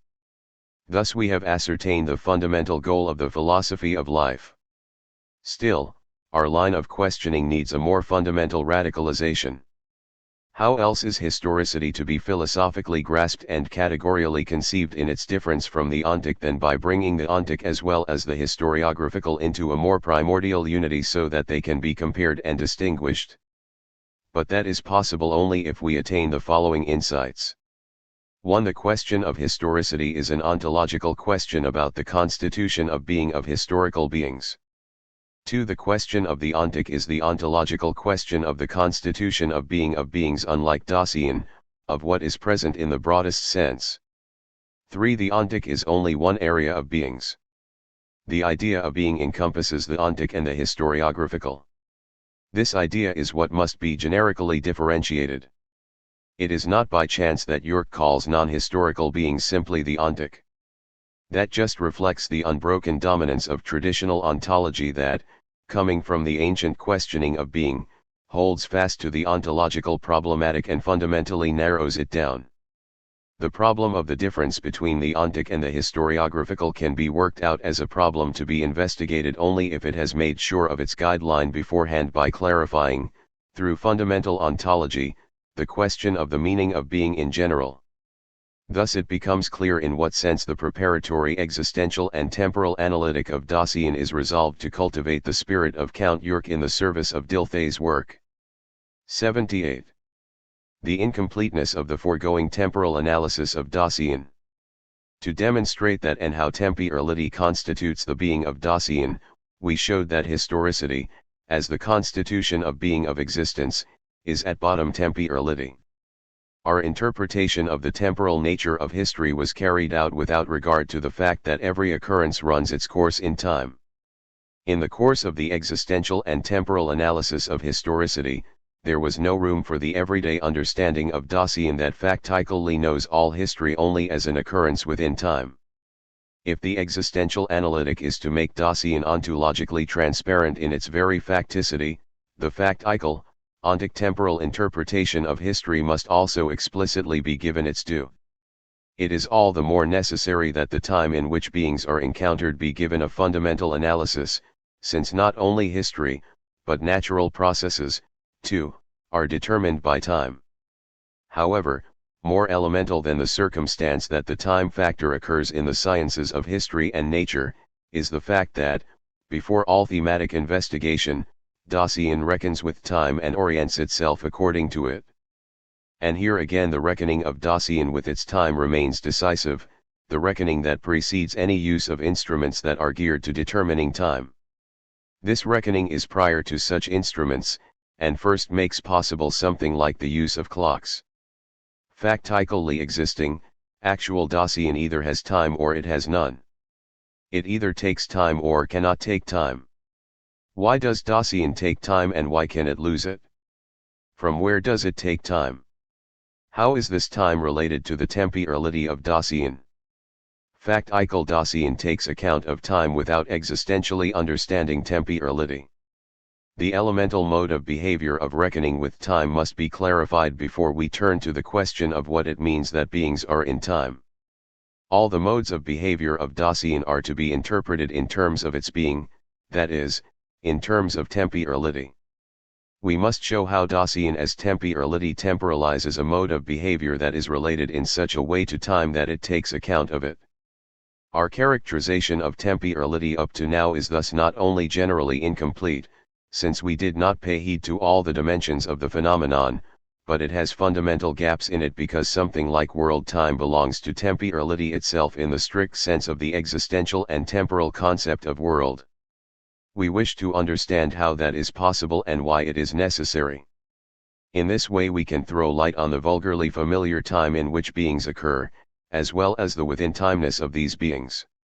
Everyday Dasein taking time initially finds time in things at hand and objectively present encountered within the world. It understands time thus experienced in the horizon of the understanding of being that is closest to it, that is, as something that is itself somehow present. We must clarify how and why the development of the vulgar concept of time comes about in terms of the temporally grounded constitution of being of Dasein taking care of time. The vulgar concept of time owes its provenance to a leveling down of primordial time. By demonstrating that this is the source of the vulgar concept of time, we shall justify our earlier interpretation of temporality as primordial time. In the development of the vulgar concept of time, there is a remarkable vacillation as to whether a subjective or an objective character should be attributed to time. When one conceives it as being in itself, it is attributed primarily to the soul. And when it has the character of belonging to consciousness, it still functions objectively. In Hegel's interpretation of time, both possibilities are in a way elevated to a higher unity. Hegel attempts to determine the connection between time and spirit in order to make it intelligible why spirit, as history, falls into time. In its results, the foregoing interpretation of the temporality of Dasein and the way world-time belongs to it seems to agree with Hegel.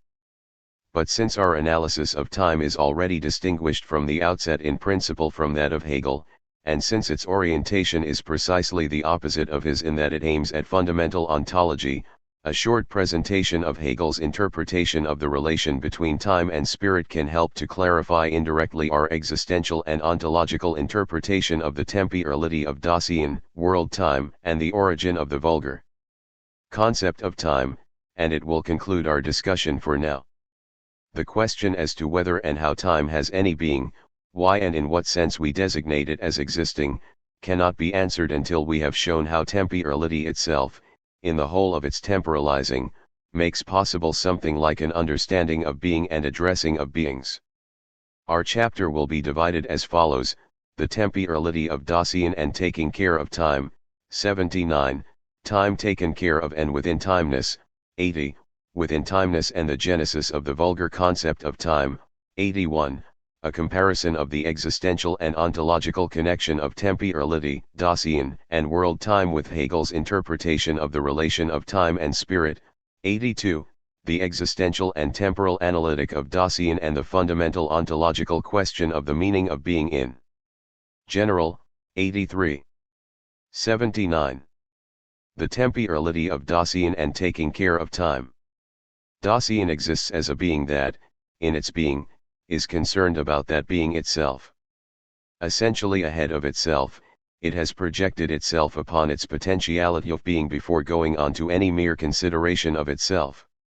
In its project it is revealed as something thrown and abandoned to the world, it falls prey to it in taking care of it. As care, that is, as existing in the unity of the entangled, thrown project, this being is disclosed as there. Being together with others, it keeps itself in an average interpretedness that is articulated in discourse and expressed in language. Being in the world has always already expressed itself, and as being together with beings encountered within the world, it constantly expresses itself in addressing and talking over what is taken care of. The circumspect taking care of common sense is grounded in temporality, in the mode of making present that awaits and retains. As taking care in calculating, planning, preparing ahead, and preventing, it always already says, whether audibly or not, then. That will happen, before. That will get settled, now. That will be made up for, that on that former occasion failed or eluded us. In the then, Taking care expresses itself in awaiting, retaining in the on that former occasion, and making present in the now. In the then but for the most part inexplicitly lies the now not yet, that is, it is spoken in a making present that awaitingly retains or forgets. The on that former occasion contains the now no longer. With it, retaining expresses itself as a making present that awaits. The then and the on that former occasion are understood with regard to a now, that is, making present has a peculiar weight. Indeed, it always temporalizes itself in a unity with awaiting and retaining, even if these are modified into a forgetting that does not await. In this mode of forgetting, temporality gets caught in the present that primarily says now in making present. What taking care awaits as what is nearest to it is addressed in the right away, what has been made initially available or lost is addressed in the just now.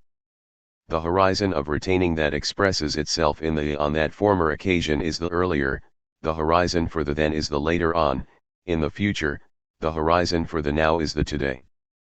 But every then is, as such, a then, when. Every on that former occasion is an on that former occasion when. Every now is a now that. We shall call this seemingly self-evident relational structure of the now, on that former occasion, and then datability. We completely leave aside the question whether this datability is factically carried out with regard to a date on the calendar. Even without such dates, the now and then and on that former occasion are more or less dated in a definite way. If the dating is not made more definite, that does not mean that the structure of datability is lacking or is a matter of chance. What is that to which such datability essentially belongs and what is datability based upon? But can a more superfluous question be raised than this one? With the now that, we mean, after all, a point in time, as one knows. The now is time. Undeniably we understand the now, that, then, when, on that former occasion, when in a way as also being connected with time. That all this means time itself, how that is possible, and what time signifies, these are matters of which we have no conception in our natural understanding of the now and so on. Is it then self-evident that we right away understand and naturally express something like now, then, and on that former occasion? Where do we get this now, that? Did we find something like this among inner-worldly beings, among those that are objectively present? Obviously not. Have we found it at all? Have we ever started to look for it and ascertain it? It is always available to us without our ever having explicitly taken it over, and we make constant use of it, although not always in verbal expression. Even in the most trivial, offhand kind of everyday talk, for example, it is cold, we also have in mind a now that. Why does Dasein express a now that, then when? On that former occasion when? In addressing what it takes care of, although mostly without verbalizing it? First, because in addressing itself to something interpretively, it expresses itself too, that is, it expresses its circumspect and understanding being together with things at hand that lets them be discovered and encountered. And secondly, because this addressing and discussing that also interprets itself is grounded in a making present, and is possible only as this. The making present that awaits and retains interprets itself. And that is again possible only because, in itself ecstatically open, it is always already disclosed to itself and can be articulated in the interpretation that understands and speaks. Since temporality is ecstatically and horizontally constitutive of the clearedness of the there, it is already always interpreted primordially in the there and is thus familiar. The making present that interprets itself, that is, what has been interpreted and addressed in the now, is what we call time. What is made known in this is simply that temporality, recognizable as ecstatically open, is initially and for the most part known only in this interpretedness that takes care. But while time is immediately intelligible and recognizable, this does not, however, preclude the possibility that primordial temporality as such, as well as the origin temporalizing itself in it of expressed time, may remain unknown and unconceived. The fact that the structure of datability belongs essentially to what is interpreted with the now, then, and on that former occasion becomes the most elemental proof that what has been interpreted originates from temporality interpreting itself. Saying now, we always already also understand a now that, without actually saying it. Why? Because the now interprets a making present of beings. In that now that lies the ecstatic nature of the present. The datability of the now, then, and on that former occasion is the reflex of the ecstatic constitution of temporality, and is thus essential for time itself that has been expressed. The structure of the datability of the now, then, and on that former occasion is evidence for the fact that they stem from temporality and are themselves time. The interpretive expression of now, then, and on that former occasion is the most way of giving the time. In the ecstatic unity of temporality that is understood along with datability, but unthematically and unrecognizable as such, Dasein has always already been disclosed to itself as being in the world, and inner-worldly beings have been discovered along with it.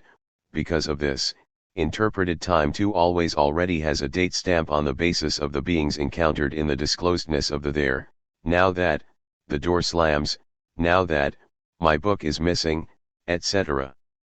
Because they have the same origin from ecstatic temporality, the horizons that belong to the now, then, and on that former occasion also have the character of datability as today when, later on when, and earlier when. If awaiting, understanding itself in the then, interprets itself and in so doing, as a making present, understands what it is awaiting in terms of its now, then the and now not yet already lies in the specification of the then. The awaiting that makes present understands the until then. Interpretation articulates this until then, namely, it has its time as the in-between that also has a relation of datability. This relation is expressed in the meanwhile.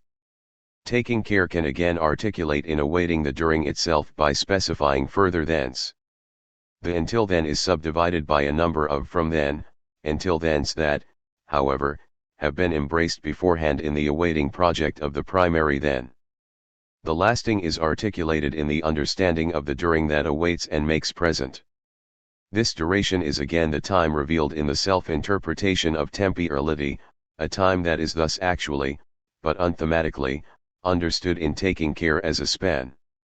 The making present that awaits and retains interprets a during with a span, only because in so doing it is disclosed to itself as being ecstatically stretched along in historical temporality, even though it does not know itself as this. But here a further peculiarity of time which has been specified shows itself.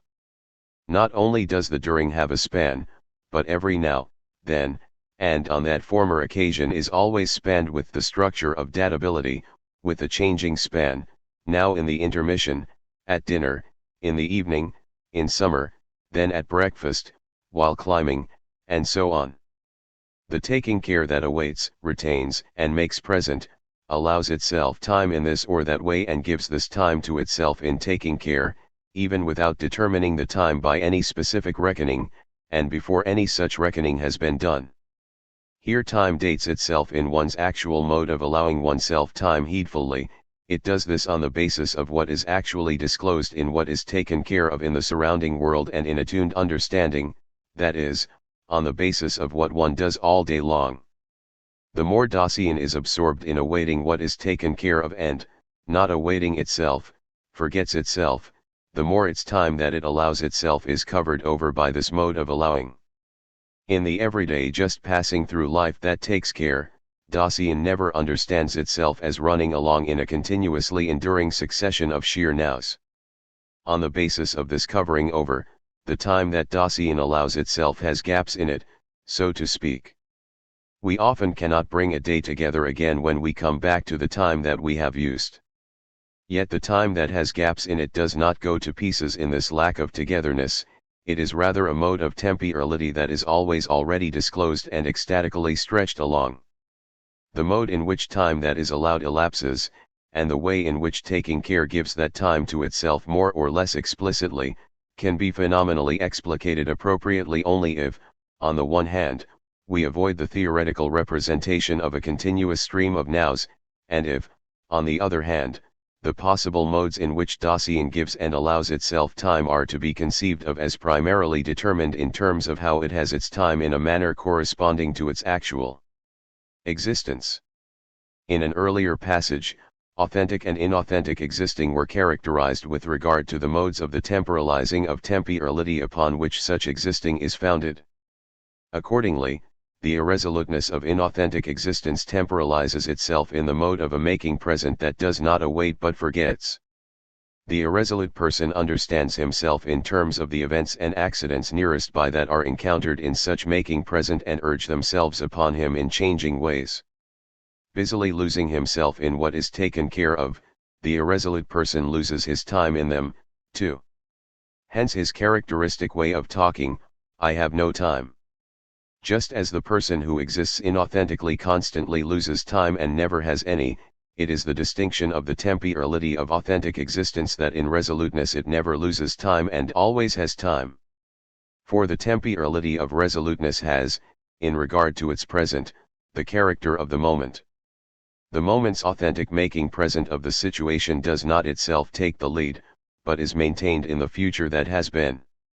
Existence defined by the moment temporalizes itself as fatefully whole, stretching along in the sense of the authentic, historical constancy of the self. This kind of temporal existence constantly has its time for that which the situation requires of it. But resoluteness discloses the there in this way only as situation. Thus the resolute person can never encounter what is disclosed in such a way that he could lose his time on it in an irresolute way. Factically thrown Dasein can take and lose time for itself only because a time is allotted to it as temporality ecstatically stretched along with the disclosedness of the there grounded in that temporality. As disclosed, Dasein exists factically in the mode of being with the others. It keeps itself in a public, average intelligibility. The now that, then when, interpreted and expressed in everyday being with one another, are understood in principle, although they are unequivocally dated only within limits. In the nearest being with one another, several people can say now together, and each can date the now in a different way, now that this or that happens. The now expressed is spoken by each one in the publicness of being with one another in the world. The time interpreted and expressed by any particular Dasein is thus also always already made public as such on the basis of its ecstatic being in the world. Since everyday taking care understands itself in terms of the world taken care of, it knows the time that it takes for itself not as its own, but rather heedfully exploits the time that there is, the time with which the they reckons. But the publicness of time is all the more compelling the more factical Dasein explicitly takes care of time by expressly taking it into account. 80. Time taken care of and within timeness. Thus far we have only had to understand how Dasein, grounded in temporality, takes care of time in existing, and how time makes itself public for being in the world in the taking care that interprets. We did not determine at all in what sense the public time expressed is, or whether it can be addressed as existing at all. Before any decision as to whether public time is merely subjective or whether it is objectively real, or neither of the two, the phenomenal character of public time must first be determined more precisely. Making time public does not occur occasionally and subsequently. Rather, since as ecstatic and temporal Dasein is always already disclosed, and because understanding and interpretation belong to existence, time has also already made itself public in taking care. One orients oneself according to it, so that it must somehow be available for everyone. Although taking care of time can be carried out in the mode of dating that we characterized as based on events in the surrounding world, this always occurs in the horizon of a taking care of time that we know as astronomical and calendrical time reckoning. This reckoning is not a matter of chance, but has its existential and ontological necessity in the fundamental constitution of Dasein as care. Since Dasein essentially exists as thrown and entangled, it interprets its time heedfully by way of a reckoning with time. In this reckoning, the real making public of time temporalizes itself so that we must say that the thrownness of Dasein is the reason there is public time. If we are to demonstrate that public time has its origin in factical temporality, and if we are to assure ourselves that this demonstration is as intelligible as possible, we must characterize beforehand the time interpreted in general in the temporality of taking care, if only to make clear that the essence of taking care of time does not lie in the application of numerical procedures in dating. What is existentially and ontologically decisive about reckoning with time must not be seen in the quantification of time, but must be more primordially conceived in terms of the temporality of Dasein reckoning with time. Public time turns out to be the time in which inner-worldly things at hand and objectively present are encountered. This requires that we call these beings unlike Dasein beings within time. The interpretation of within-timeness gives us a more primordial insight into the essence of public time and at the same time makes it possible to define its being. The being of Dasein is care. This being exists entangled as thrown. Delivered over to the world discovered with its facticle there and dependent upon it in taking care, Dasein awaits its potentiality of being in the world in such a way that it reckons with and on whatever is in eminent relevance for the sake of its potentiality of being. Everyday circumspect being in the world needs the possibility of sight, that is, brightness, if it is to take care of things at hand within what is present. With the factical disclosedness of world, nature has been discovered for Dasein. In its thrownness Dasein is subject to the changes of day and night. Day with its brightness gives it the possibility of sight, night takes it away. Awaiting the possibility of sight while circumspectly taking care, Dasein, understanding itself in terms of its daily work, gives itself its time with the then when it dawns. The then taken care of is dated in terms of what is in the proximate context of relevance of the surrounding world, with getting light, the sun rise. Then, when the sun rises, it is time for. Thus Dasein dates the time that it must take for itself in terms of what is encountered within the world and in the horizon of being delivered over to the world as something for which there is an eminent relevance for the circumspect potentiality of being in the world. Taking care makes use of the handiness of the sun giving forth light and warmth. The sun dates the time interpreted in taking care. From this dating arises the most natural measure of time, the day. And since the temporality of Dasein that must take its time is finite, its days are also already numbered.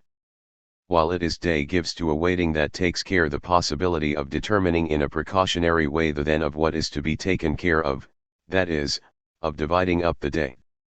This dividing up in its turn is carried out with regard to what dates time, the moving sun. Like sunrise, sunset, and noon are distinctive places that this heavenly body occupies. Dasein, thrown into the world, temporalizing, and giving itself time, takes account of its regular recurring passage. The occurrence of Dasein is a daily one by reason of interpreting time by dating it a way that is prefigured in its thrownness into the there. This dating of things in terms of the heavenly body giving forth light and warmth, and in terms of its distinctive places in the sky, is a way of giving time which can be done in our being with one another under the same sky, and which can be done for everyone at any time in the same way so that within certain limits everyone is initially agreed upon it. That which dates is available in the surrounding world and yet not restricted to the actual world of useful things taken care of. Rather, in that world, the natural environment and the public surrounding world are always discovered along with it. At the same time everyone can count on this public dating in which everyone gives himself his time. It makes use of a measure that is available to the public. This dating reckons with time in the sense of time measurement that needs something to measure time, that is, a clock. This means that with the temporality of Dasein as thrown, delivered over to the world, and giving itself time, something like a clock is also discovered, that is, a handy thing that has become accessible in its regular recurrence in a making present that awaits. Thrown being together with things at hand is grounded in temporality. Temporality is the reason for the clock. As the condition of the possibility of the factical necessity of the clock, temporality is at the same time the condition for its discoverability. For while the course of the sun is encountered along with the discoveredness of inner-worldly beings, it is only by making it present in a waitingly retaining, and by doing so in a way that interprets itself, that dating in terms of things at hand in the public surrounding world is made possible and is also required. The natural clock, which is always already discovered with the factical thrownness of Dasein grounded in temporality, first motivates and at the same time makes possible the production and use of still more handy clocks. It does this in such a way that these artificial clocks must be adjusted to the natural one if they are to make the time primarily discovered in the natural clock accessible in its turn. Before we characterize the main traits in the development of reckoning with time and the use of clocks in their existential and ontological meaning, we first want to characterize more completely the time taken care of in the measurement of time. If the time we take care of is really made public only when it gets measured, then public time is to be accessible in a way that has been phenomenally unveiled. We must have access to it by following up the way that which has been dated shows itself when dated in this reckoning way. When the then that interprets itself in heedful awaiting gets dated, this dating includes some such statement as, then when it dawns it is time for the day's work. The time interpreted in taking care is always already understood as time for the actual now that so and so is as such either appropriate or inappropriate. The now and thus every mode of interpreted time is not only a now that is essentially datable, but is at the same time essentially determined by the structure of appropriateness or inappropriateness. Interpreted time has by its very nature the character of time for, or not the time for. The making present that awaits and retains of taking care understands time in its relation to a what for, that is in turn ultimately anchored in a for the sake of which of the potentiality of being of Dasein. With this relation of in order to, time made public reveals the structure that we got to know earlier 3 as significance. It constitutes the worldliness of the world. As time for, the time that has been made public essentially has the character of world. Thus we shall call the time making itself public in the temporalizing of temporality world time. And we shall designate it thus not because it is present as an inner worldly being, that it can never be, but because it belongs to the world in the existentially and ontologically interpreted sense. How the essential relations of the structure of the world, for example, the in order to, are connected with public time, for example, the then when, on the basis of the ecstatic and horizontal constitution of temporality must be shown in what follows.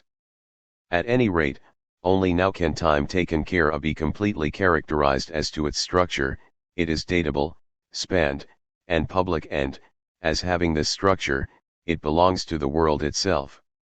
Every now, for example, that is expressed in a natural, everyday way, has this structure and is understood as such even if unthematically and preconceptually when Dasein allows itself time in taking care.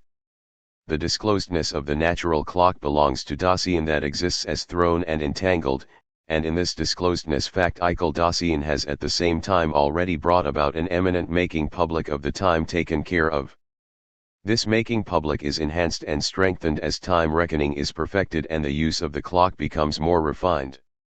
The historical development of time reckoning and the use of the clock is not to be presented here historiographically with all its possible variations.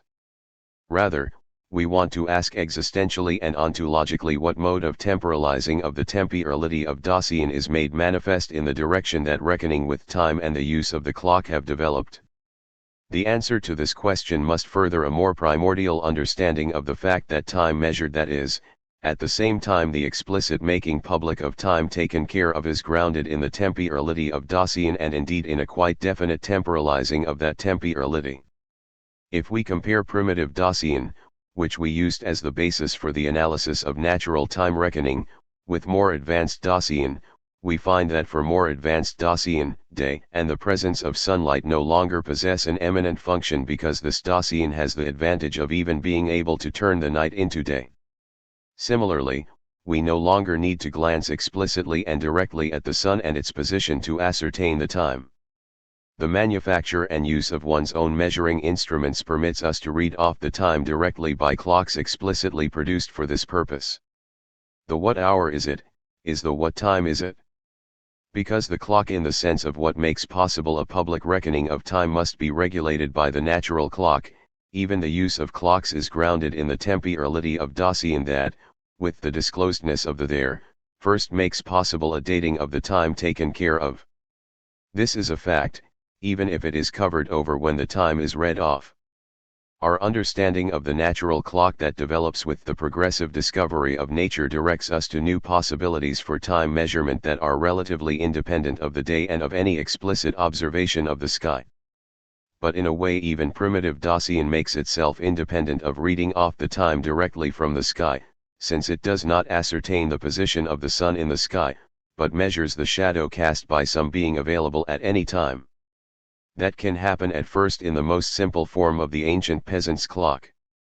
In the shadow that constantly accompanies everyone, we encounter the sun with respect to its changing presence at different places. The various lengths of the shadow during the day can be paced off at any time. Even if the lengths of the individual's body and feet are different, still the relation of the two remain constant within certain limits. Thus, for example, when one takes care of making an appointment, one designates the time publicly by saying, when the shadow is so many footsteps long, then we will meet each other over there. Here, in being with only another in the more narrow limits of a surrounding world nearest to us, we tacitly presuppose that the locations at which the shadow is paced off are at the same latitude. Dasein does not even need to wear this clock, in a certain sense it is this clock itself. The public sundial, in which the line of a shadow is counterposed to the course of the sun and moves along a graduated dial, needs no further description. But why do we find something like time at the position that the shadow occupies on the dial? Neither the shadow nor the graduated dial is time itself, nor is the spatial relation between them. Where, then, is the time that we read off directly not only on the sundial but also on every pocket watch? What does reading off the time signify? To look at the clock cannot simply mean to contemplate the tool at hand in its changes and to follow the positions of the pointer. Ascertaining what time it is in using the clock, we say, whether explicitly or not, now it is such an hour and so many minutes, now it is time to. Or there is still time, namely now until. Looking at the clock is grounded in and guided by a taking time for oneself. What already showed itself in the most elemental reckoning of time becomes clearer here. Looking at the clock and orienting oneself according to time is essentially a nowsing. Here the now is always already understood and interpreted in its complete structural content of datability, spannedness, publicness, and worldliness. This is so obvious that we do not take any notice of it at all, still less do we know anything about it explicitly. But now saying is the discoursing articulation of a making present that temporalizes itself in unity with an awaiting that retains. The dating carried out in the use of the clock turns out to be the eminent making present of something present. Dating does not simply take up a relation with something present, but taking up a relation itself has the character of measuring. Of course, the number of the measurement can be read off directly. However, this means that when a length is to be measured, we understand that our standard is contained in it, that is, we determine the frequency of its presence in that length. Measuring is constituted temporally when a present standard is made present in a present length. The idea of a standard implies unchangingness. This means that it must be present in its constancy at every time for everyone. When the time taken care of is dated by treasuring, one interprets that time by looking at something present and making it present something that would not become accessible as a standard or as something measured except by our eminent making present. Since the making present of what is present has special priority in the dating that measures, when one measures and reads off the time by the clock, one also expresses the now with special emphasis. Thus in measuring time, time gets made public in such a way that it is encountered in each case and at each time for everyone as now and now and now. This time universally accessible in clocks is found as an objectively present multiplicity of nows, so to speak, though time measurement is not directed thematically toward time as such.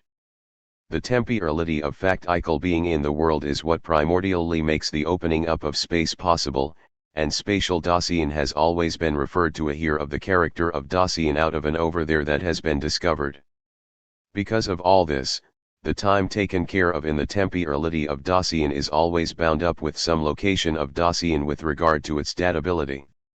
It is not that time is tied to a location, but rather temporality is the condition of the possibility that dating may be bound up with the spatially local in such a way that the latter is binding for everyone as a measure. Time is not first coupled with space, but the space that is supposedly to be coupled with it is encountered only on the basis of temporality taking care of time. Inasmuch as both the clock and time reckoning are grounded in the temporality of Dasein, which constitutes this being as historical, we can show ontologically how the use of the clock is itself historical and how every clock as such has a history, for the time made public in our measurement of it by no means turns into space because we date it in terms of spatial relations of measurement.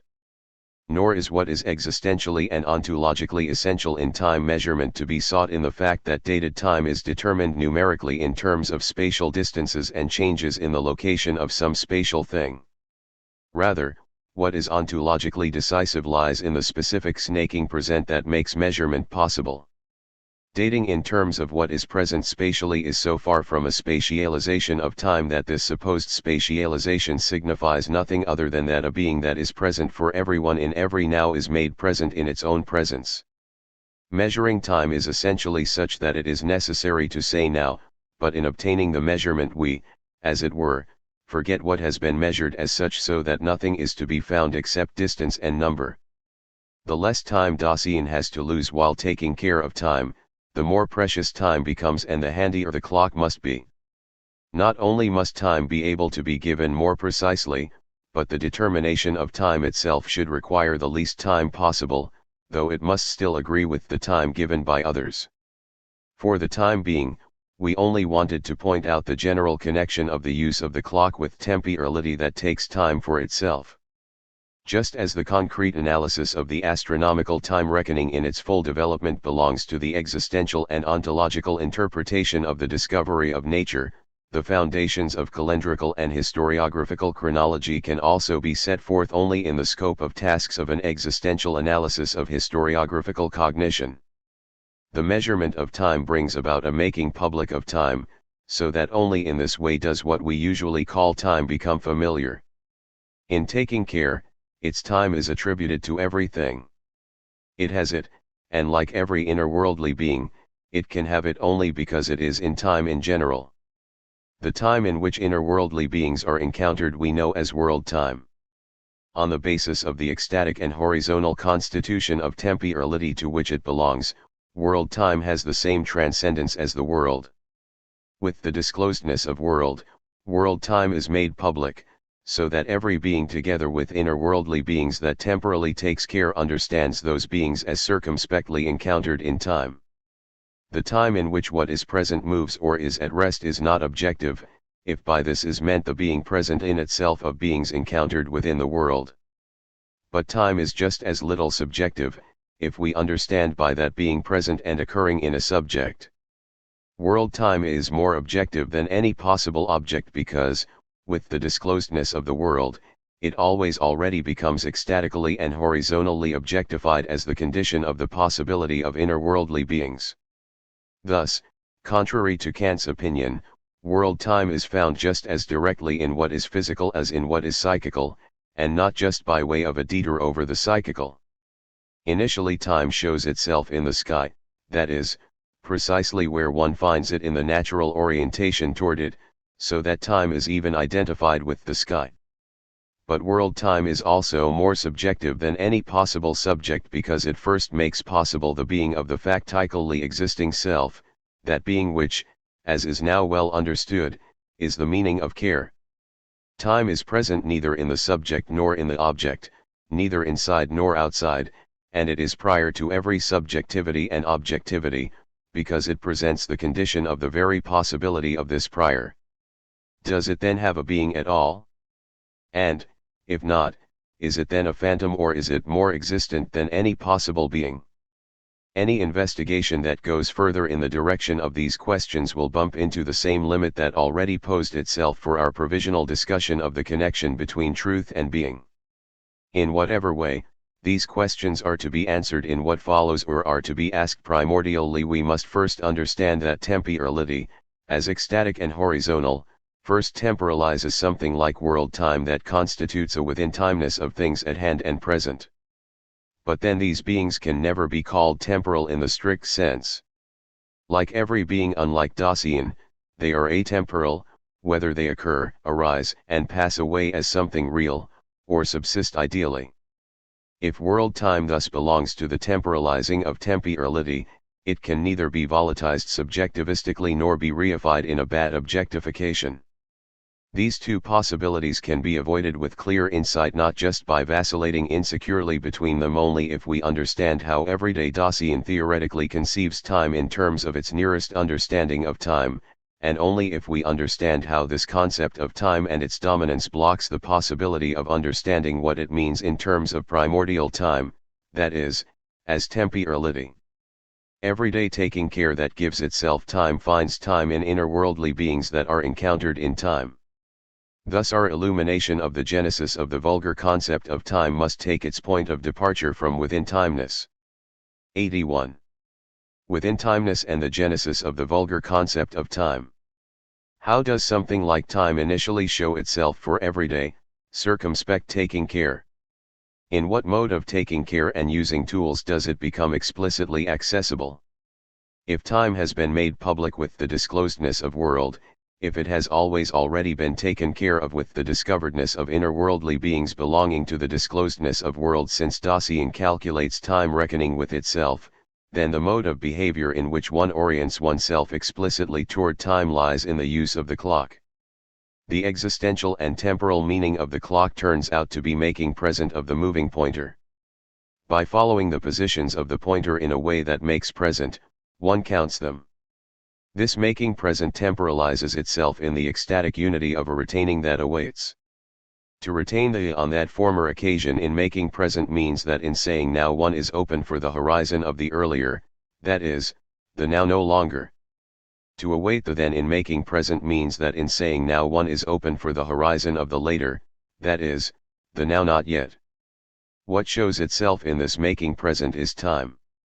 Then how are we to define the time manifest in the horizon of the use of the clock that is circumspect and takes time for itself in taking care? This time is what is counted, showing itself in following, making present, and counting the moving pointer in such a way that making present temporalizes itself in ecstatic unity with retaining and awaiting horizontally open according to the earlier and later. But that is nothing more than an existential and ontological interpretation of the definition that Aristotle gave of time, toeno yapon 411 v9 xtvlj 6 eoxatia to it patayapov xa1. This, namely, is time, that which is counted in the motion encountered in the horizon of the earlier and the later 7. As strange as this definition may appear at first glance, it is self-evident and genuinely drawn if the existential and ontological horizon from which Aristotle took it is delimited. The origin of time thus revealed is not a problem for Aristotle. His interpretation of time rather moves in the direction of the natural understanding of being.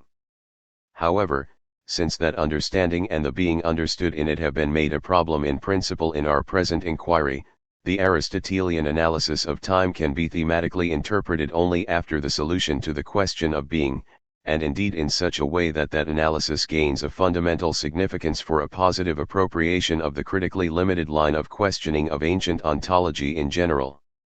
All subsequent discussion of the concept of time fundamentally holds itself to the Aristotelian definition, that is, it makes time thematic in the way that it shows itself in circumspect taking care. Time is what is counted, that is, it is what is expressed and what is meant, although unthematically, in the making present of the moving pointer, or shadow. In making present what is moved in its motion, one says now here, and so on. What is counted are the nows. And they show themselves in every now as right away no longer now and just now not yet. The world time caught sight of in this way in the use of the clock we shall call now time. The more naturally the taking care of time that gives itself time reckons with time, the less it dwells together with the expressed time as such. Rather, it is lost in the useful things taken care of that always have their time. the more naturally taking care determines and specifies time, that is, the less it is directed toward treating time as such thematically, all the more does the being together with what is taken care of, the being together making present and falling prey, say unhesitatingly, whether with or without utterance, now, then, on that former occasion. And thus time shows itself for the vulgar understanding as a succession of constantly present nows that pass away and arrive at the same time. Time is understood as a sequence, as the flux of nows, as the course of time. What is implied by this interpretation of world time taken care of? We can answer this if we go back to the complete essential structure of world time and compare this with that with which the vulgar understanding of time is acquainted. We set forth datability as the first essential factor of time taken care of. It is grounded in the ecstatic constitution of temporality. The now is essentially a now that. The datable now that is understood in taking care, although not grasped as such, is always appropriate or inappropriate. Significance belongs to the now structure. Thus we called time taken care of world time. In the vulgar interpretation of time as a succession of nows, both datability and significance are lacking. The characterization of time as pure sequence does not let these two structures appear. The vulgar interpretation of time covers them over.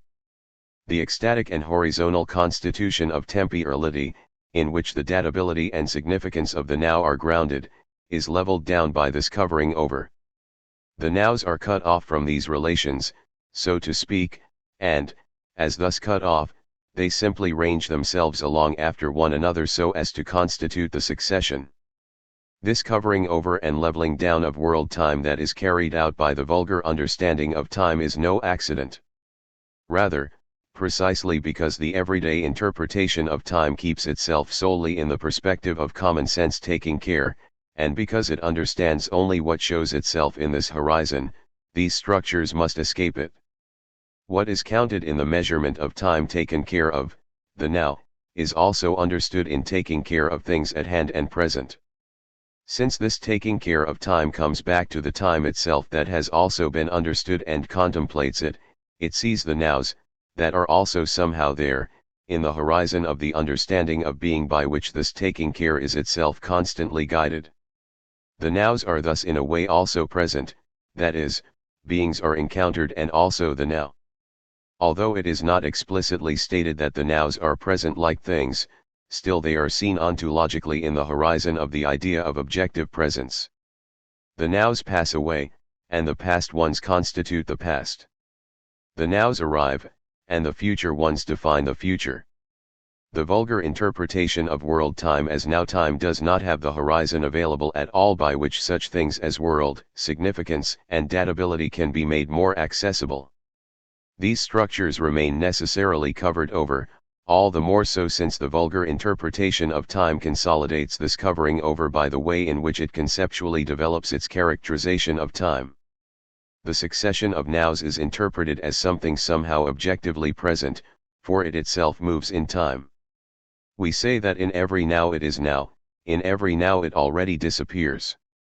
The now is now in every now, thus constantly present as the same, even if in every now another may be disappearing as it arrives.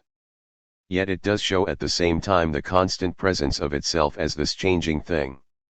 Thus even Plato, who had this perspective of time as a succession of nows that come into being and pass away, had to call time the image of eternity, ein six ik vosistvrltiof enva vog kai 81 axok covaao, pavo vitoi.c pound. Vovshiag.io, vogv evikati and pllov 8 vlovixova. Shiov ov 8 rl spavo vo axa cv.lo. The succession of nows is uninterrupted and has no gaps. No matter how far we penetrate in dividing the now, it is still always now. One regards the continuity of time in the horizon of something indissolubly present. Ontologically oriented towards something constantly present, one either looks for the problem of the continuity of time, or one leaves the aporia alone. Here the specific structure of world time must remain covered over, since it is spanned together with ecstatically founded datability. The spannedness of time is not understood in terms of the horizontal being stretched along of the ecstatic unity of temporality that has made itself public in taking care of time. The fact that it is always already now in every now, no matter how momentary, must be conceived in terms of what is still earlier out of which every now arises, that is, it must be conceived in terms of the ecstatically being stretched along of the temporality that is foreign to any continuity of something present, but that in turn presents the condition of the possibility of the access to something continuous and present. The main thesis of the vulgar interpretation of time, namely, that time is infinite, reveals most penetratingly the leveling down and covering over of world time and thus of temporality in general belonging to this interpretation. Initially, time presents itself as an uninterrupted succession of nows. Every now is already either a just now or a right away. If the characterization of time keeps primarily and exclusively to this succession, then, in principle, no beginning and no end can be found in it as such. Every last now, as a now, is always already a right away that is no longer, thus it is time in the sense of the no longer now, of the past. Every first now is always a just now not yet, thus it is time in the sense of the not yet now, the future. Time is thus endless in both directions. This thesis about time is possible only on the basis of an orientation toward a free-floating in itself of a course of nows objectively present, whereby the complete phenomenon of the now is covered over with regard to the datability, worldliness, spannedness, and publicness of Dasein, so that it has dwindled to an unrecognizable fragment. If one thinks the succession of nows to the end either from the perspective of objective presence or the lack of it, an end can never be found. In this way of thinking time through to the end, one must always think more time. From this one concludes that time is infinite. But in what is this leveling down of world time and covering over of temporality grounded? In the being of Dasein itself that we interpreted as care in a preparatory way thrown and entangled. Dasein is initially and for the most part lost in what it takes care of. But in this lostness, the flight of Dasein from its authentic existence that we characterized as anticipatory resoluteness makes itself known, and this is a flight that covers over. In such heedful fleeing lies the flight from death, that is, a looking away from the end of being in the world. This looking away from, is in itself a mode of the ecstatic, futural being toward the end. Looking away from finitude, the inauthentic temporality of entangled everyday Dasein must fail to recognize authentic futurality and thus temporality in general. And if the vulgar understanding of Dasein is guided by the they, then the self-forgetful representation of the infinity of public time can first anchor itself. The they never dies because it is unable to die, since death is always my own and is understood authentically only in anticipatory resoluteness in an existential way. The they, which never dies and misunderstands being toward the end, nonetheless interprets the flight from death in a characteristic way. Up to the end it always has more time. Here a way of having time makes itself known in the sense of being able to lose it, right now this, then that. Here it is not as if the finitude of time were understood, but quite the opposite. Taking care is out to snatch as much as possible from time that is still coming and goes on. Publicly, time is something that everyone can and does take. The leveled down succession of nows remains completely unrecognizable with regard to its provenance from the temporality of individual Dasein in everyday being with one another. How is the course of time to be affected at all if a human being, present in time, no longer existed? Time goes on as it already was, after all, when a human being entered life. One knows only public time that, leveled down, belongs to everyone, and that means to no one. However, just as one who flees death is pursued by it even as one evades it, and just as in turning away from it one has to see it nonetheless, the harmless endless succession of nows that just runs on imposes itself on Dasein in a remarkably enigmatic way. Why do we say that time passes away when we do not emphasize just as much how it comes into being? With regard to the pure succession of nows, both could, after all, be said with equal justification. In talking about time's passing away, Dasein ultimately understands more about time than it would like to admit, that is, the temporality in which world time temporalizes itself is not completely closed off despite all covering over. Talking about time's passing away gives expression to the experience that time cannot be halted. This experience is again possible only on the basis of wanting to halt time. Herein lies an inauthentic awaiting of moments that already forgets the moments as they slip by. The awaiting of inauthentic existence that makes present and forgets is the condition of the possibility of the vulgar experience of time's passing away. Since Dasein is futural in being ahead of itself, it must, in awaiting, understand the succession of nows as one that slips away and passes away. Dasein knows fleeting time from the fleeting knowledge of its death. In the kind of talk that emphasizes time's passing away, the finite futurality of the temporality of Dasein is publicly reflected. And since even in the talk about time's passing away death can remain covered over, time shows itself as a passing away in itself. But even in this pure succession of nows passing away in itself, primordial time reveals itself in spite of all leveling down and covering over. The vulgar interpretation determines the flux of time as an irreversible succession. Why can time not be reversed? Especially when one looks exclusively at the flux of nows, it is incomprehensible in itself why the sequence of nows should not accommodate itself to the reverse direction. The impossibility of this reversal has its basis in the provenance of public time in temporality, whose temporalizing, primarily futural, goes ecstatically toward its end in such a way that it is already toward its end. The vulgar characterization of time as an endless, irreversible succession of nows passing away arises from the temporality of entangled Dasein. The vulgar representation of time has its natural justification. It belongs to the everyday kind of being of Dasein and to the understanding of being initially dominant. Thus even history is initially and for the most part understood publicly as an occurrence within time. This interpretation of time loses its exclusive and distinctive justification only if it claims to convey the true concept of time and to be able to sketch out the sole possible horizon for the interpretation of time. Rather, we found that only from the temporality of Dasein and its temporalizing does it become intelligible why and how world time belongs to it.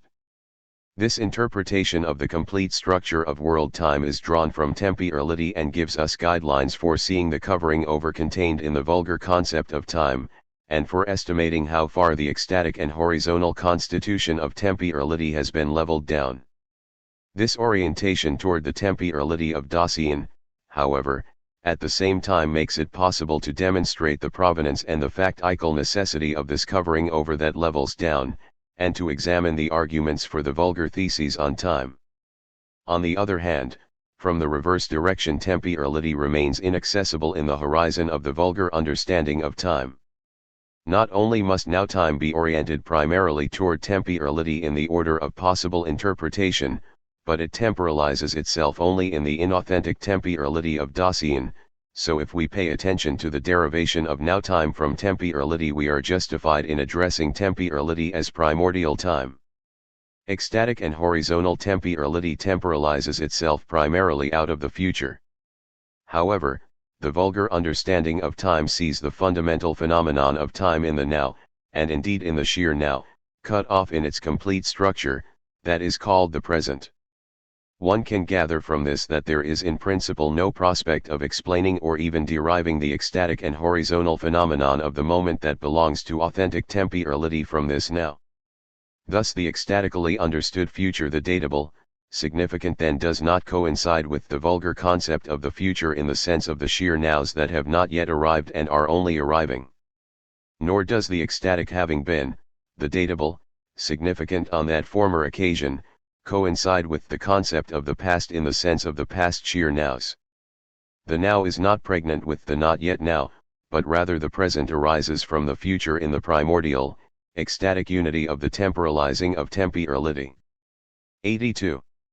The contrast of the existential and ontological connection of temporality, Dasein, and world time with Hegel's conception of the relation between time and spirit.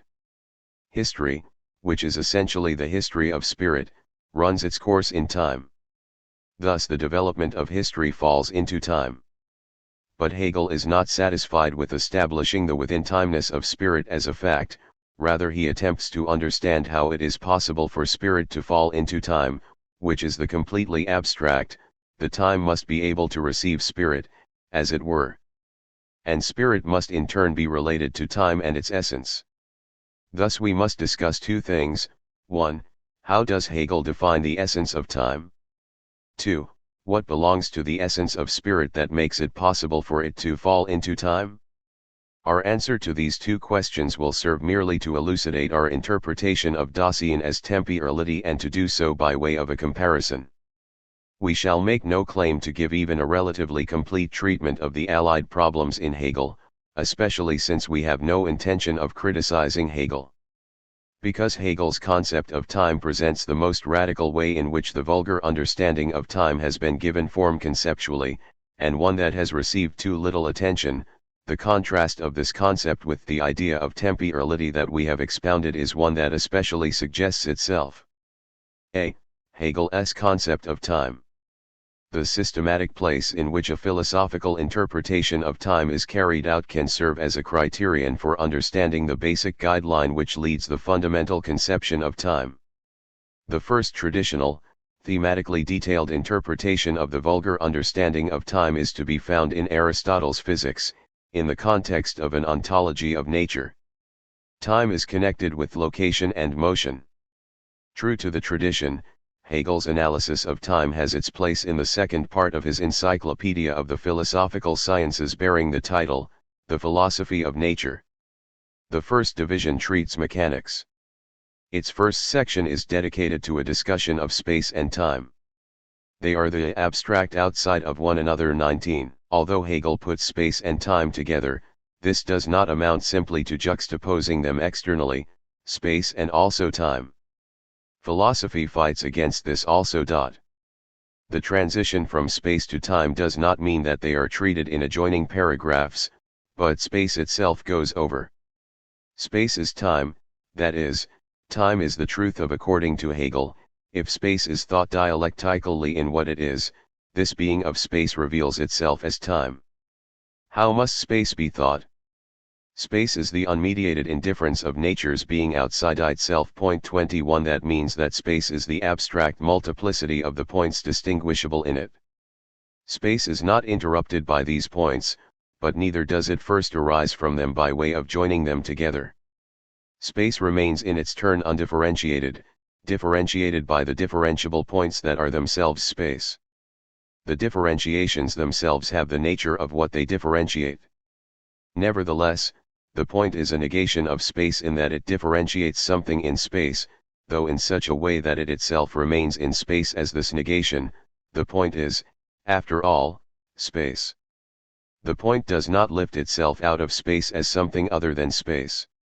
Space is the undifferentiated outside another of the multiplicity of points. But space is not a point, it is rather, as Hegel says, punctuality. 22. This is the basis of the statement in which Hegel thinks space in its truth, that is, as time.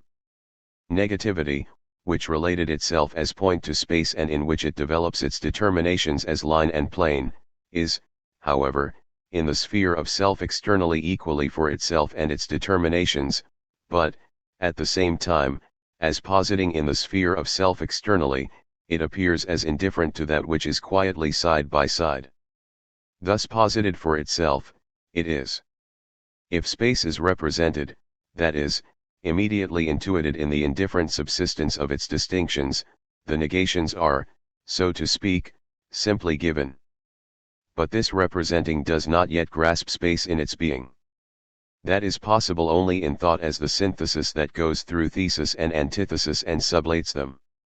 Space is thought and thus grasped in its being only if the negations do not simply subsist in their indifference, but are sublated, that is, themselves negated. In the negation of negation, that is, punctuality, the point posits itself for itself and thus emerges from the indifference of subsistence. Posited for itself, it distinguishes itself from this or that point, it is no longer this one and not yet that one. In positing itself for itself, it posits the succession in which it stands, the sphere of being outside of itself that is now the negated negation. The sublation of punctuality as indifference signifies that it can no longer lie quietly in the paralyzed stillness of space. The point rebels against all the other points. According to Hegel, this negation of negation as punctuality is time. If this discussion has any demonstrable meaning at all, it can mean nothing other than that the positing of itself for itself of each point is a now here, and so on. Every point is posited for itself as a now point. Thus the point has actuality in time. That through which the point can posit itself for itself, always as this point, is always a now. The condition of the possibility of the point's positing itself for itself is the now.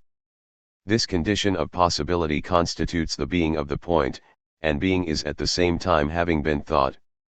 Thus, since the pure thinking of punctuality, that is, of space, always thinks the now and the being outside itself of the nows, space is time. How is time itself defined? As the negative unity of being outside itself, time is similarly something absolutely abstract and ideal.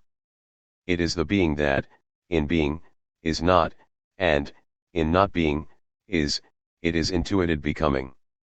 This means that the absolutely momentary distinctions that immediately sublate themselves are determined as external, but external to themselves. 24. Time reveals itself for this interpretation as intuited becoming. According to Hegel, this signifies a transition from being to nothingness, or from nothingness to being. 25. Becoming is coming into being as well as passing away. Being, or non-being, goes over. What does this mean with regard to time? The being of time is the now. But since every now either now is no longer, or now is not yet, it can also be grasped as non-being.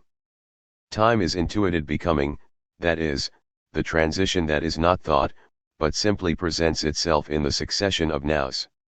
If the essence of time is determined as intuited becoming, this reveals the fact that time is understood primarily in terms of the now, in the way that such a now can be found by sheer intuition. We do not need any complicated discussion to make it clear that in his interpretation of time, Hegel is wholly moving in the direction of the vulgar understanding of time. Hegel's characterization of time in terms of the now presupposes that the now remains covered over and leveled down in its full structure, so that it can be intuited as something present, even if it is present only ideally. The fact that Hegel interprets time in terms of this primary orientation toward the now that has been leveled down is proved by the following statements. The now is enormously privileged, it is nothing but the individual now, but this now that is so proudly exclusive is dissolved, diffused, and turned to dust by my expressing it. 26. Moreover, in nature where time is now, no stable difference between those dimensions, past and future, ever comes about. 27. In the positive sense of time one can thus say that only the present is, the before and after are not, but the concrete present is the result of the past and pregnant with the future. Thus the true present is eternity. 28. If Hegel calls time intuited becoming, neither coming into being nor passing away has priority in it. Nevertheless, on occasion he characterizes time as the abstraction of consuming, and thus formulates the vulgar experience and interpretation of time in the most radical way. 29. On the other hand, when Hegel really defines time, he is consistent enough to grant no such priority to consuming and passing away as that to which the everyday experience of time rightly adheres, for Hegel can no more provide dialectical grounds for this priority than for the circumstance, that he introduces as self. Evident, that precisely when the point posits itself for itself, the now turns up. So even when he characterizes time as becoming, Hegel understands this becoming in an abstract sense that goes beyond the representation of the flux of time. The most appropriate expression for Hegel's conception of time thus lies in the determination of time as the negation of negation, that is, of punctuality. Here the succession of nows is formalized in the most extreme sense and leveled down to an unprecedented degree. 30. It is only in terms of this formal and dialectical concept of time that Hegel can produce a connection between time and spirit. b. Hegel's interpretation of the connection between time and spirit. In what way has spirit itself been understood such that Hegel can say it is in accordance with spirit that it is actualized to fall into time, with time defined as the negation of a negation? The essence of spirit is the concept. By this Hegel understands not the universal that is intuited in a genus as the form of what is thought, but the form of the thinking that thinks itself, conceiving of oneself as grasping of the non-I. Since grasping the non-I presents a differentiation, there lies in the pure concept, as the grasping of this differentiation, a differentiation of the difference.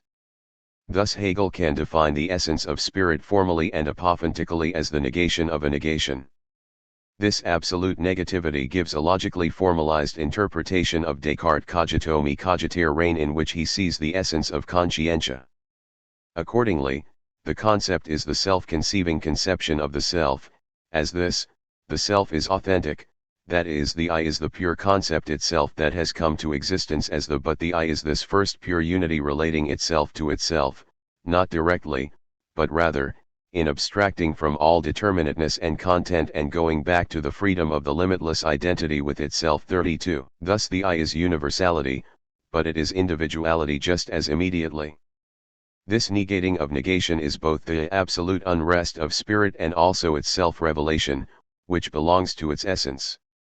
The progression of spirit actualizing itself in history contains a principle of exclusion. 33. However, in this exclusion what is excluded does not get detached from the spirit, it gets surmounted.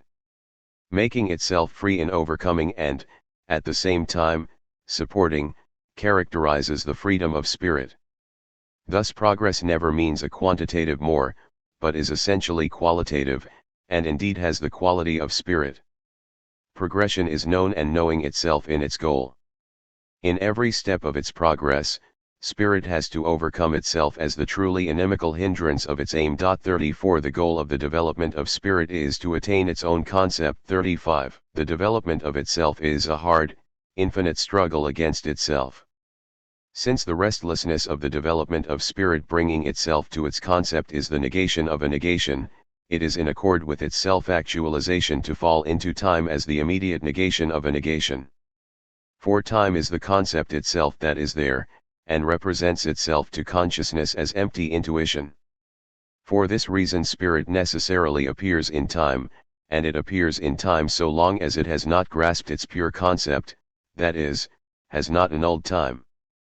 Time is the pure self that is externally intuited and not grasped by the self, the concept merely intuited. 37. Thus spirit, in accordance with its essence, necessarily appears in time.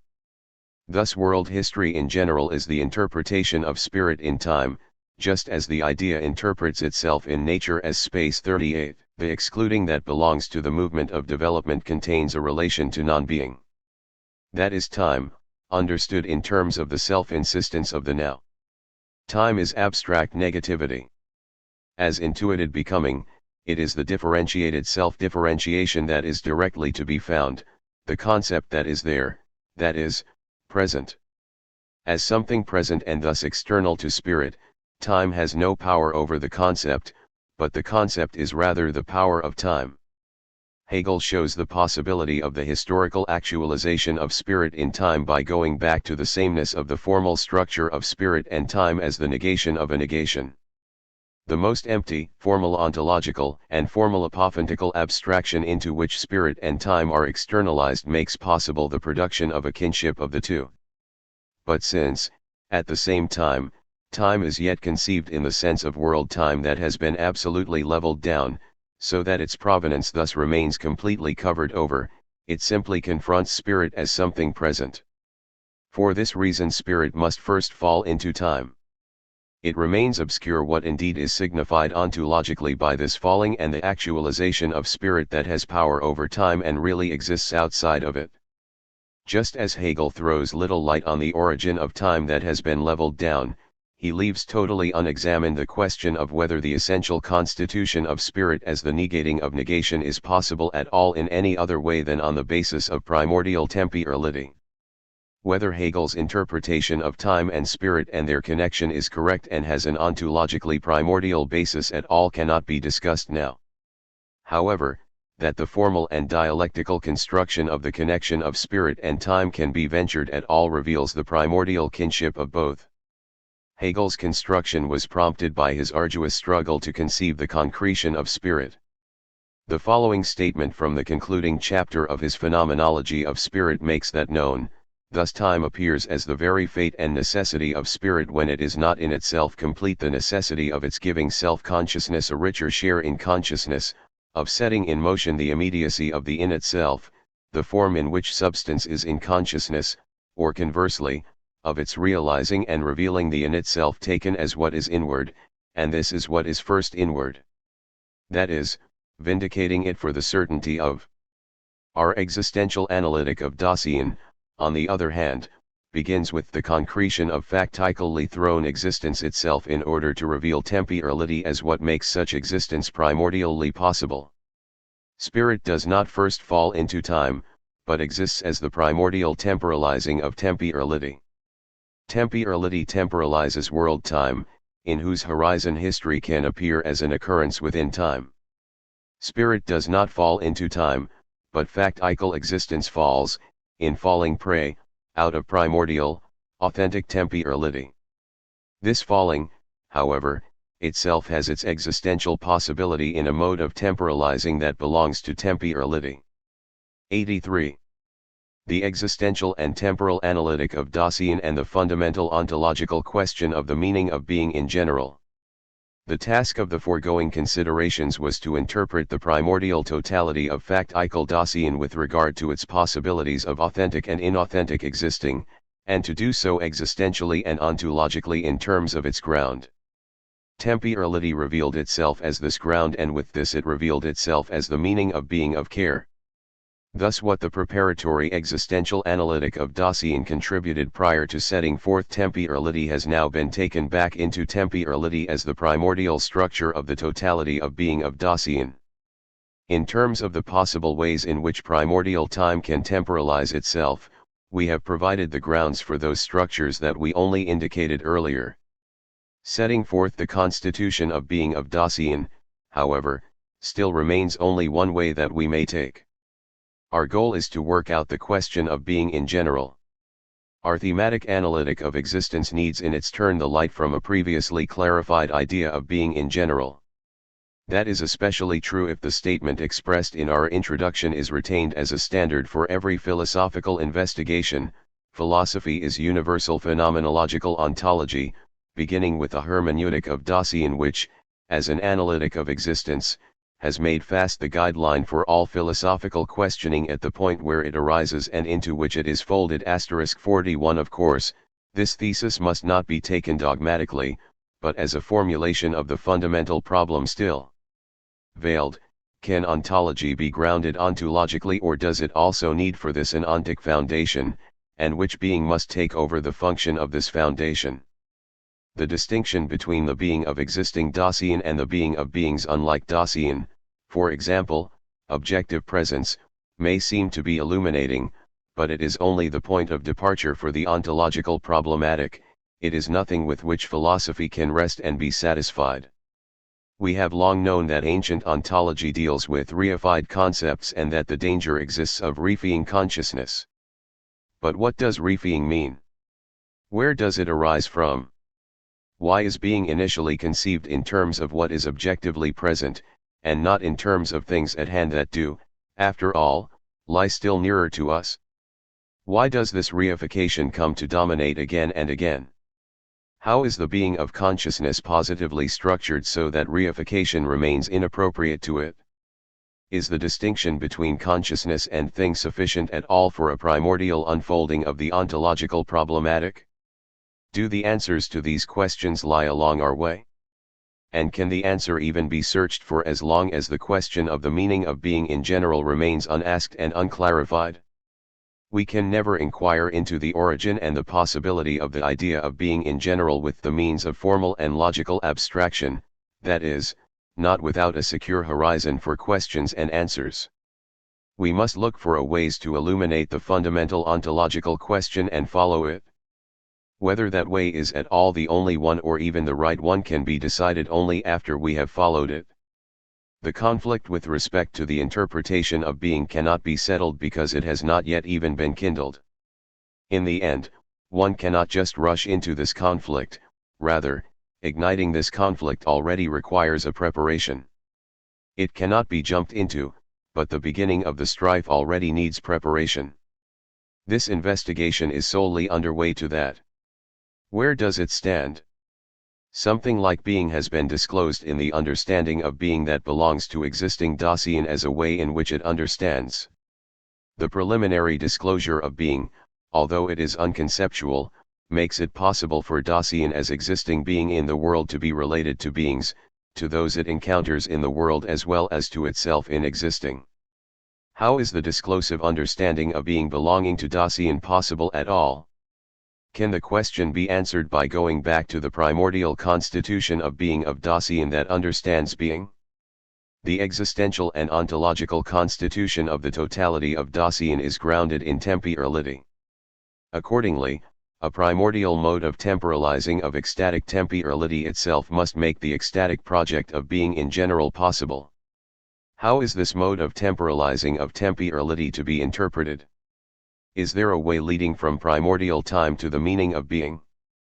Does time itself reveal itself as the horizon of being? On the composition of the lexicon.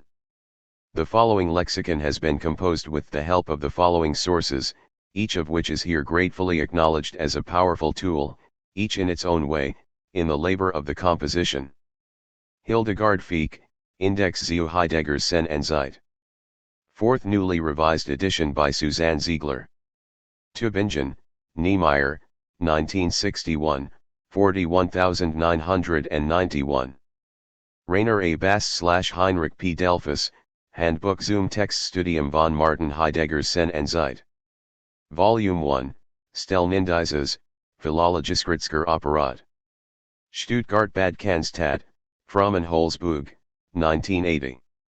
John Macquarie and Edward Robinson, translators of Martin Heidegger, Being and Time. New York/San Francisco, HarperCollins, 1962. Index of English Expressions, Latin Expressions, Greek Expressions, Proper Names, pages 524 to 589. All three sources, including the English index by Macquarie and Robinson, refer to the pagination of the original German edition of Sinn und Zeit, Tübingen, Max Niemeyer Verlag, 11953, 161986, pages 1 to 437, which since the 14th edition, 1977, also lists Heidegger's later marginal remarks in an appendix, Randbemerkungen aus dem Handexemplar des Autors, pages 439 to 445. Following this convention, the following lexicon also lists the pagination of the original German edition, which is to be found in the margins of the pages of this translation. Since this translation presents Heidegger's later marginal remarks as footnotes to the appropriate pages within the body of the translation itself, these footnotes will be identified in the lexicon by the designation FN preceded by the German page number, 85 FN, for example, here citing the longest of the marginal remarks. Heidegger's 157 marginal remarks, ranging from a single word to a lengthy paragraph or a long list, are to be found on 101 pages of the German text of 437 pages. Heidegger's footnotes to the original edition, 1927, also appear as footnotes in this translation and are numbered within each chapter. These footnotes are accordingly identified in the lexicon by German page number followed by the designation N. And the number assigned to the note, 190 N4, for example. I have, on occasion, italicized particularly important page numbers within the individual entry and, on rare occasion, parenthesized pivotal page numbers where the entry is clearly being alluded to without actually being named. Sub-entries are by and large ordered, not alphabetically, but more or less seriatim or genealogically, in the order in which the idea is initially broached in the sequence of the text. For some of the entries, I have borrowed sub-entries extensively from the abundant index by Macquarie and Robinson. For others, I have relied heavily on the computer-generated list of page numbers presented by Bast/Delphus, without however trying to be exhaustive with the highest frequency terms, especially in their combining forms so prolific in the German language. Since the lexicon is not designed to serve as an index for this work, I have avoided the temptation to cite extensive exergus that would serve to define terms in greater depth, as is the case in Fick's index and in Albert Hofstadter's lengthy lexicon to his translation of Heidegger's The Basic Problems of Phenomenology. In lieu of this, I have relied both on the briefest of sub-entries and on the see also cross-referencing at the end of especially some of the less familiar entries, in order to suggest the relational context from which the terms spring. I have omitted a number of minor entries provided in the English index by Macquarie and Robinson, amplifying however its focus on ordinary expressions and phrases like giving to understand and having to be, which play crucial albeit often incipient roles in Heidegger's argument, and added and/or developed some neglected terms which have come to be recognized as important to the developmental infrastructure of the published divisions of being and time. Finally, in a few rare instances, I have made a halting beginning toward illustrating how some common idioms, in the light of, with regard to, also function in a methodological way for Heidegger in the development of his opus magnum. A shift in emphasis in entries chosen was in part also dictated by the incorporation of Heidegger's later marginal remarks into this English translation. But Fick's index in particular is devoted to relating the terms of being and time to those of Heidegger's later works, thereby turning it, as Heidegger himself remarks in praise of Fick's index, into a way not a work.